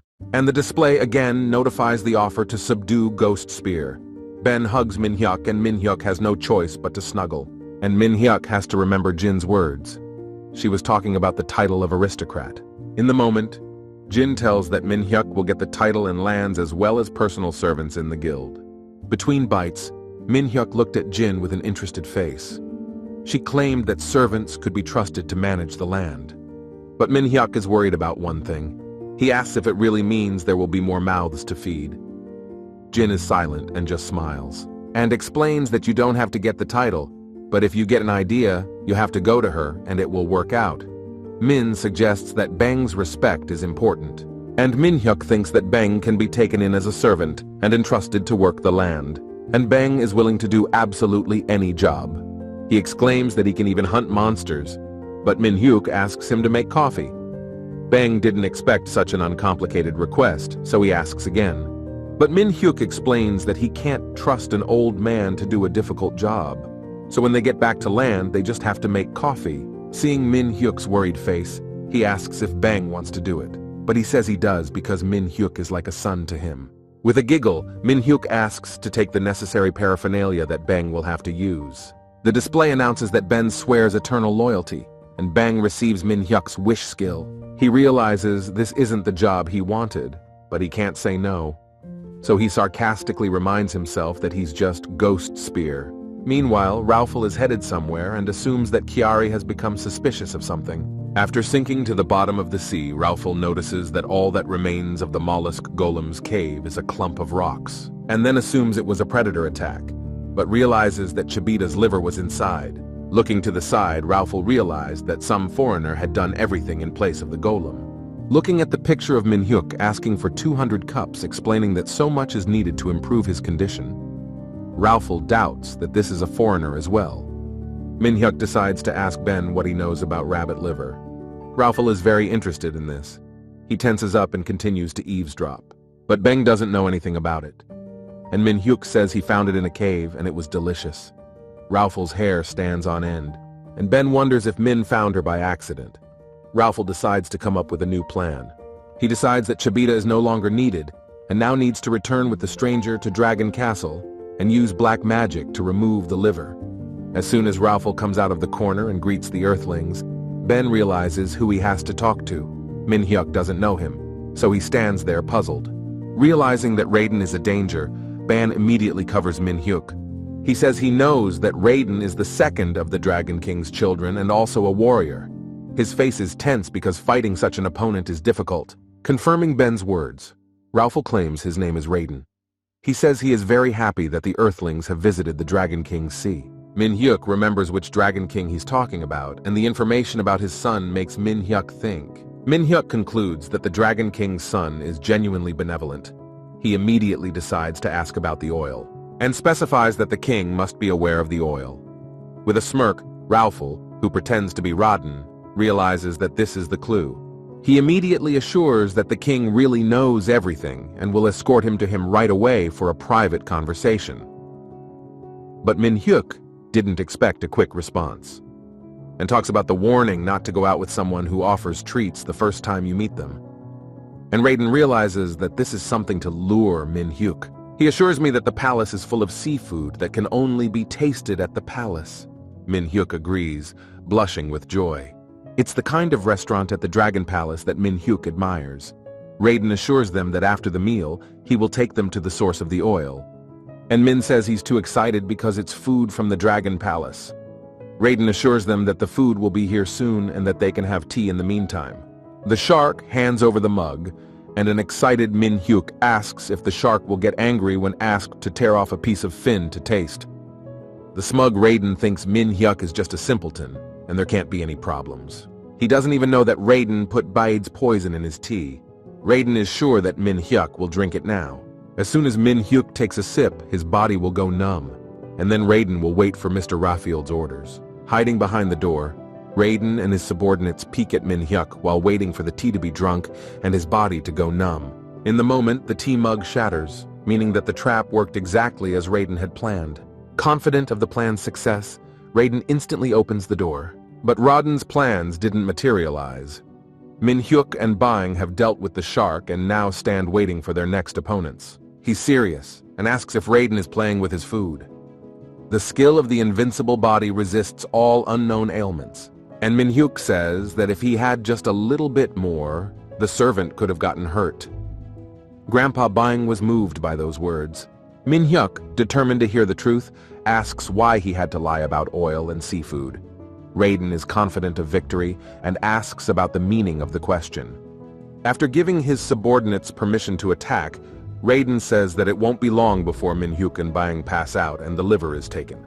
Asked if Raiden is going to take away even the food he has eaten, the enraged Ben assures him that he will not forgive such insolence. And Min-hyuk immediately activates the ghost dance, which helps him deal with any approaching enemies. Seeing the opponents fleetingly go to the next world, Ben wonders what kind of skill Min-hyuk is using.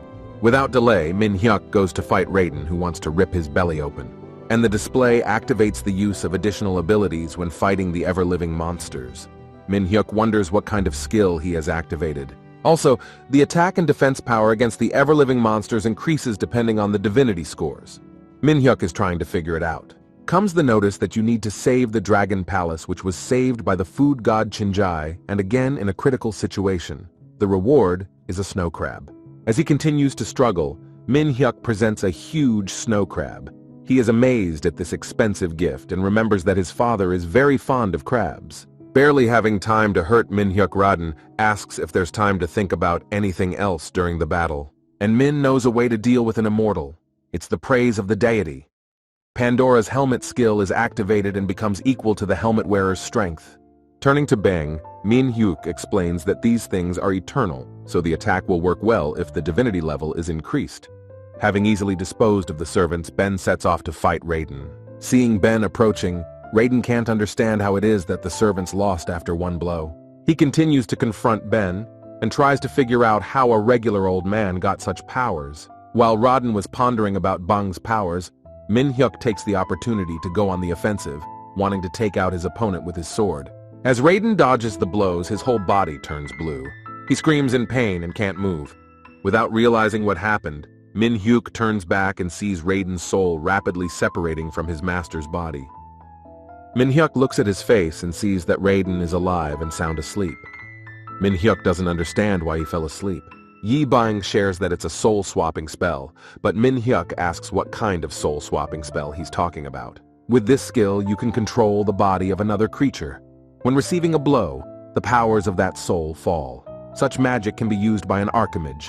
Meanwhile, Kiari realizes that something dangerous is going on in the courtyard, and we need to find the Dragon King as soon as possible. She knows that Chibita has gone into the Predator's cave alone and must be rescued as soon as possible. Going to the cave, Kiari assumes that it will be very dangerous, but there is no other way out. And then Chibita appears, who is holding her shoulder fearfully and looking at Kiari.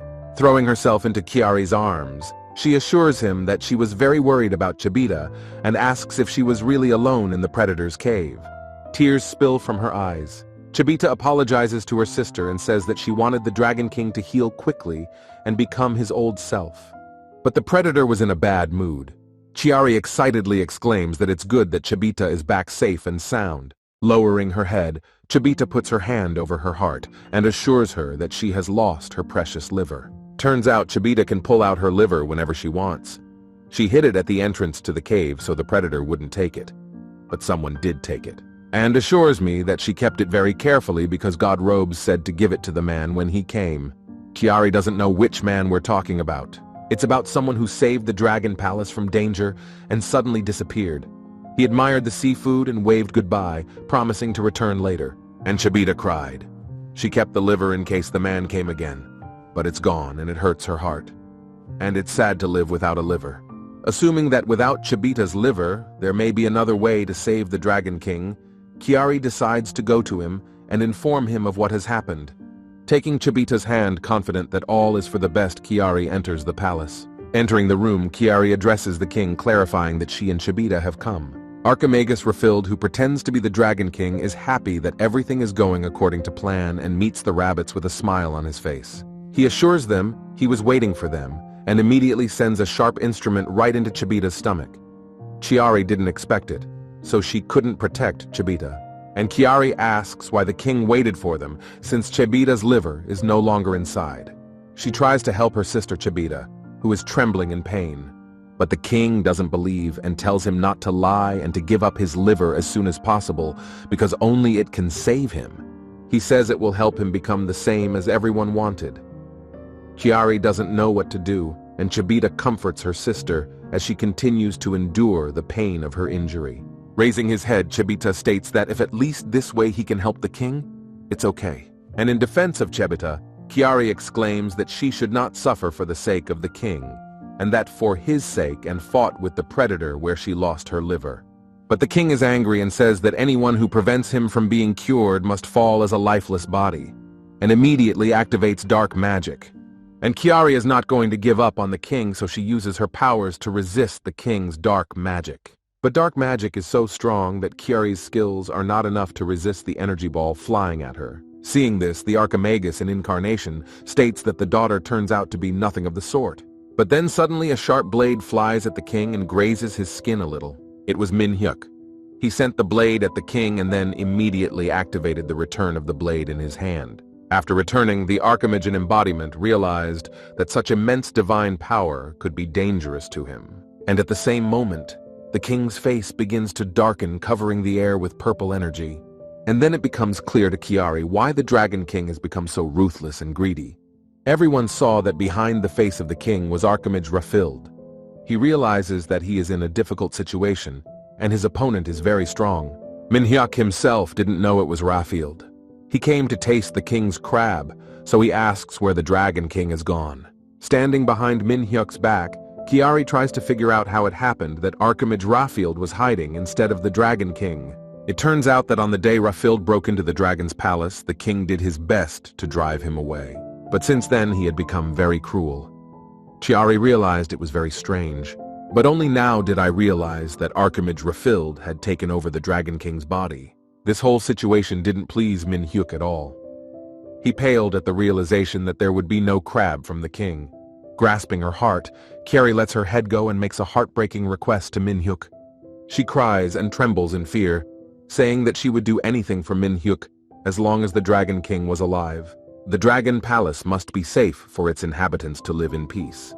Chiari and Chibita cannot accept that the king will be gone. Seeing the rabbit's eyes so pitiful, Minhyuk briefly agrees to save the king in the palace. He says he'll try his best. Hearing this, the Archmage is amused. He asks if the man is really going to fight the strongest Archmage and raises his hand to activate the power. By sending a curse in the form of laziness, Raphael is sure that there's no way Minhyuk will be able to handle it, and he'll definitely have the liver. That seems like an easy thing to accomplish. But Minhyuk is not so simple. He breaks through the cloud of dark magic and aims to defeat the Archimage. Minhyuk is wearing the invincible body ability that resists all damage. So Minhyuk tries to do damage, But the Archmage defends himself. He creates a shield that Min-hyuk's sword hits. The Archmage is worried because he realizes that Min-hyuk is not as simple as he seems at first. When Min-hyuk destroyed the shield with his strong sword, the Archmage had to activate another ability to counter and defend himself. Seeing that Min-hyuk is in danger, Chibita activates her ability. This is the blessing of the Chosen One. For 10 minutes, stats increase by 30% and magic by 50%. And so when the magical dark orbs began to approach, Min-hyuk was already in a position of strength to resist them. But it remains a mystery to Archmage Rafield himself. He stops and asks how this is possible, and Min-hyuk realized that this was the perfect opportunity to deal critical damage and finish off Rafield for good. At the moment when Rafield's energy began to drain out, Min-hyuk's hands felt a burning sensation. But Min-hyuk realizes that he has to be patient, and it will be over. And gradually all the darkness was replaced by the true Dragon King who falls lifelessly to the ground. Min-hyuk is notified of the punishment of the strongest Archmage Rafield, so he receives a reward. Kiari and Chibita are frightened to find the Archmage. They look around and wonder if he has really disappeared. Meanwhile, Min-hyuk falls to the floor exhausted, and when Raiden regains consciousness after Raufl's intervention, he immediately notices Kiari and asks if she's okay and what happened. When he hears Raiden's voice, Kiari turns and says he'll explain everything later, but first he has to save the Dragon King. Moving closer, Kiari and Chibita began to awaken the king to his senses. He is breathing but does not open his eyes. And then it becomes clear that he has no strength at all. Raiden suggests that after Rafield's possession, it is unlikely that the king will be restored. But then the king finds the strength to convince his subordinates that all is well. And Min-hyuk is thanked for saving the entire palace. And then Min-hyuk is disappointed to assume that the crab from the Dragon King will never be tasted. But then he remembers about Chocolate Heaven, where white legendary chocolate was obtained as an effective medicine. So Min-hyuk takes it out of his inventory, assuming that it is the legendary medicinal chocolate that can revive the Dragon King. While trying to put chocolate in the Dragon King's mouth, Min-hyuk doesn't give up hope of tasting crab. And Kiari asks what he's doing. Immediately, the power of the legendary white chocolate manifests inside the Dragon King, which means he is instantly cured.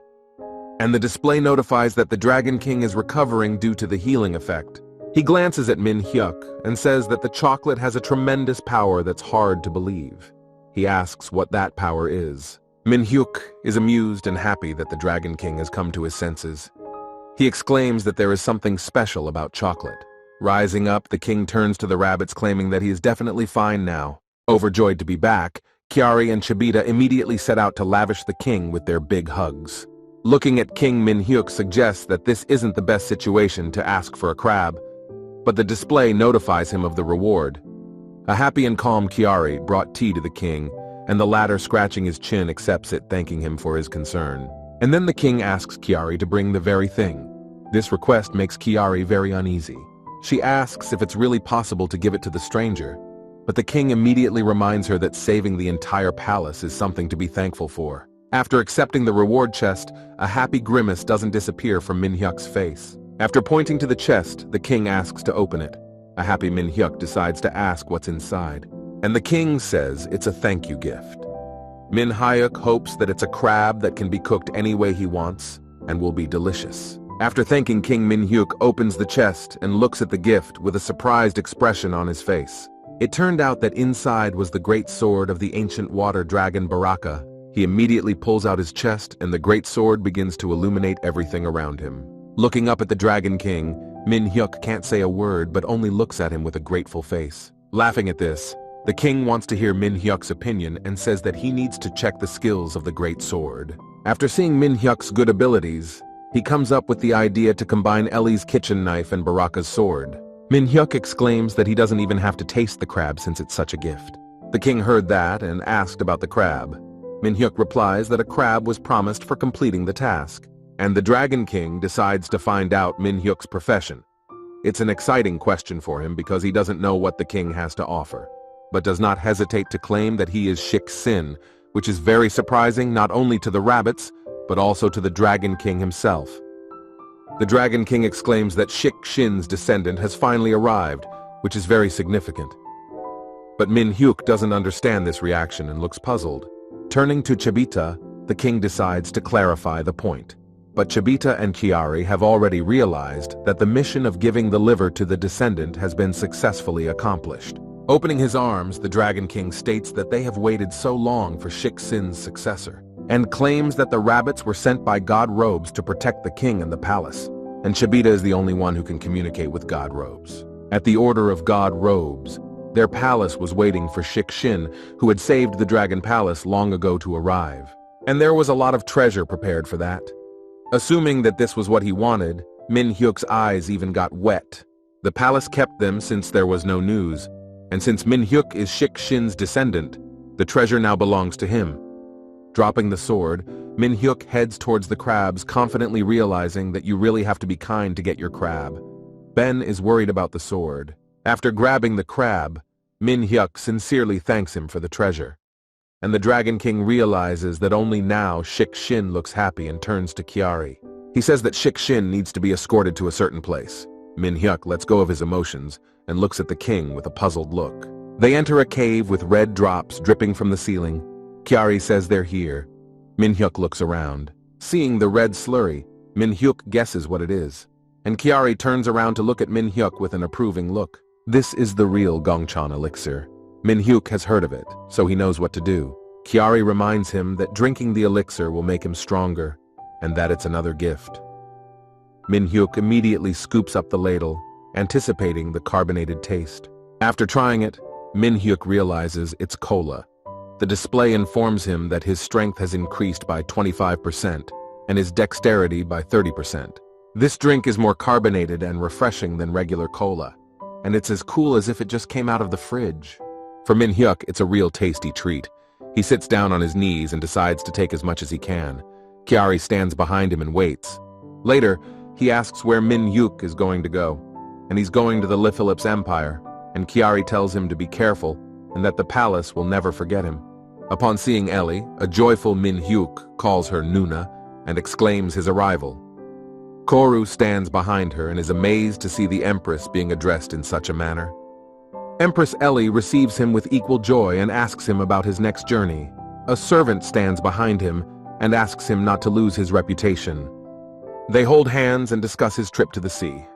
Ellie realizes what that means, and Min Hyuk exclaims that he'll make spicy fish soup for her, and immediately starts cooking in the kitchen at the imperial castle. Walking into the kitchen, Ellie shares her impression that Min Hyuk was able to save the Dragon Palace so quickly, and Min Hyuk claims that he wanted to come even faster, but things came up.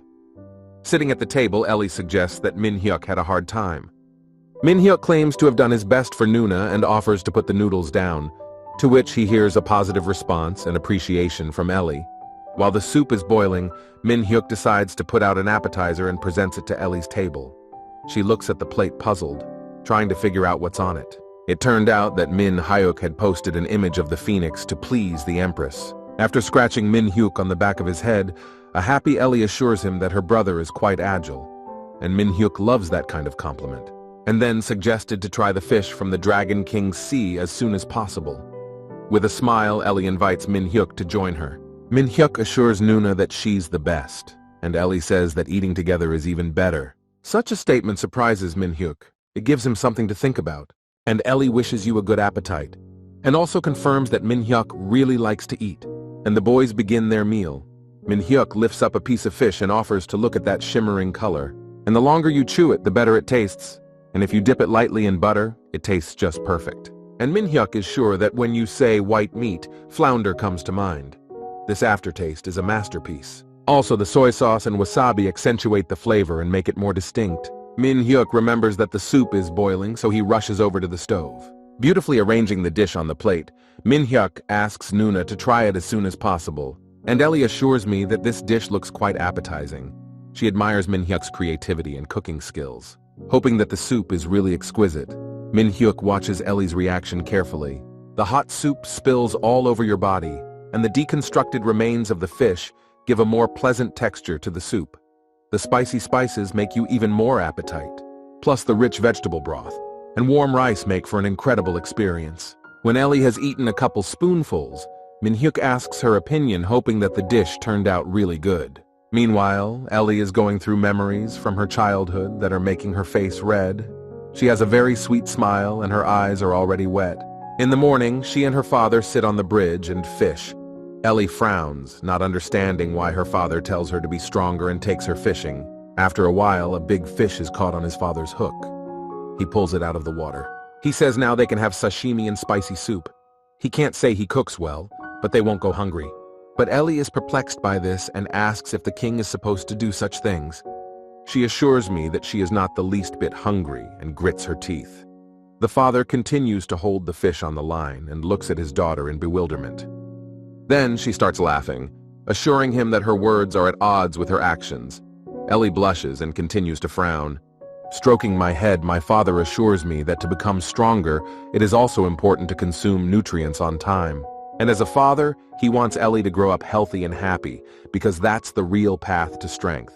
After emptying the plate, Ellie comes to her senses and assures that it was really delicious. So much so that memories from the past suddenly came back to her mind. Then she thanks Min-hyuk for such a treat. Min-hyuk looks at Ellie with a smile. The quest is now complete and Min-hyuk can receive the reward. This is the ingredient for the ancient dish in Ellie's swordsmanship book. But Min-hyuk decides to check what the ingredient in the box is. Then he notices the lock and wonders about the key. And Ellie knew that Min-hyuk would want to check the food first and not the book. This kind of inspection shocks Min-hyuk. He opens his mouth and doesn't know what to say. After showing the key, Ellie says that if Min-hyuk reads the book first, she'll give the key to him right away. Min-hyuk is surprised at how well Ellie knows him and immediately absorbs the information. It absorbs the additional swordsmanship skill, Blossom and Slashing Sword, which allow for long-range combat, and Ellie immediately hands over the key. A joyful Min-hyuk quickly opens the box to see the coveted ingredient, and the display announces the receipt of ancient yogurt. Ellie explains that many years ago there was a yogurt merchant in the empire. He was very ill and worried about passing on to his descendants. The last thing he did before his death was to make yogurt that would not spoil for a long time. And in front of Min-hyuk is the yogurt he should try. This makes Min-hyuk incredibly excited. It's fermented yogurt that you can eat with a spoon. It has a sour flavor, and that is its charm. But Min-hyuk thought it would be sour because the yogurt had been stored for a long time. He doesn't understand how the yogurt tastes so sour because he doesn't feel sour at all. The yogurt is not cloying at all and leaves a pleasant aftertaste. And if you sprinkle fruit or cookies on top, it will be a great combination. After taking the jars, a happy Min-hyuk thanks Ellie and assures her that he will eat the yogurt with great pleasure. Ellie tells him to come back and be careful. A little later, Min-hyuk is already standing on a reward from the Valkyrie King for helping to solve a problem in the kingdom. He is awarded the title of Viscount. Min becomes the first player with the title on the northern continent. Valhalla becomes a Legend Guild stronghold. Afterwards, Min-hyuk sits indoors enjoying the yogurt. He's sure that the best part of yogurt is licking it off the lid. A happy Bang exclaims that when he sees Min-hyuk eating yogurt with gusto, his mood is immediately lifted. And then Min-hyuk remembers the important thing Uncle Bang asked him to buy. It's a book for baristas that even an old man can easily master. Min-hyuk is sure that Bang will be able to make better coffee with it. And Min-hyuk is sure that the coffee won't be watery anymore. So he immediately offers to look through the book and take a small test, to which Bang agrees. After studying the material, Ben takes a large pot of water and puts it on the fire. Then he concentrates and pours a large amount of coffee into the pot, and then carefully kneads, carefully watching the movement of the dissolving coffee crystals. When the coffee is ready, Ben tastes his creation to present Min-hyuk with a gourmet drink. He's sure it's now in the proportions Min-hyuk likes, so he offers him a taste by bringing a spread to the table. And Min, satisfied with his coffee, asks if 1 cup is enough because a good morning needs at least 50. Ben agrees, promising to bring more. At that moment, the guild members entered the house. Fire Fist asked if this grandpa was the first guild servant. And Jin is sure that Min-hyuk just doesn't know that to be their servant you have to be strong enough to protect us. And Chloe claims to have found an NPC called Fatal Spearman who can be made a servant. Chloe has worked very hard to make friends. Jin decides to talk to Min. Jin asks Min-hyuk how he met that man, throwing an oblique glance at Bing. Min-hyuk assumes it's Uncle Bang, and then explains that Ben was once a fisherman, and then said he wanted to spend his life with him. And then Jin decides that Min Hyuk has mercifully taken in this elderly uncle who has had a hard life. Back at the boys' house, Jin can hardly hold back her tears. She realizes that they all think only of themselves, and so she offers to take the old man as a servant. And then Clow reminds him of his efforts to befriend Rock Spearchucker. At this time, the door opens and someone apologizes for appearing. It was a fatal spearchucker named Junk. He claims he's come to take the servant's place. When Clow sees him, he immediately assures him that he's been waiting for him to show up. Junk notices Ben and tenses up. Meanwhile, Byung assures Min Hyuk that he is an appetizing eater and therefore the best in the business. At that moment, Junk falls to his knees and introduces himself before the legend of the mainland, Ghost Spear Ben. And Ben greets Junk by informing him that he's already heard about him becoming the fatal spearchucker, and then exclaims that Junk has grown a lot. Junk's eyes water when he sees the familiar Mr. Ben, and then Clow asks if this is the same Ben, and Jean doesn't understand how he knows him. And Clow asks if Jin hasn't heard of Ben's phantom spear. After all, he's the legendary swordsman who destroyed Ouroboros, and exclaims that he can't believe such a legendary figure is standing right in front of him and moreover will become a servant. And Ben and Min ask Jank to stand up. That's when Jin realized that the old man was a complicated person. She's sure that amazing things always happen to Min Hyuk. And then Jin suggests they think about strategies to take over the dungeon, and whether they should go where the attacks are the most powerful. She claims there are 3 opportunities left, and they still haven't found a quick way to destroy the undead with their high defense rates. Min Hyuk wants to join them and says he found a lot of divine power.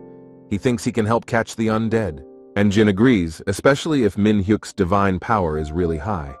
Then he asks what Min Hyuk wants in return. And Min Hyuk asks me to gather the best quality ingredients. He says it's his father's birthday, and he wants to have dinner with him for once. He reminisces about his childhood and assures me that he wants to cook dinner himself and treat his father. Before entering the time attack dungeon, Jin tells his friends that he will be waiting for them outside. Min Hyuk asks why Jin didn't go with them. Rock clarifies that this dungeon is only for 3 people and Jin is not a damager. Meanwhile, Jin is worried that everything will be okay. After all, no matter how much divine help Min Hyuk has, his level is not that high. And in the dungeon, the battle with the undead is in full swing. Some monsters are so weak that they lose with a single blow. When the undead was done with, Rock asks if Min Hyuk saw his power. At this time, Min Hyuk continues to eat and confirms his friend's words. And then the guys decide it's time to drink an anti-poison potion. Min Hyuk doesn't like that potion at all. Looking at the next group of undead, Khan clarifies that he and Rock have skills that don't do as much mass damage, so it's going to be tough. Min Hyuk exclaims that he has the right skill and asks for permission to try it once, to which he hears a positive response. To help Min Hyuk, Khan activates his skill and assures that he will drive the undead into a place right away.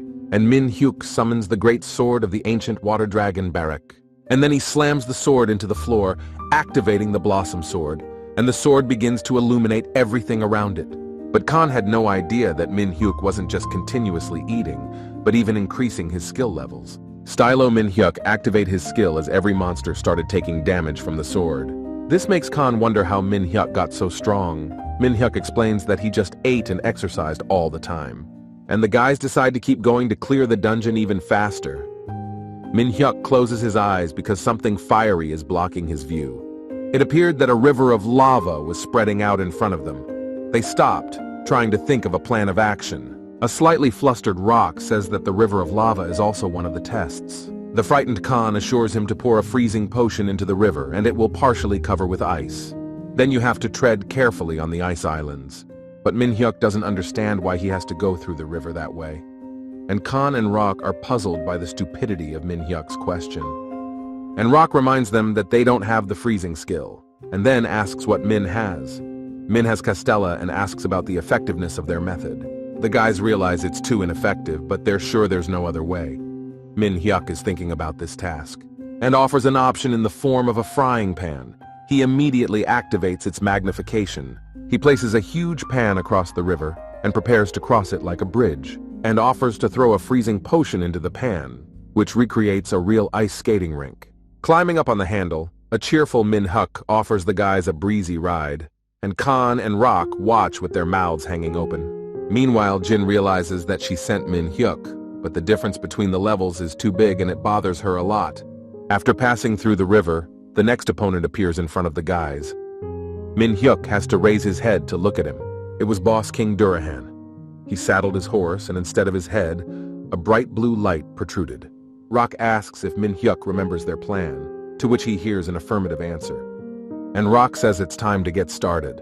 Khan reminds them that their goal is to take down the boss as soon as possible. And Rock immediately swings his weapon to deal the first damage to King Durahan. He jumps, but Durahan manages to counter by raising his sharp sword. Without slowing down, Khan too heads for the attack. He raises his hand, and a kind of light manifests in bright streams in different directions. Meanwhile, Min-hyuk remembers that he's already heard about King Durahan's strong defense. It's stronger than the attack. This makes you realize that you need to use the slashing sword. It temporarily increases the attack power and launches many powerful red swords at the enemy. And Rock continues to attack using his gun and all sorts of skills. Meanwhile, Min-hyuk activates the slashing sword, and a multitude of red streams of energy rapidly disperse in different directions. Seeing this, Rock admires it, saying it looks very cool. And Khan tells him to stay focused. Stopping in a stance, Min-hyuk waits for the most opportune moment to deal damage to Durahan. And Jin is drinking coffee while waiting for her friends from the Legend Guild to return from the dungeon. And then there is some chatter in the chat room. An excited Jin immediately opens the display. All the chat rooms are proclaiming Korea for successfully winning first place. The joyful players are sure they have saved their country. Jin blushes in surprise. They are the first to set the record to 40 minutes. Khan assures that Min-hyuk has done a great job and it's time to collect his reward. And Rock says that Min-hyuk needs to grow big so he can walk everywhere. Min-hyuk doesn't get the joke and asks if he's a kid. And Khan offers to take the reward for himself since they've already earned their reward. Min-hyuk thanks his friends and looks forward to his reward. And Min-hyuk receives an artifact that suits his class. This notice surprises Min-hyuk. Turns out it's a Gorak fermentation pot. If you put food in it, it immediately ferments to a state where the flavor is best. Min-hyuk's jaw almost dropped from the reward. He clutches his head and lets out saliva as he imagines the best-tasting crab from the pot. The friends can't wait to find out what Min-hyuk got. They assume it's armor or a weapon or some rare accessory. But Min-hyuk wants to try out the attribute as soon as possible, so he apologizes and leaves. Rock doesn't understand Min-hyuk's urgency. And Min-hyuk pretends to tell everything, and the guys see that he's out of the group. The guys think they'll go crazy for not telling the truth. Alone in the woods, Min-hyuk recites the actions. First, put the soy sauce and ingredients into the crab pot, and then close the lid. The special functions of the fermentation pot have been activated. The pickled crabs are ready to eat. The pot is illuminated with a bright light. When the fermentation was over, Min-hyuk opened the pot. He exclaimed that this dish looked very appetizing. And this color confirms the marination. Min-hyuk's appetite is really whetted, and he wants to taste the crab right now. But he decides he has to prepare everything first. He dances with joy and remembers about the rice, and then he wants to try everything together. After a while, the table was ready. The juicy trout is coloring in a neighboring plate from the marinated crab. After preparing to eat, Min-hyuk decides that marinated crab along with fresh trout is a real delicacy. Starting with the crab, Min-hyuk splits it apart and enjoys the amount of meat he has inside. He wishes himself a good appetite and opens his mouth anticipating the incredible flavor. This flavor fills everything. The smell of the sea and the tender meat that just melts in your mouth. It's really good for a Min-hyuk gourmet.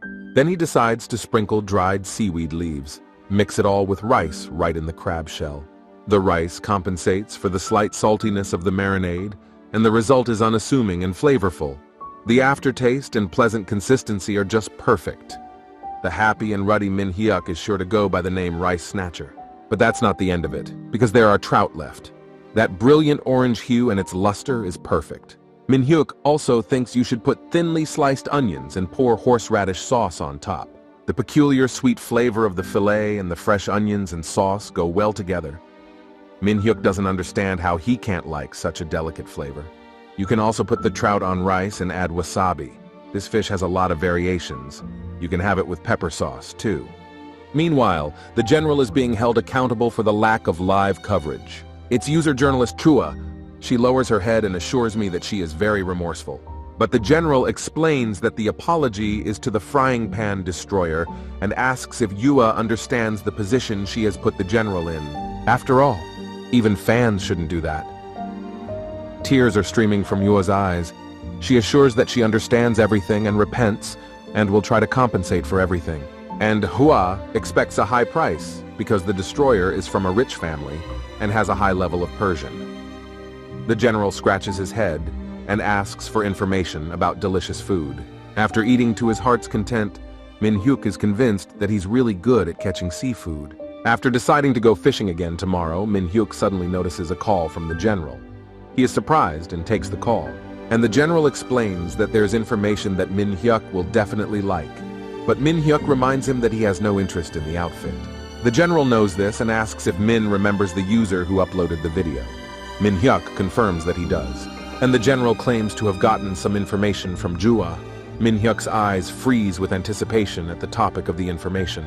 Min-hyuk's ears perked up when he heard that there was information about the grindstone. Min-hyuk's eyes sparkled. This is one of the mystical artifacts that grinds food to make it larger in volume. The general also suggests that the grill makes the food taste better. A worried Min-hyuk asks if it's true. It's even better than winning the lottery.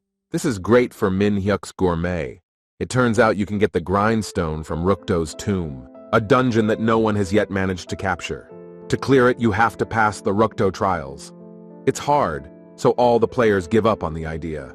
And Min-hyuk doesn't realize how hard it is, but the information is really valuable, and the general is sure Min is happy and offers to take the complaint back. And Min agrees and asks her not to tell Hua about it. After all, she is a journalist and probably knows a lot of things, so it is necessary to use her for as long as possible. The general calls him a devil and doesn't understand if Min-hyuk wants to chase Jua for the rest of his life. Min-hyuk remembers that his hand skills haven't been developing lately. He asks if something like archery would help. The general shares the reflection that shooting really helps in developing hand skills, so you can give it a try. Min-hyuk decides to start by looking around Rukto's grave for something tasty to eat. There's a quest to harvest moon wheat. It's the same wheat that makes noodles, and it's obviously different from the sun wheat. And Min-hyuk immediately introduces guksu with hot broth that's so nice to eat. Kuksu is a dish of noodles with vegetables and broth. Bibimbap comes to mind, a sweet and spicy noodle that is truly refreshing. It's served with pepper sauce without broth. Min-hyuk is sure to kill 2 birds with 1 stone and get the grindstone at the same time. After all, any meal will be delicious. Meanwhile, professional player destroyer Jabin is rampaging around Rukto. By now she's already got a nice ring with a stone in it. As she leaves, Jabin decides she needs to work a little more and get out of here. She doesn't like it being the same all the time. All the players are just here to farm. She wants to find some simpleton. As she looks around, Jabin notices something interesting. It turned out to be Min-hyuk, who was hard at work harvesting wheat. Jabin peeks out from behind the bushes. After a while, a satisfied Min-hyuk rubs his forehead, happy to have collected everything. There are 5 kilos of moon wheat, and from that we'll have to make 2 kinds of noodles. With Min-hyuk's ingredient handling skills, he will make flour and then knead the dough. A noodle-making machine is sold in large quantities in the Valkyrie Kingdom. Min-hyuk makes thin noodles by rolling them through the machine. In the broth with anchovies and radish, you should put noodles and then add different vegetables for beauty. Finally, the vegetable noodles with broth is ready. Tired Min-hyuk is sure that the sweat-inducing dishes are the best. The flavor of anchovies is incredibly refreshing and rich. It harmonizes with the taste of noodles and rich broth. And if you add to it also sweet and well-marinated cabbage, it will add a spicy flavor. While eating the dish, Min-hyuk notices 2 sparkling lights in the depths of the dark forest. It was a huge owl that intends to attack Min-hyuk, and Min-hyuk immediately picks up his bow, sending a sharp arrow straight at the owl. He asks if it's okay to not touch it while it's eating. The skill of his hands is increasing. This is noticed by Jabin, who thought the wheat picker was just another simpleton. She's amazed at the gourmet's agility and reactions. Without using skills, Ming straightened out the owlbear with a single shot. But before the upgrade, such a powerful bow didn't exist. And Jabin realizes that this is an epic weapon with a buff that has only recently appeared, and decides to get his hands on this bow by any means necessary. As Min-hyuk continues eating, he notices something next to him. He looks at it with a puzzled expression. It turns out that there were a lot of noodles left. This really freaks out Min Hyuk, who worked so hard to make them. In the moon wheat task, Min only collected 5 kilograms. He is upset because he doesn't understand how he could make such a mistake and not leave any noodles. Meanwhile, cries for help are heard from deep in the forest. A distraught Min Hyuk with tearful eyes immediately turns his attention in the direction of the cries. Pretending to panic, Jabin asks to destroy the monsters, and in return, she will give them everything she has. The birds quickly catch up to Jabin. Min Hyuk notices the moon wheat and assumes that the girl has been assigned the task of harvesting the wheat. And Min Hyuk realizes that if the girl gives up her moon wheat, he can still eat noodles. For that purpose, he's willing to defeat his opponents. Before the birds could even realize it, Min Hyuk had already sent a couple arrows at them. Surprised that Min Hyuk is able to win with just one shot at every bird, Jabin thanks him for his help. Putting his hand on his heart, Jabin assures that he will give all the items dropped from the birds in gratitude for the rescue. Realizing that this is exactly what he needs, Min Hyuk agrees to this reward for his rescue. She tries to smile, but she's perplexed by what's going on. When Min Hyuk collects all the wheat for himself, Jabin is amazed at his impudence. When she's the first to offer, the others usually share out of politeness. She wanted to pretend to be friendly so she could make a surprise attack, but it wouldn't work at this rate, and she'd have to go with him to find the right moment. Making a friendly face, Jabin asks Min Hyuk for a favor. Min Hyuk stops collecting and looks at her warily. She says she's going to Rukto's grave and asks Min Hyuk to accompany her. The team is waiting for her there. She's also a tank, so it'll be hard to go alone. In return, he offers all the items from the monsters that come his way. Min Hyuk is surprised by the stranger's generosity, but decides to ignore it. So he agrees, saying he's headed there too, but he also has to hunt monsters along the way to level up. A satisfied Jabin assures that Min Hyuk can hunt as much as he wants, and she can cover for him. On the way, Jabin is struck by Min Hyuk's behavior. She assumes he's just crazy. After all, what kind of weirdo would kill so many monsters and eat them for the sake of raising the level? Jabin's body trembled with bewilderment. Min Hyuk assures her that it was delicious and that they can go on their way again. Trying not to show it, Jabin agrees. While Min Hyuk is dreaming about Jabin's Reaper, she's angry to see him. She realizes that she's ready to attack him now, but she has to act carefully.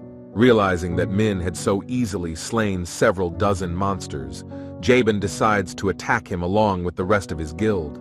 With a smirk, Bakul figures that Jabin is not only late, but has found a victim on her way to Rukto's grave. He decides he'll have to show some real strength.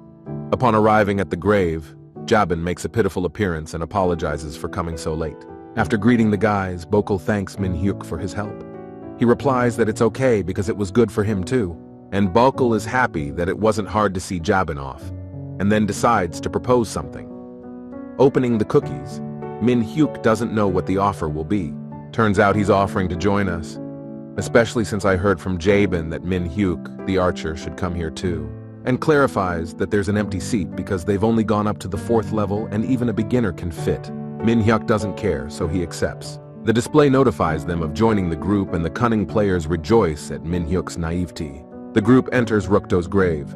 Min Hyuk continues his snack without suspecting anything. They realize that the hunt will be at the 370th level, and Min Hyuk only has a 300th level, so it won't be hard to pick up the weapon. And Bakul is sure that such a great weapon can be sold for more money just right for the player destroyer. Bakul stops and explains that since Min knows about the tomb, he should follow him. The side paths, other than the middle one, will be difficult to follow. For the trap, Bakul leads Min Hyuk to the control way. When Min Hyuk passes through there, his weapon is confiscated. Those who did not know this and carried weapons in their hands when they set foot on this path, their guild was able to eliminate quite easily. And the display notifies that the weapon has been seized for 1 hour. The bow disappears from Min Hyuk's hands, who didn't expect this, and the guild chuckles at his surprise. And Bulk spreads his hands and apologizes for not taking the time to say that there should be a backup weapon to go this route. He says he'll give his own, and then makes a sneak attack, saying that his weapon is perfect for sending Min Hyuk to the grave with one blow. But Min Hyuk isn't one of the simpletons, and so there's nothing stopping him from dodging his opponent's surprise punch. And Bolt can't believe how Min Hyuk was able to dodge the sudden blow. After looking at the other guild members, Min Hyuk realizes that he had originally assumed something impure. He frowns and asks the guild members what they're doing. Realizing that words will not settle this, an angry Bulk asks how Min dares to fight back like that. And Min Hyuk realizes that he didn't even share items with Jabin, and he remembers how joyful Jabin is when she assures him she's on her way to Rukdo's tomb and asks for an escort, and never once complained about anything, and realizes that even though Jabin seemed strange, he couldn't help but check out her true intentions. So Min Hyuk pulls out his sword and asks if the guild is really having fun doing such a thing. Surprised by the appearance of the sword, Bulk decides that it is not worth retreating because so many good artifacts are at stake, and offers to play by telling Jabin to divert Min Hyuk's attention. She activates the invisibility skill. He immediately goes to Min Hyuk. Jabin, wondering how a simpleton could have so many good items, decides to get a sword for himself. She activates the Silver Golem's blessing, which doubles the strength of the defense. Jabin is sure that this defense is hard for even a rancher to break through. As she approaches, Jabin notices the smile on Min Hyuk's face. It makes her feel uncomfortable, but it's not a barrier, and so she swings her weapon to do damage. But Min Hyuk disappears immediately. She doesn't understand how it happened and how Min Hyuk managed to do it, and then she turns back and sees his sword that is lit up with energy. Confident, Min Hyuk activates the blossoming sword, which immediately activates. Many sharp swords appear from the ground, and a frightened Jabin doesn't know what to do. She doesn't have time to think before several instantly penetrate her body, taking her XP. Doesn't understand how someone who's so far below his level could have such abilities, and decides to continue the offensive. Meanwhile, Bulk stands off in the distance, realizing he didn't expect to see such powerful skills. But he thinks that the big sword is too heavy and long, so the attack speed is slow.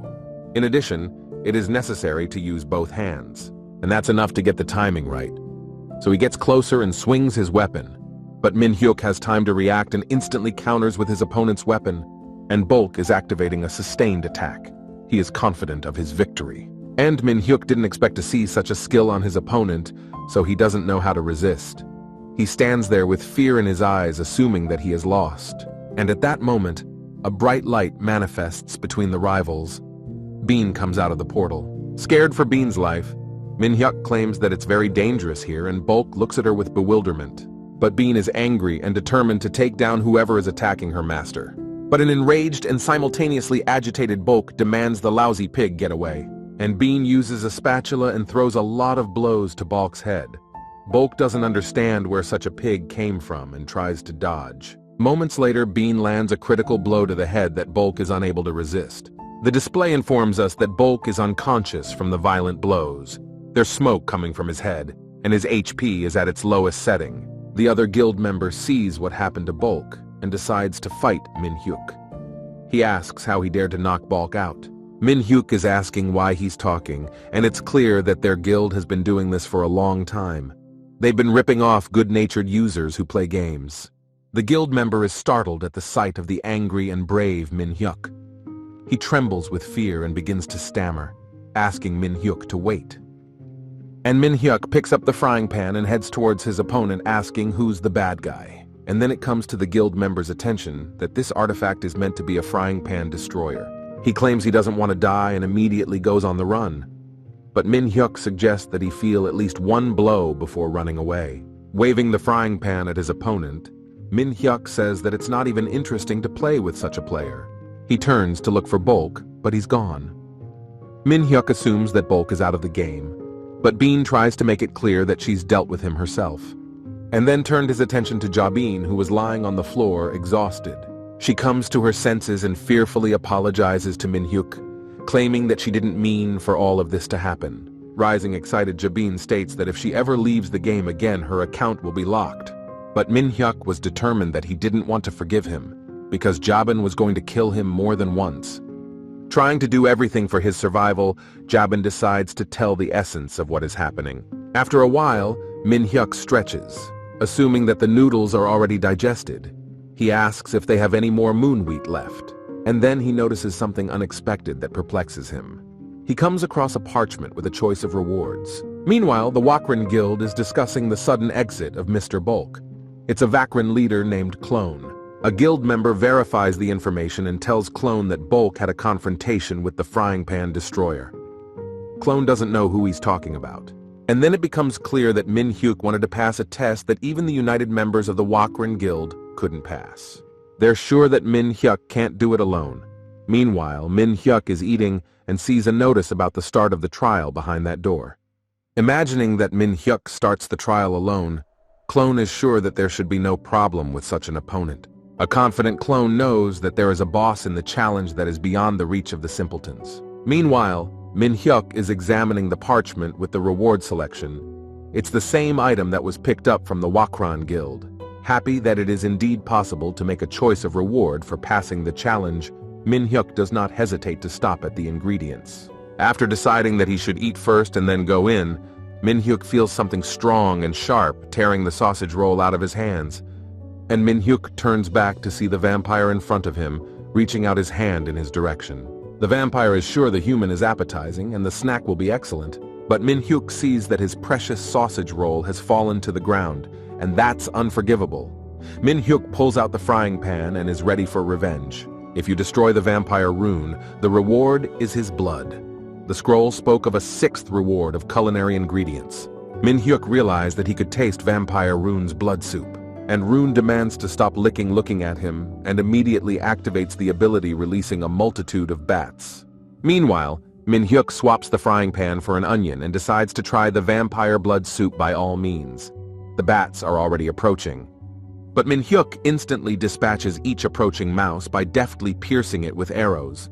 With a ruddy face, Min Hyuk is sure that the precious blood will be very fresh, which means the soup will be delicious. But Runa wastes no time and damages Min Hyuk. It's obvious from the way Min opposes Runa that he has good skills. Licking Min Hyuk's blood, Rune knows that the copying ability is activated after drinking the blood of a foreigner, so his victory is obvious. The reincarnation begins and Rune doesn't feel well. He falls to the ground. Everything inside burns like he's swallowed the sun. His face reddened. He clutched at his neck and tried to regain consciousness, but he couldn't. At the sight of Runa lying there sweating and shivering, Min Hyuk doesn't know what's happening to him, and then suggests that divine power acts like poison on an immortal vampire. Deciding to make things worse for the vampire, Min Hyuk slashes his hand with his sword and splashes his blood on Rune, who turned purple, and then puts the sword on the ground, claiming it's revenge for a sausage roll. He activates the blossoming sword and a multitude of swords swiftly penetrate Rune's body. That was the last thing Rune saw in front of him. He takes the damage and gradually dissolves. Rukto's 6th test is passed. Min Hyuk is rewarded with a new record. He looks in front of him and sees the grindstone in the hidden wall. He receives the precious vampire blood and the pear of plenty. Min Hyuk hugs the Reaper and is happy that he can finally make tofu. While Min Hyuk is blessing the Reaper, a huge monster manifests in the hidden wall. Blue energy covers everything around him and Min Hyuk notices the monster that has come to life. This is Gorak, one of the 7 mythical demons. He tricks the foreigner who destroyed the rune, took the pot, and got the Reaper. With trembling hands, Min Hyuk continues to hold the reaping pot and realizes that Gorak has created a fermentation pot and reaping pots. That means that Gorak is a gourmet who chases good food. He's convinced that this is the true teacher. Happy about the meeting, Min Hyuk says he's grateful for making such amazing artifacts, and specifies that the pot is being used. Realizing that the stranger only uses the pot for cooking, doesn't use the hidden abilities, and Rune destroyed Gorak decides he's funny. He holds out his hand and some kind of yellow energy comes out of his finger. Gorak is pleased to hear such admiration, and so decides to make a gift. This is the book of Gorak that can be used to change class, but you can't give up your divine shik class. Finally, Gorak says that this is a very valuable book that should be cherished, and Min Hyuk thanks him for being so generous. He decides to ask something. He exclaims over the beautiful horns, specifying that Gorak is tall and simply magnificent, and suggests that he knows a lot about all sorts of delicious foods. Smiling Gorak is surprised that the foreigner Min Hyuk is at such a young age and already flattered, and assumes he needs something and is definitely unusual. He knows where in the devil's world there are special ingredients, and can tell which temple the ingredients are hidden in. Min bows and waits for the information, and hands over the map leading to this temple. Happy with this gift, Min Hyuk stretches out his hands toward the map, anticipating the ingredients to be gathered. And Gorak enjoys Min Hyuk's foodie emotions and clarifies that he should think hard and go there. At this time, a certain guild wants to pass the 6th trial. The head says that he gathered the guild members to take revenge, but Destroyer was able to pass the test. Since this is the case, the first thing he decides to do is to return the artifacts and items that Min took away. The chapter doesn't understand why Min Hyuk hasn't come out yet. Meanwhile, Blackstone Luck suggests that that guild doesn't know everything about Rukto's grave. It was invented by Gorak, who liked to play pranks on others, and the real effect was only realized after repeating special actions. And Blackstone suggests that Min Hyuk has always managed to get through quickly. But in the 6th trial, he was stuck for hours, and it seems that Min Hyuk found the whistle. He figured out how to get Horak's artifact and went into the grave. So Blackstone decides to take a different course of action and turns to Kistra. He shares his assumptions that Min Hyuk knows about the new level of artifacts, and Kyastra and Fenrus are listening intently to Blackstone's musings. In that case, the plans to trade a legendary level item for it are pointless. Then Castra asks if it's possible. After all, even Blackstone took 5 months to prepare, even though he is a legendary seeker. And Blackstone explains that he came because he heard that the Wakran Guild, which was entrusted to clean up the tomb, was in trouble, and this is what happened. The plan is to give the artifact to that person. We need to join forces with the Wakran Guild and take down Min Hyuk to get the artifact. That's why Blackstone is asking for help, because he can't let the Wakran Guild mess things up again. Kistra is worried because he wasn't prepared for this. He realizes that in order to achieve that man's goal, they must take the artifact, but he can't let that happen because of the promise he made to Rich. He comes to visit Rich. Rich reminds him that they are starving and asks if he remembers the man who came when Kistra was sick. And Kistra replies that he can't forget the man who kept them alive. He gave them a capsule so that they could rest sometimes. And Rich reminds them of the chicken gruel they had back then, asking again if Kistra remembers it.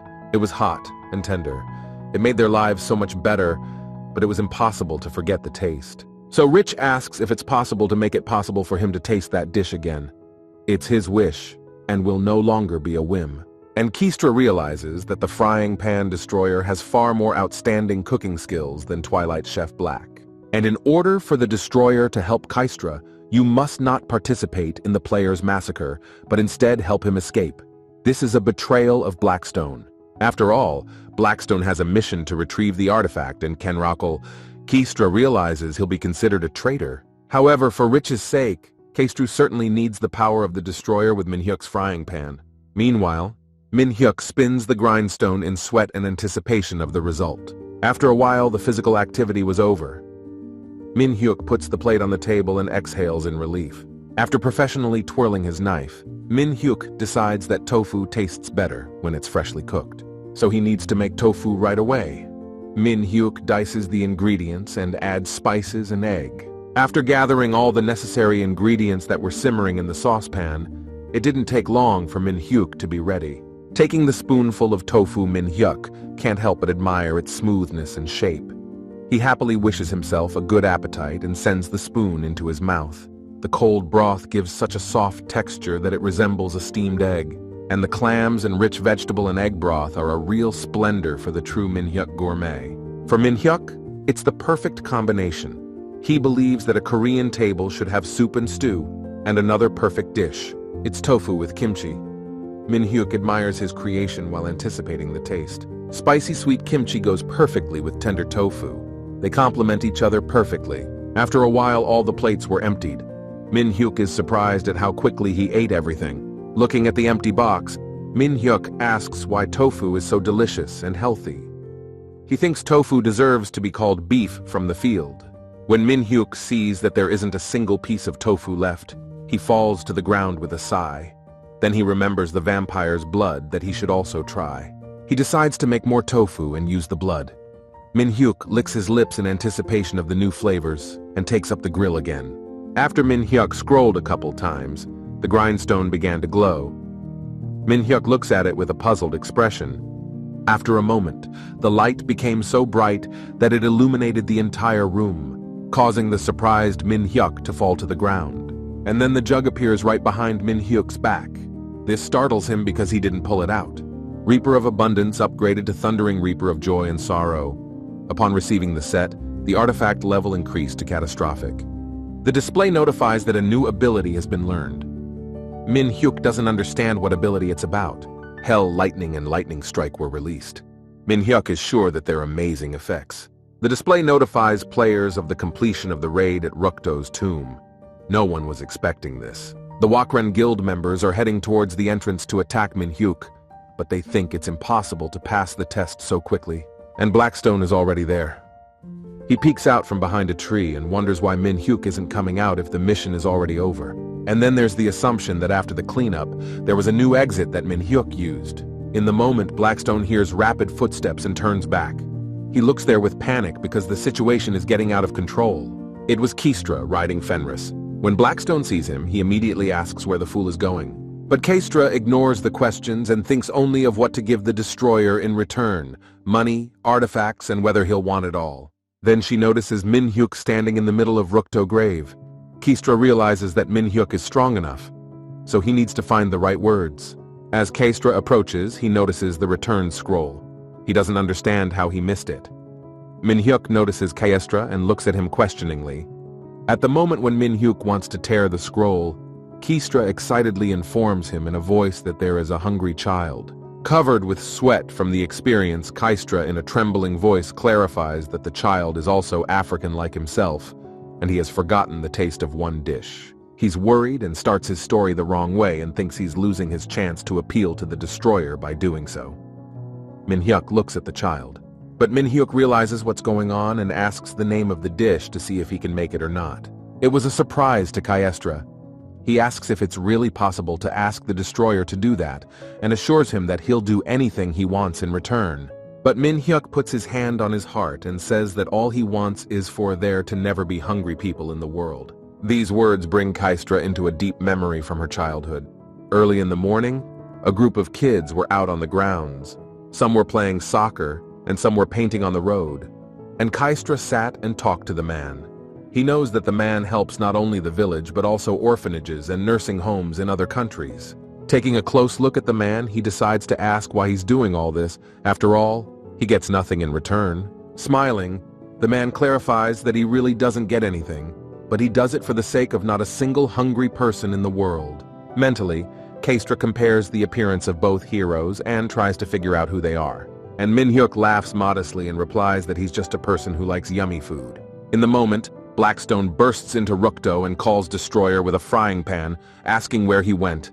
Min-hyuk looks away puzzled and Keistra is afraid. When Min-hyuk pulls out his weapon, it seems that Keistra is in league with Wakran. But Keistra says that if they fight here, they'll be at a disadvantage. He holds out his hand, and immediately Fenris appears. Keistra offers Min-hyuk to go with him. Min-hyuk sees such a beast for the first time and looks on in surprise. And Keistra immediately climbs on top of Fenris, assuring Min-hyuk to do the same because they need to get out of here ASAP.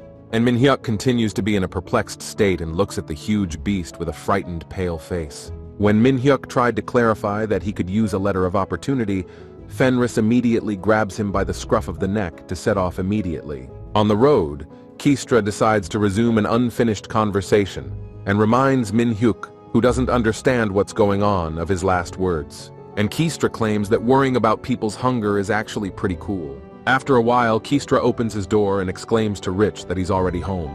And Rich is already meeting them and giving a nod to his trusty close friend. He explains that it's some kind of cheating because he feels no pain when he's in the game. But he doesn't understand why Keistra asked for a connection. And Keistra explains that he brought someone who can cook a good meal. Min-hyuk comes closer and greets Rich. After saying hello, an excited Rich clarifies what Keistra said about being able to taste food, and asks Min-hyuk for his opinion. Meanwhile, Min-hyuk has to make chicken porridge for Rich. He doesn't have all the right ingredients, but it's all about getting the right effect. Taking out the well-cooked chicken should be sliced thinly. Min-hyuk removes the skin and blows on the hot leg of cooked chicken. Then you should add sticky rice, chopped onions, carrots, and green onions to the broth. The chicken porridge will be ready when the rice stops sticking. Delighting in the flavors of the dish, Rich is sure it will be delicious. When Min-hyuk hears this, he suggests waiting a little longer, to which Rich agrees. Keistra and Rich look at Min-hyuk with surprise and interest. The recovery will be 8%. Min-hyuk realizes that it's a rare food and almost no buff, so there's no need to rush because Rich's life is in danger. He wants to cook him a real meal to achieve the memory effect. Min-hyuk wants Rich to smile happily after his meal. Having recooked, the dish sparkles.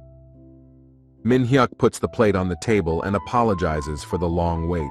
Tasting it, Rich actually had a memory of the flavor of the chicken porridge he had eaten before. Smiling happily at Min-hyuk, Rich assures that it was such a warm taste of childhood. Worried about the outcome of the dish, Min-hyuk asks Rich to try it. Kistra hopes for Rich's sense of taste. Well-cooked rice combined with tender chicken porridge fills the mouth with a mild flavor that spreads warmth throughout the body. It really makes Rich remember the taste of his childhood. He assures Min-hyuk that it's the same flavor as before, and Min-hyuk watches Rich closely to realize how effective the dish turned out. And happy Rich is sure the porridge tastes exactly the same as it did in the past. And after saying that, Min-hyuk relaxes. He praises God for such an effect and receives a notification of a secret quest. Need to reach his epiphany. The reward is a divine full meal, and also a message from the god of food saying that the offspring should be busy eating food. Also, God is pleased that the descendant is cooking for others. Min has realized what it means to satisfy people and wants to start the reward as soon as possible. And Min-hyuk offers to feed the kids. Kistra says it's not worth sharing the reward, and Rich says he wants to feel the warmth of the porridge even longer. And then Min-hyuk picks up the table items, clarifying what Rich should say if he wants chicken porridge again. He decides to start with a steak. The outside of the meat is well done, and the inside is juicy and tender. After wiping his mouth, Min-hyuk concludes that the medium-rare steaks are the most delicious. Next in line was the carbonara. Brightly colored spaghetti settles on a juicy sauce with bacon and mushrooms. And on the fork, the carbonara swirls very nicely. Before tasting it, Min-hyuk gets an aesthetic pleasure. And then Min-hyuk decides that the best way to eat carbonara is with a piece of steak. It's not just the carbonara alone, but also the crispy crust. Spaghetti with tomato paste is delicious, but the milky flavor of carbonara works best with other dishes. At this point, Min-hyuk feels a little awkward eating alone, so he clarifies again about the children's desire. They're sure they don't want to eat. He decides that at any moment to cook the kids whatever they want, and now it's time to get to the pork pilaf. Stabbing his spoon into the yolk, Min-hyuk enjoys the way it starts to spread. Min-hyuk then gently mixes it with the mayonnaise and scoops it all into a spoon, and then offers himself a taste. Big chunks of meat veggies and the fantastic flavor of the sauce complemented the dish perfectly. The perfect flavor recalls a feeling similar to when Min first tasted the knuckle. He's sure he couldn't expect anything less from the divine dish. A little later, Rich strokes his stomach, saying he's full. Min-hyuk is surprised, saying he thought he'd make more. But putting his hand on his heart, Rich claims to be content and happy now. This answer maximally satisfies Min-hyuk, who wanted to help the child from the bottom of his heart. Min-hyuk has a reputation and temptation skill. They decided to use the temptation skill as little as possible to avoid controlling people. Min-hyuk rises from the table and asks Kistra to introduce him to the other children in the village. Kistra doesn't understand why this is necessary. And Min-hyuk asks that they be called here so he can prepare food for everyone. Kistra couldn't expect such great generosity from the destroyer, but Min-hyuk is sure that if there are people who can be happy with his cooking, then he wants to cook as much as possible. At this time, many white flags and swords are placed on Bahama's field in hell. One hero stands in the middle of the field, and against him gathered a lot of monsters who are thirsty for his blood. He pulls out a fan and swings it around to split the approaching monsters in two. A moment later, there was no trace of the many monsters. The hero ranges across the field, surveying the area in search of other opponents. Then comes a message from Clone. He says one of the catastrophic level artifacts was stolen by the destroyer. No luck finding it. After putting the fan together, the hero is angry, not understanding how the destroyer dared to take the catastrophic artifact, and decides there's only one way left. After meeting Min-hyuk the next morning, Kistra thanks Min-hyuk for yesterday's porridge. Thanks to Min-hyuk, Rich can actively play with his friends without pain, and Min-hyuk says he's happy to help. He himself is glowing from the inside out because of the importance of his work. He tries not to show the blush on his face because he has finally realized what kind of feeling comes to someone who does a good deed. But Kistra is worried because there's something he wants to know. He asks if Mr. Kang from Ilwa Group is really Min-hyuk's father. This is the kind of question Min-hyuk couldn't have expected. He looks at Kistra with big and amazed eyes, asking how he knows his father. When he kneels down, Kistra lowers his head, saying he thought so. Min-hyuk doesn't understand what's going on and asks why he had to kneel. and Keistra explains that he's very grateful to Min-hyuk's father. This shocks Min-hyuk, who doesn't know what his father does in the game. And Mr. Keistra says that Mr. Kang saved his life. Min-hyuk has blossomed in front of his eyes. This situation seems so familiar to him that he doesn't understand why. Reminiscing about Rich's rescue, Keistra shares his decision to dedicate his life to the Khan family. And Min-hyuk receives notice of this decision by Keistra, and tries to figure out where the mistake was made that people want to obey him. Rich's puppy dog eyes beg Min-hyuk so much that he can't refuse. Turns out that Rich is the lion incarnation of a pet expert. And Rich points to his friend saying his name is Fenris. He explains that he's already in 9th place worldwide, but it doesn't matter in the topic of food. So Min-hyuk asks if he knows how to wash dishes. Rich and Fenris's eyes rounded at such an unexpected and futile activity. They look at Min-hyuk, wondering why this is the case. He tries to come to his senses and asks about the dishes while Min-hyuk is distracted by the notification. Jin gathers all the necessary ingredients for his father's dish, and Min-hyuk is happy that Jin got everything together in time. He immediately exclaims Keistra's name while he's perplexed about Min-hyuk's plans. An excited Min-hyuk asks if Rich wants to meet his dad. This made the grateful Rich so happy that he certainly affirms such a wish. Meanwhile, Secretary Park enters the office and addresses Mr. President. When President Kang turned around, Park saw a happy face. He asks if it's really because of the feast that Min-hyuk's son is hosting.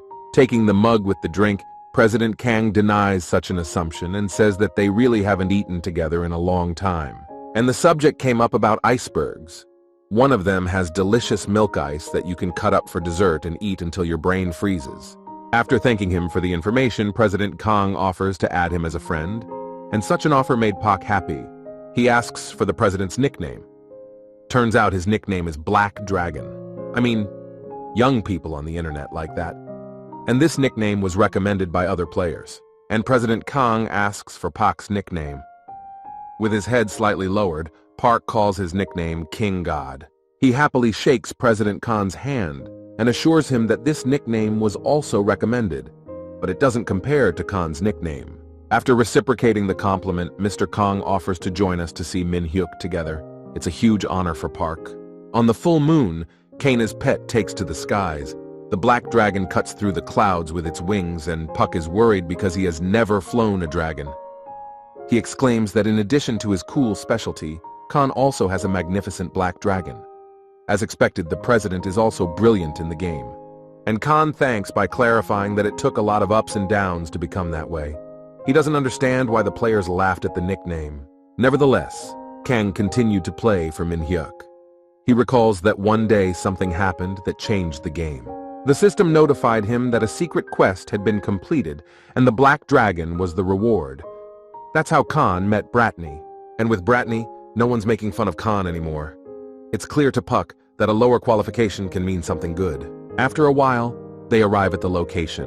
The Black Dragon has landed and Kang strokes his head, and Kang assumes that this is where Min-hyuk lives in the game. Meanwhile, Park admires the dragon moving into Mr. Kang's wrist. When Khan opened the door, a multitude of paper salutes and cheers into the trumpet greeted him. In the middle of his friends stood Min-hyuk with a big cake in his hands. He wished his dad a happy birthday. He tells her that he and his friends prepared everything else besides the cake. Sensitive Min-hyuk suggests that dad enjoy the party. There were many dishes and appetizers on the table. There was a crab with stuffing in the middle. Everyone sits down at the table and starts the meal, and Min-hyuk personally offers to taste every dish prepared. The company in the form of Jin, Rock, and Khan came over to congratulate in person. Realizing what Kang is like in real life, Khan can't help but bow. Keistra also comes to congratulate and thank again for saving him. He sheds tears and Khan gives him a big hug. Min-hyuk then suggests making a wish and blowing out the candles. Kang immediately gets down to business and blows out the candles. He wished that his son would recover from his illness so that one day they could have dinner together again. And he would do everything he could to make that happen. And after the party was over, the boys came out to see Khan off. Rock is amazed at the sight of the Black Dragon, and Keistra admires Khan even more. Taking off into the sky, Kang smiles and waves goodbye, wishing to realize his dream as soon as possible. Rising high into the sky, Kang indicates to fly to the land of Kalame. Apparently, he's in for an unpleasant encounter. As soon as they entered the land of Calumet, a strong, icy wind began to blow, trying to wipe his eye from the snow. Khan decides to put on something warmer. He puts on the cloak of the fiery blacksmith spirit, and he is met by the Ice Witch, who assures him that she will show him what real cold is. And Mr. Kang realizes that the Ice Witch looks very dangerous. But he knows that if the Black Dragon is with him, he has nothing to fear, for the Black Dragon has the power to protect his master. And Khan directs Bratney to fly ahead. Khan is determined to take what he has planned by all means, and Bratney uses the ferocious power of his roar, swiftly heading straight for the Ice Witch. Meanwhile, Kang draws his sword, which immediately lights up with fire. But the Ice Witch has no intention of giving up, and instantly sends many ice crystals straight at the Black Dragon. But Bratney manages to fly backwards in time to avoid taking damage from the ice crystals. And Bratney immediately releases a powerful stream of fire from his mouth, wanting to melt the witch's crystals. But the witch is not the least bit frightened and claims that this invasion looks very ridiculous. She sends a lot of ice arrows straight at Kana, and Kanu has to confront every arrow. He's tense because the battle with the witch isn't easy. Meanwhile, the witch smiles wryly, asking if that seems to be it. Khan turns back to react to the next action. It turns out that the witch activates shards that instantly dig into Black Dragon Bratney's skin. One of the shards hits Khan's wrist. He realizes that these icy shards do not bode well. This shard began to rapidly envelop the entire body. The system alerts you that your body is freezing and your health points are decreasing. Kang's sword is shaking because it's getting hard to hold. Remembering his son, Kang is sure he has to get the ingredient from Min Hyuk. So he gathers all his will into a fist and with renewed vigor goes into battle. But his body continues to freeze, covered in a layer of ice. Meanwhile, Jin is trying to find one good draftee, and after a while he finds one. She realizes that in order to develop the territory they gave to Min Hyuk, they must prepare for a battle with the guild. She wonders if Min Hyuk plans to manage the estate, and assumes he needs a manager. After receiving a message from Min Hyuk, Jin, Khan, and Rock go to the estate. Jin searches for and calls Min Hyuk, who may already be at the estate. But the first to appear before them is Kaistra, who is washing dishes and does not notice the heroes arriving. Jin is surprised to see him here, and when he heard them, he turned around. He apologizes for not knowing they were coming. The guild gets uncomfortable at the sight of a child doing the dishes. After wiping his hands, Kaistra assures that he has been instructed to lead the guild members into the room. But the guys can't figure out what the kid is doing here. Setting out to follow Kaistra, Jin decides to find out who he is and what he's doing here. And Kaistra explains that he serves Mr. Min Hyuk. He's been in charge of washing dishes since he joined him. These words are even more perplexing. Kaistra offers to wait here, but he wants to finish the dishes. He runs off, deciding he needs to finish quickly, and the bewildered guild members look out the door. But at one point, foam gets into Keistra's eye and he shrieks and rubs his eye. The guild members notice this and start to worry. Little Kaistra can't control his emotions and tears come out of his eyes. And the guild members notice that he starts crying and don't know what to do. At the same time, someone notices them asking what they are doing here. It was Min Hyuk, who leans over and whispers that it's okay to pass and not peek out from around the corner. As soon as Jin saw Min Hyuk, his face immediately changed. All three of them start calling him names for using child labor. Min Hyuk doesn't understand this reaction. Meanwhile, the battle on Kalama is over. Khan receives notice that the Ice Witch is returning to the summoning room. An exhausted Kong exhales, realizing he did it. The reward is a legendary ice dragon and special ice cubes. The system notifies him to teleport to the dungeon entrance. And Khan lifts the corners of his mouth in anticipation of his plans. Together with the Black Dragon, Kong got to his feet and the teleportation to the dungeon began. Once they get to the dungeon, someone from the outside approaches Khan. The one who met them shows surprise that Khan could do it, and it's no joke. This is the Vakrin Guild meeting Kana to retrieve items. They are armed and determined to get theirs at all costs and have no intention of introducing themselves. One of the guild members decides to clarify whether it is true that they will have to kill Lord Khan, and he hears the confirmation. The head of the Clone Guild assures that the Frying Pan Destroyer did the same thing and also took Horak's artifact. He's convinced there's only one way to get rid of the Eye of the Black Stone. You have to get an artifact of the same level as his. And Clone reminds you that you're guaranteed to get the Ice Witch artifact and also Mr. Khan's gear. and Clone decides not to hesitate and gives the order to attack Mr. Khan. Meanwhile, Min-hyuk tells the reason why Kistra is serving him, and Jin becomes clear. She asks if her father is really helping Min-hyuk, and Min-hyuk says he is, otherwise why would he take someone with him? It's just another mouth to feed. With a laugh, Khan realized that they had misunderstood Min-hyuk's intent again. Turning to Rockmin doesn't know what happened between them, but his dad definitely still has the capsule from Athens and other things. A disgruntled Rock snorts. Getting up from his chair, Min-hyuk says that Dad was home today so he'll be able to ask, but Jin assumed it was a secret. Min-hyuk whispers to his friends that his father couldn't have done that and tells them he'll be back later. And Jin asks her to call her as soon as Min-hyuk returns to the game. After leaving the game, Min-hyuk heads to his father's office assuming he's there. Before knocking on the door, Min-hyuk stops, assuming that his father is hungry. Just as his hand reached out to knock, Min-hyuk heard a voice and decided to listen. Kang is talking about the Wakran Guild that is targeting the artifact. It was about an artifact that Khan had gotten. Eventually, they were able to take down Kang. Min-hyuk tries to figure out what artifact he's talking about. Meanwhile, Kang assures that everything is fine because the ingredients for Min-hyuk were saved. It turned out that Kang was using an item protection scroll for special ice cubes. Even if Kang quits the game, the said item will not disappear. Min-hyuk doesn't like this information. He clenches his fist because his father is trying to get the ingredients even in the game. Out of anger and resentment, Min-hyuk doesn't want to communicate with him, and so he walks away. Meanwhile, Jin receives a secret request from Min-hyuk. He suggests that he should personally deal with the Wakran Guild. This information makes Jin break into a sweat. She doesn't understand what made Min-hyuk come to this decision. To search for artifacts, the aristocrats of the continent of Asgan maintain the power of the Korean server. But Clone believes Kenraul is intimidating with this message. If a guild has a pharaoh envoy who can summon demons from the underworld, it doesn't matter how strong the opposing guild is. At this moment, Clone receives a secret request from Korin Nim. They should discuss the situation at the Legend Guild estate. Meanwhile, Korin peeks out from behind the bushes. As Korin continues his observation, he reveals that the guild has a vassal named Vice Lord. Seeing what Ben Korin does suggests he's got some balls behind the rollers. There's no security on the property. There are only servants doing chores around the house, and Kistra continues to wash the dishes while Korin offers to step in. Meanwhile, Clow and Firefist are on their way somewhere. And Clow offers to go bounty hunting together, but Fire Dragon is not so eager. Anticipating the holiday, Fire Dragon assures that it is necessary to prepare money for the wedding in advance. He thinks he should raise his children to be smart and not make them suffer when they get old. Clow thinks he has a lot on his mind at the age of 13.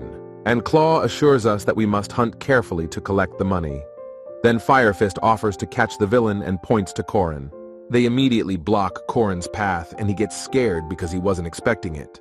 And Clow calls his name, adding that in the name of love and justice, he will not forgive Korin, and offers to launch a fire attack. Firefist directs a stream of energy and asks how Korin can scare everyone like that. Fire lifts Korin up by his leg, who doesn't understand why he's being bullied and what he did wrong. And Clow reminds me that he robbed a high-level player and killed an NPC. And then he reminds us that artificial intelligence is not different from the player. But Korin thinks it's bullshit.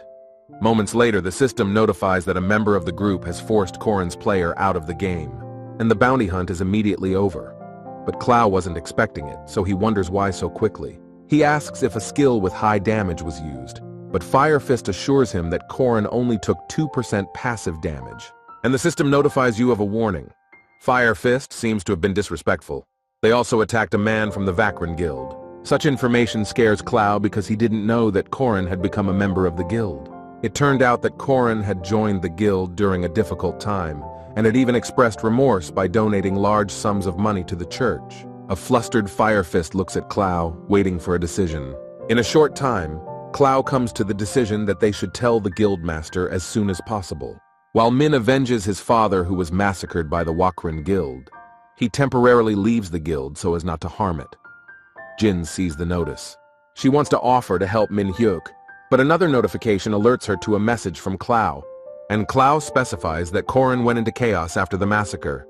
And since legend doesn't touch guild players, it seems that Vakran is up to something. Also, in the old days, this tactic was used by guilds to create an excuse to rob other guilds. But Jin believes that even if Vakrin attacked their guilds, they wouldn't be able to win even with a large number of people.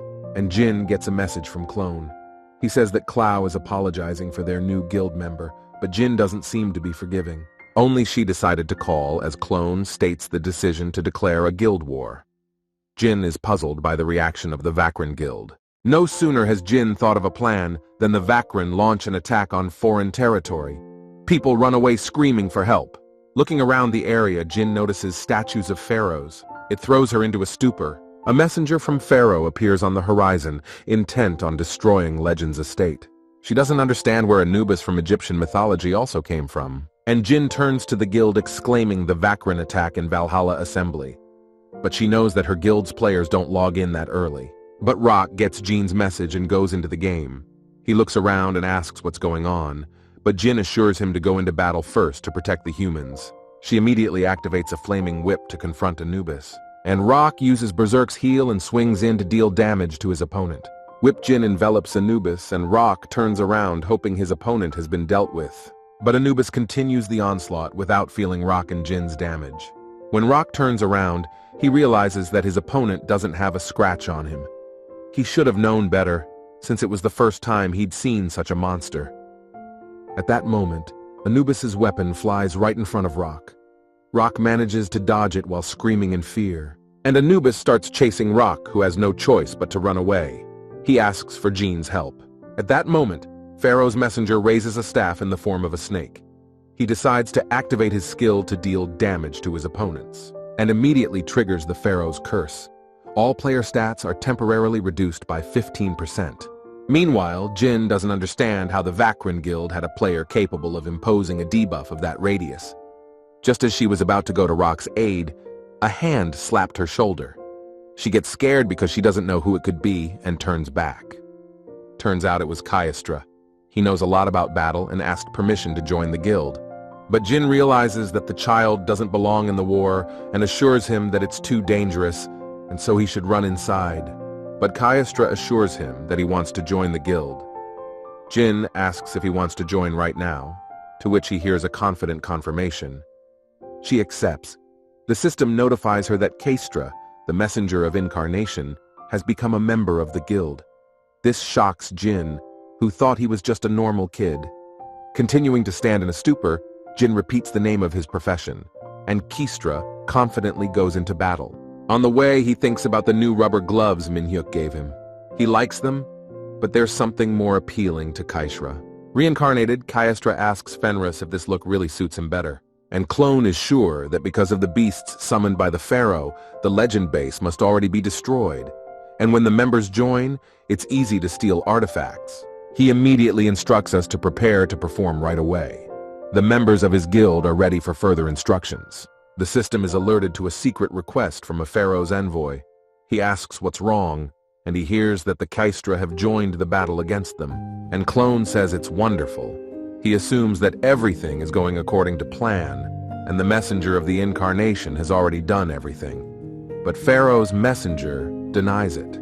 For Kaestra has defected to Legend's side and is attacking the subordinates of Pharaoh's envoy. In the moment, he massacres Anubis by splitting his body in two. It becomes apparent that Kaestra is betraying Blackstone by siding with the enemy. And Clone is tensing up. He doesn't understand why Kaestra is taking their side. He realizes that Kaestra is an unofficial ranker on an internal server. He's also gone crazy to gain Ken Rauchel's trust. This is Clone's chance. If you ignore Ken Rauchel's orders and deal with the guy who betrayed Blackstone, then Clone can take over. Having planned the action, Clone informs them that they will be teleporting soon and it is imperative to apprehend Kaestra.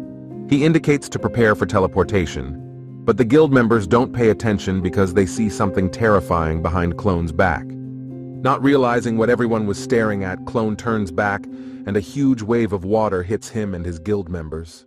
He tries to shield his eyes from the water and wonders what it means. It was unexpected, and Clone thought it was a surprise attack, but it was only a small area of attack with low damage and no debuff. He asks who did it, and one of the guild members points to the roof, assuming it was the guy who did it. On the rooftop was Minhyuk, who was going to take out the Vakrin guild to avenge his father. And Clone thinks the guy climbed up on the roof, because it's hard to fight alone. Clone asks for a name and how he dared to do this to them, and Min-hyuk is reminded of the massacre of his father. He puts on a mantle ring that rolls up a tide of mantle waves and activates repentance. He kneads the stubble, assuring that he is only showing their guild that for bad deeds they will be punished. But no one understands what's going on, and Min-hyuk's words are scary. People are wondering what's going on and what's going to happen next. While the clone takes a closer look at Min-hyuk, one of the sidekicks suggests that the guy on the roof has just lost his mind.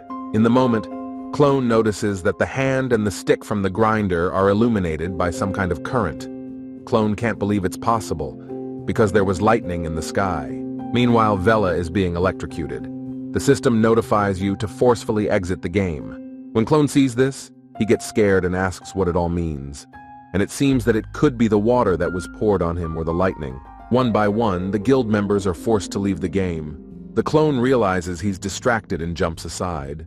He tells the survivors to attack at the same time because there is no more area attack, and if Min-hyuk engages in melee combat, you can fight and win. Instantly swapping the Reaper for a sword, Min-hyuk asks who it is no longer has any skills left. This is seen by Clone, who didn't expect such abilities from a legend guild member. And Min-hyuk claims that the clone won't even be able to touch the tip of his hair, and activates the Blossom Sword. A multitude of swords emerge from beneath the ground and slash through every enemy that stands below. Meanwhile, Jin counters with a fire whip, and Kaestra deals damage to Anubis. Seeing that Anubis is not getting any smaller, Jin and Kaestra stop, realizing that the battle will not be over for a while. And Fenris decides to activate his skill. He starts howling, and a ball of something comes out of his mouth.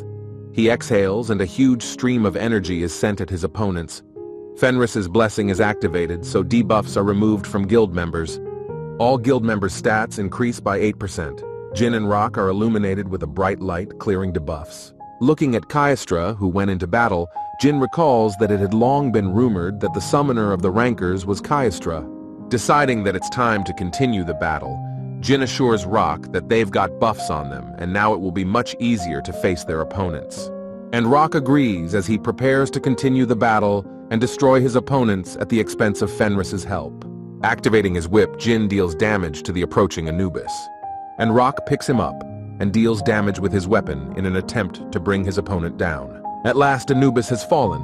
Rock exclaims that Anubis has finally fallen. At that moment, a voice is heard from outside the manor. Someone is speaking to Jin. She turns around when she hears her nickname. It's Ben. He tells Jean that it was so noisy while he was studying the coffee that he had to leave. He holds up his opponent to clarify if the guys are really making a mess, and Jin confirms his assumptions by saying that the Wakran Guild has attacked them. After dropping his opponent, Ben assures him that he can't just stand by, and then swiftly advances towards the next opponent swinging his spear. He strikes, claiming that he can't let the opponents destroy Min-hyuk's estate. Turning around, Jean notices that players are entering the game. She doesn't know who to expect this time. It turned out to be Khan, Ruth, Asgal, and another player. Khan apologizes for being late, saying he didn't notice how much time had passed while he was playing soccer. He claims he scored the decisive goal, and there was even a ceremony, and suggests that guild leader Jin watch this video. But Jin doesn't care about that at all. She wrinkles her nose and through her teeth asks if Khan wants to hear congratulations. Khan understands and apologizes. And Jin says that now that we're all together, it's time to kick the Vakran Guild's ass. And Ruth fires multiple arrows at the opponents. They raise their heads up, not knowing how to react. And Asgal also confronts the subordinates of Pharaoh's messenger, who stands nearby and sees what's going on. He is angry and wonders how Asgal dared to massacre his subordinates. So he decides to activate his skill. Striking the ground with his staff, Pharaoh's messenger creates red lines representing the demon's pattern. The lines spread out across the ground. Seeing the bright red streaks on the ground, Rock asks what will happen this time.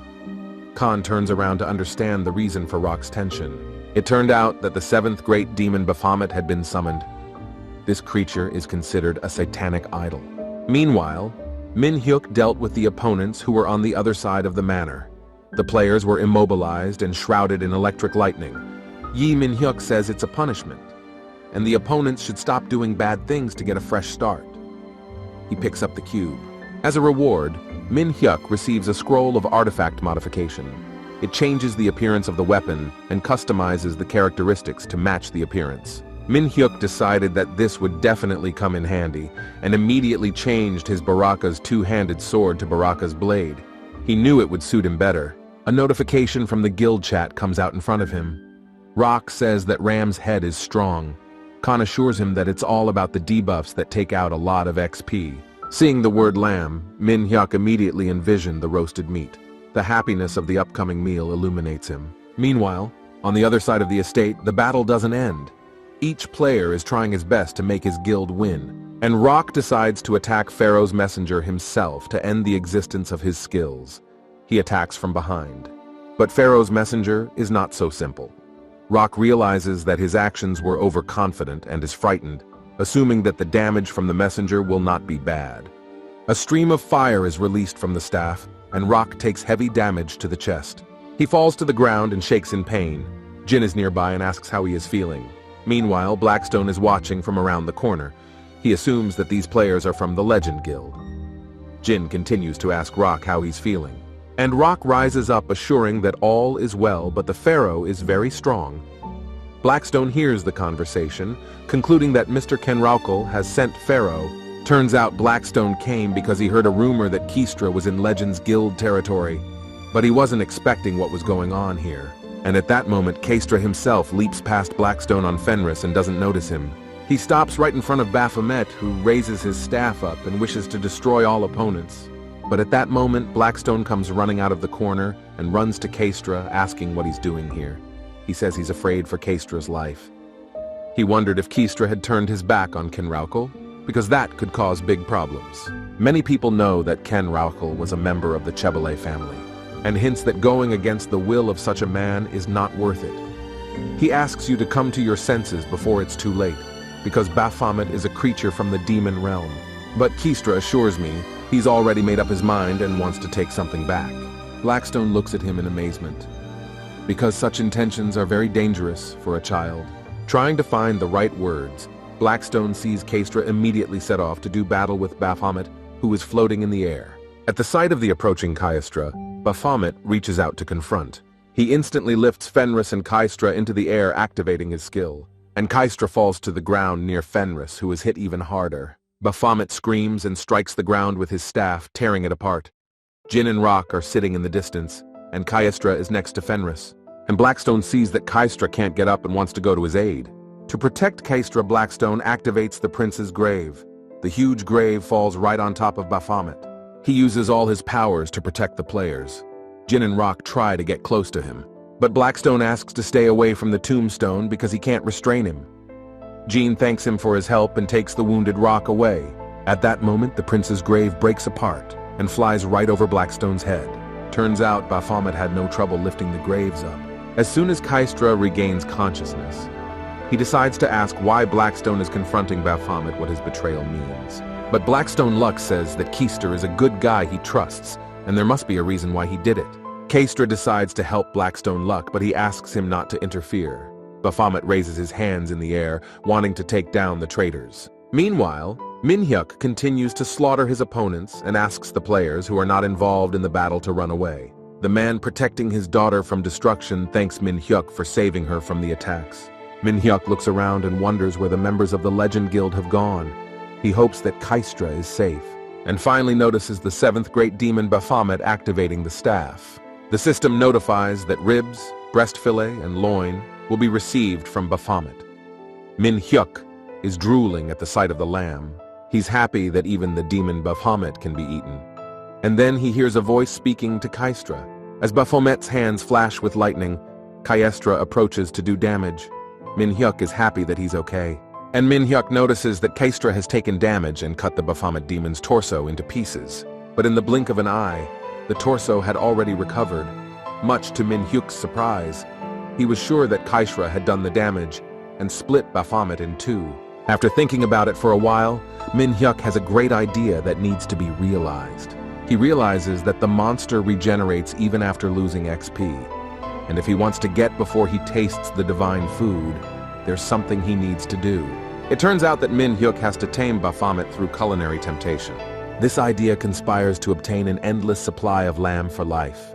Meanwhile, Jin says that even though she said it was the first time she'd seen a monster like that, she didn't expect it to be so strong. And Rock notices Min-hyuk running straight at the monster. He yells his name to say something. Min-hyuk turns back and sees Rock, who assures him that going up against such a strong brute is too dangerous. But Min-hyuk says it's okay. He's drooling from the anticipation of the lamb. But Rock is confused and asks what normal means. Seeing the approaching opponent in the form of Min-hyuk, Baphomet raises his head and shouts loudly. Strong streams of wind appear around him. Seeing what Baphomet Min-hyuk is doing, it's clear that the opponent has a lot of magic damage. Baphomet raises his staff and activates powerful magic, which he immediately directs at Min-hyuk. Meanwhile, Min-hyuk swaps Baraka's blade for his legendary frying pan and counteracts the energy flows. He considers himself a wind that can't be harmed or caught, so the battle with Baphomet doesn't seem serious. But at that moment, everything changes. Min-hyuk isn't as relaxed as he was. It turns out that Baphomet activates several abilities at the same time, and Min-hyuk is hit by fire, ice, and lightning at the same time. He zooms into the frying pan in an instant, trying to keep himself safe from such a powerful attack. There is an incredible explosion in which neither Baphomet nor Min-hyuk can be seen. It's noticed by Kistra and Bang. They can't believe Min-hyuk got hurt. But through the huge clouds of smoke, Min-hyuk runs out with Bean. They are lit up with fire energy and intend to take the lamb carcass. It turns out that Bean has activated an absolute defense. It is forbidden to attack Bean and its owner for 2 seconds. And Min-hyuk immediately activates the insane blade and deals heavy damage to Baphomet. Bean has a crazy blade that also deals damage. Min-hyuk is hoping to finish off the Baphomet by activating his Reaper powers, but it turns out he's still alive and only vapor comes out of his mouth. Seeing this, Min-hyuk is amazed at his survivability and wonders what kind of buffs Baphomet uses. Meanwhile, Bean decides to do the damage himself and licks Baphomet with her hind legs. A blow has been dealt to Baphomet's pendant. The system notifies you that Baphomet's curse has been lifted. The lucky owner of the bean realizes that she has spotted the stone that was the source of Baphomet's power. After destroying the stone, Baphomet instantly lost all his power and even his large size. He tries to run away. Min-hyuk chuckles as he realizes that once the curse was broken, Baphomet began to bleat like a lamb. Meanwhile, Min-hyuk tries to entice Baphomet with a delicious dish that he won't be able to forget even in the other world. They drool with anticipation, but the system notifies them that they cannot be tamed. Target level is 100 or more levels higher. As the startled Baphomet approached, Min-hyuk's gaze changed. He's angry because he doesn't understand why he can't tame him. He puts the dish away and covers his eyes with his hand, assuming he's dreaming. But he realizes he can't help himself. He looks at the lamb and decides he should try it at least once. The system notifies that Min-hyuk is the first to hunt the demon. Meanwhile, Pharaoh's envoy is forcibly out of the game. Rock is surprised that he was healing his subjects, but is out of the game after taking axe damage. He's sure the messenger needs to continue to be beaten for the mess he's made on the estate. Jean is sure the messenger can pretend to be out of the game. And Rock brings up Min-hyuk. He says that the system alerted to his attack on Baphomet, but Jin doesn't know and is glad they did their job. Meanwhile, Min-hyuk heats up the grill. He sits down on a chair looking forward to the meal. In the meantime, he's enjoying his drink, assuring himself that there's nothing better than an after-work drink. In addition to the drink, a lovely lamb kebab is grilled to perfection. When it was ready, Min-hyuk took out a skewer and started salting the meat so that he could enjoy the original flavor. He feels the intense savory flavor. Such meat seems simply flawless. He weeps with pleasure. Finally, he starts with the lamb kebab. He seasoned it with a lot of spices and then lightly grilled it. This kebab has a unique flavor.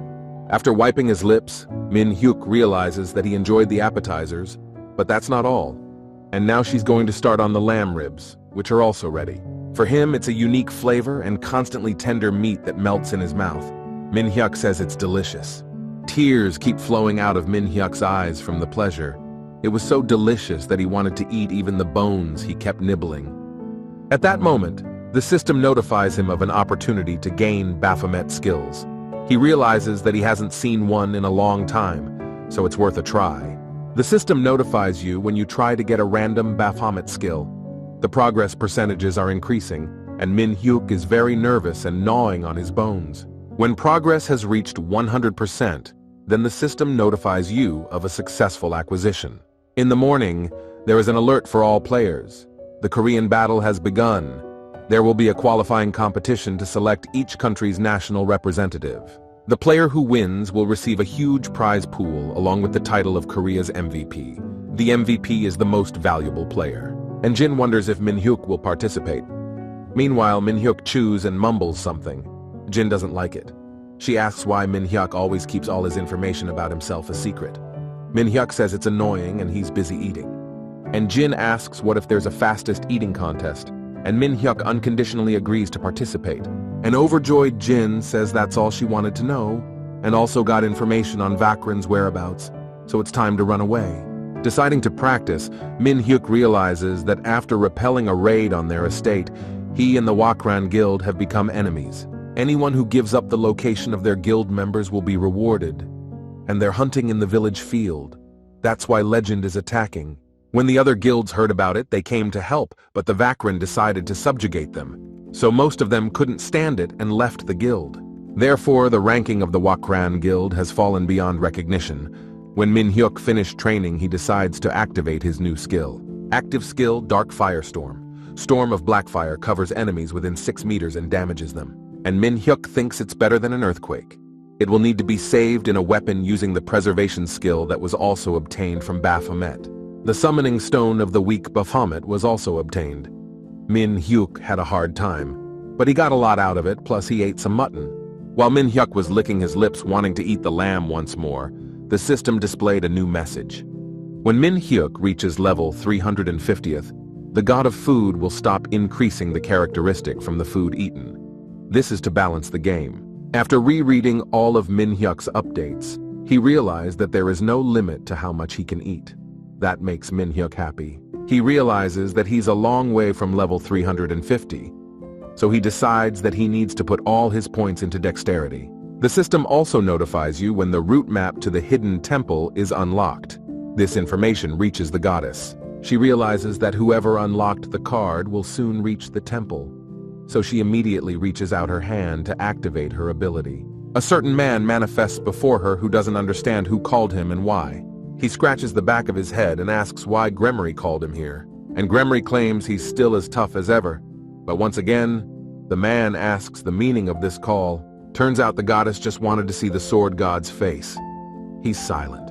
Then Gremry decides to ask if the sword god is still hiding. She means that the sword god trains players in a small town because the gods of Athena wanted it that way. After naming him, Master Gremry tries to hold back her laughter. The sword god asks her what's so funny. She reminds him that he's the sword god who saved the world and lives like that.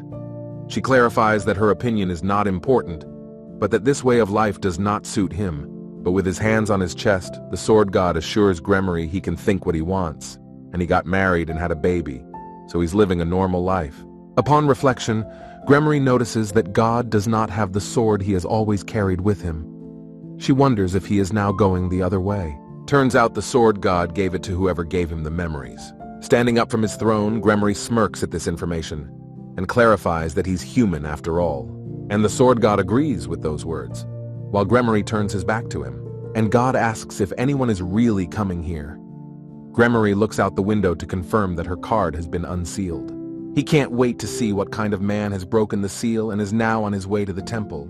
Gathering his hand into a fist, the sword god explains that if he can surpass that man, he will gain power. Meanwhile, Ben is happy that they're going on an outing with Min-hyuk, and Kistra assures that they're willing to follow Min-hyuk to the ends of the earth. After scratching the back of his head, Min-hyuk assures them that it's not a raid. He just asked them to go with him on a quest to the temple, but Ben asks if it's not a raid if they're going there too. Kistra exclaims that it is, which makes him very excited. Assuming that the guys haven't realized anything or are just confident, Min-hyuk decides to share the quest with them. After reading the rules, Kistra assures them that if they don't get there in time, they will be penalized. They should leave as soon as possible, which Ben agrees with. Saddling Fenris, Min-hyuk, Ben, and Kistra went to the temple to go on a quest. On the way, Min-hyuk decides to ask what Kistra will do if the reward is a magic ingredient. Kistra says he'll give it to Min-hyuk. Min-hyuk's eyes light up with anticipation. He pretends to be worried and says that Kistra doesn't have to give it back, but if he does, he'll have to take it. And Kistra asks to bake bread. Ben explains that Kaistra ate the bread and after the first time he ate it every day. Min-hyuk smiles and strokes Kaistra's head, saying that he will definitely bake more. Kistra is happy. But Bayang isn't happy that bread-loving Kaistra is giving Min-hyuk too much of a workload. An agitated Kistra says it's not like that. Looking at the map, Min-hyuk assumes they've arrived. But Bang notices that there are only vines and trees in the area. And Min-hyuk shows the location on the map, assuming they've arrived at the right place. And Kaestra asks Fenris to see where the entrance might be. A frightened Ben looks around claiming they are running into a dead end. But after going through the dense bushes, Fenris found a way out. Kistra looks puzzled while Min-hyuk tries to keep his face away from the sharp branches. Turns out Fenris found the entrance to the temple. Min-hyuk assumes they're there now. Pulling out Baraki Min-hyuk's blade, Min-hyuk suggests being careful in this temple. As soon as they entered the temple, the door immediately locked. They did not expect this and were certainly frightened. The closed door scares Min-hyuk. He doesn't know what the point of the quest is, so he looks around with excitement on his face. Realizing that the quest has begun, Min-hyuk reads the system alert. He received 10 glory points for being the first to discover Gremory Temple. It turned out that Gremory's challenge varied depending on the number of players. After the player count was done, the character appeared before them. He greets the players. Min-hyuk looks over and feigns shock and surprise. Sweat drips down his face. It turned out to be Instructor Balin. Min-hyuk asks why he's here. Instructor Balin also remembers Min-hyuk and claims that they really haven't seen each other in a long time. He smiles and notices that Min-hyuk has come to the temple with his subordinates, and claims that he's really grown a lot since then. Min-hyuk continues to be puzzled, and stares intently at Balin's face as if he can't believe they've met. He tries to hold back tears and asks how Balin is doing and how things are going with Instructor Rowena. Balin claims that everything is fine thanks to him, and Balin says that it's not important now and it's time to get down to business. Min-hyuk agrees and Gremory exhales from Balin's long conversation. The challenge is for Min to defeat Balin and his companions using only his strength. The player NPCs have drawn their weapons and are ready for battle. It turns out that Min-hyuk himself is interested in wrestling with the instructor after all this time. He's excited and satisfied with this quest. The system notifies that all characteristics are temporarily set to the starting characteristics. The test begins and the opponents stand. Sword and blade immediately made contact. Balin notices the power the former apprentice gives off, and Balin suddenly apologizes to Min-hyuk. Min-hyuk raises his head perplexed as he continues to confront Balin's sword. Turns out Balin decided to explain the trial. He says he's not here to observe. He explains that the test itself is chosen by the creature, so Balin can't even fight Min-hyuk at half strength. And then there are sounds. Balin turns around to see what is happening to the rest of the battle. Turns out Ben introduced the spear to one of the companions. He assures that the guy wields a top-level sword, which is against the rules of the quest. He waits for his companion to surrender, and Balin is surprised that the trial has just begun, and Min-hyuk's subordinates have already handled one. Looking at the actions of Kaistra and his companion, Balin realizes that although his subordinates do not have as much experience, they are able to cope with the task. As he turns toward Min-hyuk, Balin assumes he's going to lose, and Min-hyuk decides to say something to him. Turns out he's quite good with Balin and draws his blade right in front of his face, and Balin fails to react in time and takes damage in the form of a small cut to the cheek. A focused Min-hyuk claims it's disrespectful to be distracted from their fight. Back to reality from his thoughts, Balin accepts his guilt and offers to continue the battle. The battle continues, and Balin tries to do damage to Min-hyuk, and he almost falls down trying to dodge. He has to counter every one of Balin's damage to stay in one piece. Obviously, you have to be alert, and then there should be no mistakes. Min-hyuk just wants to be patient, especially this fight is a win for the players. So he gathers all his will in a fist and goes on the attack to try to defeat the instructor. And Balin sees the former student's persistence and gets excited at his actions, trying to defend and attack at the same time. It hits Min-hyuk's shoulder, who immediately writhing in pain. Droplets of blood come out of his skin. But Min-hyuk has no intention of stopping and grabs Balin's sword to confront his massacre. At the same time trying to hurt the instructor, Balin takes a small amount of damage to the side. At the sight of Min-hyuk holding on to the point of the sword, Balin exclaims that he's crazy, but Min-hyuk does what's necessary in this situation. Their swords touch again. Min-hyuk says it's okay if he wins. It was important for Balin to hear that he intends to surrender. He tells Min-hyuk that continuing such an offensive threatens total defeat for the instructor. Moments later, the system notifies them that it's over. Yi Min-hyuk gets the Demon King's big fish saber. The Demon King's black pork breast also appears, and the Demon King's roast pork. He's drooling over such lavish rewards. He's sure there's a strong sense of Jeju specialties in all this, but the Devil's Dome is the island's specialty. He got a bunch of stuff not counting ingredients. The system notifies you that you have reached level 350. Character increases are no longer possible. Min-hyuk can now master Balan's sword god swordsmanship. He turns around and excitedly asks what Instructor Balan is doing here, and Balan promises to tell us everything. 10 years ago, a demon gate appeared in a small town, and these creatures began to attack the people, sparing no one. All the villagers had to do was run, and to eliminate this problem, knights like Balan were destroying demons. However, the knights were outnumbered, so they couldn't turn the tide. And when they were on the verge of defeat, Gremory appeared and granted the force. She held out her hand and instructed the wretched humans to use her power to defeat the enemy. By pointing to Gremory, Balan assures her it's a demon who loves humans. Thanks to her, Balan sealed the gate and his skills were recognized. That's how he became a god. Min-hyuk now understands why Balan's presence was unusual. Balan seems like a great person, which is very flattering to him. By completing the SSS level quest, Min-hyuk is able to place his name in the royal hall. But Min-hyuk doesn't want to be popular. Popularity gets in the way of enjoying the food, so he decides to anonymously put his name in the king's hall, posting as anonymous immediately after confirmation. The system notifies that the 10th king has come to this world. When it was finished, Balan looked at Min-hyuk with a satisfied expression. Inviting Min-hyuk to the table, Min-hyuk offers to enjoy Jeju's demon food. He says it's time to eat together because it's been a long time since we've had company like this. After making sure that Min-hyuk was sure of his offer, the players and characters thanked him for his generosity and began to join the meal. The players are enjoying the sight of the food. Min-hyuk has already prepared to eat. He suggests starting with the cuttlefish. The sweet and savory flavor spreads throughout the mouth. The delicate fish just melts in your mouth. Min-hyuk puts a piece on the rice and enjoys it. The second course was a roasted pork breast, sweetly spicy seasonings and very tender meat. Min-hyuk feel the crunchy flavor of juicy vegetables. This dish is incredibly satisfying.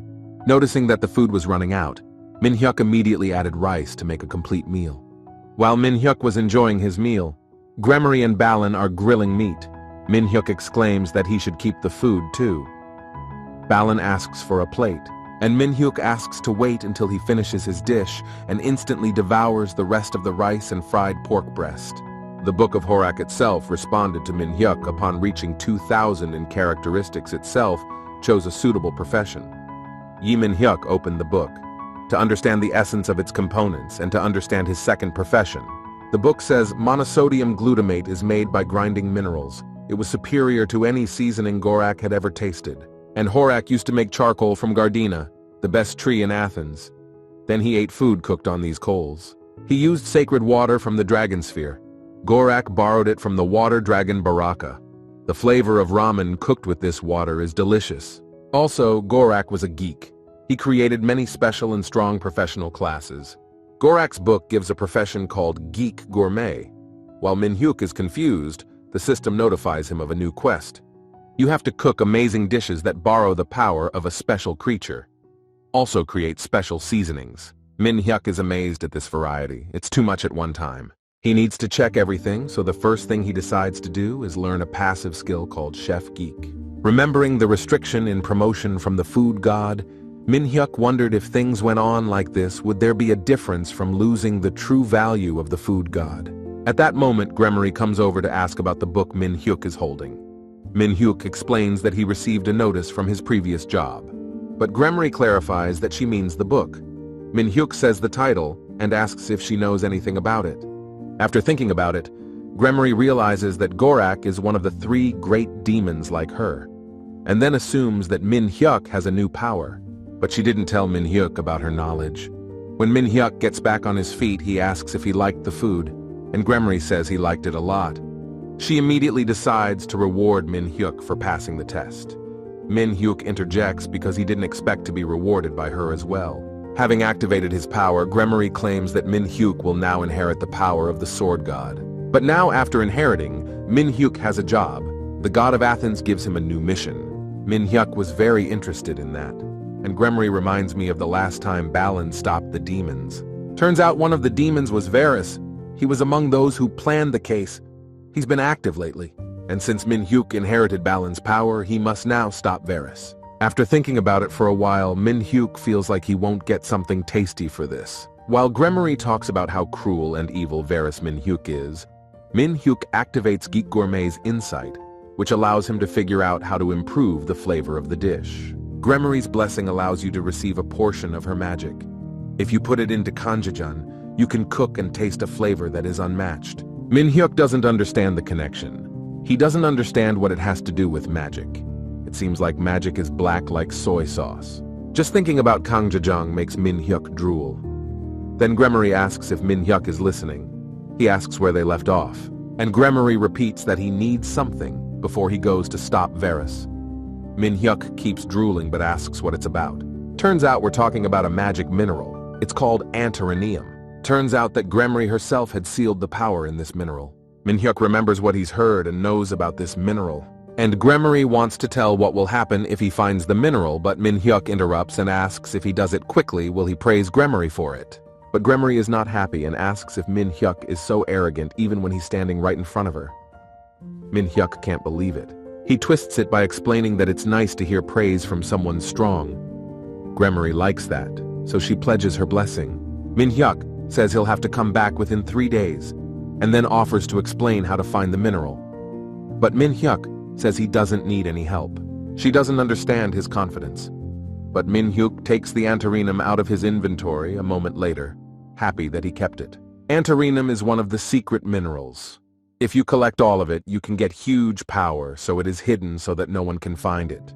Before Gremory can say anything, she sees the antirrhenium in Min-hyuk's hands.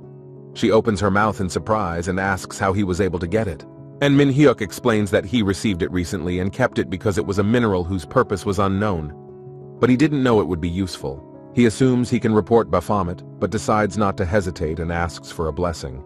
Gremory realizes that she has already promised and does not refuse. She raises her hand, and a stream of black magic gathers near her palm. But at that moment, Min-hyuk asks her to stop. He immediately puts the cauldron on top of the fire and pours something in. Gremory can't understand what's going on, so he watches silently. Realizing what blessing awaits him, Min-hyuk points to the bowl of kanjajang and asks to add to it instead of blessing Min-hyuk himself. And Gremory is perplexed by such a request but can't refuse Min-hyuk, so he silently fulfills the request. Anticipating the flavor, Min-hyuk assures that if you add magic to kanjajang, it will become even tastier. Gremory smiles and agrees. She is amazed that her magic was used as an ingredient. The system alerts on the kanjajang geek sauce. Min gets 39 geek points.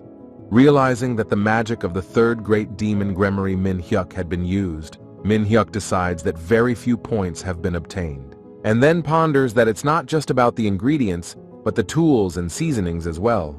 This upset Min-hyuk, but he realizes that it's the first time he's ever tried something like this, so he decides he doesn't have to worry about it too much. He decides to work harder next time and continues cooking, realizing that now he can have a delicious meal. When the dish was ready, Min-hyuk began to marvel that even with an ordinary rank, this kanjajang was so beautiful. Dialing the rank on the chopsticks and then into his mouth, Min-hyuk closes his eyes to taste all the aromas and flavors of the dish. Noodles drenched in a sweet and salty sauce is a heady and delicate buttery flavor that permeates the whole throat. It's Chinese food. And if you combine it with rice with finely chopped onions and pork, you can enjoy rice and noodles at the same time. Magic sauce is the best. Base characteristic +3 and magic +300 points. Min-hyuk ate Gik's kanjajang sauce and receives a blessing. And also as a reward for the quest, the rank of resisting magic. It reduces damage by 20% when hit with a magic attack. It's a new job, so there's a lot to learn. However, he realizes that it's a journey to eat good food, so he has to try harder. The hero's will quest is available. After the alert, Gremory approaches to clarify that Min-hyuk has now received this hidden quest. She assures that Min-hyuk will soon find out what's sealed in there, and reminds us that it was indeed 10 years ago that Varys attacked humans. The reason why Gremory gave people her power to protect themselves is because of an important point. They have to find something that can stand up to Varys. As the third demon, Varys was too strong, so Gremory joined forces with the humans. He was a very powerful being. Gremory assures me that no matter how many people there are, all it takes is to send Varys to Gorak. And it's all about getting Gremory to take Demon's place. To do that, we need to get rid of the insecure and wait for a stronger man. After finishing the story, Gremory asks Min Hyuk for a favor. He turns around to listen to what Gremory wants. In the moment, Gremory decides to ask to taste Min Hyuk's food.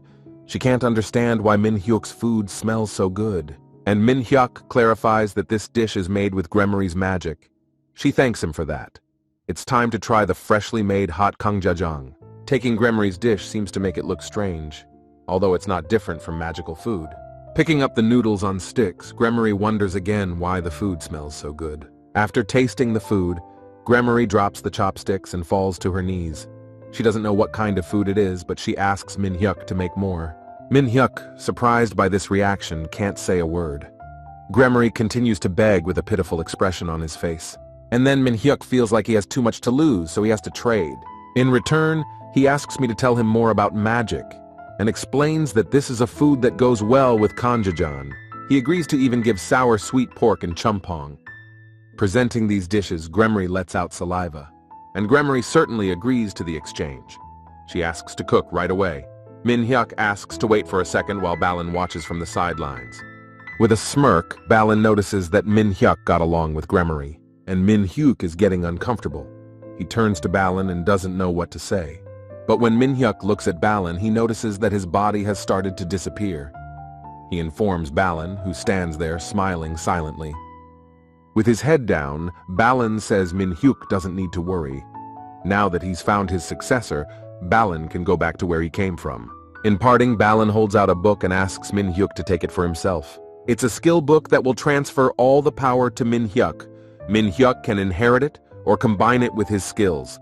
The choice is up to him. After thinking for a bit, Min Hyuk asks if it's really possible to unite her. After all, Instructor Balin's swordsmanship is fine and invaluable, but his personal mastery of the sword is just as valuable. He received it from Nuna Eli. Smiling, Balin assures him that it's okay if that's what Min Hyuk wants. And at the same moment, Balin says goodbye and disappears. Min Hyuk is left with an open book and Gremory. Upon activating the merge, the system notifies that since the sword god resides in Ellie's fencing, he has evolved from legendary to half-god. Yi Min Hyuk is the first to receive the skills of a demigod. The name will appear in the royal hall. Min Hyuk grudgingly makes his name anonymous again, and then Min Hyuk hears his voice behind him. He remembers the exchange with Gremory. She modestly reminds him to cook. Min Hyuk immediately pulls out the pot, saying that all the ingredients are ready. Happy Gremory thanks for being so helpful. And Min Hyuk decides to find out if it's true that when he graduates, he can go anywhere. Realizing that there will be no more delicious food, Gremory slumps his shoulders and sadly confirms Min Hyuk's words. He's just happy and looking forward to the meal. And at that moment, the system notifies Min Hyuk that he has received a ticket to participate in the Korean War. An additional reward is also possible. At first, Min Hyuk didn't realize which ticket he was talking about, and then he remembers his conversation with Jin in the morning. Realizing that the reward received for Min Hyuk becoming the first in the world with the half-god skill becomes clear that it is very important to be chosen. Back at the manor, Min Hyuk tells his friends about everything. Jin is genuinely happy for Min Hyuk, unlike Rock, who is stifled by his friend's awesomeness. And Jin exclaims that now they don't need to prepare for the preliminaries. She's sure that Min Hyuk will definitely win if it's a speed-eating contest. A happy and obedient Min Hyuk asks if it's okay to go to the eating contest. Jin laughs and confirms it by clarifying that you have to be hungry. And Rock, who is standing behind, realizes that Jin is accustoming Min Hyuk with food. A few days later, the players arrived at the site of the Korean War Athens. Jin is reading something while Min Hyuk wonders how many people are here. The form says this year's speed-eating contest is in pairs. There are 10 teams in total. And Min Hyuk is asking about ticket registration. Looking around, Jin says it's the first time he's seen something like this. Min Hyuk doesn't really know what he's talking about. Meanwhile, Rock noticed a place to see the list of participants. He suggests that Min Hyuk go and check his registration. Seeing an anonymous chef in Group 10, Min Hyuk asks Jin if he correctly realized it was him. Jin confirms Min-hyuk's assumption. Min-hyuk decides to go to the waiting room and asks Bean to go alone. Min-hyuk agrees and runs away. And when Jin was about to leave, Min-hyuk waved his hand and asked him to take care of Bean. But Jin pretends like he doesn't know what he's talking about. Turns out there was an Athens mascot qualifying contest nearby. The players' pets came together to great applause. And Min-hyuk explains that he sent Bean there because the reward was grilled eel. Jin rolls his eyes because he's the same as always. Legendary fisherman Carrie is worried because the anonymous chef is only 355 levels when the average player is 400. Confirming his partner, Carrie decides that if he loses, he'll appeal, and is amazed that now they have to play as a group. As Carrie ponders the qualifiers, someone approaches from the side and greets him. It was Min-hyuk who introduces himself by his name, clarifying that they are now in the same group. He suggests that they try their best to make it through the tour. A slightly perturbed Carrie agrees with Min-hyuk and mentally thinks he's a handsome man. The speed-eating contest is about to begin, and the monsters will appear at the same time as the start. Players are standing around waiting for the start. Players are notified that they need to fight using the buff cooking scroll that drops with the monster. That's why it's called a speed-eating contest. You have to eat food to get buffs. Min-hyuk excitedly listens to the rules, and Carrie sees it. Monsters will appear constantly. The team that will defeat the most monsters in the allotted time wins. Min-hyuk asks Carrie what dishes come out of the scroll. After scratching the back of his head, Carrie says that every year the theme changes, and this year it's market food. Min-hyuk likes it. He presents pretzels dipped in sugar, sticky rice donuts with red bean filling, and pancakes and fried chicken. And of course the kimbap that Carrie brought up. Min-hyuk asks what happens if he can't eat everything during the game. It turns out that all cooking buffs will only work in this match. You can also give them to the audience. And Carrie says he'll just throw the food away or something else.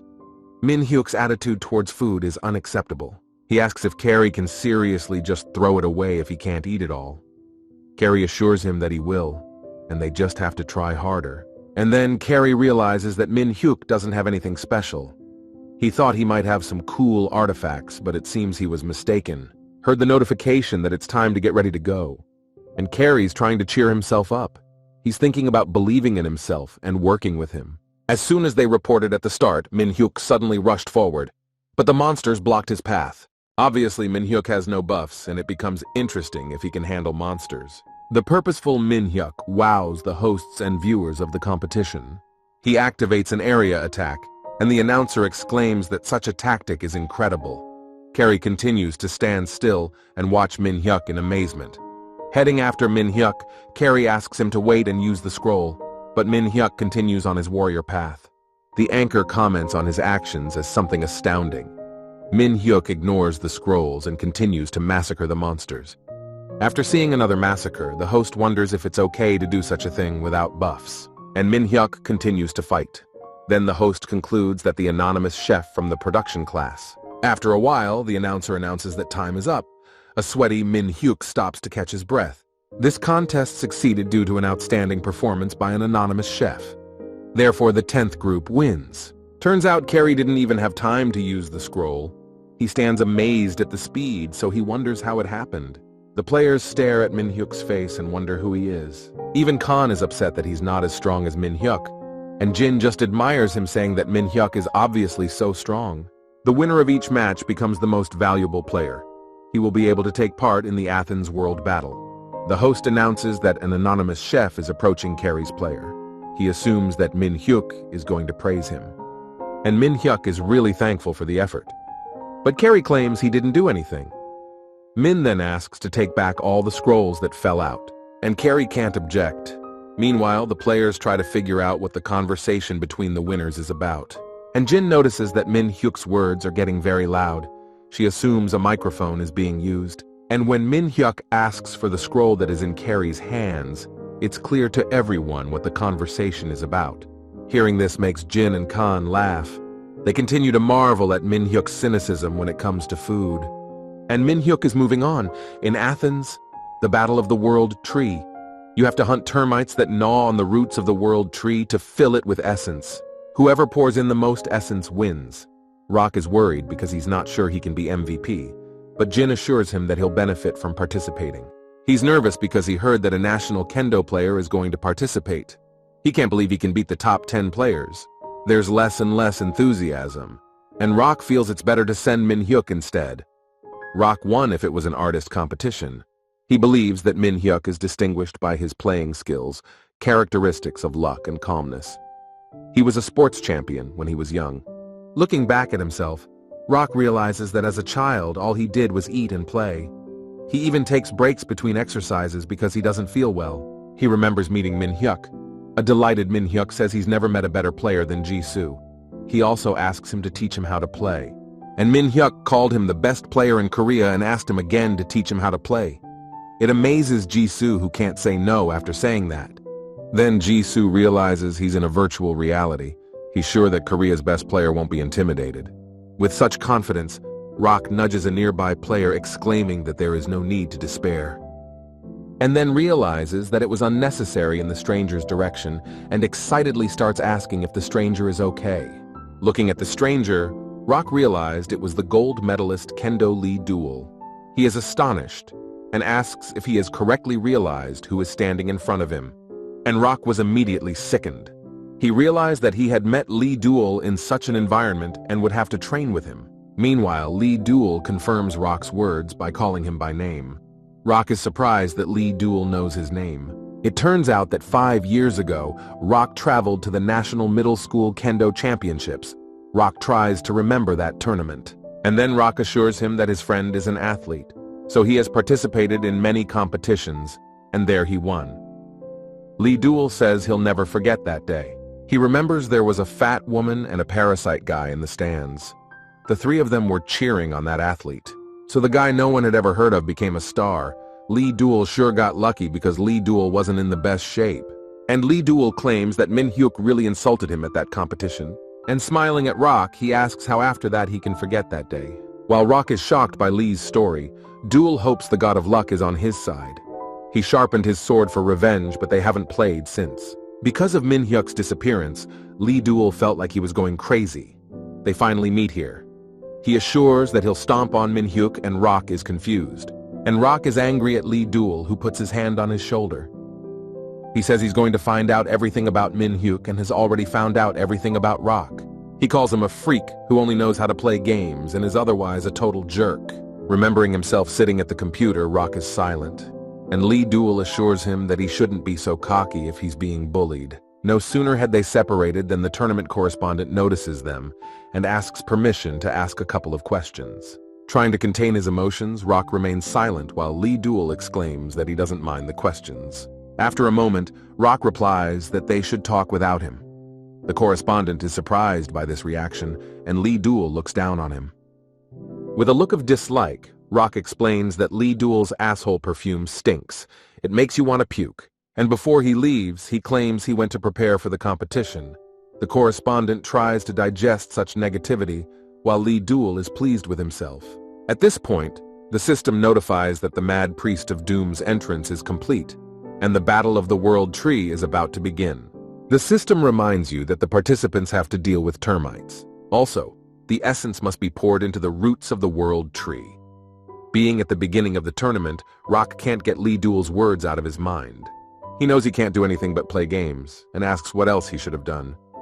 In the past, Jisoo was teased for playing games, and also realizes that now he's playing with friends who love him. With his thoughts back on the tournament, Rock goes into battle realizing that just because of his past, it is foolish to think that he will bow his head. Confident Rock is continuously dealing damage to the termites. You can't see anything but gray smoke. The heads of the termites fly off at breakneck speed. All that is visible is the sweep of the weapon and the head. The host notices the rejection of a Rock player who is determined to win the tournament. He claims this is the first time he's ever seen Rock like this. Now he's in a completely different shape and taking the lead in the termite hunt.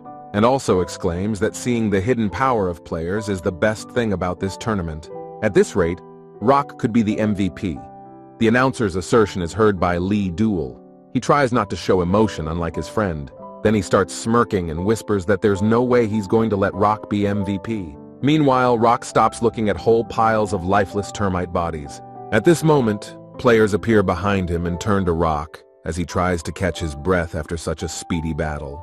Player sarcastically says it's cool to ignore everyone else because you're good, and Rock is being mean to Duel, and now he's trying to take the championship, and asks if Rock knows how hard it is for Duel.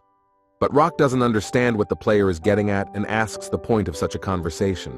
He remembers what he said about the perfume and asks if it's because of that expression. But the player has no intention of clarifying the point, and states that as long as Duel is in the tournament, they are not going to win. Instead, they will prevent Rock from winning. Meanwhile, the announcer exclaims that Rock is surrounded. 3 players attack him, and the tournament broadcast captures it all. His friends are also watching the tournament. Jin and Min-hyuk are worried about Rock and realize that they need to do something about it. And the host claims that no potions are allowed during the competition. But since the players are using them against the Rock, he's in a bad way. And Jin says that Jisoo's skills are changing because of his second profession. He needs a lot of mana to control. She realizes he has little chance of winning if this continues, and wonders why there's suddenly a rumor that Rock has cursed the player. He also says Rock is working so hard to be MVP, he doesn't know what to do now. Meanwhile, Min-hyuk lowers his head and remains silent. When Rock was felled, an unfamiliar player comments on his stubbornness and also exclaims that they finally tackled him. As the player walks away, he tells Rock to stay here and watch Duel win. He also reminds him to make sure the termites don't eat him. Continuing to lie there with a smile on his face, Rock doesn't understand why he thought he could be MVP, and believes there are other candidates who are being supported. And he comes to realize that people hate him because of what he said on camera, and also knows that his friends believed in him and supported him. Assuming that the tournament is over for him, Rock mentally apologizes to his friends for failing to live up to their expectations. While Rock is beating himself up, Min-hyuk walks over to help him up. Rock hears footsteps without realizing what's going on, and Min-hyuk reaches out and asks Korea's best player what he's doing here. He smiles and asserts to his friend Rock that it's time to get up. And Rock extends his hand to ask Min-hyuk what he's doing here. Meanwhile, the players who attacked him are forced out of the game. Shaking off the dust on his shoulders, Min-hyuk reminds him that he entered the royal hall as an anonymous person. Rock remembers this, but doesn't realize how it's connected. It turns out that Min-hyuk assumes he can participate here because of his title. It affected Rock so much that he can barely hold back his tears. He realizes that Min-hyuk did it for his friend, and Min-hyuk exclaims that if Rock wins, he'll get a world tree, and asks why not continue even though he's already behind the others. And Min-hyuk can't wait to eat the 3,000-year-old eel cooked on the coals of the world tree. The delicious grilled eel is presented by Min-hyuk as something beautiful. The charcoal adds smoke flavor to the eel. He immediately asks if Rock doesn't think so, and Rock is amazed that Min-hyuk is helping him eat food for his own gain, but continues to listen to Min-hyuk, who assures that he will help and abandon those who try to stop Rock from winning. So he offers to keep pouring in the essence. Rock can't hold back his emotions and lets out a manly tear, recognizing his friend's responsiveness. Determined to show his appreciation with actions rather than tears, Rock promises to donate a world tree when he becomes MVP and runs away. At that moment, Min-hyuk is approached by Duel. He says he only came here because he was a contestant. And looking at Min-hyuk's face, it's clear who's standing in front of him, the player who is hiding behind the mask, and immediately greets him in a friendly manner, saying that it's great to meet for the first time in 5 years. But Duel is surprised by this greeting. He gets creeped out by the fact that 5 years ago, Min-hyuk was just lucky to win, and now he's standing in front of him and taunting him. And Min-hyuk shares his impression that Duel is still weird. He asks how he got so lucky to get into the royal hall. The blessing of the tree is activated. All player stats will become equal for 20 minutes. Duel claims that nothing matters now. He then claims that this time he will crush Min-hyuk and take his place. He swiftly attacks Min-hyuk, and their blades make contact. Prepared for revenge, Duel aims straight at Min-hyuk, wanting to defeat him as soon as possible. And Min-hyuk understands his opponent's intentions and isn't about to let it come to fruition. Duel's punches are so nimble that Min-hyuk has to be on guard not to catch the damage on himself. The host comments on the actions of a user caught in the King's Hall who fights a member of the national team. In the past, he dreamed of representing the national kendo team. During the battle, Min-hyuk recalls that he practiced a lot until he got bulimia. At the same time, Min-hyuk was struggling with an illness, and for treatment, he even kept a sword in the game. He realizes that even so he couldn't become a national kendo representative. This gives him an incentive to fight harder against his current opponent. And Min Hyuk is determined to get his, so he claims he will defeat an old adversary again. Min Hyuk's blade passed exactly over Lee Duel's ear. Lee Duel can't believe it and turns green with bewilderment, and the capillaries in his eyes swell with tension. He's sure he won't lose again, so he shifts back to protect himself from the next damage and tilts his head as he endures the pain of the cut. With his head down, Lee Duel decides that it doesn't have to be this way, and the system notifies the completion of the blessing of the world tree. Activating his abilities, Lee Duel points his swords directly at Min Hyuk and instructs him not to laugh. It turns out that Lee Duel's swords aren't so much fast as they are big. They just stabbed into the ground with such a strong impact that the ground shook. A multitude of swords immediately create a sort of cage around Min Hyuk. Covered in sweat from excitement and anticipation of his revenge victory, Lee Duel claims it's his turn to win. The system claims that it's impossible to dodge the 8 legendary bayonets. Min Hyuk turns around trying to figure out what's going on. The bayonets shine so brightly that Min Hyuk has to take cover. The system tells him that he has less than 60% of his health left. After another flash next to Min Hyuk, his health points decrease by another 20%. And Min Hyuk is really tense. He realizes he can't use the potion because it's a competition, so he doesn't think he can handle it. As Min Hyuk continues to dodge the flashes, he realizes that he could overcome the obstacle if those bayonets were breaking. He barely has time to react to the bayonet that is approaching him at an incredible speed. There was an explosion. The whole place was covered in thick smoke. Lee Duel looks around to see what's left of Min Hyuk. His eyes tense, and a nervous smile appears on his lips. He's sure it's all over now and he's winning. But at that moment, Lee Duel's bayonets collapse and a stream of energy blows smoke. Min Hyuk stands still and looks at Lee Duel. And Lee Duel can't believe how this is possible. He wonders how Min Hyuk was able to avoid 8 legendary second-rank bayonets. The system notifies you that the Eternal Armor special ability quickly replenishes health and mana points. With a trembling hand, Lee Duel activates the Dance of Ferocious Swords. He resents the outcome he was not prepared for.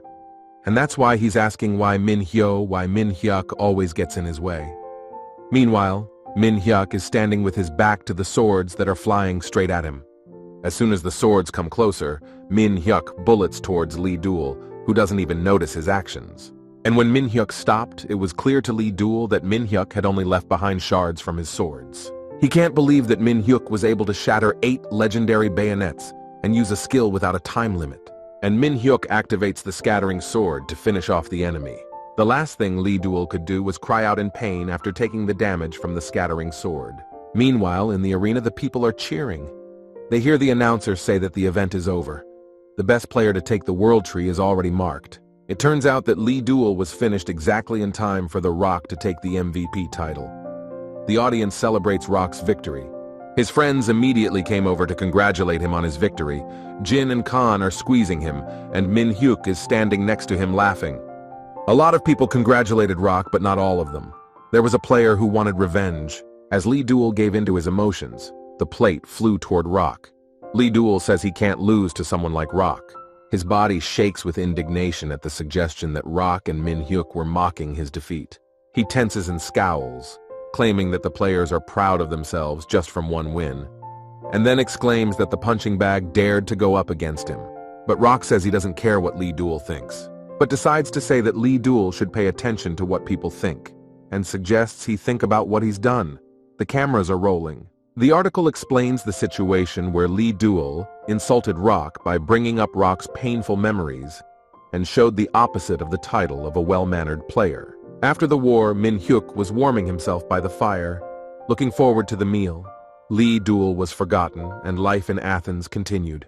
Turning to Bean, Min Hyuk clarifies that now that the charcoal seems to be ready, it's time to start cooking. Putting a plate in front of Bean, Min Hyuk says that she needs nutrients, so she needs to eat well. Before putting a piece of eel in his mouth, Min Hyuk traditionally thanked for the food. At the same time, Min Hyuk is admiring the taste of the eel with his pet Bean. It's like they went to heaven from the delicious meal. Roasted eel on both sides. The soft texture and savory juice overwhelm it with every bite. For Min Hyuk, it's a divine flavor. That's why you have to taste the first bite without adding anything. This way, the original flavor stays in the memory. Min Hyuk suggests eating a slice with sesame leaves, soy sauce, and thinly sliced ginger. Even if one eats fried spicy eel, Min Hyuk can still taste the natural taste of eel among the many flavors. And the moistened grill surface and charcoal from the world tree takes the bouquet of aroma and flavor to new heights. At that moment, Min Hyuk notices Bean reaching for the last piece of fish with his trembling paw. He resents that Bean, who has eaten his portion, is aiming at his tail. The Bean does not pay attention to it and continues to reach for it. Abruptly picking up the eel's tail with his chopsticks, Min Hyuk exclaims that he doesn't know anything and that this tail will only go to him. After tasting the taste of Min Hyuk's ponytail, he even held his breath. He feels incredibly invigorated afterwards, then exclaims that Bean is targeting a food that provides so many benefits. Bean intends to counter by defending her taste preferences. The system immediately notified that Min Hyuk had prepared a unique grade of roasted eel using 3,000-year-old eel and the wood of the world tree. Min Hyuk is also reappropriated with many skills, but what surprises him the most is that the greatness of the god of food is contained in the fried eel he ate. According to the DOP system, the characteristic disappears when the medicine is prepared. Min Hyuk was able to maintain them thanks to the greatness of the god of food. This refers to the geek kitchen, and the save function works the same as artifact replacement. It can now utilize the power of the geek's fried eel. Completed the quest, create special tools. The skill Gorak crafting Gorak materials has been obtained. Minerals can be ground into seasonings. And Min Hyuk was sure that if he used this skill, he would be able to use antarinum as a unique ingredient. Antarinum powder can be used like red pepper. It will taste better than regular red pepper. Now Min Hyuk won't have to struggle to eat antarinum alive. Meanwhile, the chopping is complete. The system also notifies you when the special spices quest is completed. The reward is artifacts of high and low calamity level. Min Hyuk also gets the Horak Bowl and the Cancellation Whisk. The bowl and whisk activate Auto Whip. Increase defense against magic by 50%. Once he realizes it's an auto whisk, he decides to find a better use for it, thinking Mr. Horak is the best at cooking.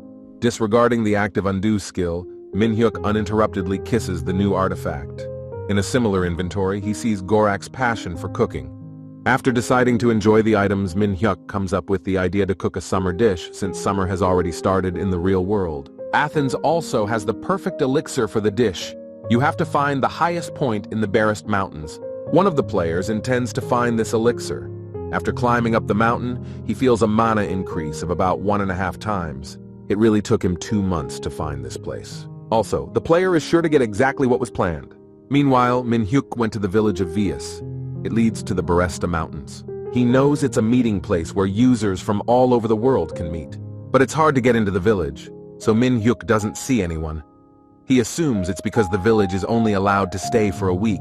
Remembering the informant Abel, Min Hyuk is glad he showed a shortcut, even though it was a bargain. It turns out that Min Hyuk also needs to complete Abel's to-do list.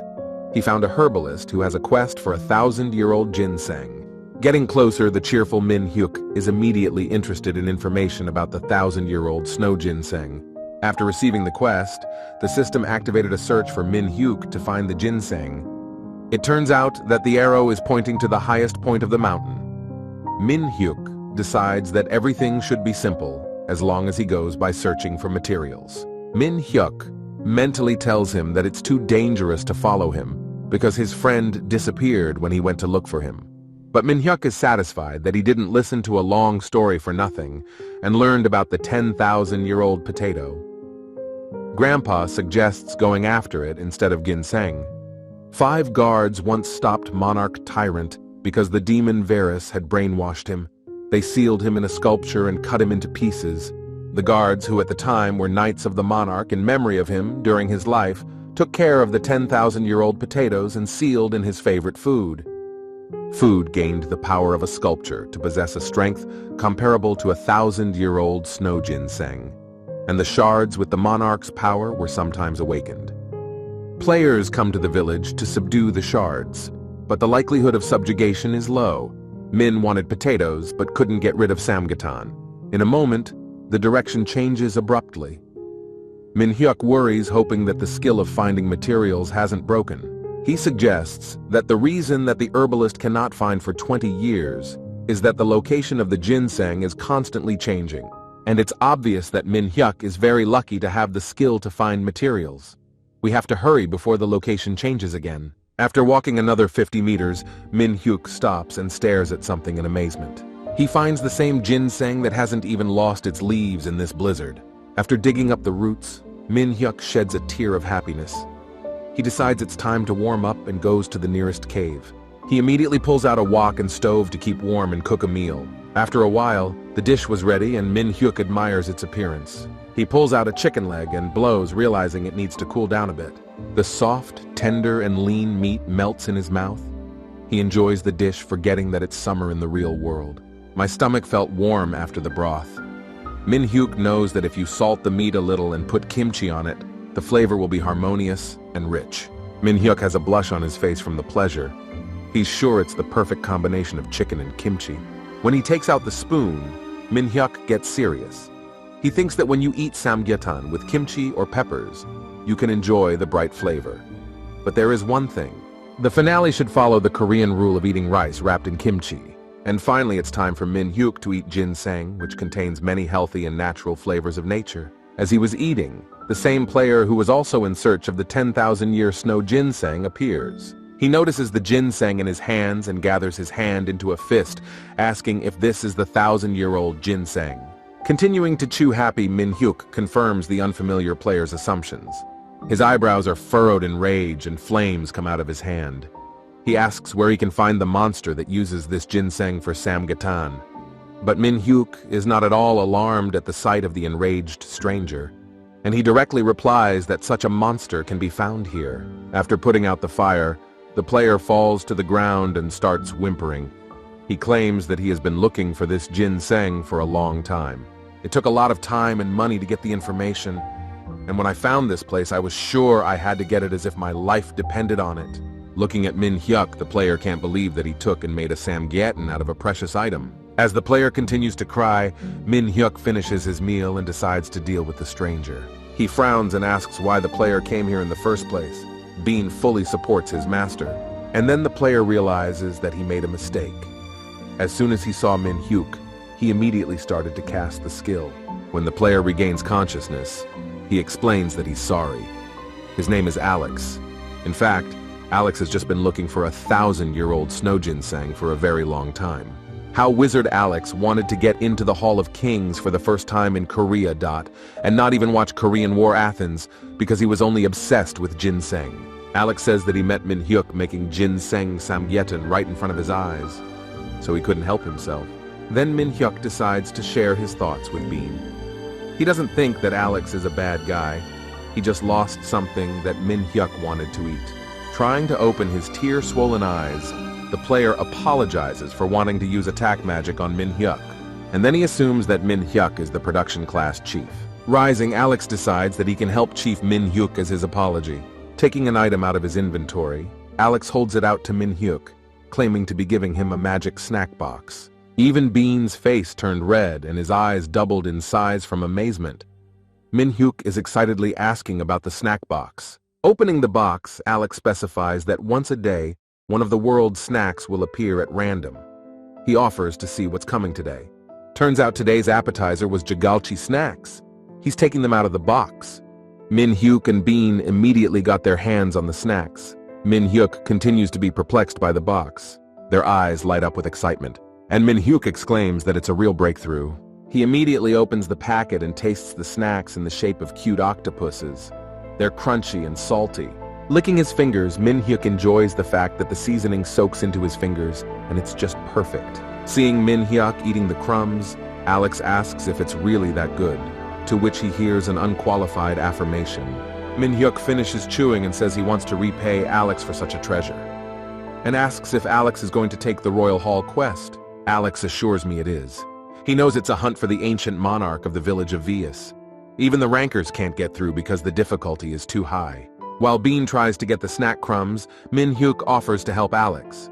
Alex is surprised by this helpfulness and doesn't even understand how to help.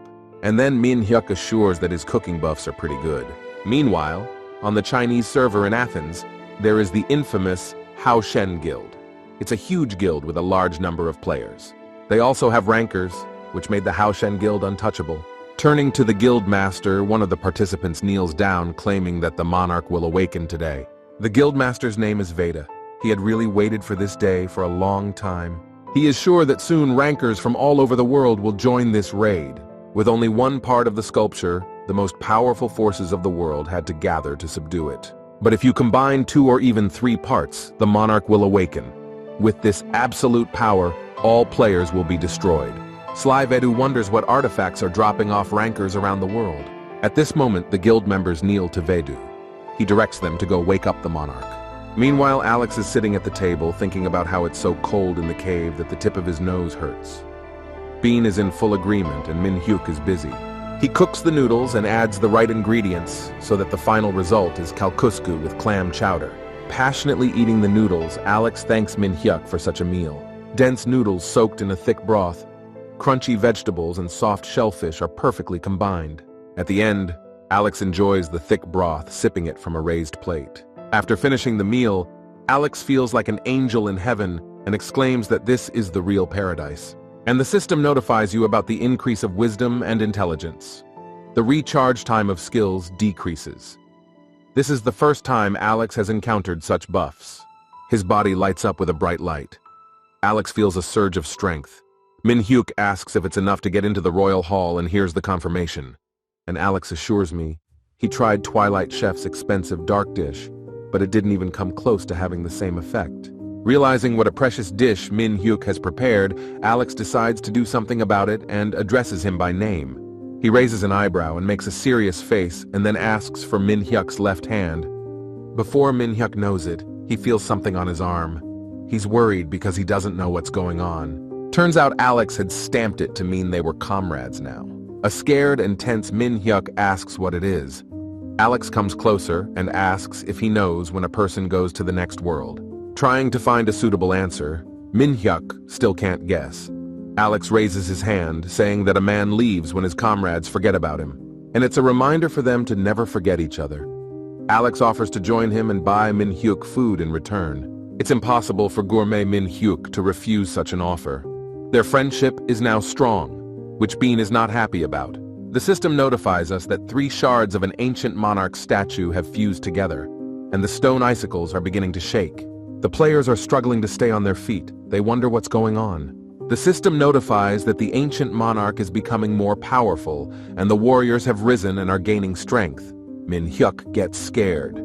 Players are now teleported to the Guardian Tower at the top of the mountain. After reading the notice, it became clear that 3 guards were in the tower.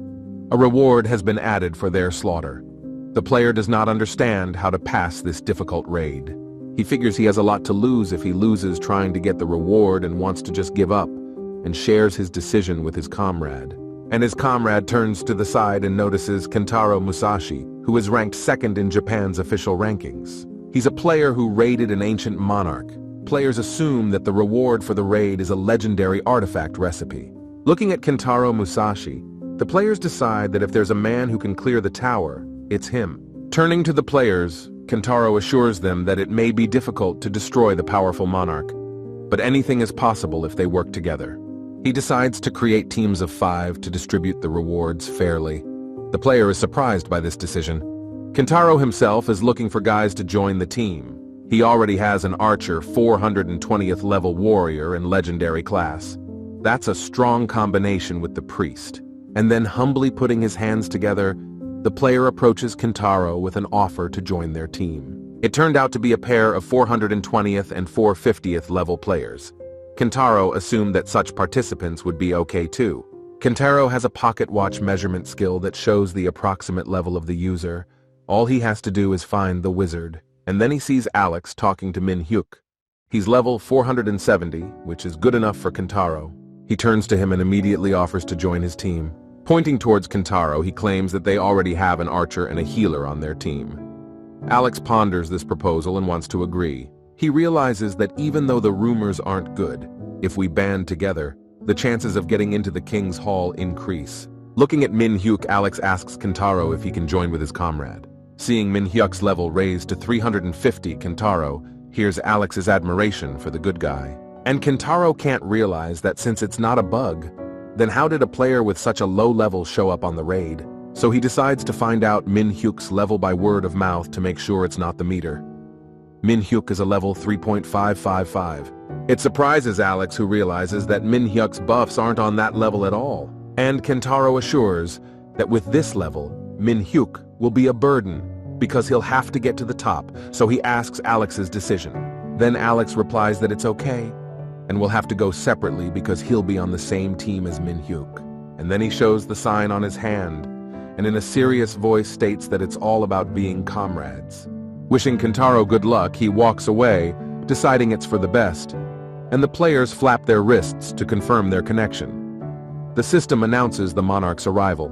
Meanwhile, Kentaro realizes that this is a big stumbling block for the team, and this time he can get a nice reward. And the ancient monarch sculptures merge together while the players try to gather into teams. Moments later, the raid on the ancient monarch begins.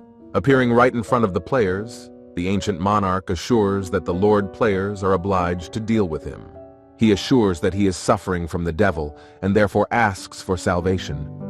The players draw their weapons and head towards the monarch. And the monarch swings his weapon and asks to be dealt with as soon as possible. But he has no intention of giving in, and so he instantly destroys the 5-man teams. The lights of the Guardian Tower dimmed. Turning to the healer, the player exclaims that this is madness and they need a hill. He yells that their team is ruined. He is told that there is no one else who can help him.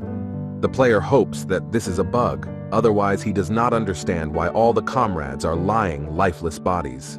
And Kentaro thinks it's crazy. The monarch wiped out almost all the players in no time. There are only 20 comrades left. He realizes that you can't attack now because the monarch's level is so high that even rankers have to prepare for 6 months. Activating huge roots from the ground, Monarch claims that the players are the real fools and immediately apologizes for the deaths of other players. It became clear to Kentaro that this raid was designed to kill all the players present here. As he spoke, there was an explosion. It turned out that Alex was able to create a barrier that could prevent the monarch's roots from destroying it. He turns around and asks about Kentaro's condition. Kentaro realizes that Alex has taken the first place of the official wizard ranking. He has an unknown 8th grade magic class, which is very surprising to Kentaro, so he doesn't immediately pay attention to the question about his condition. All the surviving players were able to hide in the barrier. A system notification appears in front of Min-hyuk. He gets a surprise quest to get the ingredients for the monarch's chicken. Min-hyuk can't refuse, so he immediately runs out of the barrier. Assuming Min-hyuk's intentions, Alex reassures the players that everything will be fine. He's sure that Min-hyuk is much stronger than he seems, so he won't act rashly. Meanwhile, Min-hyuk approaches the powerful opponent without a fraction of fear. He jumps right at the ancient monarch to deal damage with Baraka's blade. He immediately activates the hovering sword and deals heavy damage to the monarch. It's noticed by Kentaro, who is against Min-hyuk, assuming that he's worthless with his level. Anticipating the chicken and soy sauce happy, Min-hyuk continues to do damage in the coop with Bean. The rest of the players are hit by Min-hyuk's skills, which doesn't give the monarch even a fraction of a second to do counter damage. And Kentaro is amazed that Min-hyuk can handle it so easily, even though any ranker would have a hard time. He doesn't believe that Min-hyuk's level is low. As soon as Min-hyuk stopped, the ancient monarch came to his senses and extended his sword at him. He demands that the obnoxious brat meet his doom. Min-hyuk gets scared at the sight of the monarch's power. He stops, assuming that he can't handle such damage. But Bean won't let that happen, so she uses her spatula in time and goes on the attack. Deciding that it is necessary to help Min-hyuk, Alex takes out a certain staff and activates the skill. He tells the surviving players to go on the attack while he puts a shield on everyone. And then all the players rushed towards the monarch, claiming to help Min-hyuk. Alex's shield protects each player. At the sight of the other players, the monarch claims to have held the whole world. He was a majestic and powerful monarch. His helmet lifts from where the wind streams out. He exclaims that the players think too much of themselves, and assures me he won't lose to the likes of them, and then activates the monarch's battle cry. It blocks the use of any magical abilities for 5 minutes. The players fall to the ground exhausted. Their abilities and Alex's shield are blocked. The monarch's red cloak as sharp blades develop towards the players. The monarch claims that the apotheosis of this confrontation has come. The players and even Kentaro are frightened. They stare at the monarch immobile, assuming he has won. Once again, there is an explosion. The players who were closest to the monarch fell lifeless bodies. Alex and Kentaro are alive. Hiding behind Kentaro is Vedu from the Haoshen Guild. He appeared unnoticed by everyone.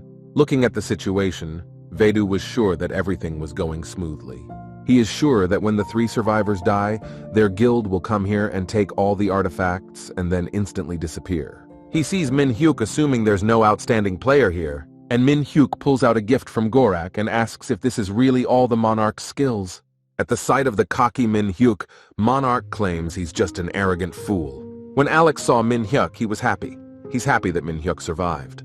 Beginning to stir the whisk in the bowl, Min-hyuk states that he's going to deal with everything now.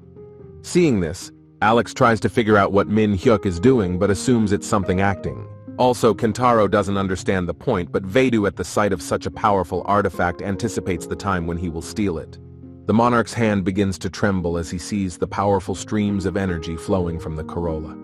He tries to gather his thoughts, not wanting to lose. And it gets even angrier.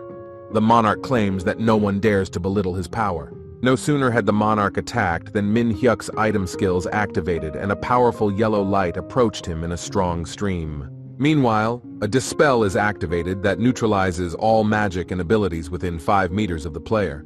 The monarch undergoes dispel.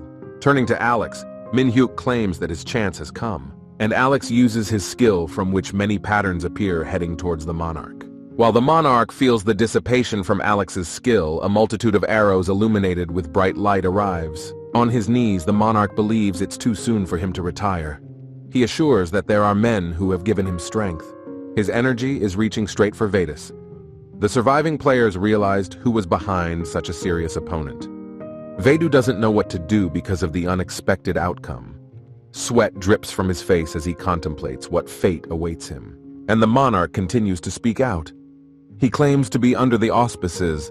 Going to Vedu, Kentaro assures him that Vedu is the culprit of all the problems. But he's not going to confess and claims he doesn't know anything. And then he exclaims that he has no idea what the monarch is talking about. But Kentaro has no intention of listening to Veda and argues that you should reap what you sow. The system notifies the guardian tower of a strong light.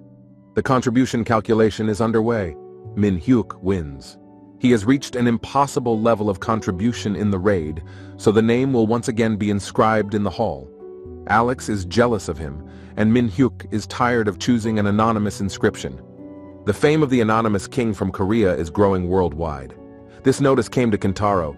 He assumes that Min-hyuk is the guy from the Athens War. Meanwhile, Min-hyuk shares that it would have been better if he had gotten more ingredients for the chicken. Bean is in complete agreement, and Alex decides to thank Min-hyuk. The system notifies that the news about King Dark Wizard Alex is spreading all over the world. After shaking hands, Alex says he can't imagine what would have happened if Min-hyuk hadn't been there. Min-hyuk says it's okay, and Alex tried his best too. A happy Alex shows the drawing so that Min-hyuk won't forget their brotherhood. He assures that Min-hyuk can turn to him if he needs help, and Min-hyuk smiles after confirming such an arrangement between the comrades. After a while, Vedu returns to the game.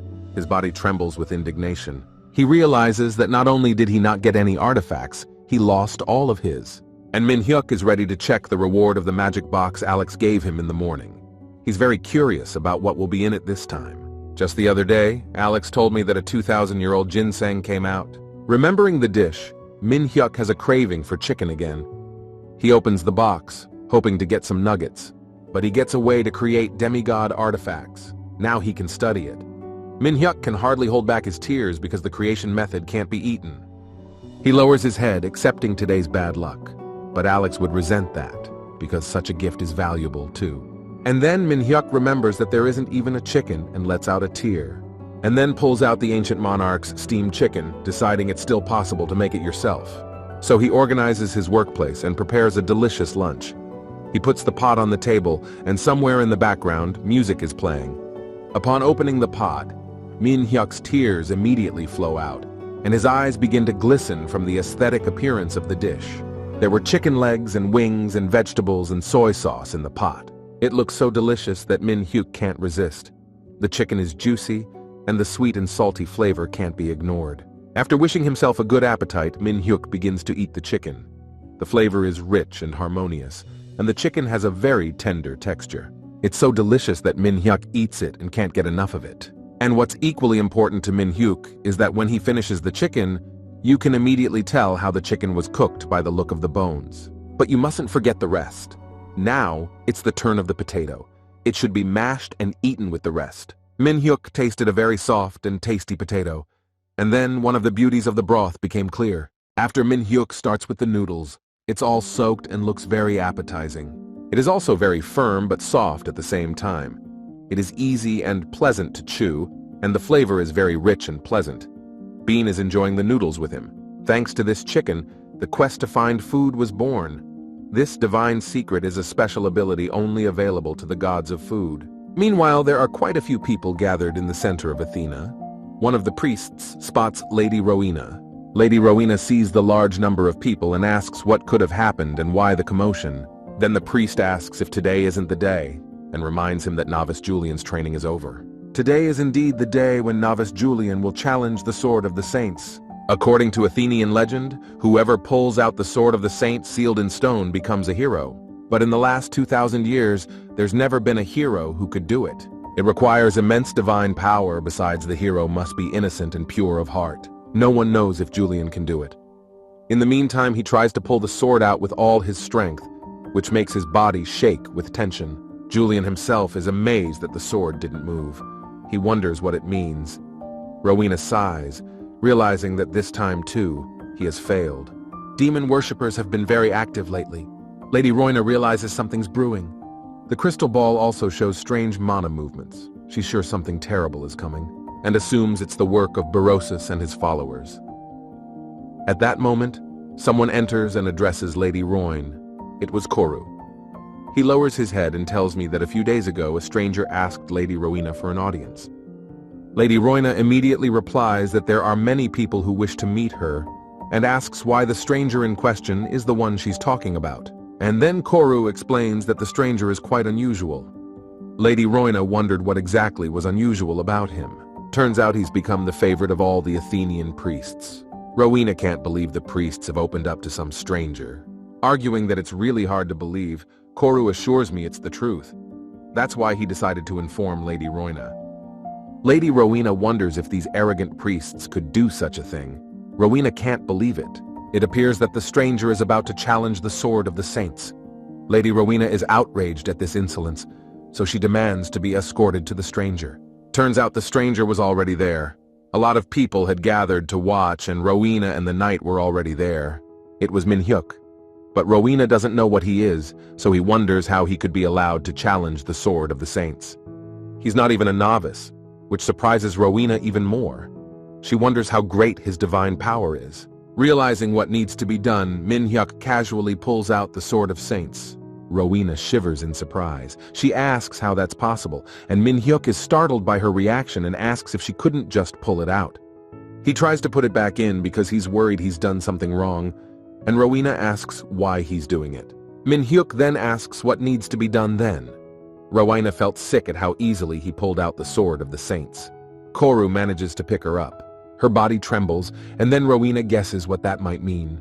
Meanwhile, Min-hyuk continues to wonder what he did wrong and scratches the back of his head. And then he hears a delicious smell while Rowena assumes it's the legendary hero.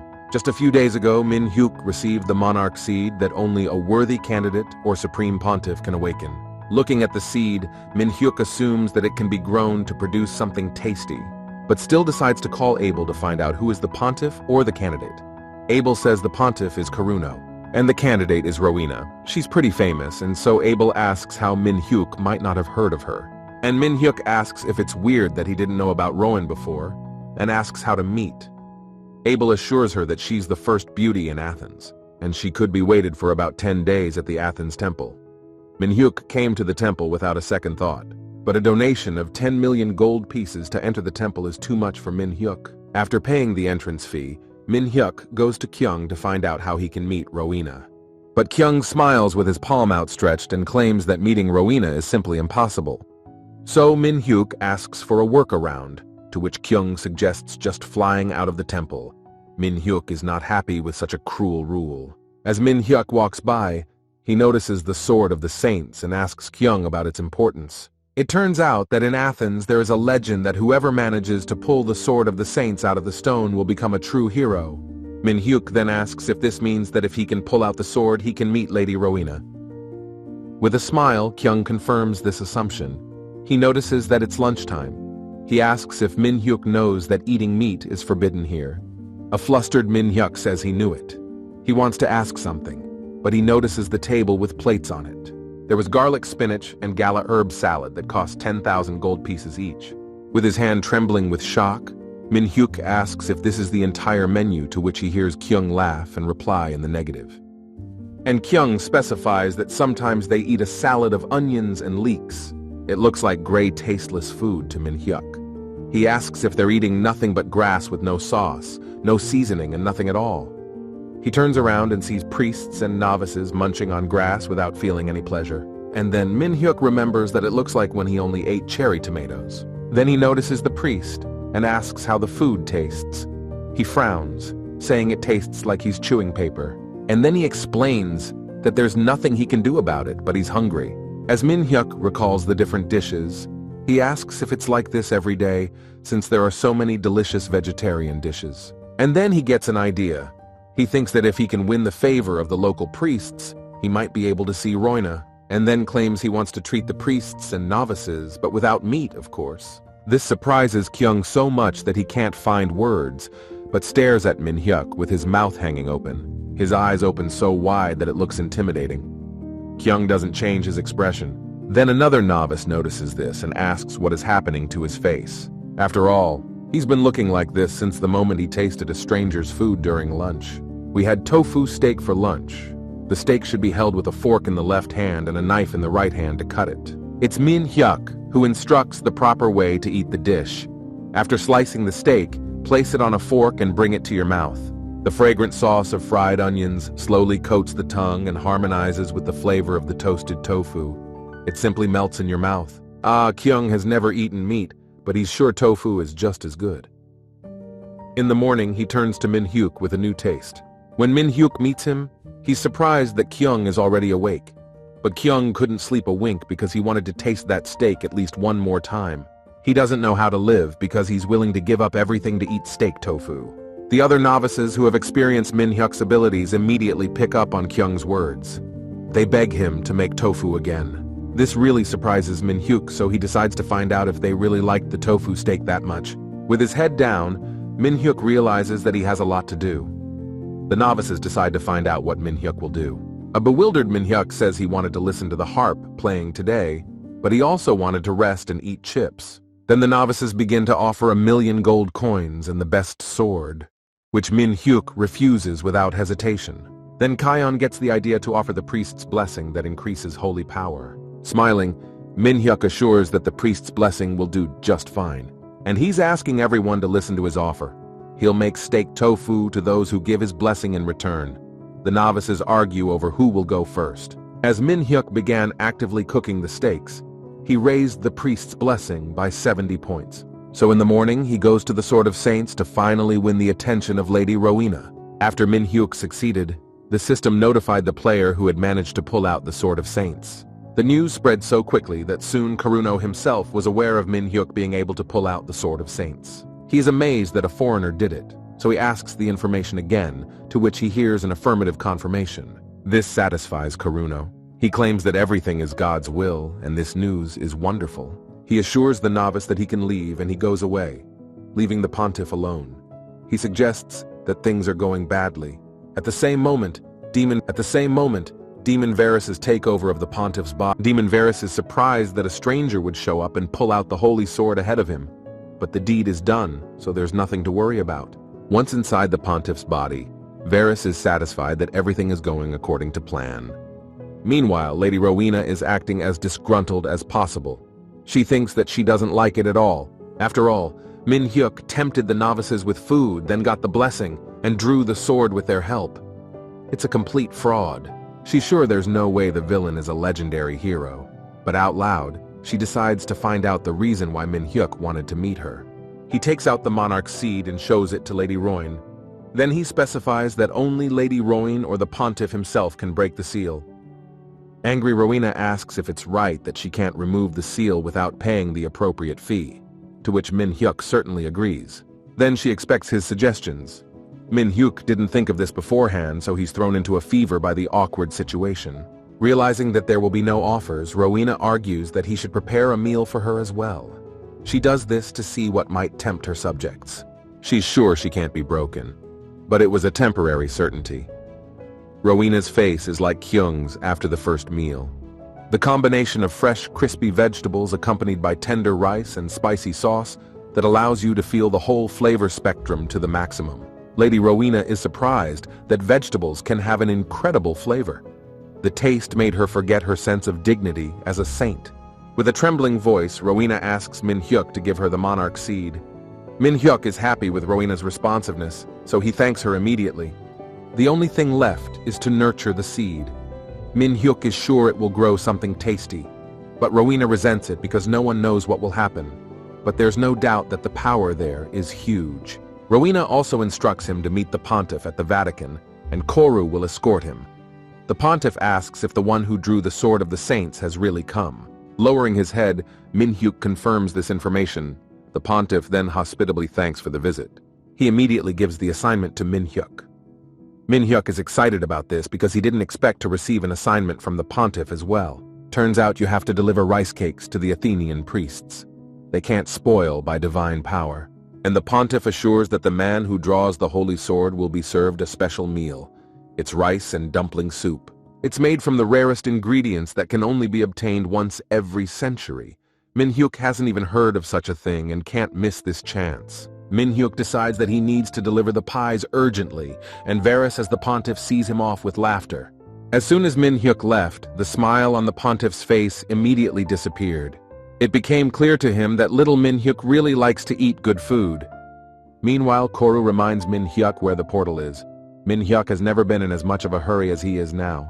It seems he won't have much trouble with it because the reward will be the pontiff's relic. Meanwhile, Koru suspects something. But just in case something goes wrong, Varys decides he needs to come up with a backup plan. Meanwhile, Min-hyuk goes to Athens. He wonders how good it would taste if he can't resist taking one look at the cakes. He hopes that just looking at rice cakes is not a crime. This is a set of rice cakes, but their characteristics are hidden behind a seal. To remove it, you need to use advanced ingredient evaluation skills. He didn't expect there to be any seals. He immediately looked for the ingredient evaluation skill in his inventory. After reading the information that the cakes are bringing disaster, Min-hyuk realized that the pontiff is the demon Varys. Min-hyuk is worried when he looks at the cakes. He realizes there's no other way because they're bad, and decides there's only one way to get rid of them, and that's to eat them himself to rid everyone of evil. The tanginess of the butter and the fluffiness of the dough are felt as soon as you bite into them. The melted sugar explodes on your tongue with each bite. And to top it all off, there's a lightly toasted ruddy crust. It's so crispy and satisfying that even Min-hyuk's mouth can't believe it. The white rice used responds with sweetness in every bite. And the combination of thick dough and red beans is just perfect. And at the end, Min-hyuk drinks the sweet rice punch that came with the cakes. The refreshing sweetness with a slight bitter aftertaste is a delight. There's nothing better than eating rice cakes, according to Min-hyuk. Finishing his punch, Min-hyuk is puzzled that now the Athenians will have to explain why there are no guests. He looks at the empty box and assumes that's what he's supposed to say, that the pies were eaten by evil forces. At that moment, everything falls out of Min-hyuk's hands, who is barely holding on to the seat. The carriage brakes abruptly. The door is opened by Koru, who immediately asks if Min-hyuk is okay. He notices that Min-hyuk is sitting on the floor with empty boxes next to him. Min-hyuk asks about the pies, but Min-hyuk looks away with a silly expression. And then he lifts his face red with shame and sweat dripping down his face and suggests that he's going to be in big trouble. An agitated Koru asks if Min-hyuk ate all the rice cakes. Min-hyuk realizes that the explanation should have been thought of beforehand. He trembles with fear, assuming that he will go to jail and have to eat prison food. Trying to act polite and chivalrous, Koru asks Min-hyuk to come down to earth. An excited Min-hyuk realizes that it was so delicious, so he doesn't regret anything. Stepping out of the carriage, Min-hyuk is greeted by Lady Rowena and the novices. They call him brother and benefactor of the Athenians. Min-hyuk doesn't understand what's going on. Folding her hands in front of her, Rowena looks admiringly at Min Hyuk, calling him a savior. She swears respect and deference to Min Hyuk, who is perplexed by what is happening. After scratching the back of his head with both hands, Min Hyuk has only one question as to what is going on here. 3 hours ago, there was an important moment that Min Hyuk remembers. He heard about the rice dumpling soup that Rowena was supposed to give but didn't. In order to hit the road, Min Hyuk informs Koru of this decision. He claims Koru has no idea how good rice dumpling soup is. Upon reflection, Koru begins to realize that it can't just be soup. After all, the basis of this soup is dumplings made from rice cakes. Later, Koru realizes that the pontiff is always remembering something, and all these days he doesn't leave the prayer room. Koru looks through the open door and sees the pontiff praying to the statue. He realizes something is wrong. At that moment, a demonic shadow is seen coming from the pontiff. That scares Korra. He wonders if the pontiff has been a demon all this time. So he decides to save Min Hyuk without delay. Trying to leave unnoticed, Koru realized that the Athenian temple was in serious danger, and so he felt it was his duty to stop Min Hyuk. Meanwhile, Varys is visited by his servant. He puts his hand over his heart and is ready to listen to his master's instruction. His name is Karn. Varys says the priests will soon gather at the Vatican, so he decides to lend some of his power to Karn to deal with Rowena and destroy the Athenian temple. When the story was told, Rowena realized that Min Hyuk had found out what was going on as soon as the pies fell into his hands. She's shocked that these rice cakes are a disaster cooked up by the demon Varys, and it became obvious that Min Hyuk didn't use the portal connecting Athens and the Vatican, but chose the carriage to stall for time. But Min Hyuk knows that he used the carriage because he wanted to enjoy the flavor of rice cakes for longer. Lady Rowena is sure that Min Hyuk was trying to find a way to prevent the disaster, but he couldn't find one and decided to sacrifice himself. After hearing about Min Hyuk's heroism, the novices are simply shocked by his wisdom, and Rowena continues to think through the whole point of what's going on. She says that Min Hyuk ate so many rice cakes to destroy them. She can't even imagine the suffering and pain Min Hyuk had to endure. After crying, Rowena apologizes for the time she doubted that Min Hyuk was the legendary hero. But Min Hyuk decides to respond. He assures Lady Rowena that she doesn't have to worry about such trivial matters. Rowena admires his diligence, and Min Hyuk tries not to spoil the beautiful story and assures that it was incredibly difficult to eat the cakes, but he will go to any lengths to protect the Athenian temple. Lady Rowena believes that even with his sacrifice, Min Hyuk is still honorable, as expected of a noble young man who deserves to be a warrior. All the novices around here agree. They admire the legendary hero who defended Athens. Then Min Hyuk decides to keep quiet about the fact that he just wanted to eat. The priests are relieved. They dread to think what would have happened if Brother Min Hyuk had not been there. At that moment, a purple stream of energy flies from the sky. One of the girls senses an object approaching and manages to see a purple force coming straight at them. She asks the people what it could be, but no one has time to realize what is happening because the violet force immediately crashes into the ground, creating an incredible explosion. Gradually, the dust clears. One of the novices is lying without any sign of life, while the other is trying to approach him on his knees. Seeing the novice, Min Hyuk asks if he's okay. The girl sits on her knees and holds onto her jacket. She assures him that all is well and heads upstairs, reminding him of Mrs. Rowena and Athena, who are in obvious danger. It turns out that a multitude of demon worshippers descend from the sky, and chorus proclaim the demon Varys. This is the Lich of Doom, the fighting power of the demon worshippers of Karn. He asks about Rowena's whereabouts. Seeing Karn, Koru asks how he even dared to show up here. Standing up for Mrs. Rowena, Koru claims that Karna won't lay a finger on her, but his sword immediately stops glowing. According to Varys's will, the use of divine power is no longer possible. Then Karn deals critical damage. Realizing that this is the end, Koru asks Mistress Rowena to run away. She sees her loyal subject falling lifeless and so appeals to Karn to stop. Hoping he can be negotiated with, Rowena asks if he really only wants her. Smirking, Karn is surprised that Rowena is walking into the hands of the demons herself. He's sure it'll be over much sooner than expected and swings around. He wants a reprisal and Rowena is sure it's the end of her, so she closes her eyes in anticipation of his reprisal. But Karn's sword is swiftly stopped by Min Hyuk's huge frying pan. Seeing Min Hyuk in front of her, Rowena can't say anything but his name. Meanwhile, Min-hyuk demands that Karn move away from Rowena because he really cares about her. This embarrasses and surprises Rowena so much that her cheeks acquire a blush. And Min-hyuk says that Rowena is an important person, so he won't let her get hurt. In his mind, Min-hyuk remembers that he hasn't tasted that rice dumpling soup yet. He imagines sprinkling it with crunchy shredded seaweed. As he continues to confront Karna's sword, Min-hyuk comes to an important decision. He eats one dumpling and crushes the rest and mixes it with the broth. He puts more effort into tilting the pan and immediately asks if Min-hyuk thinks he can beat him. But Min-hyuk has no intention of giving up, and raising the frying pan, he rushes towards him to do damage. Karn is not the least bit afraid of him. In his mind, Min-hyuk is sure that it will be difficult to defeat such an opponent. Yet he sees it as a duty, and swaps the frying pan for the Sword of the Saints, which ignores 60% of an opponent's defenses when struck. It also activates Rapture of God. This is a Pandora's helmet that raises the holy power of the wearer to the level of the other characteristics for 30 minutes. Meanwhile, Rowena helps Koru up. He's still alive and worried about Min-hyuk, who's fighting alone. What Min-hyuk is doing is stressing Karn out. He sees the holy powers being used, but tries not to be surprised because it was Min-hyuk who pulled out the holy sword. Looking at an angry Min-hyuk, Karn exclaims at the amusingness of the whole situation. He says that even if Min-hyuk has the Sword of the Saints, it doesn't mean he's invincible. He activates Varys's roaring instrument. It's a slow violin that reduces the enemy's agility by 30% when used. Swinging his sword, Karn assures Min-hyuk that his end has come. But Karn's damage doesn't hurt Min-hyuk's head, who knew about it beforehand.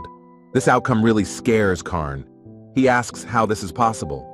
It turns out that Min-hyuk has activated an invincible body that gives resistance to debuffs. Enraged, Karn raises his hand up again and offers Min-hyuk the chance to feel more damage. He activates an enhanced violin that attacks the enemy with magical blasts. At the same moment, an incredible explosion occurs.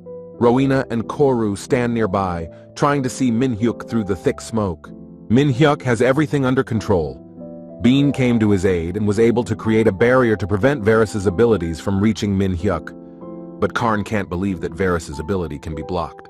Turns out that the Hepus pot lid that gives absolute protection has been activated. Min-hyuk takes this opportunity to activate the blooming sword. A multitude of swords grow out of the ground with the sharp end upwards. This shocks Karn. He realizes he can't dodge the swords. Before he can think of a plan of action, the swords immediately pierce Karn's entire body, sending him into the next world. His last words were a statement that he didn't believe. Karn was sure that the power given by Varys could not be handled by anyone. Wiping his nose, Min-hyuk smirks and asks if anyone saw it. It turns out that Koru saw the whole fight. He laughs, saying that it was expected from Min-hyuk. But Rowena's not in the mood for jokes. She's scared and very worried. Finally, Min-hyuk rushes to Koru's aid. He asks him not to talk much until he's cured, and Koru asks in surprise if he can heal as well. Then he sees the bandage and wonders if Min-hyuk would only use it. But a well-applied bandage adds plus 5% to wound healing. The healing time is drastically shortened. Koru examines the wounded area and is amazed that he was able to heal, as well as the Athenian priest, with just a bandage. Meanwhile, while Koru asks Min-hyuk and Rowena to get to safety, Karn finds the strength to get back on his feet after taking such heavy damage. The system is notifying us of the arrival of the demon worshipper Karna. Attack and defense are increased by 60%, and magic is increased by 50%. When Koru turns around, he notices the demon worshipper and exclaims that he was able to do it after all. Min-hyuk is more surprised by the words he calls Koru Karna. And Koru assures that there is no time to communicate diligently because we have to get out of here. Hiding in the forest, Rowena assures that they could fight again, and then scratching the back of his head, Min-hyuk modestly says that his abilities are on recharge. He says he has an idea, but he doesn't like it himself. Koru says he'll do anything to stay alive. Then Min-hyuk tells us about the Holy Guardian. This ability raises the stats of one of the group members, and if he uses Korra, he will be able to fight. But since Koru is a paladin, he can't be a member of Min-hyuk's group, and Rowena realized that Koru should become Min-hyuk's vassal. But Min-hyuk is sure that Koru is a servant of Athens, and it's unacceptable to submit to a player, so it's a bad idea. And Rowena turns around to affirmatively inform Koru of the importance of their lives. Assuming he has to feed another servant, Min-hyuk hopes that Koru will stick to his one grass-eating religion.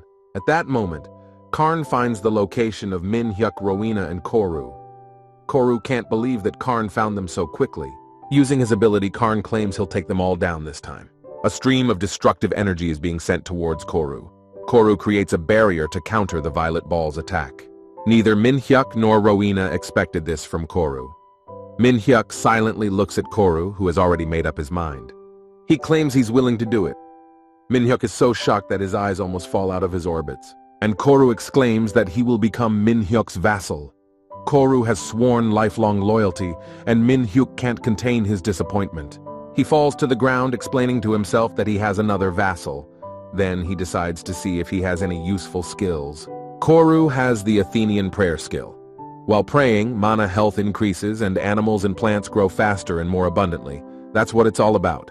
Min Hyuk reports a special instruction. From now on, Koru is a farmer. But Paladin Koru can't realize such an incredible difference in professions. Meanwhile, Karn is furious. He asks if everyone is ignoring him, so he uses a skill with even more resistance power. Trying to hold the barrier, Koru is sure this is some kind of madness as Karn only gets stronger. While Koru tries to hold his defenses, Min Hyuk comes closer and quietly addresses him, and then makes an angry face and claims that Karn needs to be provoked. Hoping it's just a mishearing, Koru interjects and then calls Min Hyuk crazy, but he's sure they're doing fine and it can't get any worse. And Koru is sure that they're finished. Then, Min Hyuk clarifies that the provocation should be done in such a way that he doesn't suspect anything. Koru tries to understand to accept the assignment, and then he turns to Karn to ask him what he's doing here in the first place. But Karn assures me that Koru needs to look at himself, because he looks like withered spinach that's been chewed. Min Hyuk suggests we stop, but Koru has gotten the hang of it. He assures Karn that he's imagining the unthinkable because he can't break the Athenians' defense. The provocation was successful, so Karn immediately approaches Koru, calling him an inferior human brat.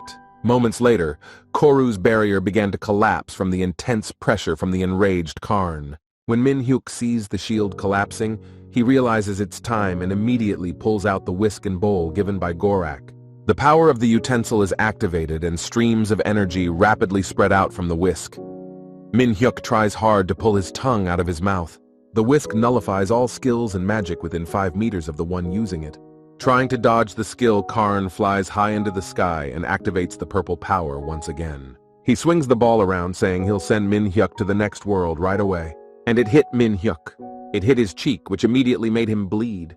But the health points have hardly decreased at all, which is very surprising to Min Hyuk. And then he's back up to 100%. He wonders if he's that strong. And Koru and Rowena open their mouths in surprise. And Karn resents such power and asks what kind of creature this Min Hyuk is. But Min Hyuk explains, it's because he eats and sleeps well and exercises. As Min Hyuk grabs his sword, he reminds him of his character, which is also important. And then he activates the scattering sword. He's more serious than ever.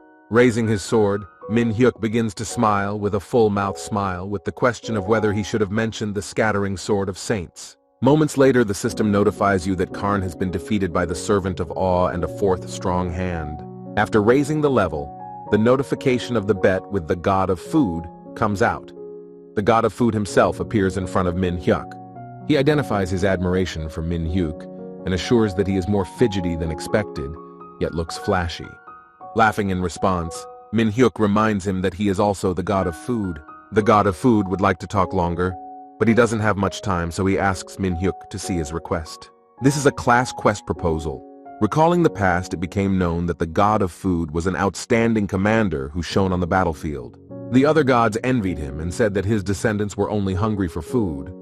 They said he was weak and lazy. So the God of Food decided to make a bet with the other gods. The point of the quest is to prove that the gods of food are not only good at eating everything. The reward for the quest will vary by class. When 100% retribution is achieved, the incredible tteokbokki of the God of Food will appear. And the God of Food is sure that the other gods are right, that his descendants may be timid and weak. He sure can't be the one who scored 10 out of 10 satiety to choose a pig. But Min Hyuk seemed different in the eyes of the food god. The god asks to take the pebble because Min Hyuk's stats are very interesting to him. And then Min Hyuk picks up a stone that begins to glow brightly and shimmer with different colors. And then the stone goes out. God can't understand how the power measuring stone broke under the conditions of the 470th level. Then he asks what Minhyuk has been doing. The happy Minhyuk says that he has been following the path of the food god by working hard and eating delicious food. This made God laugh so hard that he grabbed his side and exclaimed that Minhyuk is definitely his descendant. But Minhyuk says that he's still a long way from the god of food, and clarifies that he has not tried roasting food on the dragon's breath. Licking God assures that when you eat, the smell of smoke spreads in your mouth, and the taste is so good. Back to the point, the food god asks if Minhyuk accepts such a bet. Meanwhile, Koru and Rowena look on in bewilderment, and Minhyuk definitely agrees because the reward will be incredible tteokbokki and chicken legs. God is surprised and asks if artifacts aren't interesting, and asks about the special cooking tools. Minhyuk remembers that he got a way to create demigod artifacts, which drives God crazy. He comes to his senses and tells me that there is another good artifact, only it is far away. And Minhyuk wonders where exactly he is. It turns out he's in the Demon Kingdom. If you obtain 4 treasures of each of the 4 great demon kings, you can create an artifact with any shape and ability. Turns out the god of food tried to make an oven, but it didn't work. When Minhyuk imagined what kind of dishes could be cooked in the oven, he had a great idea. For the sake of cooking in the oven, Minhyuk decides to create an oven himself. Laughing, the god of food approves of this decision and exclaims that he believes in his offspring. Meanwhile, Rowena shares that the guys look like father and son in a family of gluttons, and Koru assures that it was a beautiful meeting. And Minhyuk turns back around asking Rowena to go do something important. Such a suggestion makes Rowena so embarrassed that a blush appears on her face. It turned out they had gone out to eat. When the plate was empty, Rowena assured me it had been delicious. These were large dumplings filled with fresh ingredients, and a rich beef broth on the bone along with glutinous rice balls. And Rowena reiterates the words of admiration all because she is crazy about this flavor. Minhyuk remembers that he has something for Rowena and asks her to close her eyes. Minhyuk remembers that he has something for Rowena and asks her to close her eyes. She exhales heavily because she doesn't understand what else Minhyuk has in mind, but she closes her eyes. It turns out that Minhyuk put an unusual ring on her and says it seemed to fit. Blushing with embarrassment, Rowena realizes she feels something on her finger and assumes it's a ring. And then Minhyuk asks him to open his eyes. Meanwhile, Rowena tries to calm himself down even if he does decide to confess. She reminds herself that she is a saint and needs to control her emotions. She slowly opens her eyes and then looks at the gift. After scratching the back of his head, Minhyuk clarifies that he should have apologized for not cooking tteokbokki, and he was constantly chomping, and the ring was in the box of sweets. She is incredibly angry at Minhyuk for being so indifferent. Meanwhile, outside Minhyuk's estate, a character took up the violin. This is the legendary instrument of awe that Varys granted to his followers. It responds to the magic of divine power and displays special skills. It turned out that the user of the musical instrument was Koru, whom Minhyuk had entrusted with a new mission. Last day after defeating Karn, Minhyuk gave the violin to Koru with the words that it belongs to Koru from now on. Koru is delighted with such a precious object. The instrument was needed so that Koru could nurture the seed of the monarch, and Koru accepted that mission with the utmost responsibility. Meanwhile, the demon worshippers are destroying the area. They strike the plants with fire, causing the fire to burn with incredible force. And the inhabitants of the settlement are forced by demon worshippers to praise Varys. Turns out it was an elven forest. The elves are trying to escape. A servant came to the Elf King exclaiming that there are too many enemies, so we must retreat. With a fist on the throne, the king says that if this continues, the elven forest will become like hell. And then the servant asks what can be done. And the Elf King has realized that help is needed and demands that the High Elves be sent to the human world to remind them of the promise they made 100 years ago. After a while in the human kingdom, it is already known what has happened. Emperor Aspanum sits at the table. Empress Ellie thinks that since it's a promise, you can just put a price on it instead of helping. In addition, a gateway to the demonic world opens in the forest. She believes that when the country of the elves falls, they will be next. Emperor Aspanum believes that to prevent this, outside help is needed. And then they bring a treaty and assure that there are many restrictions on crossing borders in wartime, but it is time to make a truce. Smirking, Empress Ellie assures him that she was hoping for just such an offer. And then Aspanim recalls an important moment and says that according to rumors, Boneas Phillips is the heir to the god of Edo. Recalling the legend of the wager of the gods Aspanim suggests that everyone send their heirs. And then Ellie does not hesitate to agree to such an offer. In the Empire, she turns to Min Hyuk, telling of an attack by evil spirits on the elf forest. And Prince Argon, the only son of the 11th king, has been kidnapped. And according to the legend of the wager of the gods, wanderers with god glasses are trying to rescue a prince from the land of the immortals. Just as she finished, she noticed what Min Hyuk was doing. Ellie frowns and asks if he's listening to her. While enjoying the cheese, Min Hyuk assures that he heard everything, but he himself confuses the names of those mentioned by Ellie. But Ellie realizes he's not even getting the point, and briefly explains that the land of the immortals is not an easy place. It's full of high-level monsters, as well as various curses and diseases. But the confident Min Hyuk says there's nothing to worry about and he can handle it all. After all, the reward will be delicious. She's surprised that Min Hyuk knows about the award, and then he assures her that he's only pretending to be stupid. Pleased, Ellie claims they can win. The wager has begun. The more creatures that are exterminated, the greater the degree of enslavement that can be gained. The winner will be determined by the level of contribution. The death god Buck of the deity class hears about the start of the wager. Aspanim points to save Argon so that an alliance can be established between the elves and Claudius. He assures that if everything works out and the truce ends, it will benefit their empire.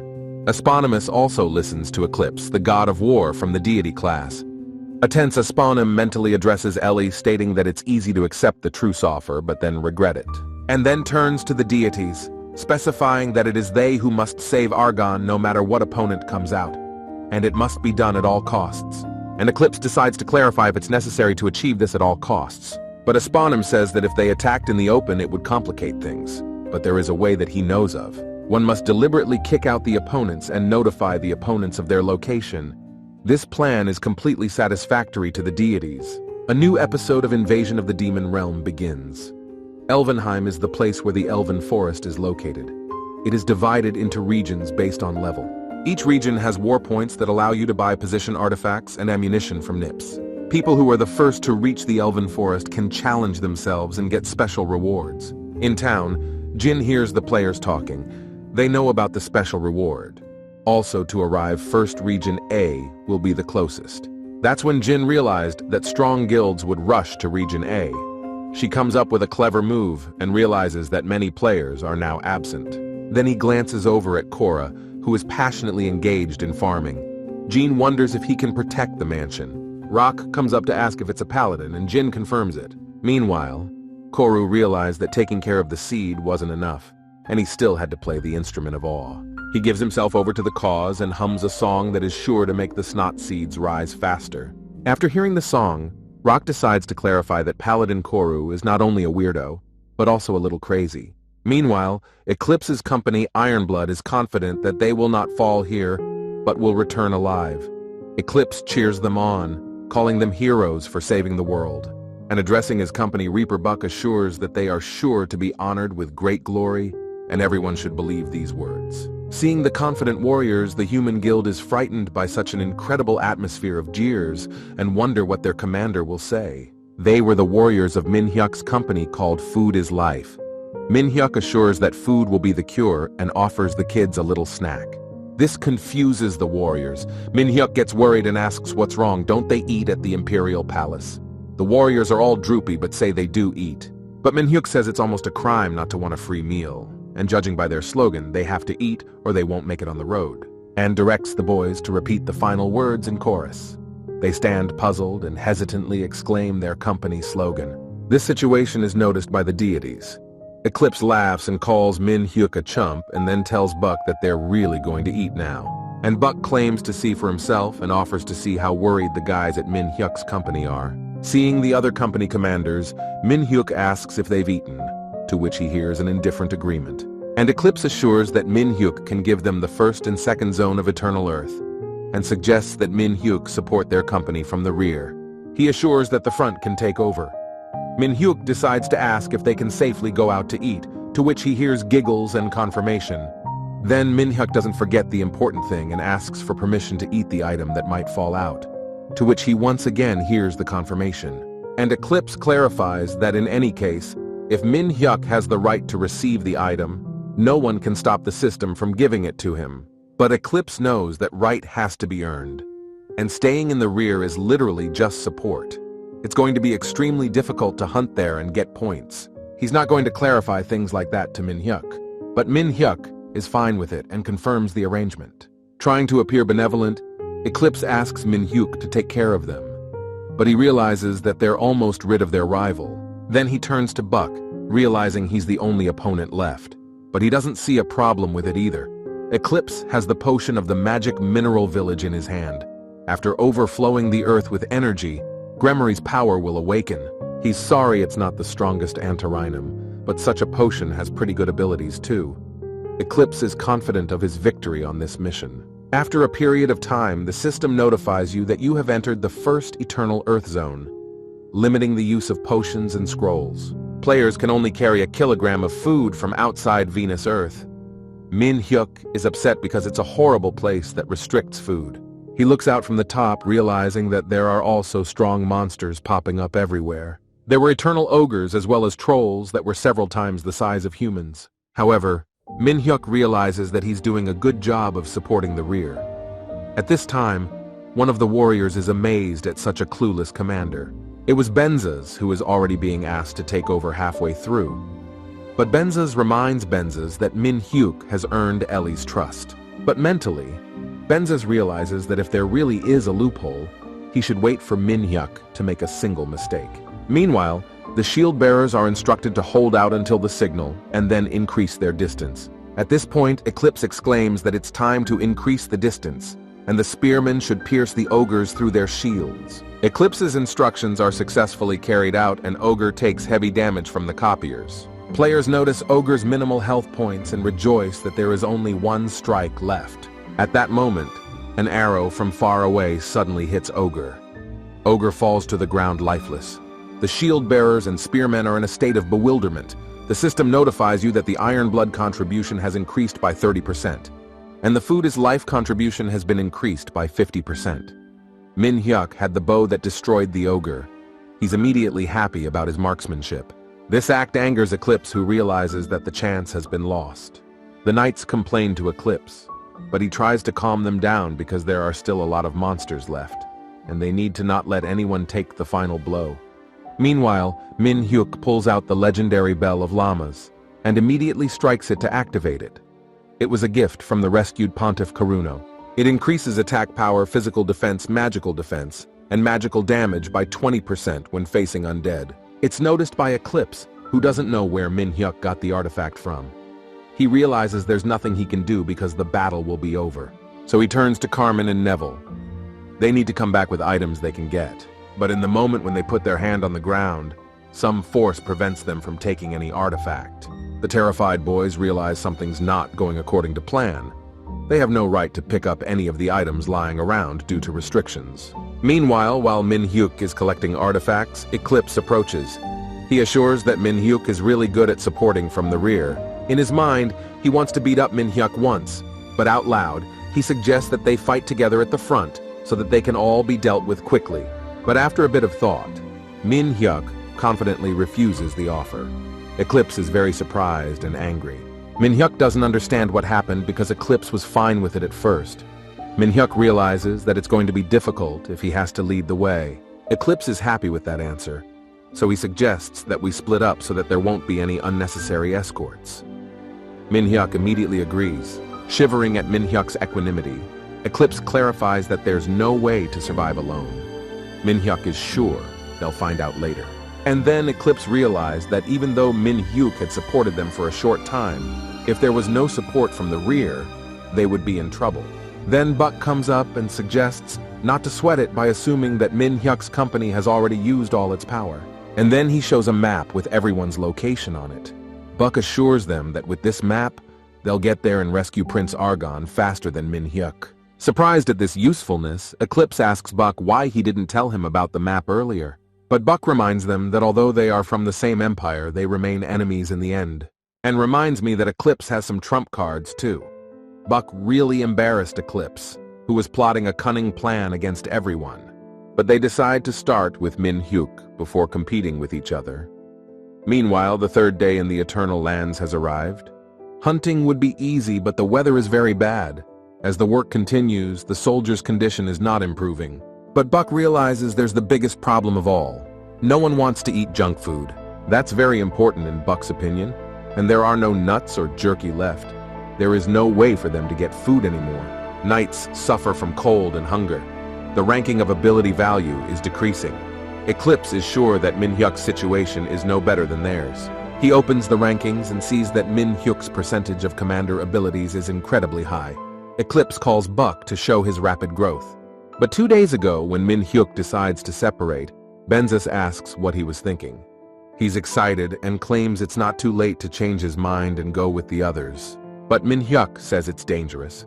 He assures that if the mission is prolonged and the situation worsens, their company will only benefit. And then assures them they don't have to run right out and fight the crowd.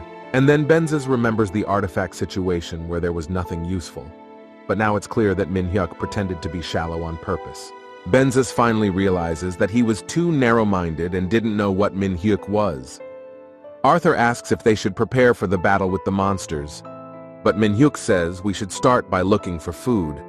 But Arthur has already heard that food cannot be found in the Eternal Lands. And Min Hyuk assures that there's no need to worry because Bean is an expert when it comes to finding food. But Benzis doesn't believe there's a legendary meat paradise in the Eternal Lands where food doesn't count with dietary restrictions within the Eternal Lands. Turning to the other knights, Min Hyuk assures them that they won't have to worry about food for a while. Seeing Min Hyuk putting on his gloves, one of the knights does the same, saying that they will prepare the food themselves without the commander's help. Min Hyuk smiles and says that everything is fine, and the guys should go on vacation, because the most important thing is to finish the war in comfort and be fed. When the food was ready, the knights blushed at the sight of it. Meanwhile, Min Hyuk suggests that the guys raid the food. There was rice and peculiar vegetables and plants. One of the knights realizes that the color looks good, and anyway the food has already been served, and wonders just how good the food is. He notices Min Hyuk eating, assuming that such food should be eaten just like him. Apparently, Knight doesn't trust Min Hyuk. But once he had a taste of it, his opinion immediately changed. His face is as relaxed as possible and identifies only delight. The spicy, sweet flavor can be felt in the mouth, and the juice flows out with every bite. Also, the soft meat melts easily in your mouth. All the knights are amazed at such a meal, and their stats are increased by 7% for 20 days. Players are shocked that the food has buffs. And since everyone has eaten, Min Hyuk suggested we hurry up, which the players certainly agree to. Meanwhile, Eclipse is approached by Knight to inquire about his company's business. There were 2 of them, and they looked like they hadn't started betting in the Eternal Lands yet. Hungry with sunken cheeks, Eclipse doesn't understand why these guys look so good. He's sure they look healthier than before. Meanwhile, another knight exclaims when asked that he is very hungry. He says he's ready to eat anything and starts begging for food from the new arrivals. Min Hyuk hears this and is very happy. He tells Benzis that he will take the starving knights to Min Hyuk's school. At first, Benzis doesn't understand what school he's talking about, but Min Hyuk claims he just misspoke. He decides to take these hungry and poor people into his company. Meanwhile, Soldier Robert of Ironblood can barely walk. He is exhausted from hunger. He's been traveling for days without access to proper food. He notices a player who keeps going through the names of food and drinks. Another player claims he'd sell his soul for just 1 sandwich.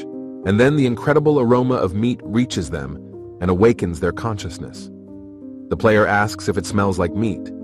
Upon hearing of the meat, the others immediately got up and rushed towards where the aroma was coming from with great enthusiasm. After a while, they manage to find where the incredible aroma is coming from. They open the curtain of the tent and see a pork barbecue. The knights were seated at the table, and together with Min Hyuk, they were laying down food in both cheeks, enjoying the meal. One of the peepers offers to look at how much gravy and sauce the meat has. His saliva runs out of his mouth and sweat of excitement drips down his face. He's sure it's pork ribs and lettuce leaves and pickled onions in a sauce. And the samjan is sprinkled with garlic. The starving soldiers don't understand why it looks like it's warm in the tent and how they eat barbecue in the Eternal Lands with restrictions. Finally, Robert can't hold back any longer.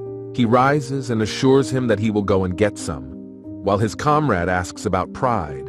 Seeing the future soldier of his company, Min Hyuk shows him a plate of meat and asks if Robert is hungry, and assures him that he can have whatever he wants here. Robert asks if Min Hyuk is really that generous, and Robert asks if Min Hyuk is really so generous.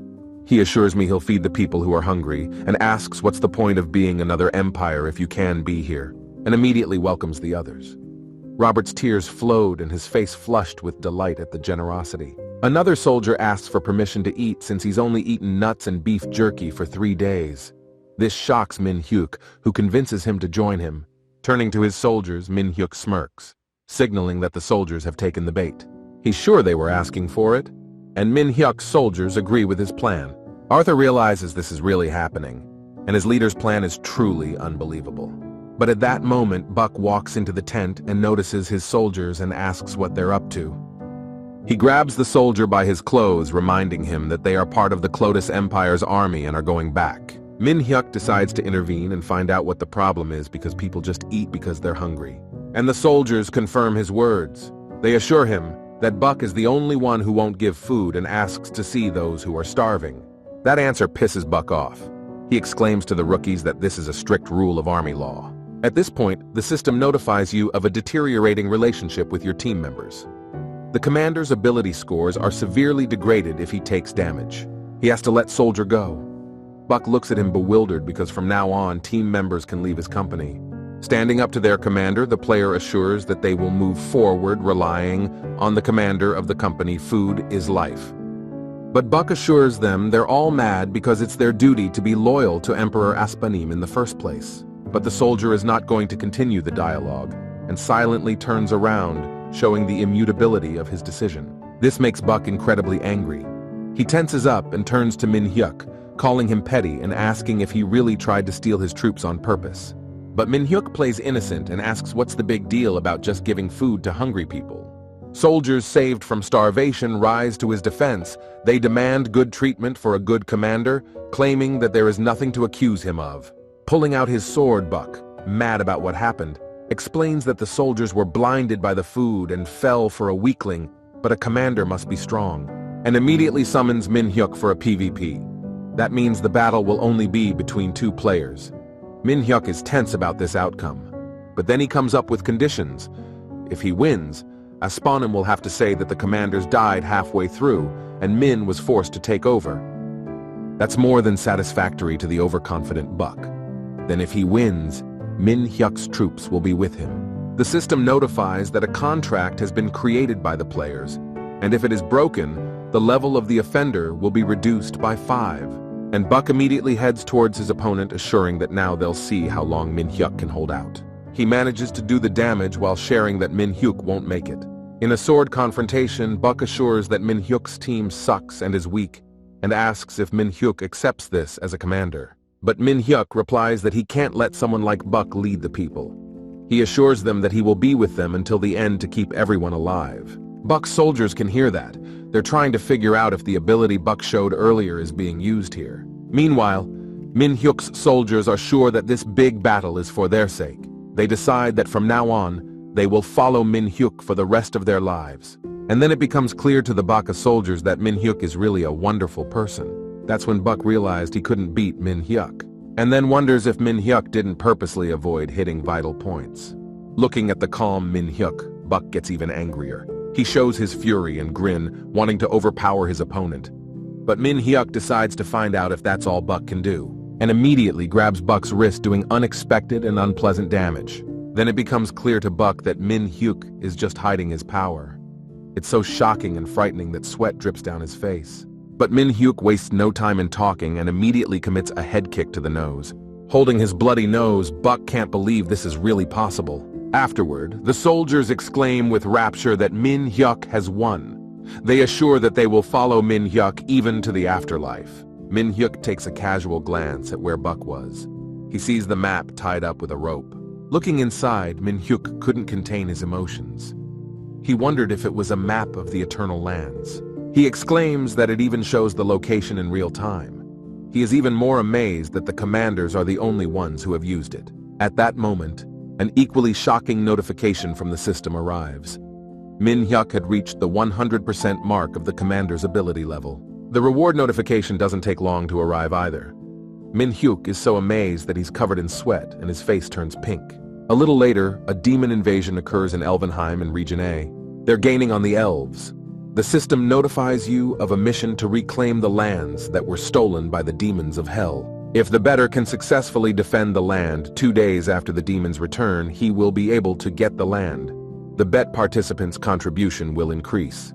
At this time, Jin reflects on the fact that the Legend Guild only has one village so far. She realizes that their guild is a small group, so there's nothing she can do about it. Opening the inventory, Jean asks if she said you can use the elf shop as a regional reward. Noticing that the store only has items of rank, Ye-jin is indignant. She wanted to see the items of higher ranks. When a higher-ranked store is opened, more different artifacts are displayed that can be purchased for fewer points. Turning to Abel, Jin asks if the first location of the event was really the Ares Guild.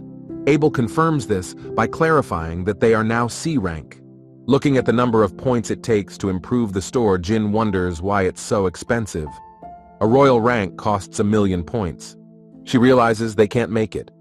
Then she opens the map and sees that in a huge event, the number of people is important. It's not easy because there aren't enough of them. After realizing this, Jin decides that he needs to go shopping anyway. Min-hyuk, who should be joining the guild by now, comes to mind. Meanwhile, Min-hyuk is happy that he was able to defeat Buck and get the map. He realizes he's almost at a disadvantage, but Eclipse doesn't move no matter what he does. Min-hyuk also realizes that he can't do anything without the army. And then he remembers the title of commanding officer. He realized that even if he lied to his soldiers, he could make them believe it. This would allow Min-hyuk to control his troops more effectively. Min-hyuk looks up and sees the soldiers who are ready to fight for Min-hyuk fighting for them. Min-hyuk realizes that he had to make this devious move. With his acting skills on display, Min-hyuk exclaims that he was touched by how hard the soldiers trained for him. He feigns happiness by exclaiming that he's joining the soldiers to take over the Eternal Lands, and assures them that the commanding officer loves them, and then he pretends to wipe away his tears. The soldiers marvel at him, saying they believe in him and love him very much.